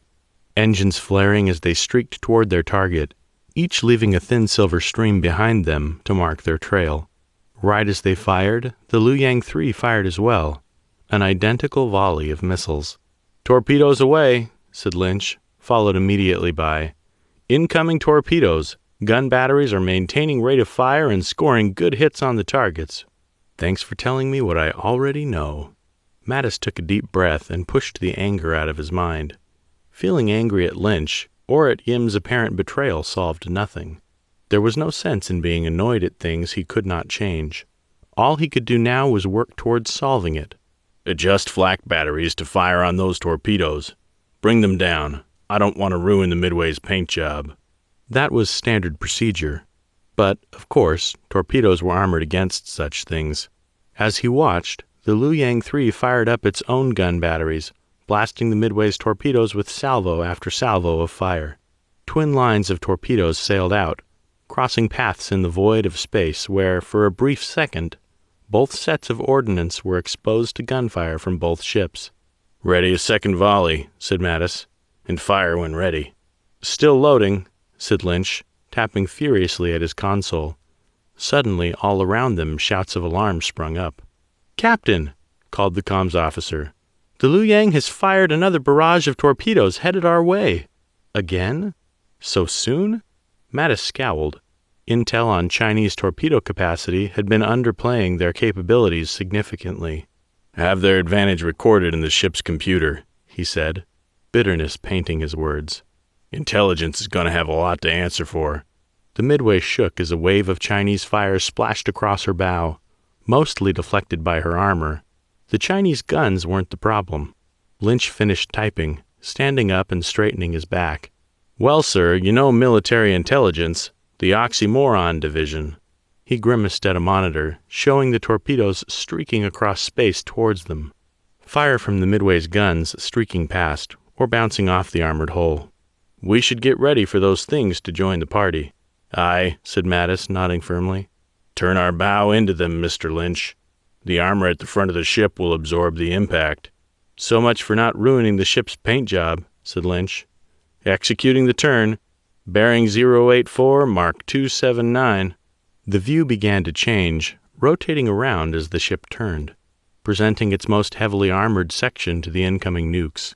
The hull on the Midway, as with all warships, was specifically designed to absorb nuclear detonations, but each impact stripped off layers of their protective armor. It was temporary, but such was the nature of space combat. Fighters were like dancers, swirling with impossible speed and precision, engaging each other with finesse, grace, and dexterity. Battleships, however, were armored boxers, bashing each other's heads in with brute force. "All hands brace for impact." Lynch studied the incoming torpedoes. "Impact in 5, 4, 3, 2, 1. A roar filled the room, like a gong, as the whole ship vibrated from the impact of the half-dozen torpedoes, their nuclear warheads bursting in space. The impacts tossing the ship around like a rag doll. The metal of her struts groaned in protest, the noise reverberating around the ship until it faded into a barrage of alarms. "Damage report," said Mattis, hands holding onto the armrest with such force his knuckles turned white. "How bad?" "Breach in forward storage compartment A-15, said one of the bridge officers. "Ceiling." Casualty reports came in from all over the ship. Falls, trips, crew members struck by debris. Nothing critical, but certainly not good. "We can't take too many more of those," said Lynch, picking himself up off the floor. "Effect of our own torpedoes?" asked Mattis, trying to determine it for himself. The monitors were all washed out from the radiation. Their radar operator pulled up her screen. "Detonations on the front quarters of the Luyang," she said. "We hit 'em pretty good." And they'd been hit back in return. "How long until we can fire again?" 2 minutes, said Lynch. "And probably by that time the Luyang will have another salvo coming toward us." Damn, twice as fast. That was a huge gulf in capabilities. "We have to even the odds," said Mattis. Maybe they could use their strike craft to attack the Luyang directly, or perhaps they could call for reinforcements, which would never arrive on time, but it was an idea. Or they could retreat. Before he could make a decision, Ramirez, a tablet held in both hands over her chest, pushed past the Marine guards at the ruined entrance to the casemate. "Jack!" she shouted. "Jack!" "Get her out of here," hissed Mattis. A civilian busting onto the bridge during a firefight was a massive breach of protocol. If they survived this, he was going to have words with her. That kind of thing simply couldn't happen. Wait, shouted Ramirez as the Marines grabbed hold of her shoulders. She threw them off. Jack, the feed from Chrysalis, from Brada. You have to see this right now. Chapter 73. Lieutenant Patricia Guano Corix Warbird, 11 kilometers from the USS Midway, orbit above Chrysalis, Kepler 1011 system. You know, said Guano as she lined up a radar-guided missile shot on a Chinese bomber, I promised to go get myself checked out when I got back to the Midway. She squeezed the trigger, sending the projectile leaping off the rail toward her enemy. We never got around to doing that. This isn't really the best time for this, shouted Flatline, his guns chattering behind her. We got a contact coming in bearing 270 Mark 015. She tilted the ship so that Flatline had a better angle of fire, touching the rudder with her foot to adjust the ship, dragging her gun sights over the path of the second bomber. The computer plotted its course, making it so easy to aim.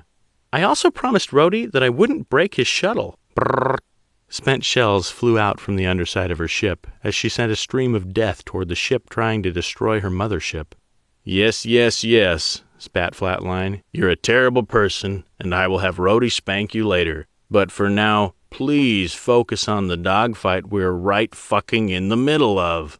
She laughed, watching with something approaching almost boredom as the first of her missiles smashed into the Chinese bomber and blasted it into a billion glowing pieces, while her gunfire blew holes in its friend, causing it to slowly spin, aimless, obviously damaged. The crew punched out. How are those ships behind us? Oh, they're real friendly. No, wait. They're firing again. Guano had anticipated that and was already turning the ship. The stream of fire flew past her ship, drifting off endlessly into the void. Shit, said Flatline breathlessly. They almost hit us. But they didn't. Guano flipped the ship, spraying a burst of gunfire she knew wouldn't hit, but accomplished her primary aim. The two Chinese fighters broke away. Take care of that bomber, will you? Flatline's gun spat flame and death behind them. Way too much ammunition for her liking. And she locked up the fighters that had pursued them. Fox 1, she said, dumping all of her missiles.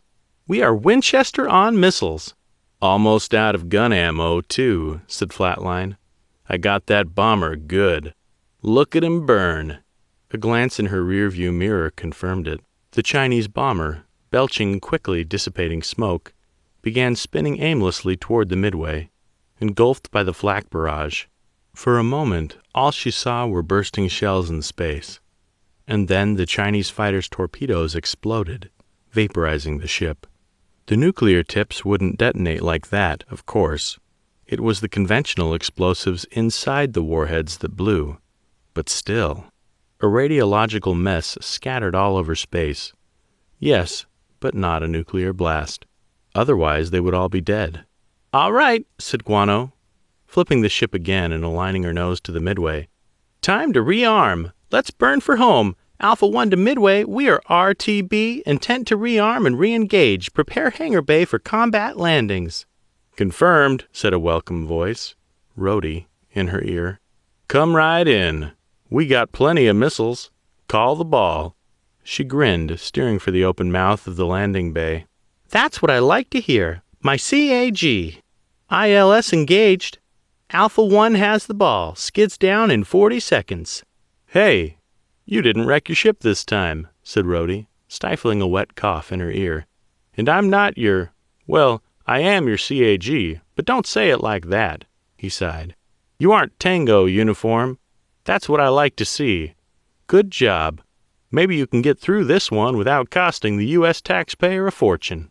Mm-hmm, said Guano. Tango uniform, totally useless. I'm learning. I lost a full centimeter of height when I ejected. If I keep that up, I'll be a midget in a few short years, which honestly would be pretty damn awesome if you ask me.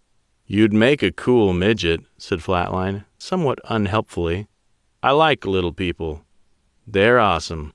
Rhodey, on the other hand, just snorted. Oh, so she does learn. Just saying. If you get bored of the creature comforts of your cockpit, don't just pull the ejection handle, okay? It's not an I'm sick of being in a cramped spaceship and want to take a walk outside button. She snorted dismissively. Roger that. Hands off the boredom button. There was a faint crackle on the radio as the Midway loomed larger in her cockpit canopy. Hey, Korik, came Rhodey's voice again. This is a private line. You feeling okay? If you're asking if I'm really calm, she said, hoping he would get the hint. I am. No, I meant, are you in the trance thing? Normally him missing the point so widely would piss her off, but instead she just calmly thumbed the radio. Yes. Great, said Rhodey. Okay, you're coming up on the hangar bay now. Don't mess up the landing. Never. The ship touched onto the landing strip, all three skids touching the deck at once. The perfect landing. A so-called first kiss. Space-suited technical crew ran out to her, frantically clipping missiles to her ship's hardpoints and feeding in belts of ammunition. Okay, she said, waving off the ground crew. Let's get back out there. Good thing, said Rhodey. Bag a couple more for me, will ya? Chapter 74. Bridge. Lu Yang 3. Orbit above Chrysalis. Kepler 1011 system.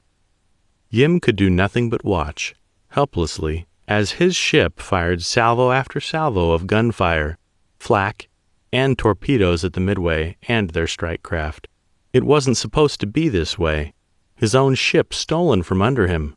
He sat in the captain's chair, the irony of that fact not entirely lost on him, as Xiao gave the orders directing the flow of battle and coordinating weapons strikes. Reload torpedo tubes, said Xiao. I want a third barrage ready to go in moments. You're stressing the autoloaders too far, cautioned Yim, as the ship groaned underneath their feet, still reeling from the American nuke strikes. They aren't designed to be used for sustained fire. Then what good are they? Spat Xiao, the stress of the situation obviously mounting on him. He wasn't anywhere near as experienced as Yim. This was his first actual battle. Yim folded his arms in front of his chest. Commander Xiao, this is crazy. Obviously rattled, the man shook his head. I have to follow orders. The Joint Chief of Staff is obviously in the wrong here, said Yim, as another volley of fire washed over the Lu Yang and the ship shook with the force of the return barrage. Think about this.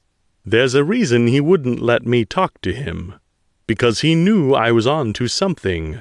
There's something on that asteroid that will blow this whole thing wide open. And we need to find it. And to do so, we need to stop shooting at the only friendly ship in this system. The cogs turned over in Xiao's head, and the man began pacing back and forth, obviously trying to balance his conscience with his intellect. For all his faults, Xiao wasn't a bad person, just loyal to the state. A little too loyal. Xiao, we can't, said Yim. Shut up. Xiao grabbed the XO's console and focused on it. I can't deal with this right now. I have a battle to win. You have a battle to lose, said Yim, matter-of-factually. Our rate of fire advantage with our torpedoes is designed to be balanced with striking and moving. It's not designed to be fired like this. You'll burn out the articulators and jam it. Xiao's eyes flicked from console to console, as though searching for the one that would tell him what he wanted to hear. They'll hold, he said. These machines were forged in Tsingtao. That's my home. The people who made it are family. They're strong, master craftsmen. The articulators will hold. Right on cue, the whole ship shook from stem to stern, and a massive explosion tore through the port side of the ship, nearly throwing Yim off his feet. Articulator failure, reported one of the crew, muttering a dark curse under their breath. The torpedo launchers are down. Without their primary weapon, the fight was lost. Yim moved up beside his XO, resting his hand on Xiao's shoulder. Come now, he said. I know we haven't served together long, but must trust me. This is pointless. We need to cease fire and answer the hundreds of hails the Americans have left for us. It's time. Angrily, Xiao shrugged off Yim's hand. No, we can still win this. Yim drove his foot into the back of Xiao's knee, knocking the man down, his free hand snatching the pistol out of Xiao's holster. Xiao fell face down on the deck, rolling onto his back. He groaned in pain, propping himself up with an elbow, suddenly finding himself looking down the barrel of Yim's pistol. Admiral, wait! Yim shot him in the face. Twice. A tense silence fell over everything, broken only by the rumble of gunfire and the chirping of the communications computer. His ears rang. Gunshots in enclosed spaces were known to cause hearing loss, but so did death. It was better than the alternative. Cease fire, said Yim, slowly holstering his still-smoking pistol, and answer those damn hails. Get the Midway on the line. Chapter 75.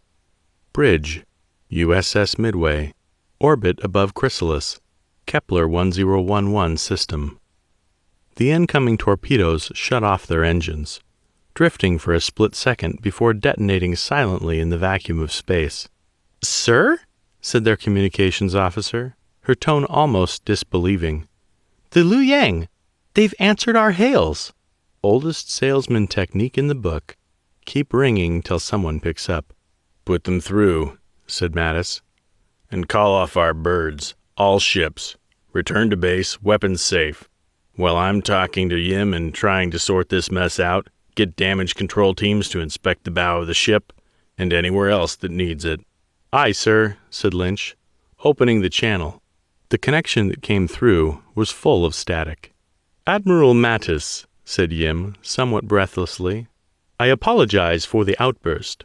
We had a minor case of mutiny over here, but we've resolved the situation to my satisfaction. Our strike fighters are returning. There'll be no more unpleasantness heading your way. Normally Mattis would be ready with a playful quip, a sarcastic response, or something else to deflate the tension, but all he felt was relief. Resolved? He asked. Do you need us to take care of some prisoners for you? No need, said Yim. Our morgue has space enough for them. When my XO took my gun, he might as well have shot himself with it. Turns out I had to do the heavy lifting, which is obviously a nuisance. But there you go. Apologies, once again, for the uncivil behavior. Well, that explained that. Thanks for taking out the trash. Any time, said Yim. Hold, please. The communication fluctuated for a moment, then went totally quiet, as though muted. When Yim came back, he seemed to be talking to someone else nearby. That the damage is shored up, and someone get that body out of here. A faint click. Mattis, we're having some minor issues over here with the aftermath of the battle. I'll have to call you back. Wait, said Mattis. Let your men put out the fires. I have something to show you. With the tap of his keyboard, Mattis sent the feed from Brada's camera straight to Yim. Everything. He knew that when all this was over, and the paperwork was being filed and the reports written, he would have to explain why he transmitted the information he had straight to the Chinese. But that was a problem for the future. In fact, given the secrets and misdirections surrounding Chrysalis and the Forgotten, and everything that had happened since the Battle of Earth, it felt good to send through absolute, unmitigated truth. Just the facts. No filter. Ah, wo de shang di, exclaimed Yim, aghast. No doubt he was seeing the same thing Mattis was. Oh my God! This thing, this conspiracy, it runs deep, said Mattis, his hands clenched by his sides. Deeper than we probably know. The people you're looking at will do anything to accomplish their aims. We need to expose them. I'm going to take this video, give it to our local friendly reporter, and broadcast this thing to the galaxy. No more secrets. No more lies. Let everyone see what we're up against. I understand what you're saying, said Yim, a slight hesitation coming into his tone. But, Admiral, do you really think we can go public with this? We don't have a choice. If they waited, someone else would do it before them, and they might not tell the full story. Half-truths mixed with falsehoods could be far more damaging than any lie. I need you to be on board with this, Yim. How can I refuse? Mattis smiled grimly. Okay. He took a breath. I need to make a call to Chrysalis. I have a man down there, and I want him back. We'll send in the Marines as soon as you're ready. There might be civilians, said Yim, somewhat unconvincingly. I'm concerned about casualties. There might be, conceded Mattis. If you're concerned about that, we can start a controlled evacuation. Not sure if there'll be time enough for that. One of our governments is bound to interfere. Typical. Well, let me talk to them. Maybe they'll have some kind of solution for us. Yim's voice became painted with curiosity. How do you propose to do that? Through your man? Brada was in no position to relay anything to anyone. That guy, it had been a wonder he was still alive. Nah, I figure if I send them a message, they'll pick up. Yim seemed to consider, pausing for a moment. Okay, do it. I'll listen in. With a gesture to Lynch, Mattis patched in the Chrysalis communications system. He broadcast the message to as many people as he could reach. Attention Chrysalis Station. As you're no doubt aware, there's been a minor bout of uncivilized behavior in your orbit. I wish to advise that the hostilities have ceased, and to apologize to your good people for our unsettling outburst. He paused for effect. That said, we have become aware that there exists a secret genetics lab hidden within your planetoid. Gaining access to that facility is our only goal. I assume I can count on your full cooperation in this matter. Another pause. And Senator Pitt, if you're hearing this, I want you to know that you'll be treated fairly if you cooperate. He ended the transmission. Yeah, said Lynch, grinning sardonically. We have all the guns. They're going to cooperate, all right? Mattis wasn't so sure. Pitt won't. That ain't our problem. Good point. Get Modi up here, he said. I want to report on the damage we've taken. I don't like having to fight without an intact casemate protecting us. If we're going to need anti-rad shots, I want to get them in us as soon as possible. Sure thing, Admiral. I'll go round up the space janitor. Mattis grimaced. Don't let him hear you call him that. He won't be happy. Is he ever? Asked Lynch, and then turned back to his job. Mattis stared at the slowly spinning rock of Chrysalis and wondered just what Senator Pitt was thinking at that very moment. Chapter 76.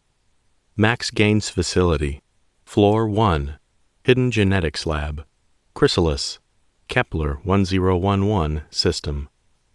And Senator Pitt, if you're hearing this, I want you to know you'll be treated fairly if you cooperate. Mattis's voice echoed throughout the station like the screams of the prisoners who, only moments ago, Senator Pitt had watched dissolve into nothingness. His hands clenched so hard his fingernails dug into his skin. That bastard Mattis was screwing everything up. Why did he have to come here? Why now? When they were so close to giving him what he wanted? Couldn't he have just gone away for a few days? A week? Thoughts of politics, of power, flew out of his mind. There was only one thing he wanted, and he was so close to getting it. Anger. Anger so raw and hot it burned like a white-hot road flare. Senator Pitt snatched his communicator up from his belt and thumbed the dial. General Tsai looked like he was going to say something, protest or complain or bitch pointlessly, but Senator Pitt silenced him with a raised finger. "Get me the president," he hissed into the small device. The voice recognition chirped and began dialing. It rang and rang. The secretary answered, and then more waiting. "Mr. Pitt," came President Schuyler's voice, drenched in sleepiness. "I hope you have a fucking good reason to wake me up at 3 a.m. If Schuyler was swearing, then he must have really pissed her off, but he had no time to worry himself about her sleep schedule. "Actually, there is. I need you to bring the fleet in to destroy Admiral Mattis's ship, the USS Midway." The absolute, stunned silence on the other end of the line was deafening. It took President Schuyler several seconds to give her answer, which came as a halting, confused laugh. "I swear, I thought you said you wanted me to destroy the USS Midway, which is currently in the Kepler 1011 system in the orbit of the Chrysalis planetoid. Yes, That is correct. More silence. Is this some kind of sick joke? No, Madam President, I know as well as you do that there is a fleet of frigates and destroyers no more than 2 hours away from Chrysalis through Z-space. And I want you to order them by whatever means necessary to come to Chrysalis and destroy that miserable fuck's ship. No survivors. President Schuyler's voice hardened, sounding stronger than iron. Senator Pitt, I will not be authorizing the U.S. Navy to destroy one of its own vessels because you say so. The very fact that you are asking this of me shows you are out of your mind. Come morning, I will be investigating this fully, and I will be having your metaphorical head for this. Her tone became ice. Metaphorical, dear Senator, because that is how our society operates, within a system of laws and checks and balances. We don't shoot our own people in the back.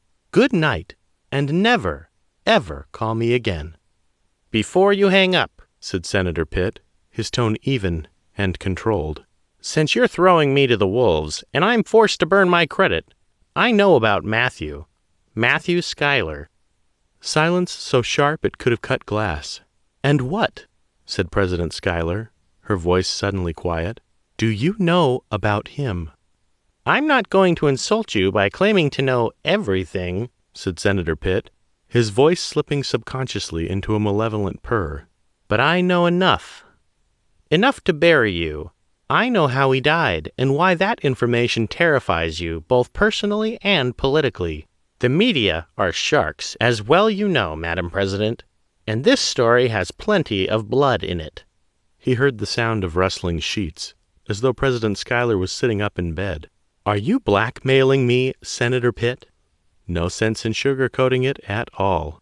Yes, and frankly it's going to work, because the only way you get out of it is to hit me back with something, and I know you have nothing. You know I don't collect dirt on my political rivals.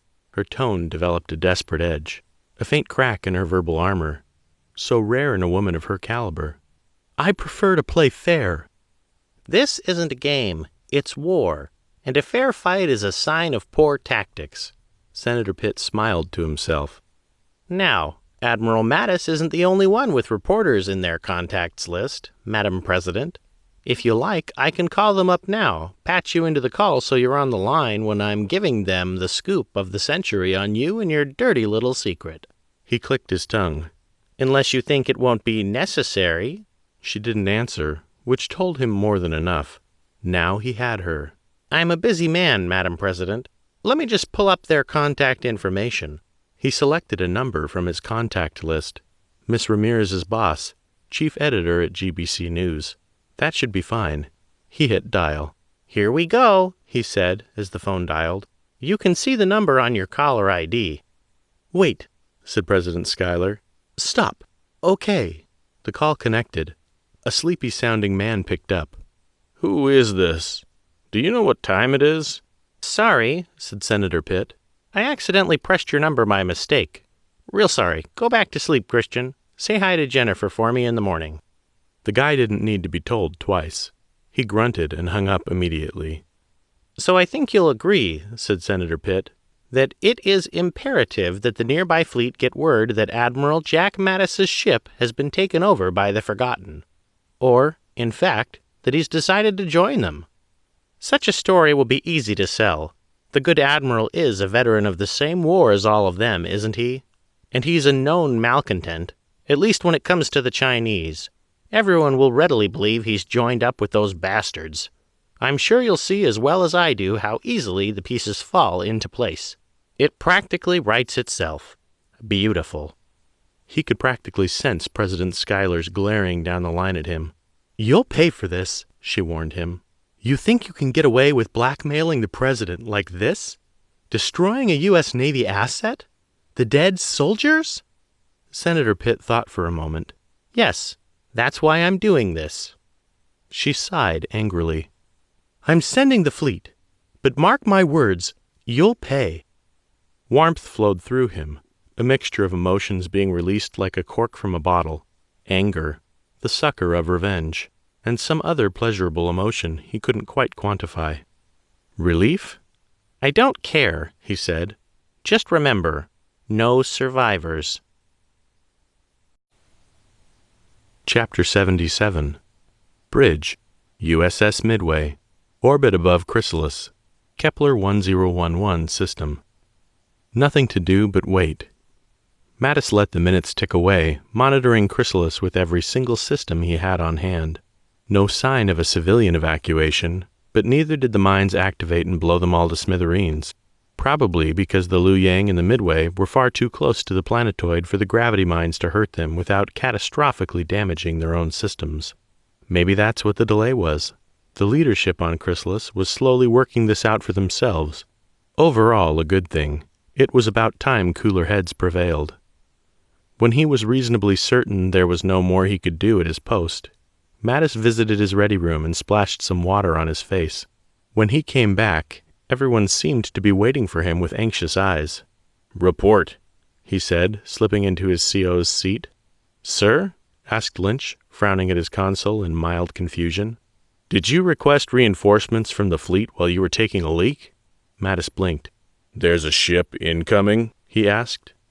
"Significantly more than one," said Lynch, pointing to the long-range sensor array at the dizzying list of ships closing on their position. All American. Something about that many ships coming so quickly ate at him. "Open a hailing frequency," he said. "I want to talk to those ships." The hail went out, followed by another, and another. Nothing. "Maybe we should check if our hailing system is working," Mattis joked half-heartedly. "I don't like this, Admiral." Lynch shook his head firmly, not seeming to find the humor in the situation. "They look like they're spoiling for a fight. I'm reading a lot of interfleet communication from them, but no answer to our hails." "What do you think?" asked Mattis, staring intently at the screen. "Do you think they're on our side? Maybe they're just trying to find out what's going on." "Doubtful. If they were here to talk about Chrysalis, they would have, talked to us." That was a good point. Mattis cursed under his breath. He'd had his eyes glued on Chrysalis, but it turned out he should have been looking for threats elsewhere. Now he had a big problem. The might of the U.S. Navy coming to, well, he didn't know exactly what they were coming for. But it wasn't good. There wasn't any way he could fight that many ships. Nor would he want to. The idea of firing on his fellow Americans made him feel ill, but he couldn't simply pull up stakes and move on. This was his mess. He had dragged everyone into it. So many secrets and lies. If he pulled back now, he'd never be free of them. His enemies would spin a tale out of what had happened at Chrysalis, and, while it might not all stick, at least some of it would. Fighting it would be a distraction they couldn't afford. So it was time for the truth. He pulled out his personal communicator and thumbed through the contacts, selecting M. Ramirez. It rang twice before she answered. "Jack?" She sounded surprised, struggling to keep a stammer down. "Aren't you a little busy to be talking to me?" "Actually," said Mattis, "I'm kind of hoping you'll be the key to solving my most recent little problem. Did you bring your broadcast gear?" "Only the portable stuff," said Ramirez. "It's not as good as the full kit." "Can it reach the news network?"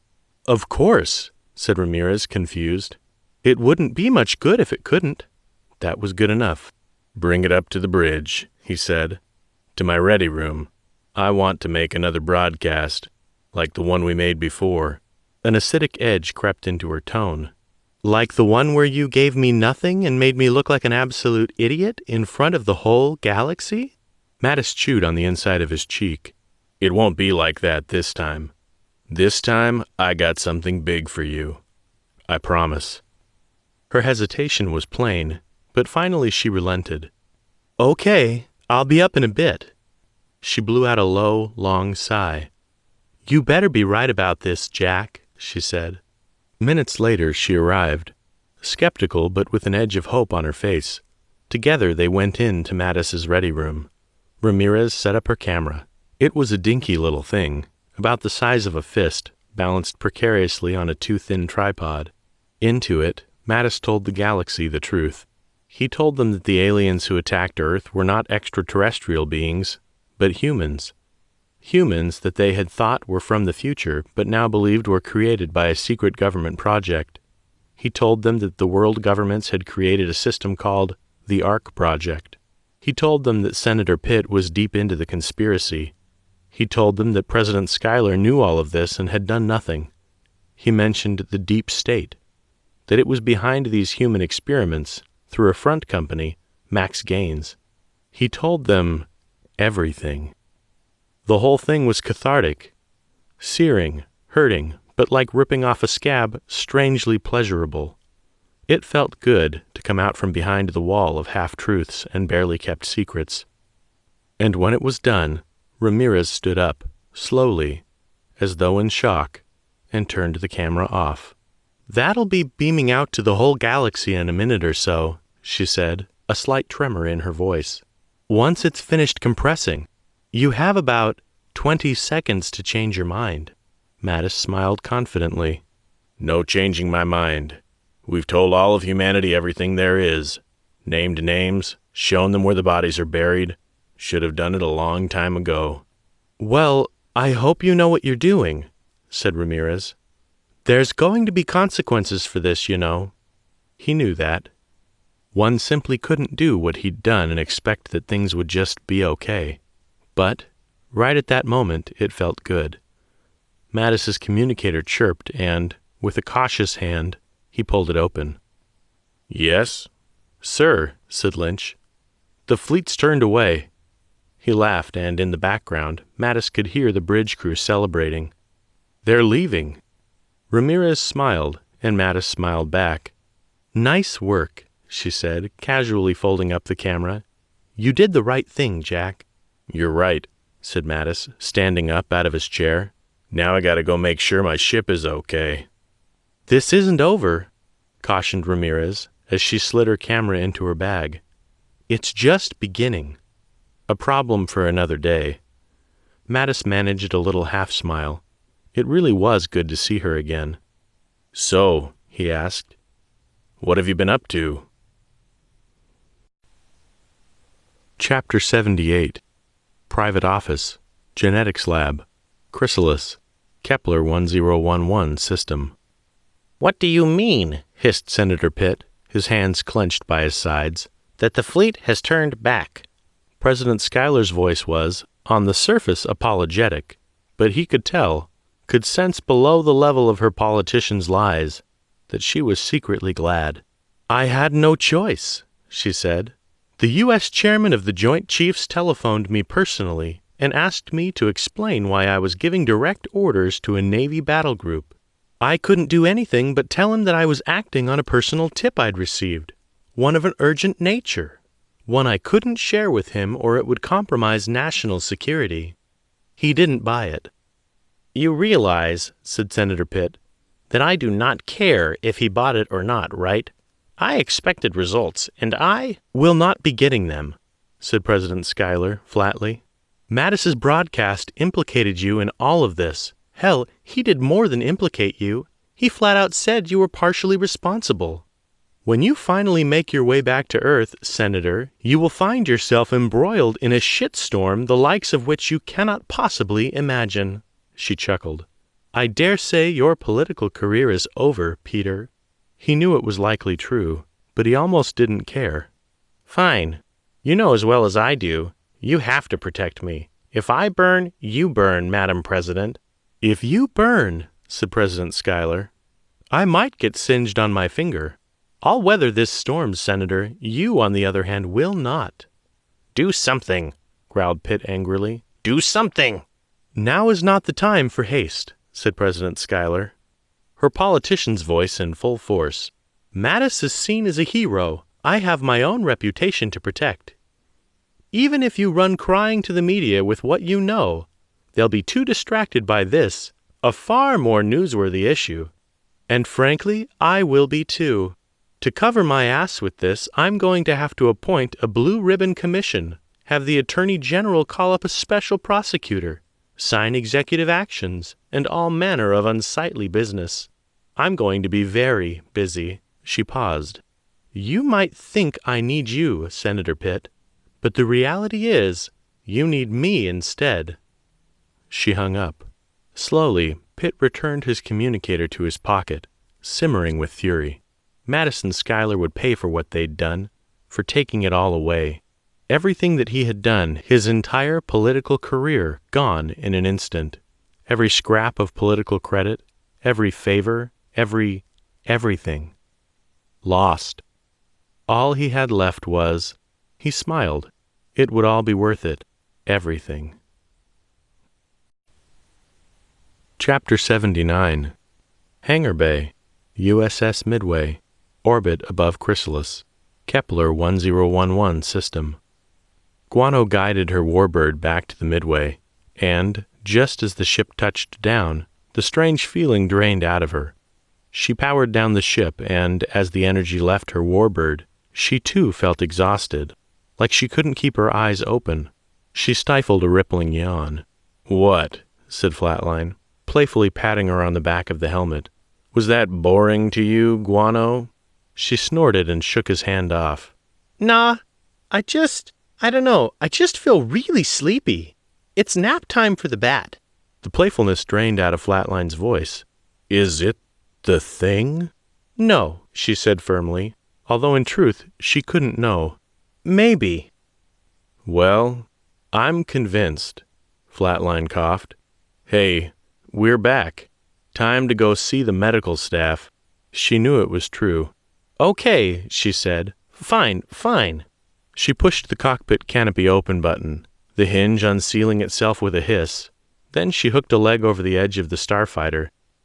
Dizziness, the sensation of falling. Then, suddenly, she was on her back, sprawled out on the landing strip, facing the roof. "Patricia!" called Flatline, struggling to get out of his seat. "Oh my God! Hey, wake up!" She groggily tried to sit up, but her head swam. That was a bad idea. No, said Flatline, his helmeted face appearing at the edge of the fighter's cockpit. "Stay there. Stay down.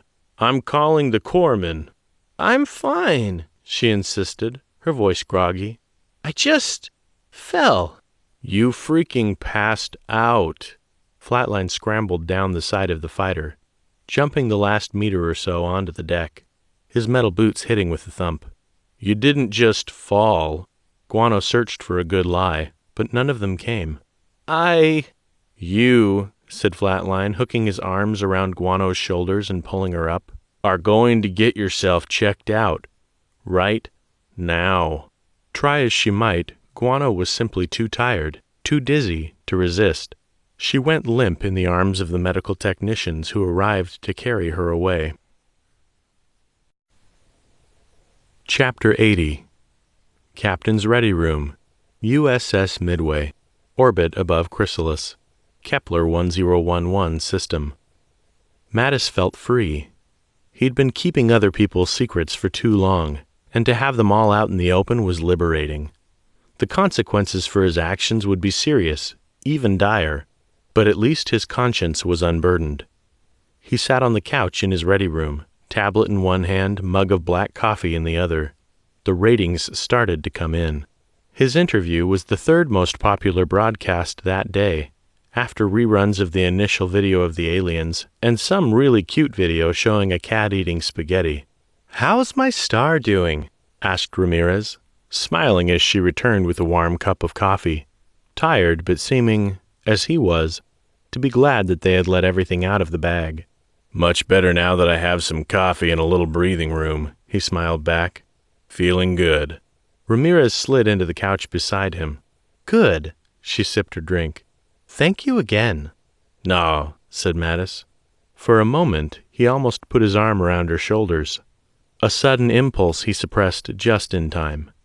"You did all the work. All I did was talk." "Talking is work," said Ramirez, and then she put her arm around his shoulder.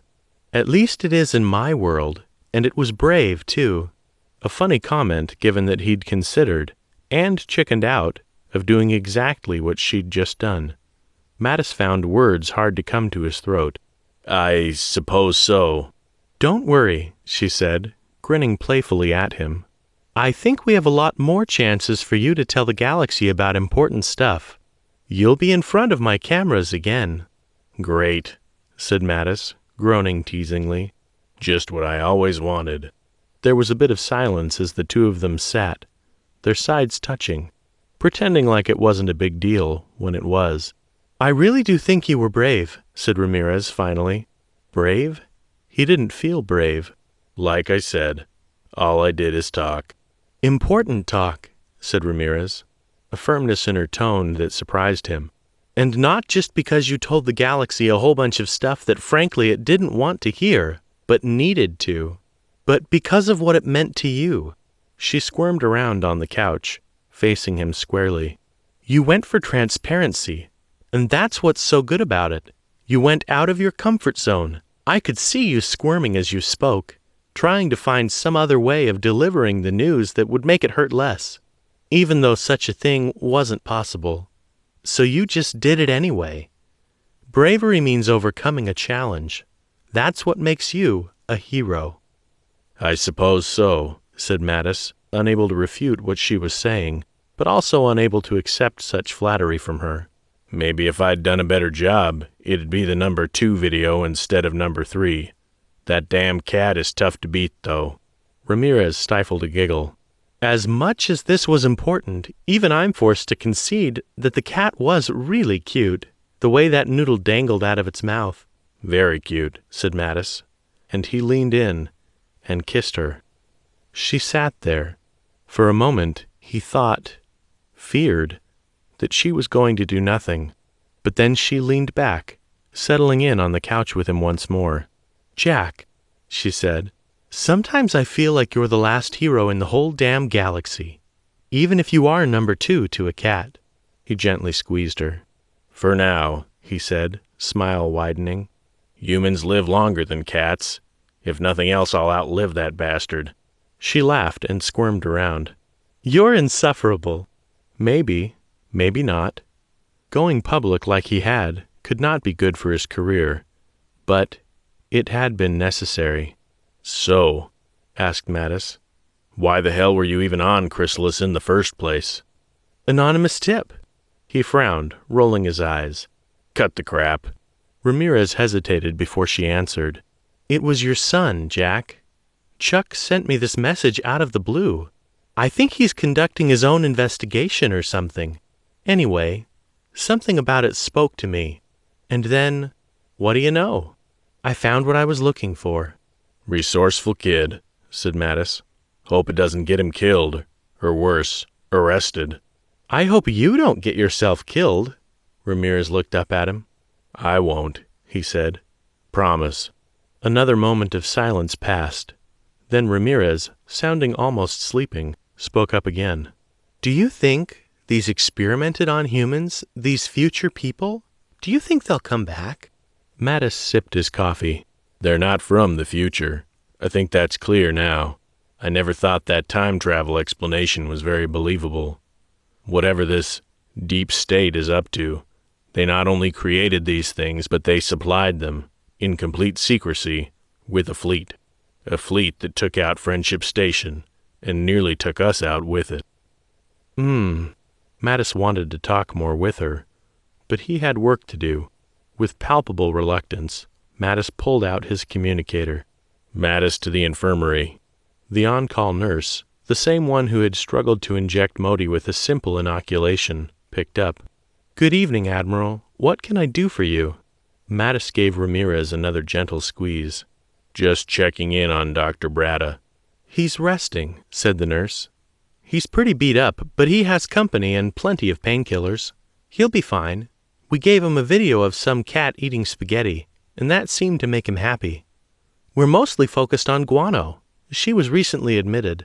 He made a mental note to check up on that. "Good. Keep me apprised. On both counts." "Aye, sir." He cut the connection. The moment he terminated the call, another came through. "Sir?" asked Modi, a tinge of concern in his voice. "You and Martha have been in there for a while. I'm worried that—" There was the faint sounds of a scuffle. "Give me that," he heard Lynch hiss in the background. Then louder, "Sorry, sir. Commander Modi's come down with a case of the stupids.